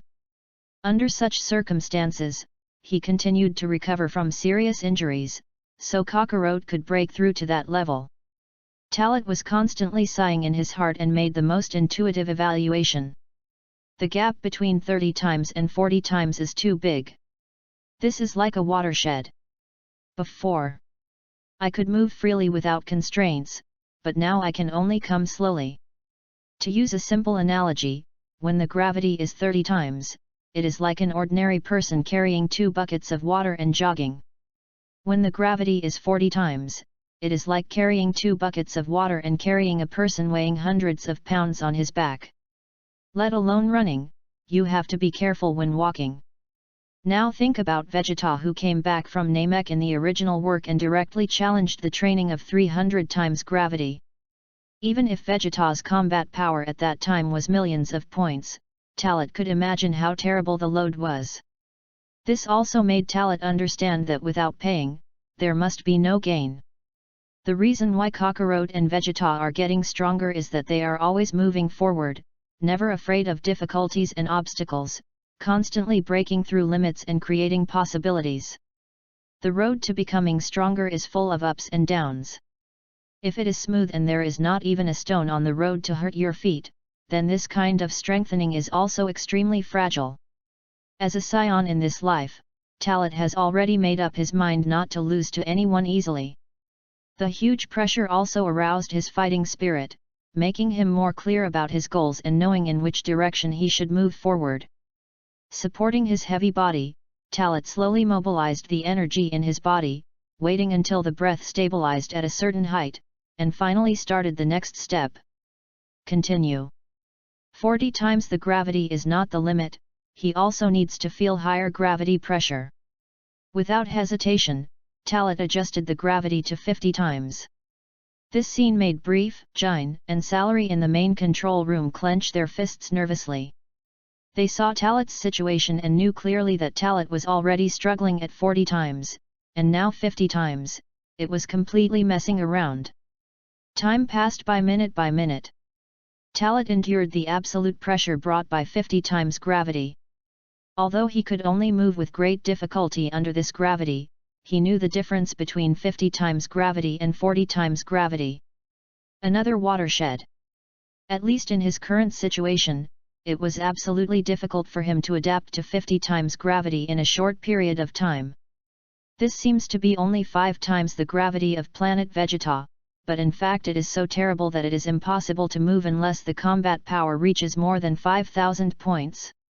I am afraid that only people with combat power of more than 10,000, such as Bardock, can quickly adapt to this environment.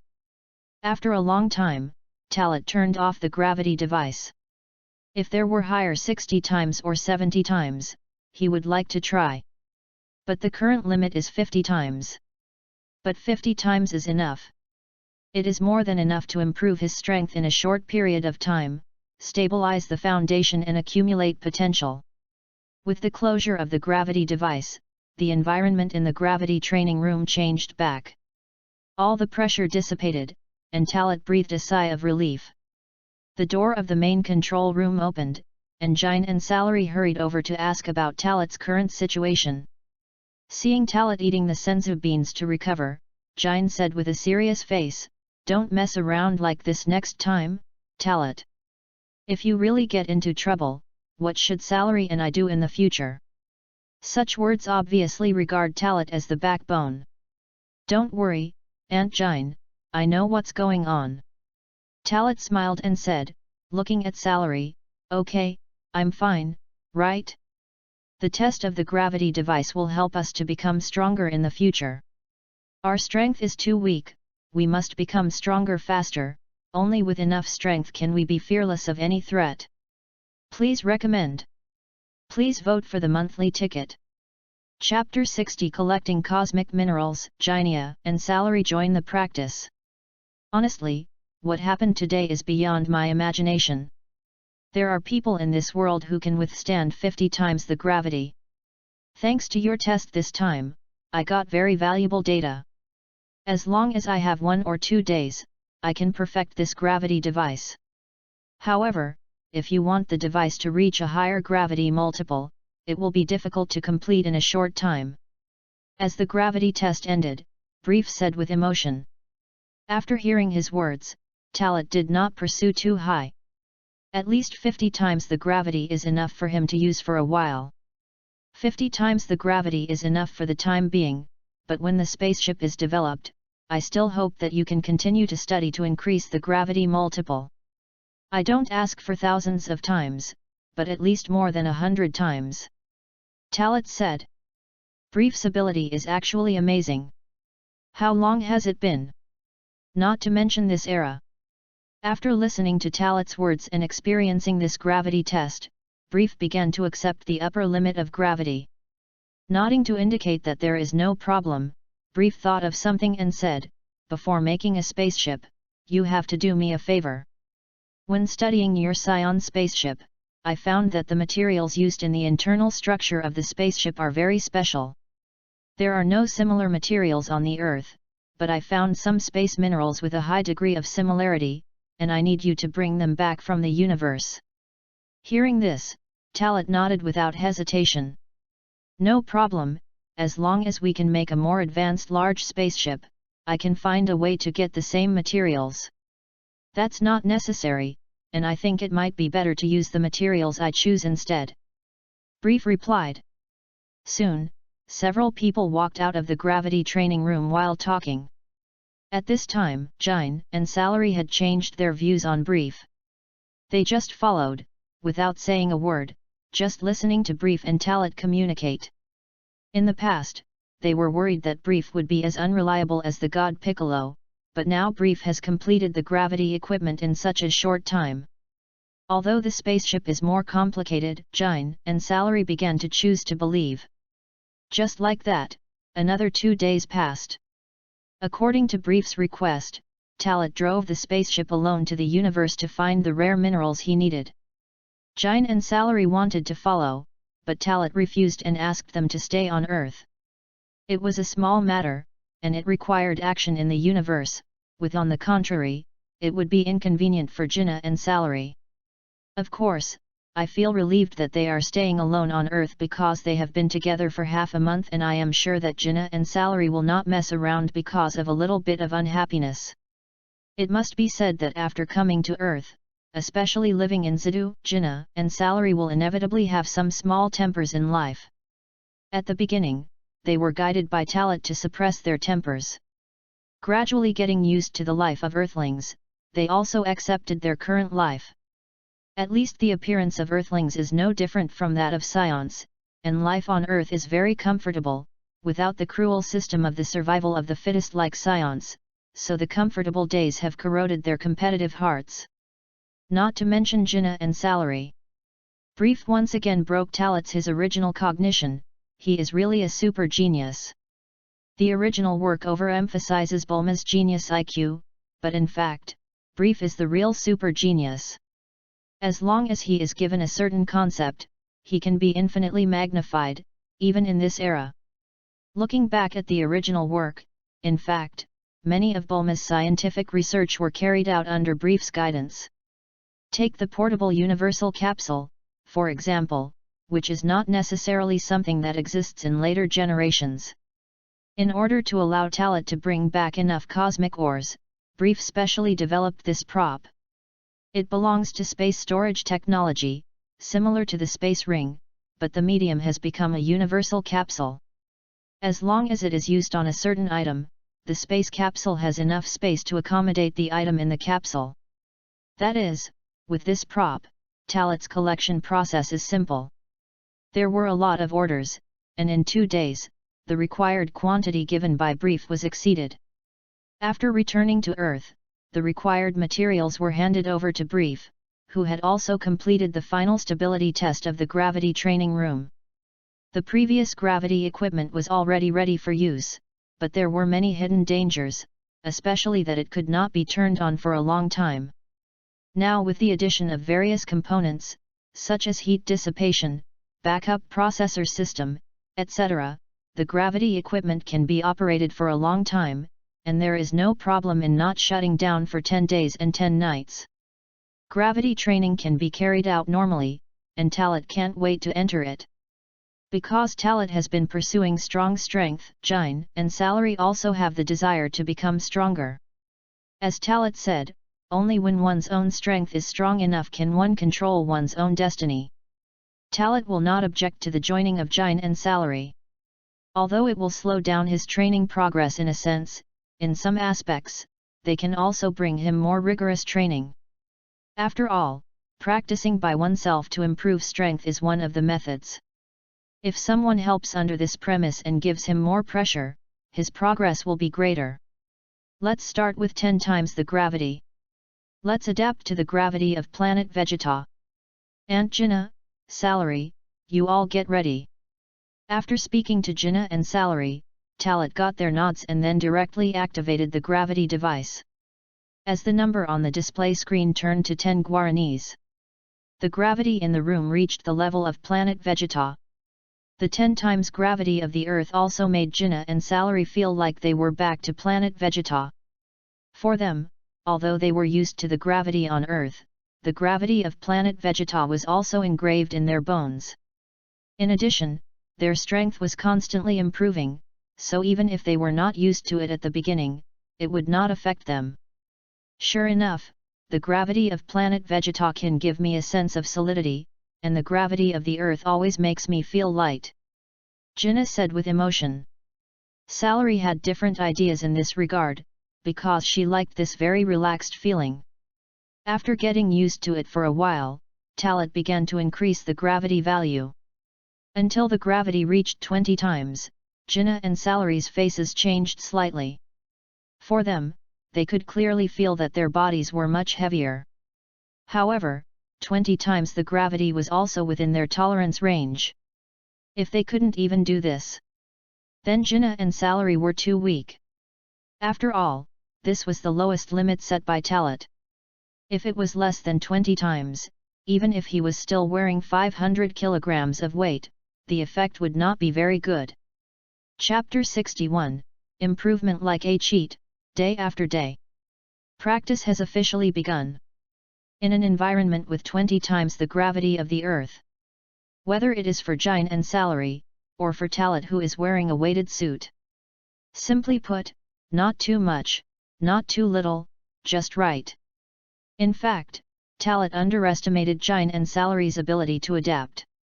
I thought that even though it was only twice the gravity of planet Vegeta, it might take them some time to adapt. Unexpectedly, it took them only half a day to complete the adaptation and move freely. Although even Talat wearing a weighted suit can do it, the strength gap is there. Shocking or shocked, it is a good thing for Talat, because 20 times the gravity is just the beginning, just to drive Jine and Salary. If they can withstand a higher multiple of gravity, then the difficulty of practice can naturally rise to a level. Of course, Talat is not in a hurry. Practice needs to be gradual, and blindly forcing a sprint is not a good thing. Simply put, they are not Kakarot or Vegeta. Even if it is Kakarot and Vegeta, they are completely different. The same practice will work for anyone. But the magnitude of the effect is different for everyone. For the next 5 days, Talat did not act radically, but continued to practice hard in a 20-fold gravity environment. The practice he did was also the basics of the basics, nothing more than push UPS, sit UPS, endurance and explosive power training of various difficulties, and some interference in the middle, and the content of fighting with Jinna and Salary. Talat's strength has improved rapidly. In just a few days, his combat power has approached the 4,000 point mark. Although he has not broken through yet, it will only take 1 or 2 days to break through. This is equivalent to increasing combat power by nearly 100 points a day. If they hadn't seen it with their own eyes and experienced it personally, Jinna and Salary would not have believed it. For Jinna and Salary, they have actually been restricted to the framework of lower-level warriors and higher-level warriors. With the increase of cognition, Jinna and Salary now have the idea that they can become stronger. Of course, this is the concept that Talat has been instilling in them. Let them know that whether they can become stronger is closely related to their talent and potential, but as long as they work hard to practice, anyone can become strong. The evaluation of the so-called superiors and subordinates and even elite warriors of the scions is only based on the combat power at birth, which does not mean absolute. For example, a scion with a combat power of several hundred points at birth is a superior warrior, but his achievements are not necessarily very high, just a high starting point. Lower-level warriors may not be unable to be strong, such as Bardock's representative figures, each of whom is comparable to the superior elite. With a goal, the rewards that can be obtained will be greater. Jinna and Salary are chasing Talat's footsteps, and their improvement can also be seen with the naked eye.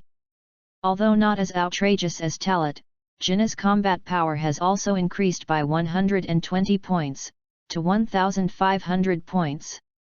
The strength is the same as Raditz who arrived on Earth in the original work. Of course, the real combat power may not be comparable, but the value has been reached. Salary's points are 1,350, an increase of 180 points. Compared with Jin, she has to work harder and harder, and she doesn't want to be left too far behind by Talat. To be honest, the gap is getting bigger and bigger. However, with her current talent and strength, if she is still on planet Vegeta, she will be trained as a person with great potential. Of course, the rigid system of the scions means that no matter how outstanding Salary is, she can't change the fact that she was born as a low-level warrior. Just like Bardock, no matter how outstanding he is, he can't integrate into that circle in the end. The training continued, and did not stop because of a small achievement. Jin may have thought that they should stop and rest, but Talit didn't give her the opportunity to say it. How can the road to becoming stronger be so simple? Now that they have to stop after a little breakthrough, their strength will quickly decline. However, Talit will not take them to practice for a long time, 7 or 8 hours a day, and apart from that, he almost doesn't care what Jin and Salary do. After all, after the 30 times gravity training is started, it will be a big challenge for Jin and Salary, and Talit doesn't want them to always bear huge pressure like him.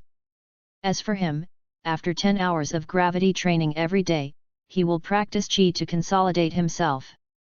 Having received implicit guidance from the gods Piccolo and Popo, Talit has actually made great progress in Qi training. So much so that when he asked Piccolo for a weight-bearing suit some time ago, he asked for advice once. Gather all the advantages for yourself, make up for your own shortcomings, and delete the wrong cognition in the past. In this way, time has passed for nearly 2 months. Counting the days, today is the full anniversary since leaving planet Vegeta. This day last year was the day they left planet Vegeta. Now, everything has changed. The 3 of them finished their training early, and Talit rarely continued to practice, but stayed by Jin's side. Every time a time node comes, it will be emotional. In fact, Jinna no longer needs Talit to comfort her deliberately. She is a mature woman and she has gradually accepted many things. Because they did not practice, the 3 of them found Brief and Bulma. It is worth being happy that not only Brief's spaceship research has made a major breakthrough, but Bulma's Dragon Ball radar has also made a breakthrough. Especially the Dragon Ball radar, although it cannot detect the global range, it has reached a scanning diameter of 1000 kilometers. This range is actually not easy. Now it is just the last step, and the Dragon Ball radar can be used. Perhaps for ordinary people, it is difficult to find the other 6 Dragon Balls worldwide if it is only 1000 kilometers. But with Talit's ability, he can use flying to travel around the world. Not to mention finding it in minutes, but 1 day is more than enough. With greater expectations, not only Talit is excited, Jinna is also very happy. This is what she has always been looking forward to. Waiting in practice, another 2 days passed. Of course, Jinna and Salary did not participate in the past 2 days, because the Dragon Ball radar was about to be completed, and they were always hanging around Bulma.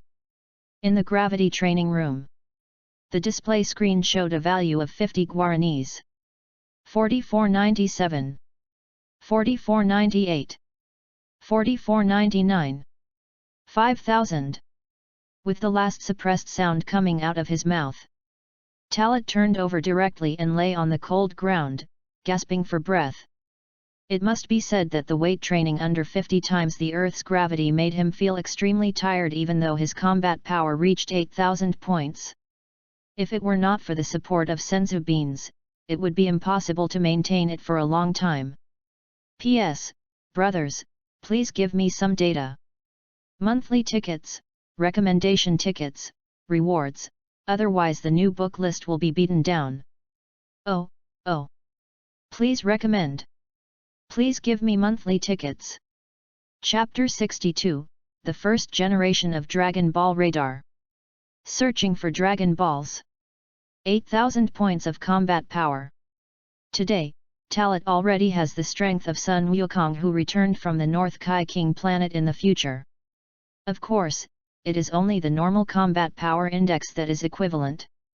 After all, Sun Wukong in the original work at that time also knew the Kaioken, and in the battle with Vegeta, his combat power reached the limit of 32,000 points. It should be said that these 2 months are really a huge span. Cultivating under 50 times the gravity of the Earth, there will be great progress almost every day. It seems that it is not as amazing as Sun Wukong who adapted to the 100 times gravity in 6 days in the original work, but in fact it is already amazing.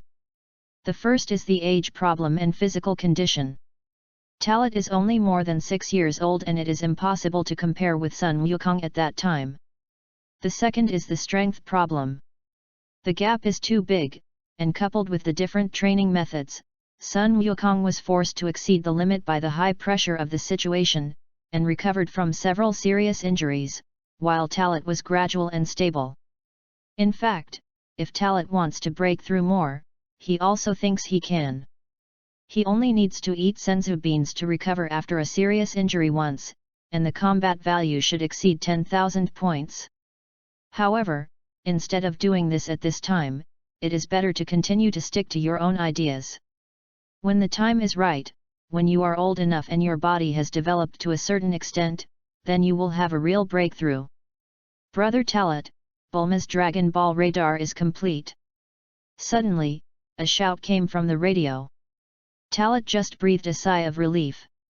After hearing the news, he sat up quickly and saw Salary on the other side of the transparent glass, with a look of joy and anxiety. It was obvious that she came to inform him as soon as possible. He stood up and dragged his tired body to turn off the gravity device. Talat was relieved until the gravity pressure disappeared, and then he took out the senzu beans and ate them to replenish his physical strength and recover from consumption. After opening the door of the gravity training room, Talat and Salary communicated a few words, and then the two quickly returned to the big round house of the manor. Bulma was excitedly holding the radar and conducting various tests, while Jine was watching from the side, as if she was afraid that Bulma would disappear in front of her, causing the Dragon Ball radar to disappear. Because Talat had arrived, Bulma was happy to demonstrate it to Talat the first time. The basic function is actually to scan the Dragon Ball signal in a range, which was confirmed 2 days ago, so Bulma didn't need to say too much, Talat knew it all. In this way, I can collect other Dragon Balls in the shortest time. Talat grabbed the Dragon Ball radar in his hand, his eyes full of excitement. Jine and Salary were a little impatient. Bulma seemed to be worried that Talat would abandon her, so she immediately snatched the Dragon Ball radar from Talat's hand and said, "The radar is mine. If you want to find the Dragon Ball, I will go too." The little girl's strength has not changed at all.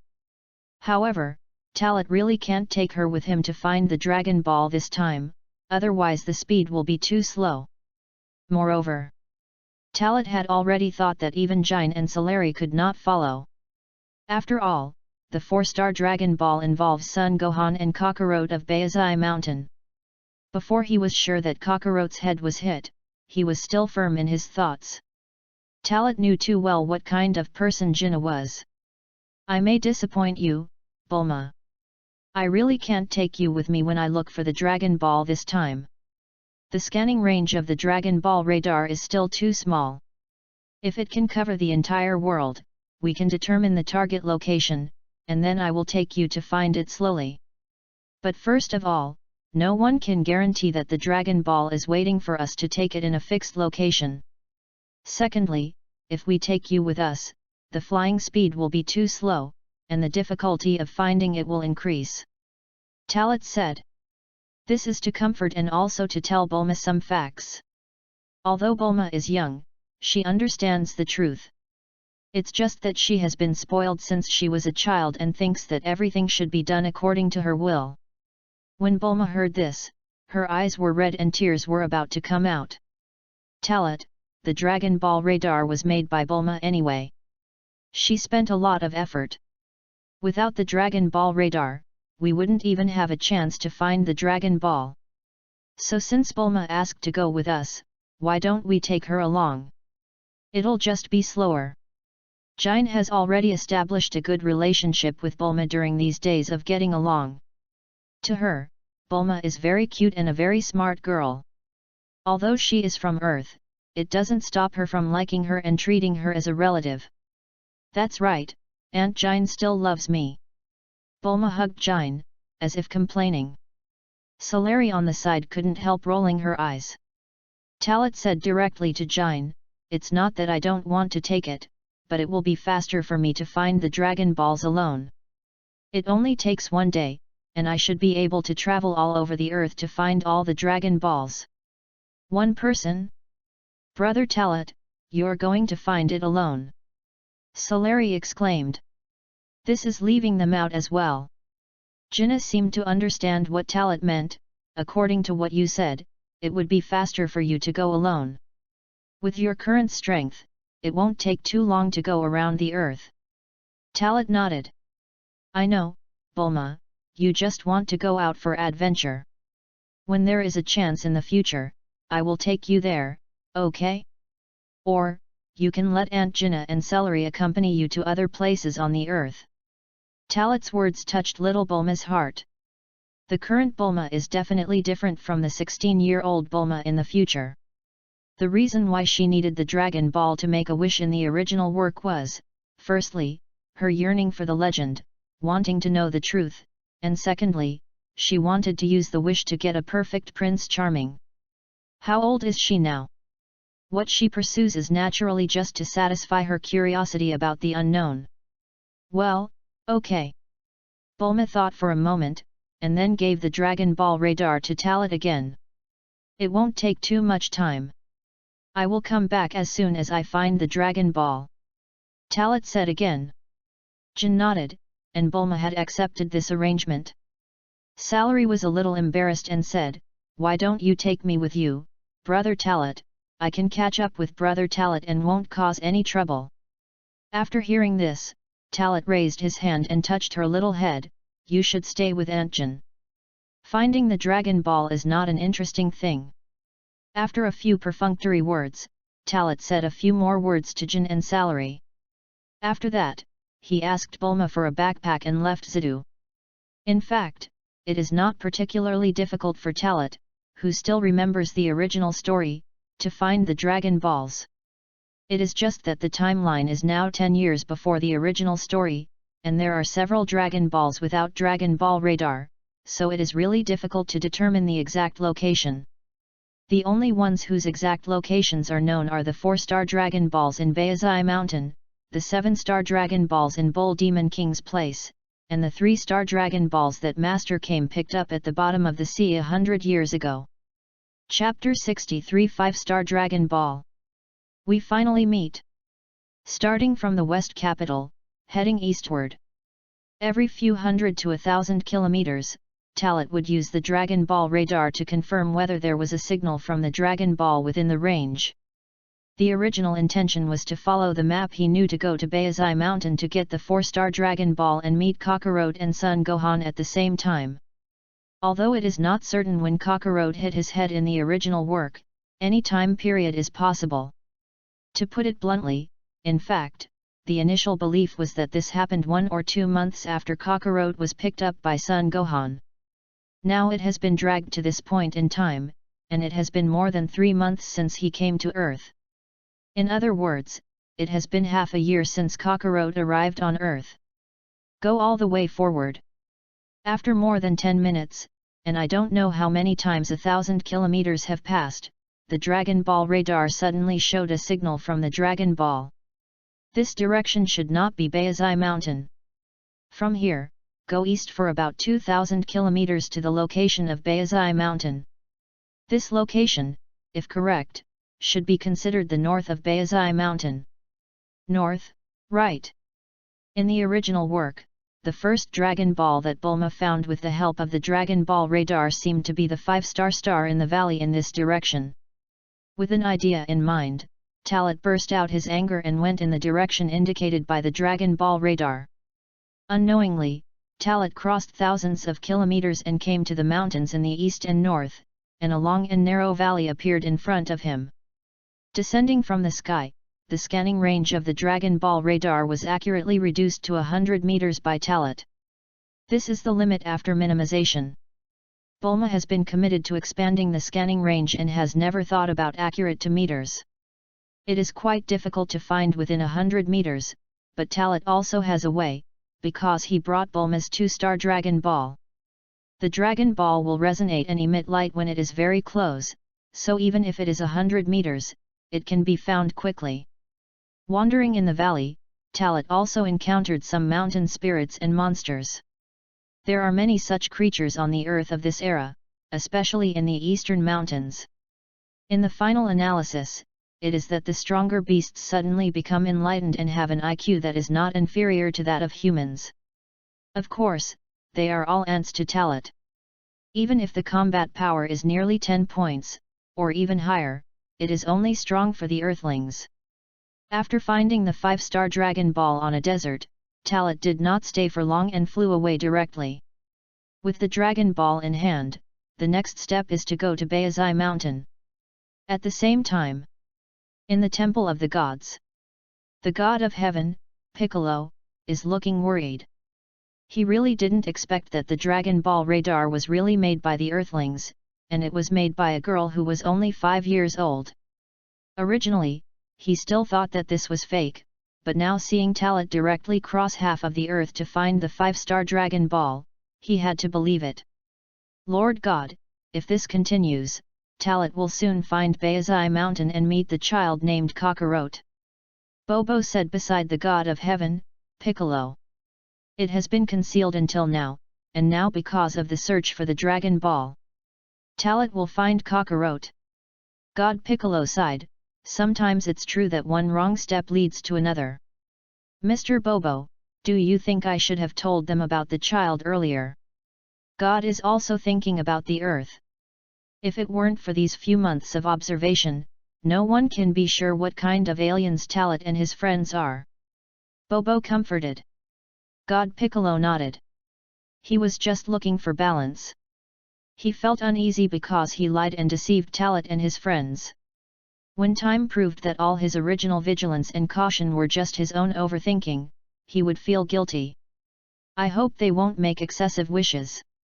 At this time, God Piccolo began to worry about making wishes again. Bayazai Mountain. Talat finally came to this mountain where the original plot unfolded. Looking down from the air, there was actually no sense of familiarity. The reason is that the real world is completely different from the scenes that can be seen in cartoons and comics in the previous life. There is always too little that can be described in cartoons and comics. What Talat sees now is that there are mountains standing on the ground, stretching endlessly. It was only after he sensed the breath of Son Gohan and Kakarot that Talat determined which one was Bayazai Mountain and where Son Gohan's home was. It was not until he saw the simple and special house with his own eyes that Talat smiled knowingly. Finally, we are meeting, Kakarot. Are you Kakarot now, or have you become Son Goku?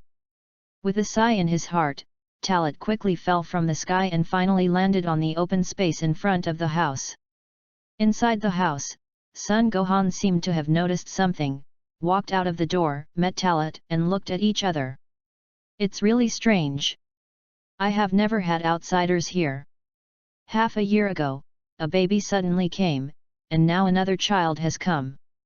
Son Gohan's voice was kind and gentle, which made people feel inexplicably intimate at the first time. When Talat heard this, he immediately looked into the room behind him. Who else could the child crawling on the ground be but Kakarot? When his eyes met Kakarot's, Talat had a feeling in his heart. This guy must have had an accident, otherwise, he would not have recognized him. Hello, martial artist from Earth, let me introduce myself. My name is Talat, a scion from a distant alien planet. I am very grateful that you adopted me, I am your younger brother. Talat took the initiative to speak. As soon as these words came out, Son Gohan was immediately surprised, and then he looked back and forth between Talat and Kakarot, and finally thought of the scene when he picked up Kakarot, and some doubts in his heart were answered. So that's it, I was wondering how a baby could fall from the sky in such a deep forest. It turned out to be an alien. No wonder he has so much strength at such a young age, and he has a tail and eats a lot. Son Gohan squatted down and picked up Kakarot, and then said, Scion? So you are here to pick up this child? Seeing Son Gohan's performance and hearing what he said, Talat was very surprised. He didn't expect him to be so calm. You should be able to sense my aura, right? Aren't you afraid at all? Talat asked. Son Gohan heard this and shook his head, smiling, your aura is very strong, but there is no murderous intent in your aura, so you are not here to seek revenge, nor to harm Goku. Goku. Talat pretended to be puzzled. I gave him the name Son Goku, and my name is Son Gohan. Son Gohan said. Please recommend. Please vote for the monthly ticket. Chapter 64 Son Gohan's gratitude is the most important thing at the moment. I want to know, what was the original name of this child? After some communication, Talat and Son Gohan sat down to communicate, and Kakarot lay on Talat's shoulder intimately, pulling Talat's hair. After understanding the details of the cause and effect of the matter, Talat also knew that Kakarot did fall off the cliff and hit his head 2 months after arriving on Earth, and then became the obedient and good boy he is now. But although he didn't know him, for Kakarot who was still a child. No. Now it should be Son Goku. For him, he would instinctively feel the intimacy conveyed by Talat. There is a saying that blood is thicker than water. Although Talat and him have no real blood relationship, no one can guarantee that their fathers, or even the ancestors of the previous generation, have no blood relationship. In short, in one sentence, that is, they are both scions, and they are close in blood. Kakarot. This is his original name, but since it's like this, let's call him Son Goku from now on. I think it's good for him to live here. Talat answered Son Gohan's question and expressed his feelings. Son Gohan was very happy to hear Talat's words. At his age, he has already stepped half a foot into the grave. God has blessed him and sent him a child, which has brought a different color to his numb life. Although the child is a scion and he picked him up, Son Gohan has already regarded him as his own grandson in the past 6 months. Kakarot, does this name mean anything? Or what does it represent? Son Gohan did not ask Talat whether what he said was true or false, but instead grasped the name and could not understand this way of naming. Talat was also speechless, because the way scions named vegetables was the English homophone of vegetables. But this explanation came from the setting of the original author in the previous life, but it is not the case in this world. You can think of it as our random naming. This name has no meaning. Talat gave the answer. Son Gohan nodded without doubt, and then talked about strength. In this regard, Talat was also very knowledgeable, and made Son Gohan realize how strong he was. The vision and worldview of Earthlings are limited to the framework of the Earth because of their level. However, Son Gohan does have unimaginable wisdom. After feeling Talat's breath, he was shocked, but he did not lose his mind. It should be said that the martial artists of this era, especially those who have reached a certain level of martial arts cultivation, have a strong ability to accept. The original work describes Son Gohan too little. The only thing we know is that his strength and cultivation are considered to be extremely talented by Master Kame. You must know that Master Kame in the original work felt extremely sorry for Son Gohan's death, and a martial arts star fell. And Son Gohan also has a resounding name in the martial arts world of this era on Earth. This can be felt from what Yamcha said when he appeared in the original work, the kind of offer Son Gohan. Taking this opportunity, Talat communicated with Son Gohan about his knowledge of martial arts, and also asked him about cultivation, as well as some cultivation and application of Qi. In Talat's eyes, even though Son Gohan's combat power was only about 100 points, he did take a path in the cultivation of Qi and was considered a martial arts master.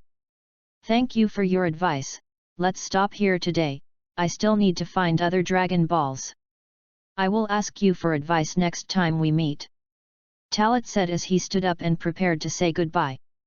He stayed in Bayazai Mountain for almost 2 hours, especially to find the remaining 4 Dragon Balls. It's a pity that I only know that one of the Dragon Balls is in the hands of Mr. Wu Tian, and I can't give you much help. Son Gohan said. When Son Gohan said this before, Talat was actually surprised to learn this news. But after thinking about it carefully, he came to the conclusion that the Dragon Ball that Master Kame found from the bottom of the sea 100 years ago, and it would be strange if Son Gohan didn't know. It is worth mentioning that after learning the name and true function of the Dragon Ball, Son Gohan realized that the thing that he and Master Roshi regarded as a beautiful decoration was actually a prop created by the gods to summon the dragon to make a wish. Gohan got the 4-star Dragon Ball from him, which was also a thank you from Son Gohan to Talat for not taking Son Goku away. Talat saw that Son Gohan was very happy because he left behind his grandson who he cared about very much. But Talat also told him a message, asking him to be prepared at any time, because if he didn't take Son Goku away, it didn't mean that he would not take Son Goku away when Jin came in the future. Jin is Son Goku's mother, even if the current Son Goku doesn't recognize his mother because of amnesia. But they are mother and son, this is an unchangeable fact. If it comes to that time, Son Gohan can't force it, and can only let Jin take it away. Of course, Talat will deal with it. In short, what will happen in the end, we have to wait until he goes back to tell Jin the news, and then we can know from what Jin does. We will meet again soon. As he ascended into the air, Talat said to the young Son Goku. At this moment, Son Goku felt as if something very important was about to disappear, and he opened his hands to Talat, yelling. Seeing this, Son Gohan quickly picked up Son Goku and looked up at Talat as he left. Until Talat's shadow disappeared, Sun Wukong calmed down. Sun Wuhan teased Sun Wukong in his arms and couldn't help but sighed, "Science, our little Wukong is actually an alien, ho ho ho." The kind laughter spread throughout the mountain, as well as Sun Wukong's cheerful laughter. Leaving Baizai Mountain, Talat turned to the southeast. This direction is exactly the location of Kame Island mentioned by Sun Wuhan. However, in the process, Talat received a new Dragon Ball signal, so he changed his target and found the 4th Dragon Ball in a village. This 6-star Dragon Ball is, as expected, the Dragon Ball picked up by the grandmother's grandmother in the plot of Wolong in the original work. It's just that now that it has been found by Talat, it is unknown how the plot will develop in the future. After all, it was because of the Dragon Ball that Bulma met Sun Wukong, and met Wolong after continuous adventures. Shaking his head violently, Talat continued to move forward and headed towards Kame Island. Now that the plot has changed, there is no need to worry about whether it will develop in the direction of the original work. In other words, he is now alive in this world, and no matter what the future holds, he must first consider his present. Chapter 65, Martial Arts Master Kame. Turtle Island. It is about 1,500 kilometers away from Baizai Mountain in the mountains on the edge of the continent in the northwest. The island is not big, but not small either. On the island, there is a very ordinary, but very good seaside villa in this era. It was 1 o'clock in the afternoon, the sea was calm, and the sun was shining. Talat arrived at Turtle Island. He did not land at the first time, but overlooked the entire island from the air. The familiar Turtle Island brought back memories deep in Talat's heart. When Turtle Immortal appeared, and later the plot of Sun Wukong on Turtle Island, it was really a classic. This is also the starting point for the Dragon Ball world to truly embark on the main line of martial arts. Being in the air, the emotion has burst out involuntarily in his heart. In fact, after coming to Earth, he had long wanted to come and see it, but he had never had the opportunity before, and there were always more things to do, and later he was obsessed with gravity training. In the final analysis, he just didn't want to get in touch too early, and he was afraid that Jine and salary would disturb him. Now that I think about it, it is actually the kind of thinking that bound me in the past. In fact, there was no need for him to be so restrained, and he didn't have to stay with Jinna and salary all the time. Of course, the tense period passed without any accidents, so his thoughts changed now. He was so cautious at first because he hoped that Jinna and salary could integrate into the life on Earth more quickly. Although he felt that it was unnecessary now, Talat would not regret it, but thought it was a necessary process. A murmur came out of his mouth while watching. Because he saw Master Kame, who was looking at him with surprise and disbelief. He obviously sensed his presence. Master Kame was holding a broom in his hand, and he was originally cleaning the sanitation of Kame Island. He didn't expect that the peaceful life would be suddenly broken, and there came a being that he couldn't see through it all. And the most important thing is that this being is still a child, and judging from his age, it seems that he is no more than 10 years old. Not only can he dance in the air, but he also has such an unfathomable aura. Who is this young man? Such a freak was born on earth. Master Kame was calculating secretly in his heart, and his eyes covered by sunglasses were full of shock. He was sure that this terrible aura far exceeded that of Piccolo back then. Is this the aura that earthlings would have? Is this the power that a child would have? What a joke! This old man has practiced for so many years and has reached the current realm. He is even known as the Master of Wutian. Compared with this, it's nothing. As their eyes met, cold sweat kept sliding down Master Kame's cheeks. This unprecedented feeling was even more terrifying than the feeling he had when facing Piccolo back then. It was completely incomparable. If the other party's aura was not very peaceful, without any suppression and murderous aura, he would probably be unable to move. Just watching the person slowly descending in front of him, Master Kame tried his best to maintain his emotions and forcibly controlled his expression. You, who are you? Excuse me, may I ask why you came to my Kame Island? The words were a bit incoherent. But Master Kame soon got back to the point. Hearing Master Kame's question, Talat smiled slightly and said, "You are the most outstanding master on earth, a martial arts master known as Master Wutian. As Gohan said, your martial arts realm is much higher than his." Gohan? Is that the kid?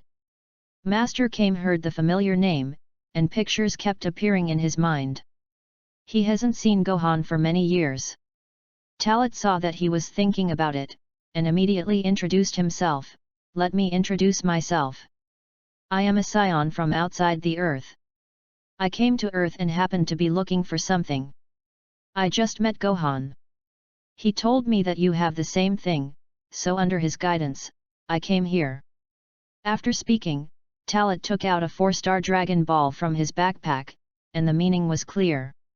In short, although he knew everything and knew Master Kame, he still had to do superficial work, and it was inevitable to introduce himself and explain his origin and purpose.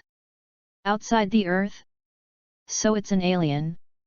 This bead does look familiar. Master Kame is so smart that he has already known the general idea based on Talat's words in a short time. Talat did not hesitate and immediately told him what he needed and the function of the Dragon Ball. He was not afraid that Master Kame would not give it to him. Talat considered that Master Kame would worry that he would use the Dragon Ball to do evil, but with the guarantee of the gods above, there was no need to worry. Sometimes people are not that complicated, especially after some premises. The communication with Master Kame was smoother than Talat expected. It should be said that Master Kame is indeed very discerning. For him, even if it is such an outrageous thing, the fact has already happened in front of him and he cannot doubt it. Talat got the 3-star Dragon Ball from Master Kame. "I never thought that the beads I have collected for nearly 100 years would be the dragon beads that can summon dragons and make wishes. I never thought that there really is a place like the Heavenly Palace on our earth, and there are gods there. Now that I think about it, the cat immortal did not deceive me, it was just that I did not stand the test and could not set foot in the Heavenly Palace." Teruto felt sorry for Master Kame's feelings. In fact, if Master Kame had stepped into the Heavenly Temple, perhaps he would be even stronger now. Of course, these are things that cannot be changed. If Master Kame had the same state of mind as Master Kame now, it would be outrageous. Continuing to communicate with Master Kame, he learned from him his understanding and answer to Chi. Talat benefited a lot and decided to ask for advice next time. Although he is weak, he is really a martial arts master. He has more comprehensive knowledge of Chi cultivation than Son Gohan. Of course, some of Son Gohan's insights are also not available to Master Kame. Nearly 2 hours passed unknowingly, and Talat also obtained a new cultivation method from Master Kame. This cultivation method just makes up for Talat's shortcomings in state of mind training. It is meditation. It is also called intention training method. In the fantasy world, special scenes, special rules, special objects are formulated for special training. The most effective way is to set your weakest point, such as the goal you fear the most, and then make a breakthrough in the fantasy world. Once you succeed, your state of mind will be broken and your strength will be improved. Please recommend. Please vote for the monthly ticket. Chapter 66 Summoning the Dragon, A Wish. Leaving Gaixian Island, it was already approaching evening. The last 2 Dragon Balls are not difficult for Talat. With the Dragon Ball radar and the knowledge of the original plot, and now with the 2 prerequisites of Sun Wuhan and Kame Sennin, the 7-star Dragon Balls from the Bull Demon King were easily obtained. During this period, Talat also met Kikai. At this time, Kikai was as old as Sun Wukong. It should be said that the Bull Demon King's genes were very strong. Although this daughter still looked very delicate, she was much stronger than ordinary babies on Earth. Not staying in Frying Pan Mountain for too long, Talat spent less than half an hour to find the last 1-star Dragon Ball in an ancient ruin in a deep mountain forest. At this point, the 7 Dragon Balls are gathered on the Temple of Heaven. A lot of people gathered here. After Talat returned to Zidu, he brought Jinnah, Salary, and of course Bulma here. Instead of just finding a place on the earth to summon the dragon to make a wish, he came to the Celestial Temple to find the gods Piccolo and Bobo. The purpose is to use the relationship between gods to ask Shenlong a few simple questions. Otherwise, a question is just a wish, and Talat is not willing to waste it on that. As for the news about Kakarot, Talat did not tell it yet, planning to wait until he made a wish before telling Gnei. I've been waiting for so long, and it's not far behind now. The 7 Dragon Balls were arranged in an orderly manner and placed in the center of the square in front of the temple. Come out, Shenlong. As Bobo recited the spell to summon the dragon, the resonance from the 7 Dragon Balls became stronger and stronger. Golden light bloomed from the inside of each Dragon Ball, and continued to flash, until finally, the light erupted from the 7 Dragon Balls was so dazzling that it was difficult to look directly at it. Under Talat's perception, under everyone's gaze, some mysterious power seemed to be activated, flowing out from the inside of the Dragon Ball. Even though there were no clouds at such high altitudes as the Temple of Heaven, black clouds still rolled up from nowhere in the sky and spread at an extremely fast speed. In just tens of seconds, black clouds nearly covered the entire Earth, preventing sunlight from shining in. The light was blocked by darkness. This sight made Salary, Jinnah and Bulma unbelievable and shocked. This was just the beginning. In the next second, golden light pillars shot out from the 7 Dragon Balls, shooting straight into the sky and rolling up black clouds, which was particularly spectacular. The dazzling golden light slowly gathered into the body of the dragon, and the surging dragon power exploded. The majestic figure was suspended in the sky, just like the arrival of the dragon god. Green dragon scales, sharp claws, bloody eyes, the invisible pressure it brings is intimidating. Of course, this is only for those who are not up to the standard. For Talat, this kind of coercion can be ignored, and even Gnei and Salary are the same. It is just the first time they have witnessed the arrival of the dragon with their own eyes, which really shocked them. This is the dragon that can make wishes come true. It's really unbelievable that this kind of creature exists in the world and lives in the dragon beads. Gnei said with emotion. The moment she had been waiting for finally arrived, and she suddenly felt a sense of relief. It seemed that Shenlong could help her solve all her problems. It looks very bluffing. Can your wish really come true? Salary didn't dare to believe it. If you haven't experienced it, you will actually have doubts. Bulma was different from what she thought. She was already counting her fingers and thinking about what she wanted to achieve. Apparently, they didn't know that Shenlong could only grant one wish at a time. In fact, if Talat was not a time traveler, he probably wouldn't know about it. After all, even the gods had never mentioned it. Whoever collects the 7 Dragon Balls, tell your wish. No matter what your wish is, this dragon can help you realize it. Shenlong said his classic line. When these words came out, Gnei, Salary and Bulma were all stunned. Only one wish can be fulfilled. Gnei questioned. God Piccolo stood up. The Dragon Balls I created can only be used once a year according to the setting, and can only fulfill one wish at a time. After the wish is fulfilled, the dragon will turn into Dragon Balls again and disperse around the world. Before the god finished speaking, Salary interrupted impatiently, then if I find the Dragon Ball again, can I make another wish? God Piccolo was ashamed and quickly explained, it's useless to find it.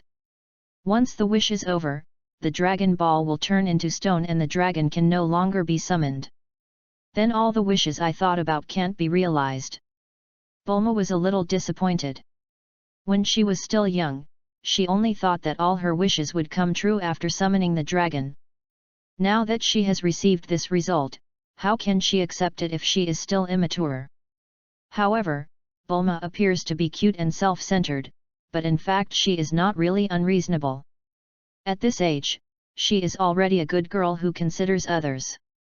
She just understands priorities and knows that Talat and Jinnah need to make a wish to find their relatives, so she feels that she should give in. In particular, Talat and Gnei were recognized by her as relatives. She worked so hard to make the Dragon Ball radar, firstly for self-satisfaction, and secondly to help Talat and Gnei. Talat, what should we do now? Gnei had no idea for a moment, but she was still calm and looked at Talat, wanting to hear what Talat had to say. All along, it was Talat who was calling the shots. I'll find a way. He gave Gnei a reassuring look. Talat looked at the god Piccolo again and said, although Shenlong can only grant one wish, can we ask a few questions before making a wish? You are the creator of the Earth Dragon Balls and the creator of Shenlong. There should be no problem, right? After saying that, Talat looked at the majestic dragon in the sky and said, is that okay? Hearing this, everyone fell silent. God Piccolo was like this, and Shenlong also pondered for a long time.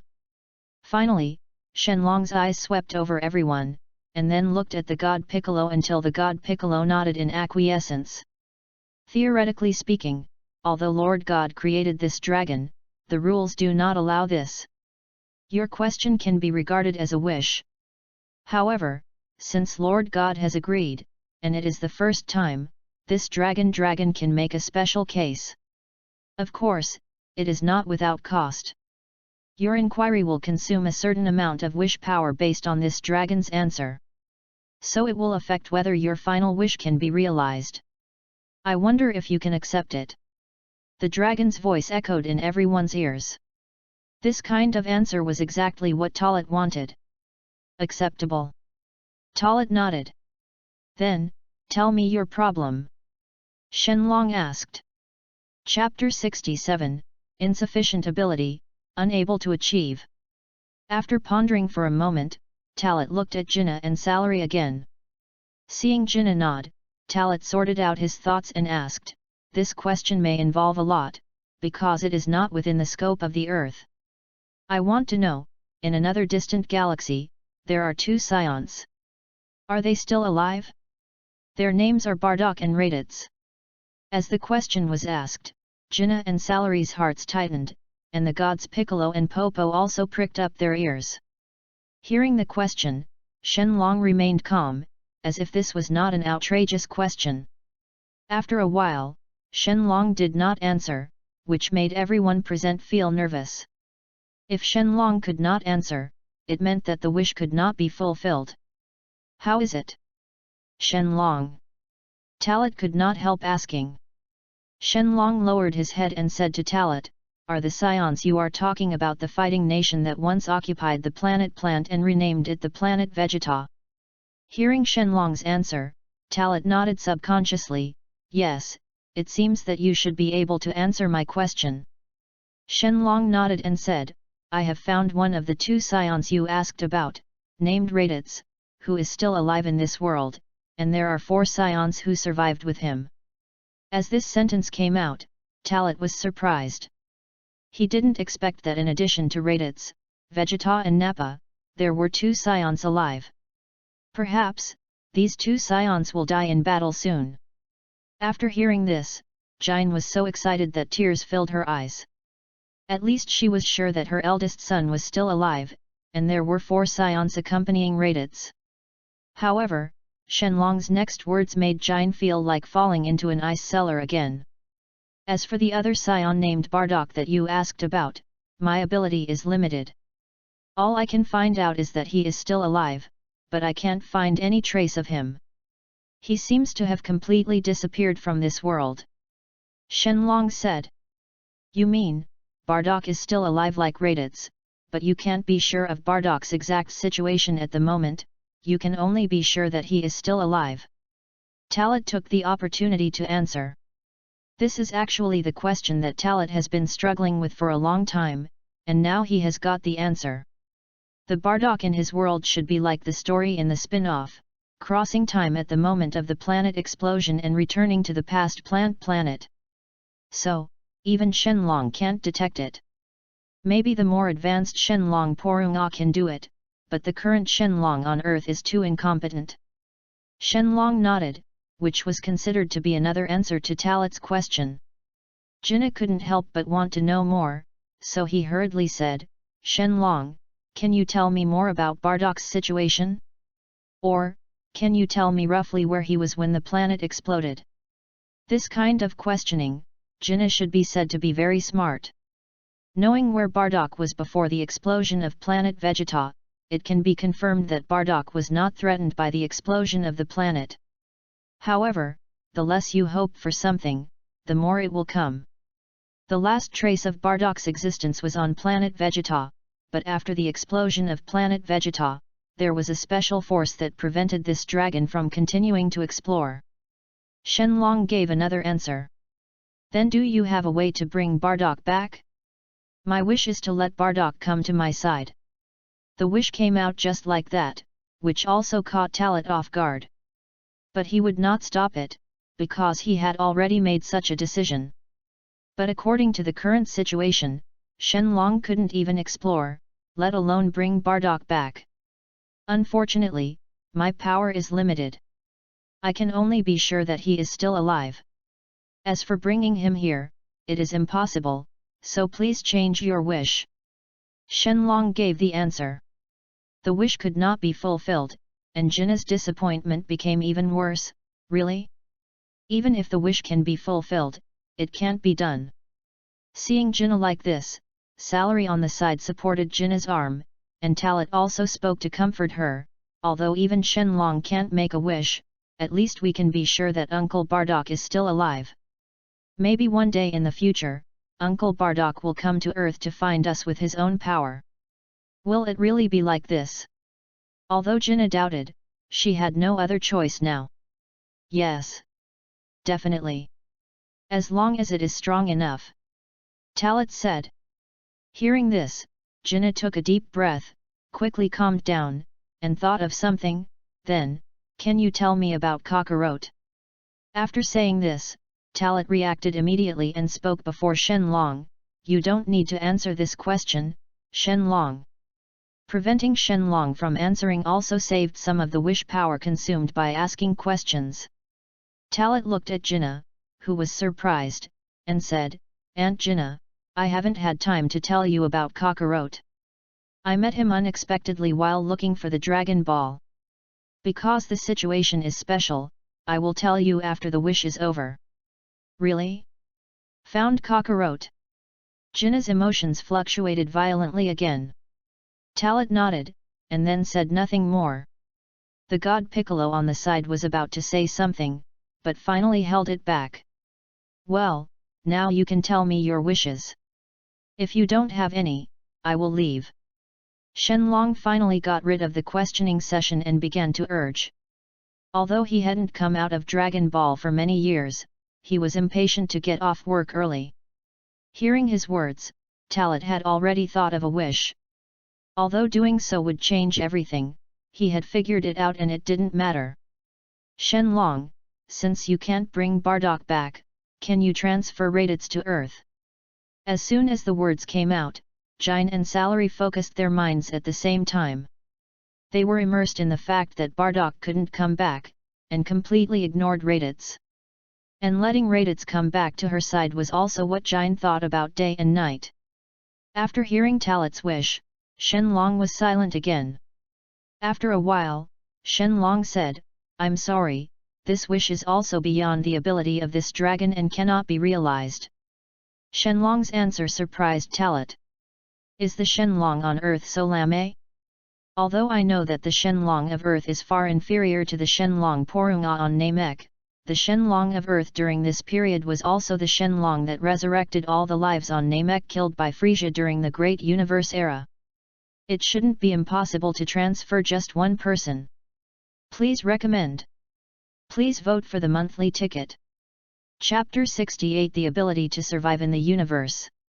I can accept that Bardock can't be brought here, but why can't Raditz do it? Wait a minute, did you ask those questions just now, so you consumed a lot of your willpower, which made it impossible to realize your wish? Gnei asked Shenlong. This can be regarded as asking Talat's doubts in his heart. At the same time, Salary and Bulma looked at Shenlong seriously, waiting for an answer. The same thing happened to the gods Piccolo and Bobo on the side. In fact, they were also surprised. Since Shenlong can find the target, it means that it should be able to teleport people over. I'm sorry, it's true that this dragon is not capable enough, so I can't do it. Although the scion named Raditz is only 6 years old, his strength is far superior to this dragon. The ability given to this dragon by the gods restricts this dragon from being able to transfer life forms that are more powerful than itself, and that Raditz, the planet where Zi is located, is too far away from the Earth. If it were closer, this dragon might be able to ask Raditz if he would like to be transferred to the Earth by this dragon. So, please change your wish. Shenlong's answer let everyone know what was going on. Disappointment is inevitable. Talat knew the reason, and began to worry about it. The wish that was most likely to come true did not come true, that is to say, none of the wishes that were originally made came true. This situation resulted in no one knowing what to say, not even Talat, who didn't know how to express his opinion at this time. In fact, he had thought that this situation would happen, and he had indeed prepared his wish to come true. However, he has never been a selfish person, so he will not only think about himself. The atmosphere was quiet and the scene was particularly deserted. Until Shenlong asked again about the wish, Gnei suddenly spoke to Talat and said, "Talat, come and make a wish. You must also have a wish that you want to realize, right?" Hearing Gnei's words, Talat was slightly moved. This was a direct opportunity given to him. Talat looked at Salary again, and then at Bulma staring at him. A special emotion sprouted in my heart and grew rapidly. It was now time, and Talat became bolder. "Then, I will make a wish." In response, Talat received the expectant looks from them again, obviously wanting to know what wish he would make. None of the previous wishes can come true. In fact, I don't have much hope. But since I am asked to make a wish, what I need most right now is the ability to survive in the universe. Shenlong, can you give me this ability? Talat said and made a wish. When you come to the Dragon Ball world, come to the Earth to find all the Dragon Balls and summon the Dragon of the Earth. There are only a few things you can wish for first. First, the ability to survive in the universe. If you don't have this ability, you will be at a disadvantage in the future. Once the planet explodes, no matter how strong it is, even if it can survive in the universe for a short time, it will not survive for a long time. Second, the ability to move instantly. To avoid the trouble of studying, there is no need to go to the planet Adrid to study. Once you learn this trick, everything you do in the future will be much more convenient, and you no longer need to worry about running out of time. Third, Get enough fairy beans. As long as there are fairy beans, in the future, whether in practice or in battle, as long as you don't die, the fairy beans can continue to resurrect you with full health. Of course, this wish is not actually important to Talat, because he and the cat fairy have reached an agreement that the fairy beans will be left to him in the future, and the cat fairy will now plant fairy beans with all his strength. As for the price Talat needs to pay, it is to send him a batch of fish food from the earth every once in a while, and even have the opportunity to go to other planets in the future and bring back fish from other planets for him to taste. After all, even if they are immortals, cats will always be cats.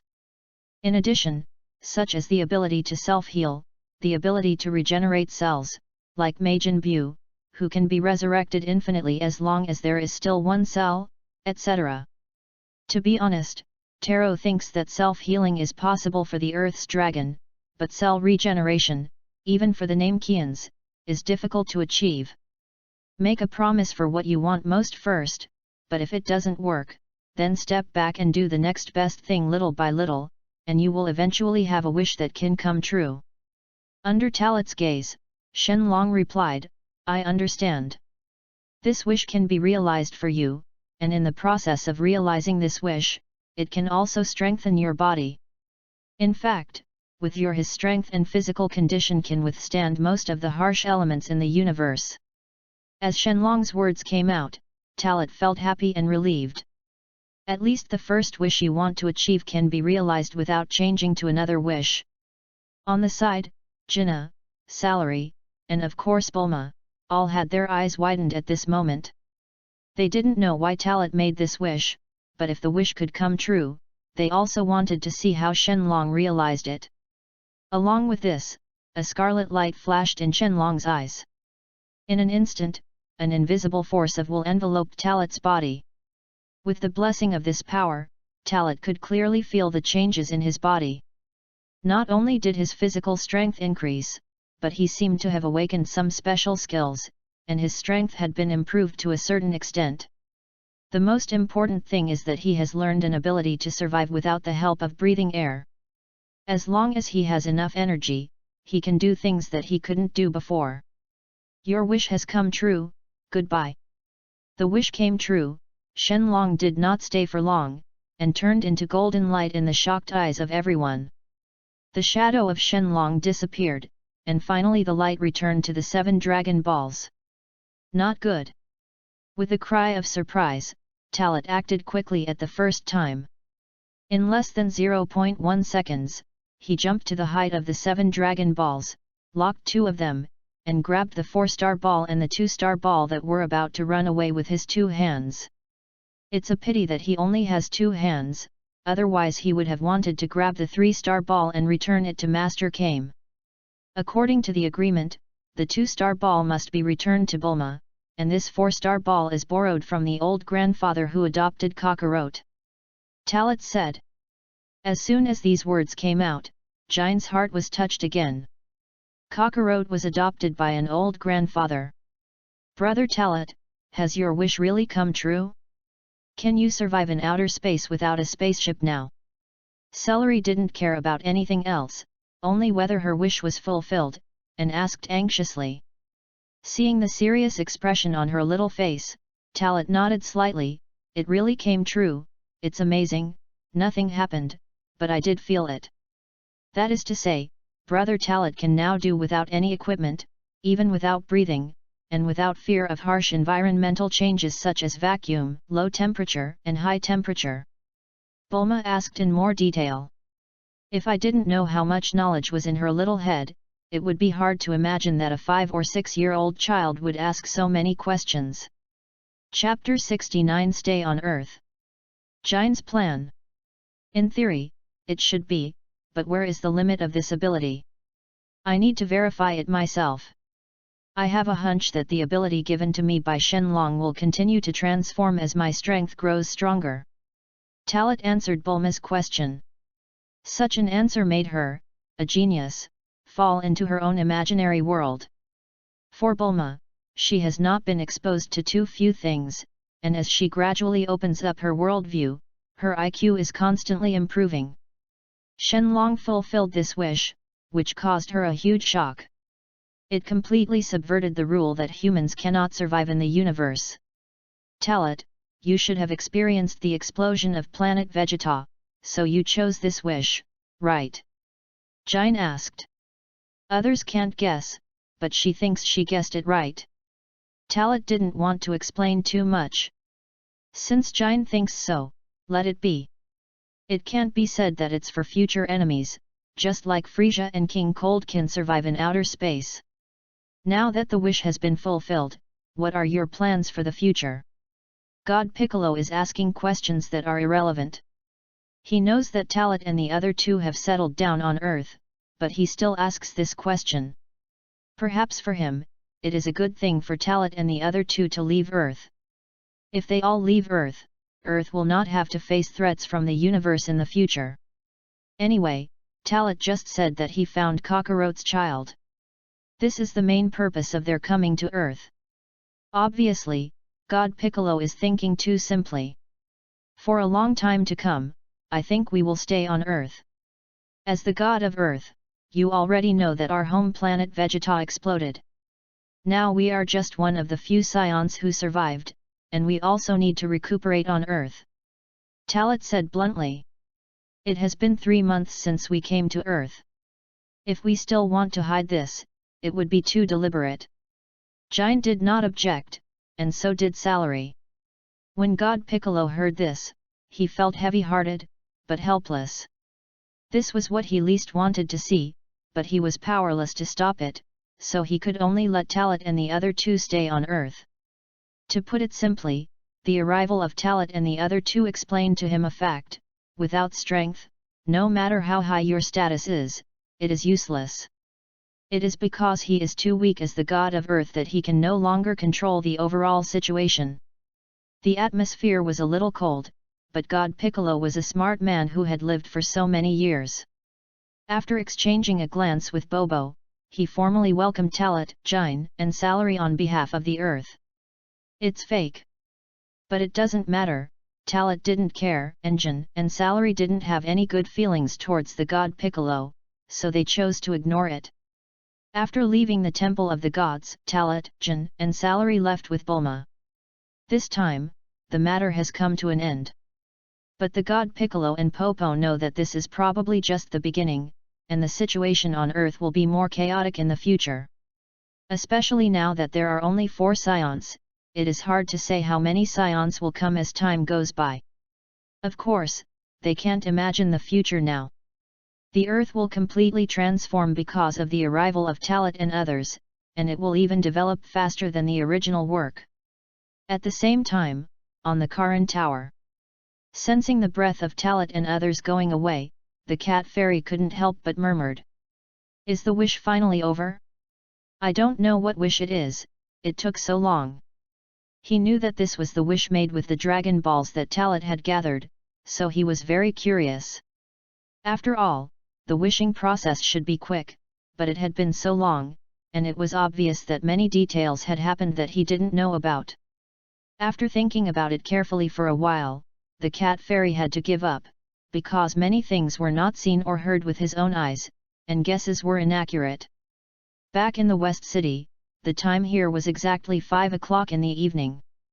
Because it was in this hemisphere, there was a little difference in time with the time when Talat found the last Dragon Ball. After sending Bulma home, Talat did not take Jin and Salary directly to find Kakarot. Instead, he informed Jin and Salary of Kakarot's current situation, so that they would know what the situation was now, so as not to cause irreparable problems after meeting. Jin was very protective of her, not to mention that she was considered the weakest and most the youngest son who needs protection. So, after Kakarot arrived on Earth half a year ago, he was picked up and adopted by the old man named Son Gohan. This old man is also a martial artist on Earth, with a combat power of about 100 points, and he takes good care of Kakarot.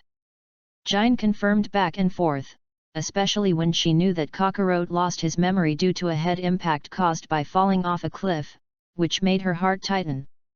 It was Talat who comforted her and stopped her, which stabilized her emotions. Otherwise, Jin would definitely not be able to help it and go to Kakarot now. In the final analysis, Talat would not stop Jin from recognizing him, but he had to let Jin make a decision before going to Kakarot. In this way, there would be no accidents, and Jin would not have an emotional breakdown because Kakarot could not remember Jin. After all, he is Son Goku now, and maybe in Son Goku's current memory, he only recognizes Son Gohan. Even if he feels very kind to them, he may not be able to compare with Sun Wukong's dependence on Sun Wuhan. It was a blessing that we had such a long time to lay the groundwork. Otherwise, how could Gnei, as a mother, be able to calm down again all at once? A long time passed, and after another careful conversation, Talat asked, "Has Aunt Gnei figured out what to do? Do you admit it or not? Intervene, or let Kakarot develop? If it were you, Talat, what would you do?" Gnei was confused and didn't know how to make a decision. It was definitely impossible to give up, but after listening to so many suggestions and analyses from Talat, she felt that it would be better for Kakarot to stay with that Son Gohan to grow and experience than to be protected by her side. The Scion clan has always been a very cruel clan. The 4 words "survival of the fittest" are not as simple as words. P.S. Thanks to the big guys who have been chasing books for their support. Today I would like to inform you in advance that this book will be officially released on May 1st. Currently, the manuscript has nearly 100,000 words. The author will save tens of thousands more manuscripts in the last few days, and then continuously update the manuscripts from 100,000 to 150,000 words in the 3 days from May 1st to May 3rd. In between, I guarantee everyone will enjoy watching it. I beg you guys to give me a first order on May 1st. Thank you very much. Please vote for recommendation. Asking for a monthly ticket. Chapter 70 Sun Wukong is Kakarot, and Kakarot is also Sun Wukong. Aunt Jin, have you made up your mind? Don't disturb Kakarot's life? Just protect him in secret. Looking at Jin, Talat confirmed again. Jin nodded slightly after hearing this. She didn't say anything, but her expression and eyes had responded. Only 2 days had passed, and Talat didn't know how Jin figured it out. But in short, the development of things was beyond Talat's expectations. I knew Jin could accept it, but I didn't expect her to accept it so quickly. In short, after telling Jin all the news about Kakarot, she became calm instead. It seemed that it was confirmed that Kakarot was still alive and living well, so the stone on her heart finally fell to the ground. Recalling the situation at that time, facing Jin's inquiry, Talat's answer to Jin was, "If it were me, I would go to see him, and I would recognize him, but I would not use my views to forcibly restrict or change what has happened. After all, everyone has a different way to go." Perhaps, it was because Talat had been brainwashing Jin in disguise to change her.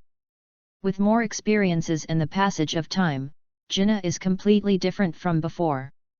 Now, her husband is missing and Raditz cannot be found. Jinna has developed a mentality that she is willing to give everything for her youngest son. As for Kakarot's future, she does not expect her youngest son to achieve much, as long as he can live a safe and sound life. Bayazai Mountain. Talat finally came here with Jinna and Salary. Because they had made a decision in advance, both Jinna and Salary were very calm. Although Kakarot really didn't recognize them, it still didn't hinder their feelings for Kakarot. Fortunately, the memory is gone, but the instinctive closeness brought by the blood is still there. In this way, they spent a few more days in Bayazai Mountain. Talat left here and returned to Zidu after receiving the news from Brief. As for Jinna and Salary, they have settled down in Bayazai Mountain. Mother and son recognize each other, but Sun Wukong now has no concept of this. Originally, Jinna was planning not to recognize him for the time being, but after seeing her son, she changed her mind. Of course, this was after she had restrained herself. After all, the reason why they recognized each other so quickly was that Sun Gohan's words taught Jinna and Talat a lesson. From now on, she will not interfere with Kakarot's growth, but she can also choose to accompany him silently. It's like Jinna can stay here and be an ordinary mother who quietly accompanies her child. Maybe with Jinna, Son Goku will grow better. Jinna accepted this kind of life. After all, she is a very open-minded person, otherwise how could she accept that her son was named Son Goku by Son Gohan? After all, it was also because of Son Gohan that Kakarot fell off the cliff and lost his memory indirectly. But Son Gohan did save her son. Jinna also saw this, so in a sense, she was grateful to Son Gohan. Of course, there is another factor, that is, Jinna saw that Kakarot was so close to the old man Son Gohan. Accept the name Son Goku. Finally, it became the current situation that Sun Wukong is Kakarot, and Kakarot is also Sun Wukong. Zidu. Arriving at the research institute in the backyard of Bulma's house, Talat found Brief as soon as possible. After not seeing each other for a few days, Brief had made great breakthroughs in research. First, the manufacturing of spaceships has finally made progress, and according to his best assumptions, a new type of spaceship will surely be available within a few months. Second, in the process of studying the spaceship in the gravity training room, he suddenly had a flash of inspiration and thought of how to improve it. Now the gravity equipment has been upgraded to a level that can open 100 times of gravity. This is not the limit. As long as he is given some more time, the gravity training room can be improved again. According to the values calculated by Bulma, the final gravity multiple can reach between 300 and 500 times. It must be said that these two pieces of news made Talat very excited. At the same time, he was also shocked that Bulma played such a big role at such a young age. Genius is genius, not ordinary people can compare. At least in this regard, Talat felt that 100 of himself were not as good as one finger of Bulma. In order to help Brief as much as possible, Talat had no way to help in scientific research, and could only provide some ideas and fantastic thoughts. These ideas were naturally generated by the insights of being a time traveler. In addition, he took the initiative to bring Kakarot's spaceship that crashed on Bayazai Mountain here for Brief to study. Try to make him build a better spaceship earlier. As for the spaceship that God Piccolo took to Earth, it was directly ignored. The existing spaceships are all relatively advanced in the current era of Friesia's army. Even if there is God Piccolo's spaceship, at most it can improve the blind spot knowledge by 1% to 10% on the original basis. And this breakthrough is better to give Brief more ideas and time, let him innovate and improve alone, maybe it will bring unexpected surprises. The next 2 months. Talat returned to the previous state of practice. Besides practicing, Talat has no other way to do anything for the time being. The only thing that is freer than before is that the gravity practice room is separated, and he can practice alone in the 100 times gravity practice room for a long time. Salary also enters the gravity practice room to practice every day, but she enters the previous 50 times gravity practice room. For Talat, he occasionally takes Salary to practice together, but in order to make faster progress, he can only practice more vigorously and ignore Salary. In a sense, Salary also understands that she will slow down Talat's practice progress, so every time she finishes her practice, she will quietly wait for Talat to finish practicing. In short, Salary has been silently accompanying Talat for the past 2 months while improving herself, providing the first time care and help. Combat Power 3000 points. This is the value that Salary has finally reached after 2 months. She can already adapt to the 50 times gravity. Even if she can't adapt perfectly, it is already quite difficult for her who is 6 years old.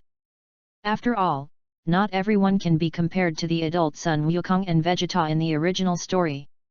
Even Talat can't do it. In the past 2 months, Talat has made little progress and has only adapted to 70 times the gravity so far. In the first month, it completely broke through 60 times, and in the second month, it completely broke through 70 times. Chapter 71, Combat Power Exceeds 10,000. Go to planet Namek. Finally.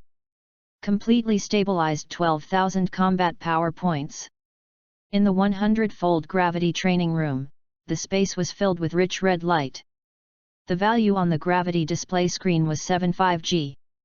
On the basis of everything being stable, Talat moved forward step by step, not only completing the second major goal of his life more than half a month ago. He also broke through to the current level in one fell swoop. Combat power exceeded 10,000. In simple terms, when watching cartoons, comics, and fan fiction before, I thought it was just a continuous increase in values. But in fact, the difficulty to be faced is too great.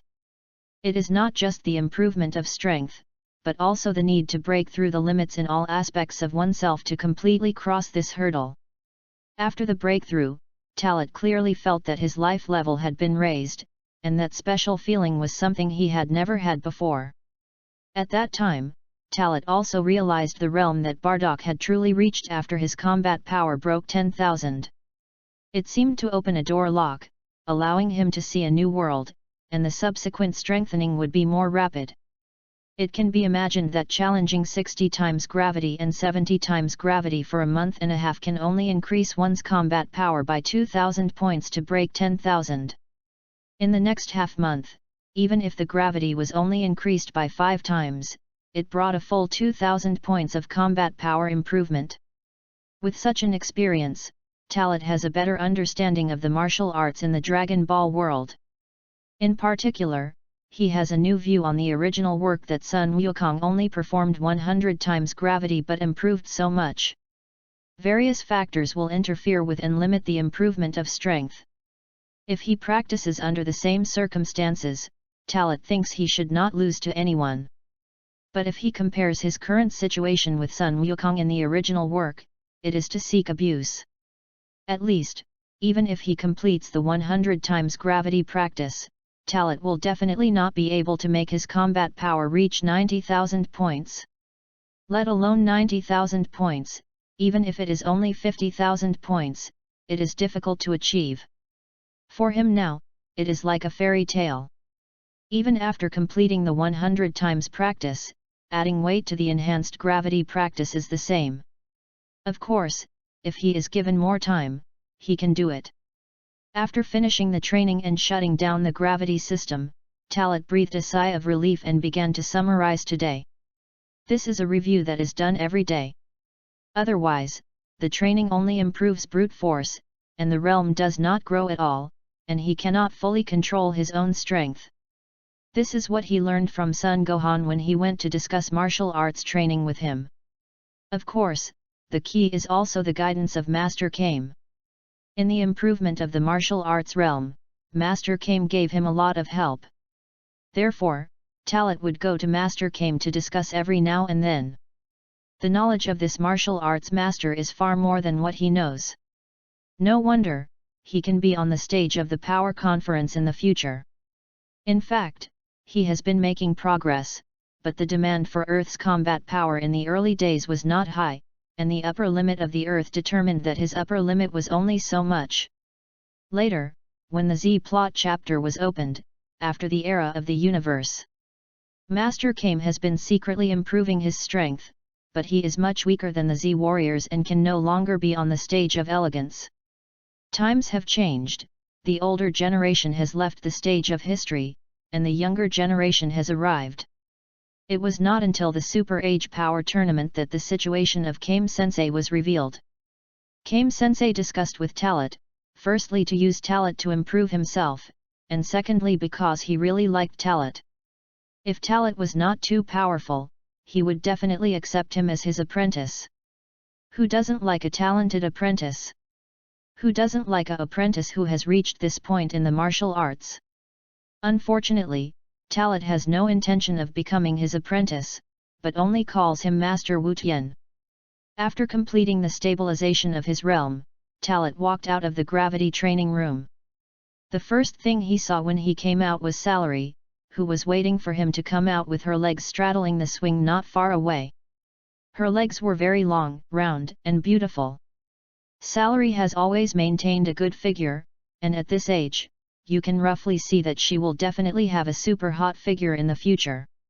Plus that outstanding cheek, her appearance needs no further explanation. Although there is a saying that girls change a lot when they grow up, they may grow up crooked. However, the appearance of scions is almost determined from birth.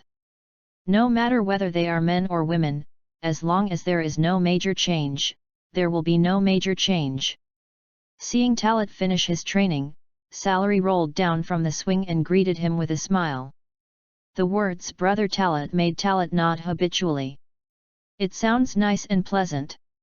Wait for me to take a shower, change clothes, and then set off to Bayazai Mountain to find Aunt Jine and Cockroach. Yeah, don't worry, Brother Talat. Walking in front, Talat talked to Salary. In fact, since Jine settled in Bayazai Mountain 2 months ago, there have not been as many contacts as before. Talat only occasionally went to Bayazai Mountain to see Jine and Cockroach. At least, since then, it has only been once or twice a week, and the total number of times will not exceed more than a dozen times, and the frequency has become lower and lower as time goes by. Talat knew what Salary said. She would go there often, almost every day. Originally, the distance was not far for them, just a matter of a few minutes. Talat didn't go because he had his own plans. He went there occasionally out of responsibility and affection for Jine. Unconsciously, he returned to the room, took a shower and changed into a set of refreshing casual clothes. After saying hello to Brief and Bulma, Talat and Salary left Zidu and headed for Bayazai Mountain. Unlike the last time, Talat wanted to tell Jine something this time. Although it was not going to be done immediately, it would not be long. Leave the Earth and go to Namek. The time node is when Brief has completely completed the manufacture of the spaceship and confirmed that there are no problems. As for the excuse, it must be the Dragon Ball. The dragon summoned by the Dragon Ball on Earth cannot fulfill their wishes, but the dragon on Namek may not.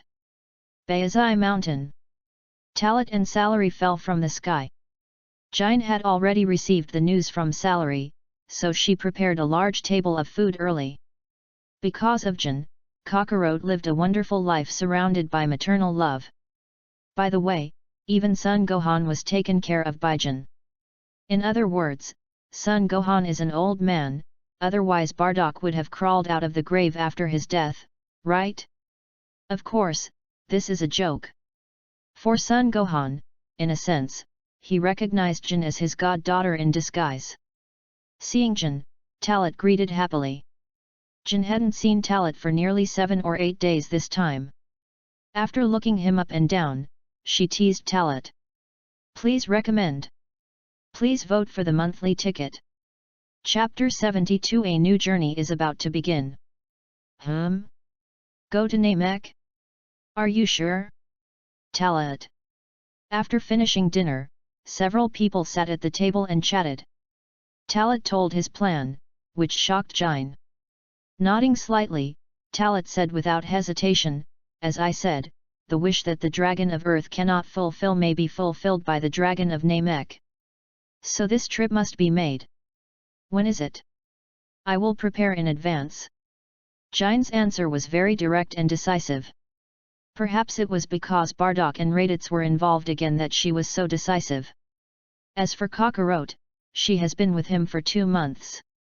Although she would be reluctant, her first thought was that at least Cockroach would be safe on Earth, and Son Gohan would take care of him. Hearing Jine's words, Talat was not surprised. He also expected that Jine would instinctively want to follow. Because in Jine's eyes, although she recognized him and let him make decisions on all things, in fact, in Jine's eyes, he was always a child. Regardless of strength, as an adult, Jin is always worried that Talat is still young and can't take care of himself. Shaking her head slightly, Talat straightened her posture and said, "This time, Aunt Jin will stay on Earth to take care of Cockroach, and I and Salary will go. Besides, with my current combat power, even if the Namekians are not friendly to us, I can be fearless of danger." Jin was stunned, and Salary showed an excited look.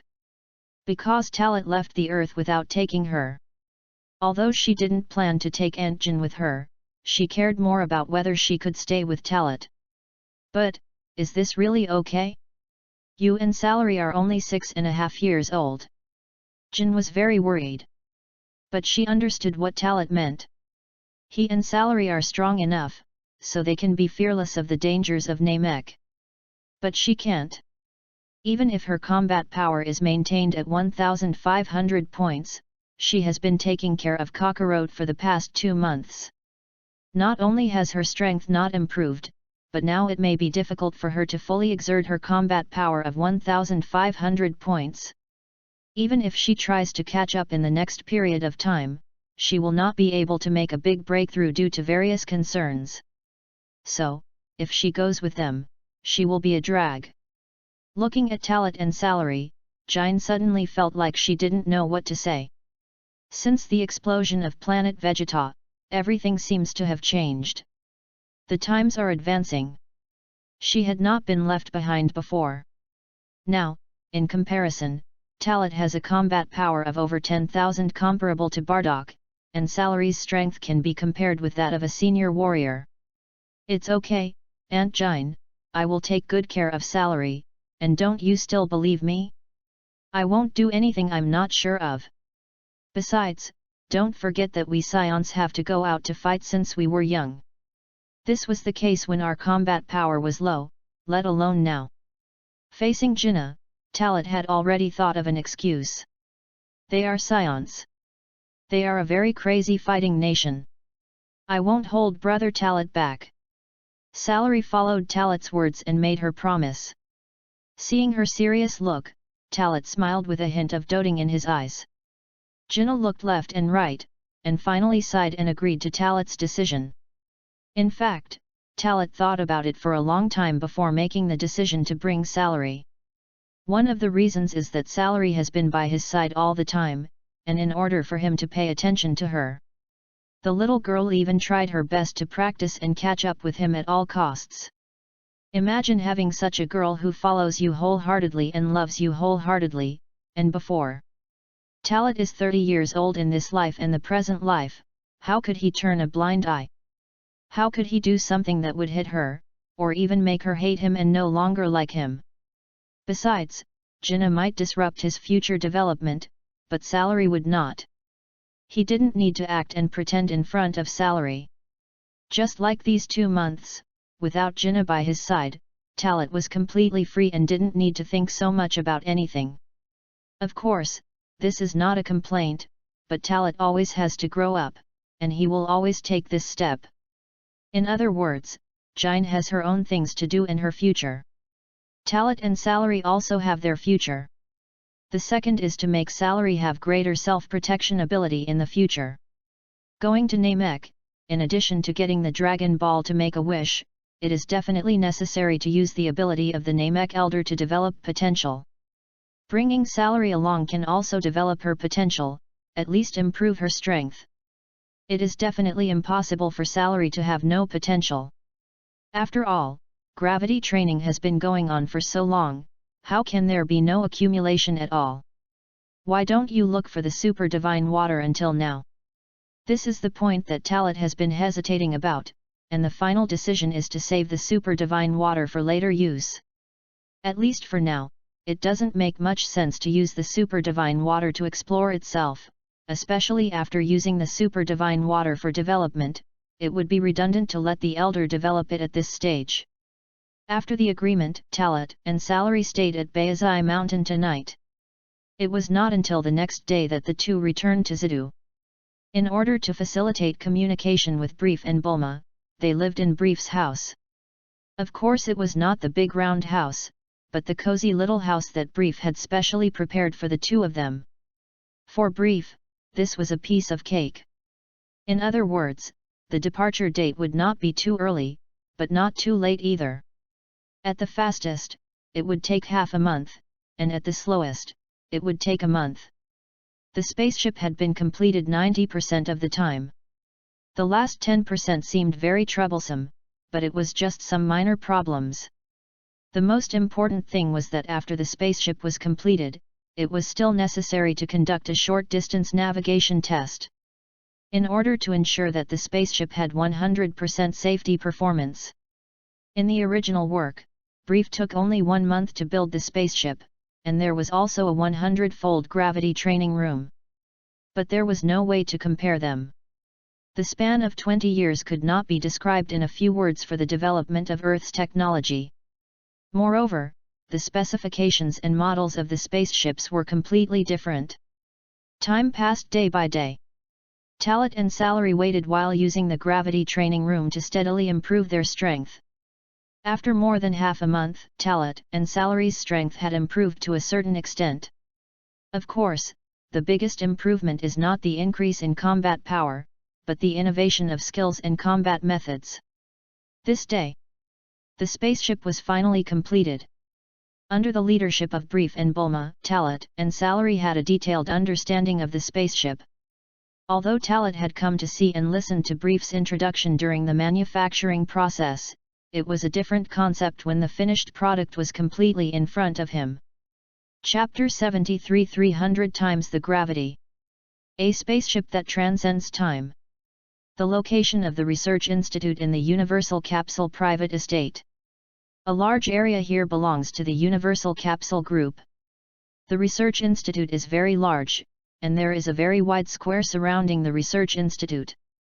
Located in the central area of the research institute and signal launch pad, this is the original rocket and satellite launch pad of the Universal Capsule Group. Now it has been transformed into a launch base for spacecraft by Brive. Looking closely, the huge spaceship is far from comparable to Talat's original medium-sized spaceship, and the large spaceship is slightly inferior. The height reaches 10 meters, which is equivalent to an ordinary 3-story building. The interior of the spaceship is divided into upper and lower floors, with a diameter of nearly 40 meters. In simple terms, this spaceship is like a mobile super fortress. It has everything you need inside, only you can't imagine, and there is nothing it has not assembled. Under the joint vision of Brive and Bulma, although the spaceship is only a means of transportation for space navigation is not a journey on the Earth after all. There is no scenery to see, and the navigation time will increase with the distance to the destination. Come longer and longer. So in order to make space navigation less boring, they thought of building various facilities to entertain themselves. The simple layout is that the second-floor rest area not only has 10 comfortable lounges, but also various entertainment activity areas. On the first floor, except for the cockpit and equipment control center cabin, all the space is used to equip 3 gravity training rooms. This is also Talat's request. It is best to have 2 gravity training rooms, and the space size can be at least nearly 10 meters. Otherwise, the activity space will be too small and the effect of training will be greatly reduced. Another point worth mentioning is that, under the joint transformation of Brive and Bulma, these 3 gravity training rooms can now activate 300 times the ultimate gravity. 300 times. The current Taro might be able to barely withstand the pressure of 100 times gravity under his full strength, but the adaptation cannot be completed in a short time. The challenge of 100 times gravity is not an easy one, and 300 times gravity is something he doesn't even dare to touch now. I remember there was a scene in the original animation, where Yamcha took advantage of Vegeta's rest period to challenge 300 times the gravity during a period when his combat power ranged from tens of thousands to hundreds of thousands, that is, after Frisia's plot. As a result, he almost died. Yamcha's strength was not considered strong at the time of the original work. But at least he is much stronger than he is now. Get ready, we have our first test now. The first target planet is Mars, which is not far away, then Venus and Mercury, until we survey the close-up of the Sun and test the level of heat-resistant protection of the spacecraft, and finally, the test of gravitational separation. After completing this series of operations, we can return to Earth. At Brive's reminder, Talat, Salary, and Bulma sat in their respective seats and fastened their seat belts. After the spacecraft system was activated, the spacecraft slowly levitated. The speed is not fast, this is the prelude, after all the spacecraft equipment has completed several self-checks. In just a few seconds, the huge hull rose from the ground and soared into the sky. In a matter of seconds, it broke through the Earth's atmosphere and reached the near-Earth space beyond the Earth. Moving at this speed, it has to be said that it is faster than Frisia's Army's spaceship. Although the stability is not as good as Frisia's Legion's spaceship, it is only the first testing stage. I believe that after the problems are discovered, Brive will soon solve these minor problems. Short-distance space travel. From the Earth to Mars, from Mars to Jupiter. Jupiter? That's right. Bulma wanted to see what Jupiter looked like, so she temporarily joined this target, which happened to test whether the spaceship system would get stuck if it temporarily changed the target. Facts have proved that there are no problems, and the intelligent system is more powerful than Talat's spaceship. From Jupiter to Venus, then to Mercury, and finally arriving at a location that is not particularly far from the Sun, testing the spacecraft's heat-resistant protection and gravity resistance levels. At the end of the test, Brive got all the data he wanted, and the last group of people returned to Earth and landed smoothly. To describe it in one sentence, this spaceship, which was created across the ages, already has an unparalleled technological level in the current era. Maybe some aspects are far-fetched, but Brive and Bulma are already discussing it. It is expected that as long as Talat cooperates with them in conducting 2 space voyages and conducting various tests, the problem can be solved. Time flies. Another half-month has passed. After more than a month in total, the spacecraft was finally completely perfected. Talat and Salary were also fully prepared to head to planet Namek. As for how to determine the coordinates of planet Namek, it is natural that Talat's Frisia Army spaceship system has a star map, which just makes up for the lack of understanding of the universe by the people on Earth. According to the time calculation, if nothing unexpected happens, it will only take you at most a week to arrive at planet Namek. I won't go into details. The spaceship has a real-time communication function, and your combat effectiveness detector has been modified and strengthened by me. It can keep in touch at any time, and it also allows us to ensure your safety. Brive spoke. His words touched Talat and Salary, and they both nodded at the same time. After all, they have lived here for such a long time, it is impossible that they have no feelings. Really, why can't I go? Bulma was a little angry. She originally thought that her sister had gone on a space trip, and she helped to build a new spaceship this time, so she could go with them. The result was the same as building the Dragon Ball radar without her to find the Dragon Ball. Bulma, stay at home obediently, your brother Talat and his friends are going to do something, and it will be very inconvenient to bring you along. Jine helped to comfort her from the side. In her eyes, the 2 children who grew up around her were going to leave for a while, how could she not come to see them off? Be sure to pay attention to safety, if there is really no way, hurry back to Earth, Auntie Jine doesn't want you to do anything risky. After saying goodbye to Talat and Salary, Jine gave them another hug. At the time of parting, everyone had a lot of thoughts. In fact, everyone had a lot to say, but in the end, it all became the most sincere concern. After boarding the spaceship, Talat and Salary came to the cockpit to start the system. For Talat, he was very emotional. In the past, he was on planet Vegeta, and he was always thinking about how to leave planet Vegeta and go to Earth.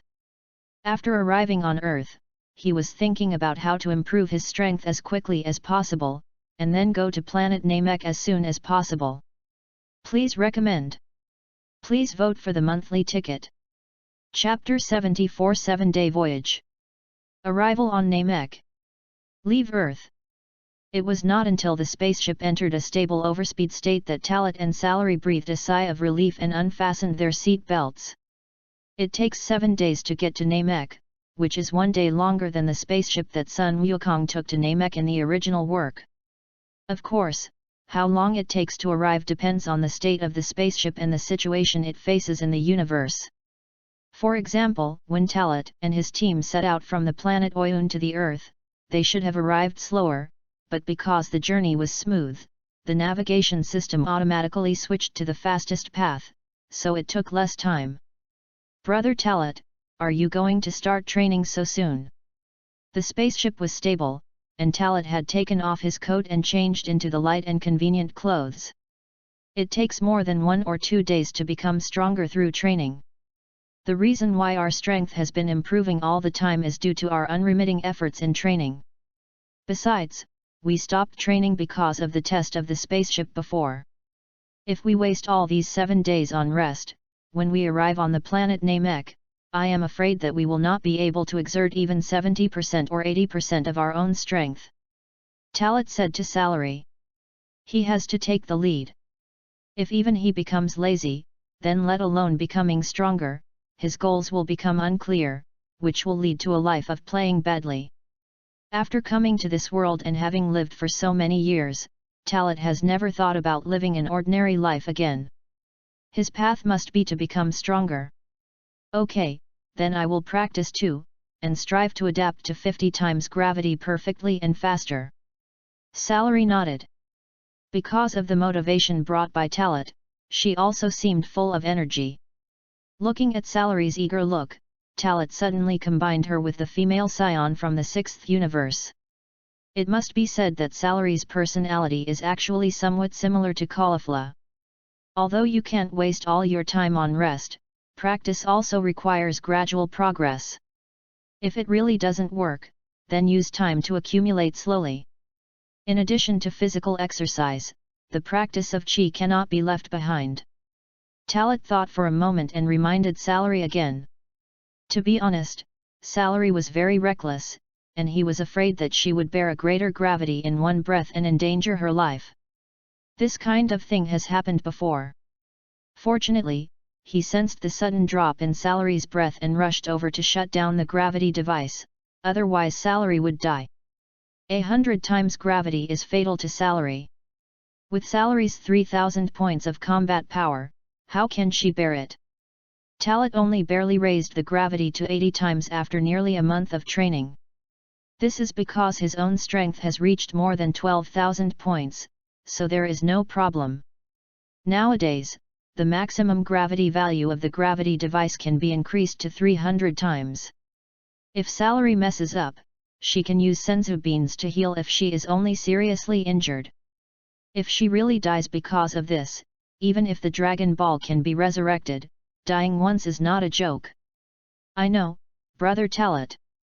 Salary's answer was perfunctory, but that was her character. Taro also believed that she would not do anything wrong. In short, although you believe, you still have to make 3 rules. In this way, the journey from Earth to Namek officially began. In fact, for Taro and Salary, it was nothing more than training.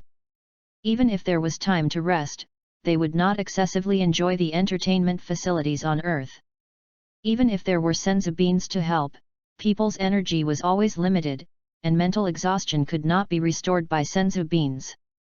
In addition to sleeping, only sleeping could restore energy. In the blink of an eye. After nearly 7 days.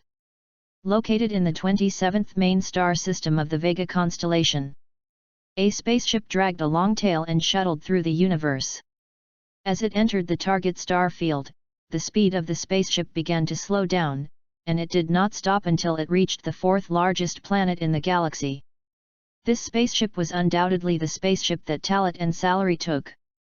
After the spaceship arrived here, Talat and Salary stood in the holographic projection area and looked at the huge emerald green planet below. Around this planet, there are 3 huge stars emitting dazzling light. It is precisely because of the 3 huge stars that this huge emerald planet is always in light. The whole planet has no night, only day. Is this Namek? It is several times larger than the Earth. Salary was the first to exclaim, and from her expression, it can be seen how eager she is now to go to the planet to take a look. Obviously, even in such a large spaceship, it is inevitable to feel bored. According to the data, Namek is illuminated by 3 luminous stars all year round. Not only is there no night, but it is also completely different from ordinary planets. We see this planet in this color in the universe, but the interior of the planet may not be what we see with our naked eyes now. Talat said. Part of this is the description of Namek in the star map data. Part of it is Talat's understanding of Namek in his previous life. In fact, in a sense, it is precisely because of the three suns that the species on the planet are completely different from the life on other ordinary planets. The reason why the Namekians can survive on such a planet is entirely because of the special life. The information in the original book says that the Namekians only need to carry out plant photosynthesis to survive. To put it in more detail, as long as they drink water, they can use photosynthesis to produce starch to meet the needs of physiological functions. They are considered vegetative people, but the Namekians are oviparous. Looking at the Namek planet in front of him, Talat's memories are still emerging in his mind. He came to the Namek planet 20 years ahead of the original book, and he didn't know what the Namekians of this era were like. He still remembered that the Namekians had also experienced several generations of prosperity and decline. The technology held by the Namekians in the past era was extremely advanced. Because of the prosperity of technology, Namek was seriously polluted. After the carbon dioxide protective layer was destroyed, the radioactive damage of cosmic rays made Namek a dead star. At that time, the Namekians were almost extinct. Fortunately, the aerospace technology at that time was advanced enough, and a few Namekians spent a difficult period on the alien planet.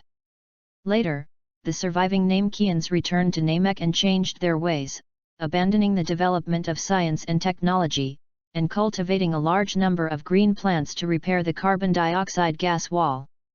Chapter 75, Invitation from the Great Elder of Namek. Brother Talat, are you okay? You look like you are worried. Salari turned his attention to Talat and asked.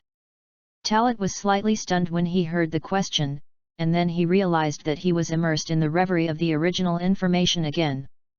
Nothing, just feeling that such a planet should not have life. Talat shook his head slightly and said, turning to the driver's seat. After hearing this, Salari did not think deeply or take it seriously, and sat down with Talat. Sit tight, we will land on Namek next. At Talat's reminder, Salari also fastened his seat belt and nodded to indicate that there was no problem. At the same time, on Namek, located on the largest island of the planet, in the house where the elder of Namek lived, the elderly elder woke up from his rest and seemed to sense something, with a solemn expression. Rhaegar. With a call from the elder's mouth.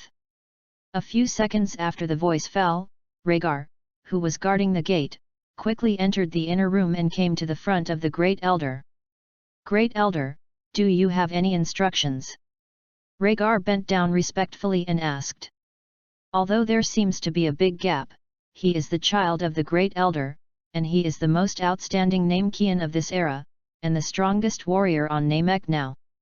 Rhaegar, there is something you need to do. 2 guests from aliens have arrived on our planet Namek. I need you to bring them here. The Great Elder spoke, and his vicissitudes of life were accompanied by a very serious taste. Compared with the Great Elder in the original book, the Great Elder of this period looked equally old, but he was not as weak as in the original book, and he was weak when speaking. 20 years of life is not long for Namekians, but it is not short for a dying life. Alien guests? Aliens. Rhaegar was surprised. He wanted to ask more questions, but he saw the elder with a serious look on his face. Don't worry, they are not enemies. Go and bring them here. But, okay, as you say. Great Elder, I'll do it now. He wanted to ask more questions, but seeing the elder's look, Rhaegar didn't dare to disobey. After he walked out of the inner room, he immediately rushed up to the sky along the location coordinates given by the elder, and rushed thousands of miles away at an extremely terrifying speed. At this moment, Talat sighed. The spacecraft successfully passed through the atmosphere of Namek and locked onto an empty and flat island. As the spacecraft successfully landed, the hatch opened quickly. Talat and Salari walked out and breathed the air of Namek. This is the real landform environment of Namek, and the air is quite fresh. Salary said. From the outside of the planet, it is the color of emerald, but the land is not really green. Instead, the sky is like being covered by a layer of green light. It's not much different from what I imagined. Talat added. Looking around, there are circular islands in all directions, and the land is not connected together, just like the scene of the gullies being filled with water after being torn apart. It should be said that although there are no animals and plants, the scenery is still pretty good. Today's Namek is the same as the picture in the original work of Talat's memory. It can be seen that despite the past 20 years, the environment of Namek has not been well improved. Yes, after all, 20 years is a long time for ordinary life forms, but it is too short for the natural world. Suddenly, an extremely powerful breath appeared in the breath perception, which aroused the vigilance and attention of the two. There are strong guys coming, and they sensed our breath. Talat's expression changed slightly, looking at the sky in the distance. The breath perception continued to surround, and this fierce breath made Talat take a breath. According to his judgment of the strength of the breath, if converted into combat power, the combat power of this breath is at least more than 40,000 points. According to what he knew, the only Namekian with such strong combat power on Namek was Neru, the guard of the Great Elder in the original book. But has Neru been born now? It is only the 738th year of the AE now. Although it will be the 739th year in a while, Neru should have been created by the Great Elder in the 744th year of the AE. Brother Talat. Is the breath of the Namekians so strong? After sensing the breath getting closer and closer, Salary turned pale. Shock is inevitable, the gap is too big. This level of breath is also the first time for Salary to feel it. The combat power of over 10,000 is beyond her imagination. Don't be afraid, stay calm. Talat comforted him. I thought that with my current combat power of 14,000 points, I was not afraid of the Namekian warriors. Now the plan has been completely disrupted. It is obvious that I underestimated the Namekians and there is a gap in my cognition. Just like that, in the sight of the two people, a stream of light appeared from the horizon and approached at an extremely fast speed, and finally a burly Namekian landed on the ground. An extremely terrifying threat came over them. Not only did Salary dare not move, but Talat also frowned and his scalp tingled. The gap was too big. The combat power detector in front of him quickly issued a dangerous alarm prompt, and displayed the combat power index in front of him in the fastest calculation method. 55,000 points. This combat power is 13,000 points higher than the 42,000 points of the future Neru in the original work. Who is he? He does not exist in the original work. Is it you? Guests from an alien planet. Laga's eyes swept across Talat and Salary, and a hint of surprise flashed in his eyes. He did not expect that it was two children who came to Namek. P.S. Here, I would like to thank all the big guys for their strong support and company again. This book will be on the shelves after midnight tonight. The original plan was to update about 100,000 words in the first 3 days before the shelves, and then discuss with the editor to slightly change the update time. If I can update the content tonight, I will release the first chapter first, and then start to update 3 chapters tomorrow morning.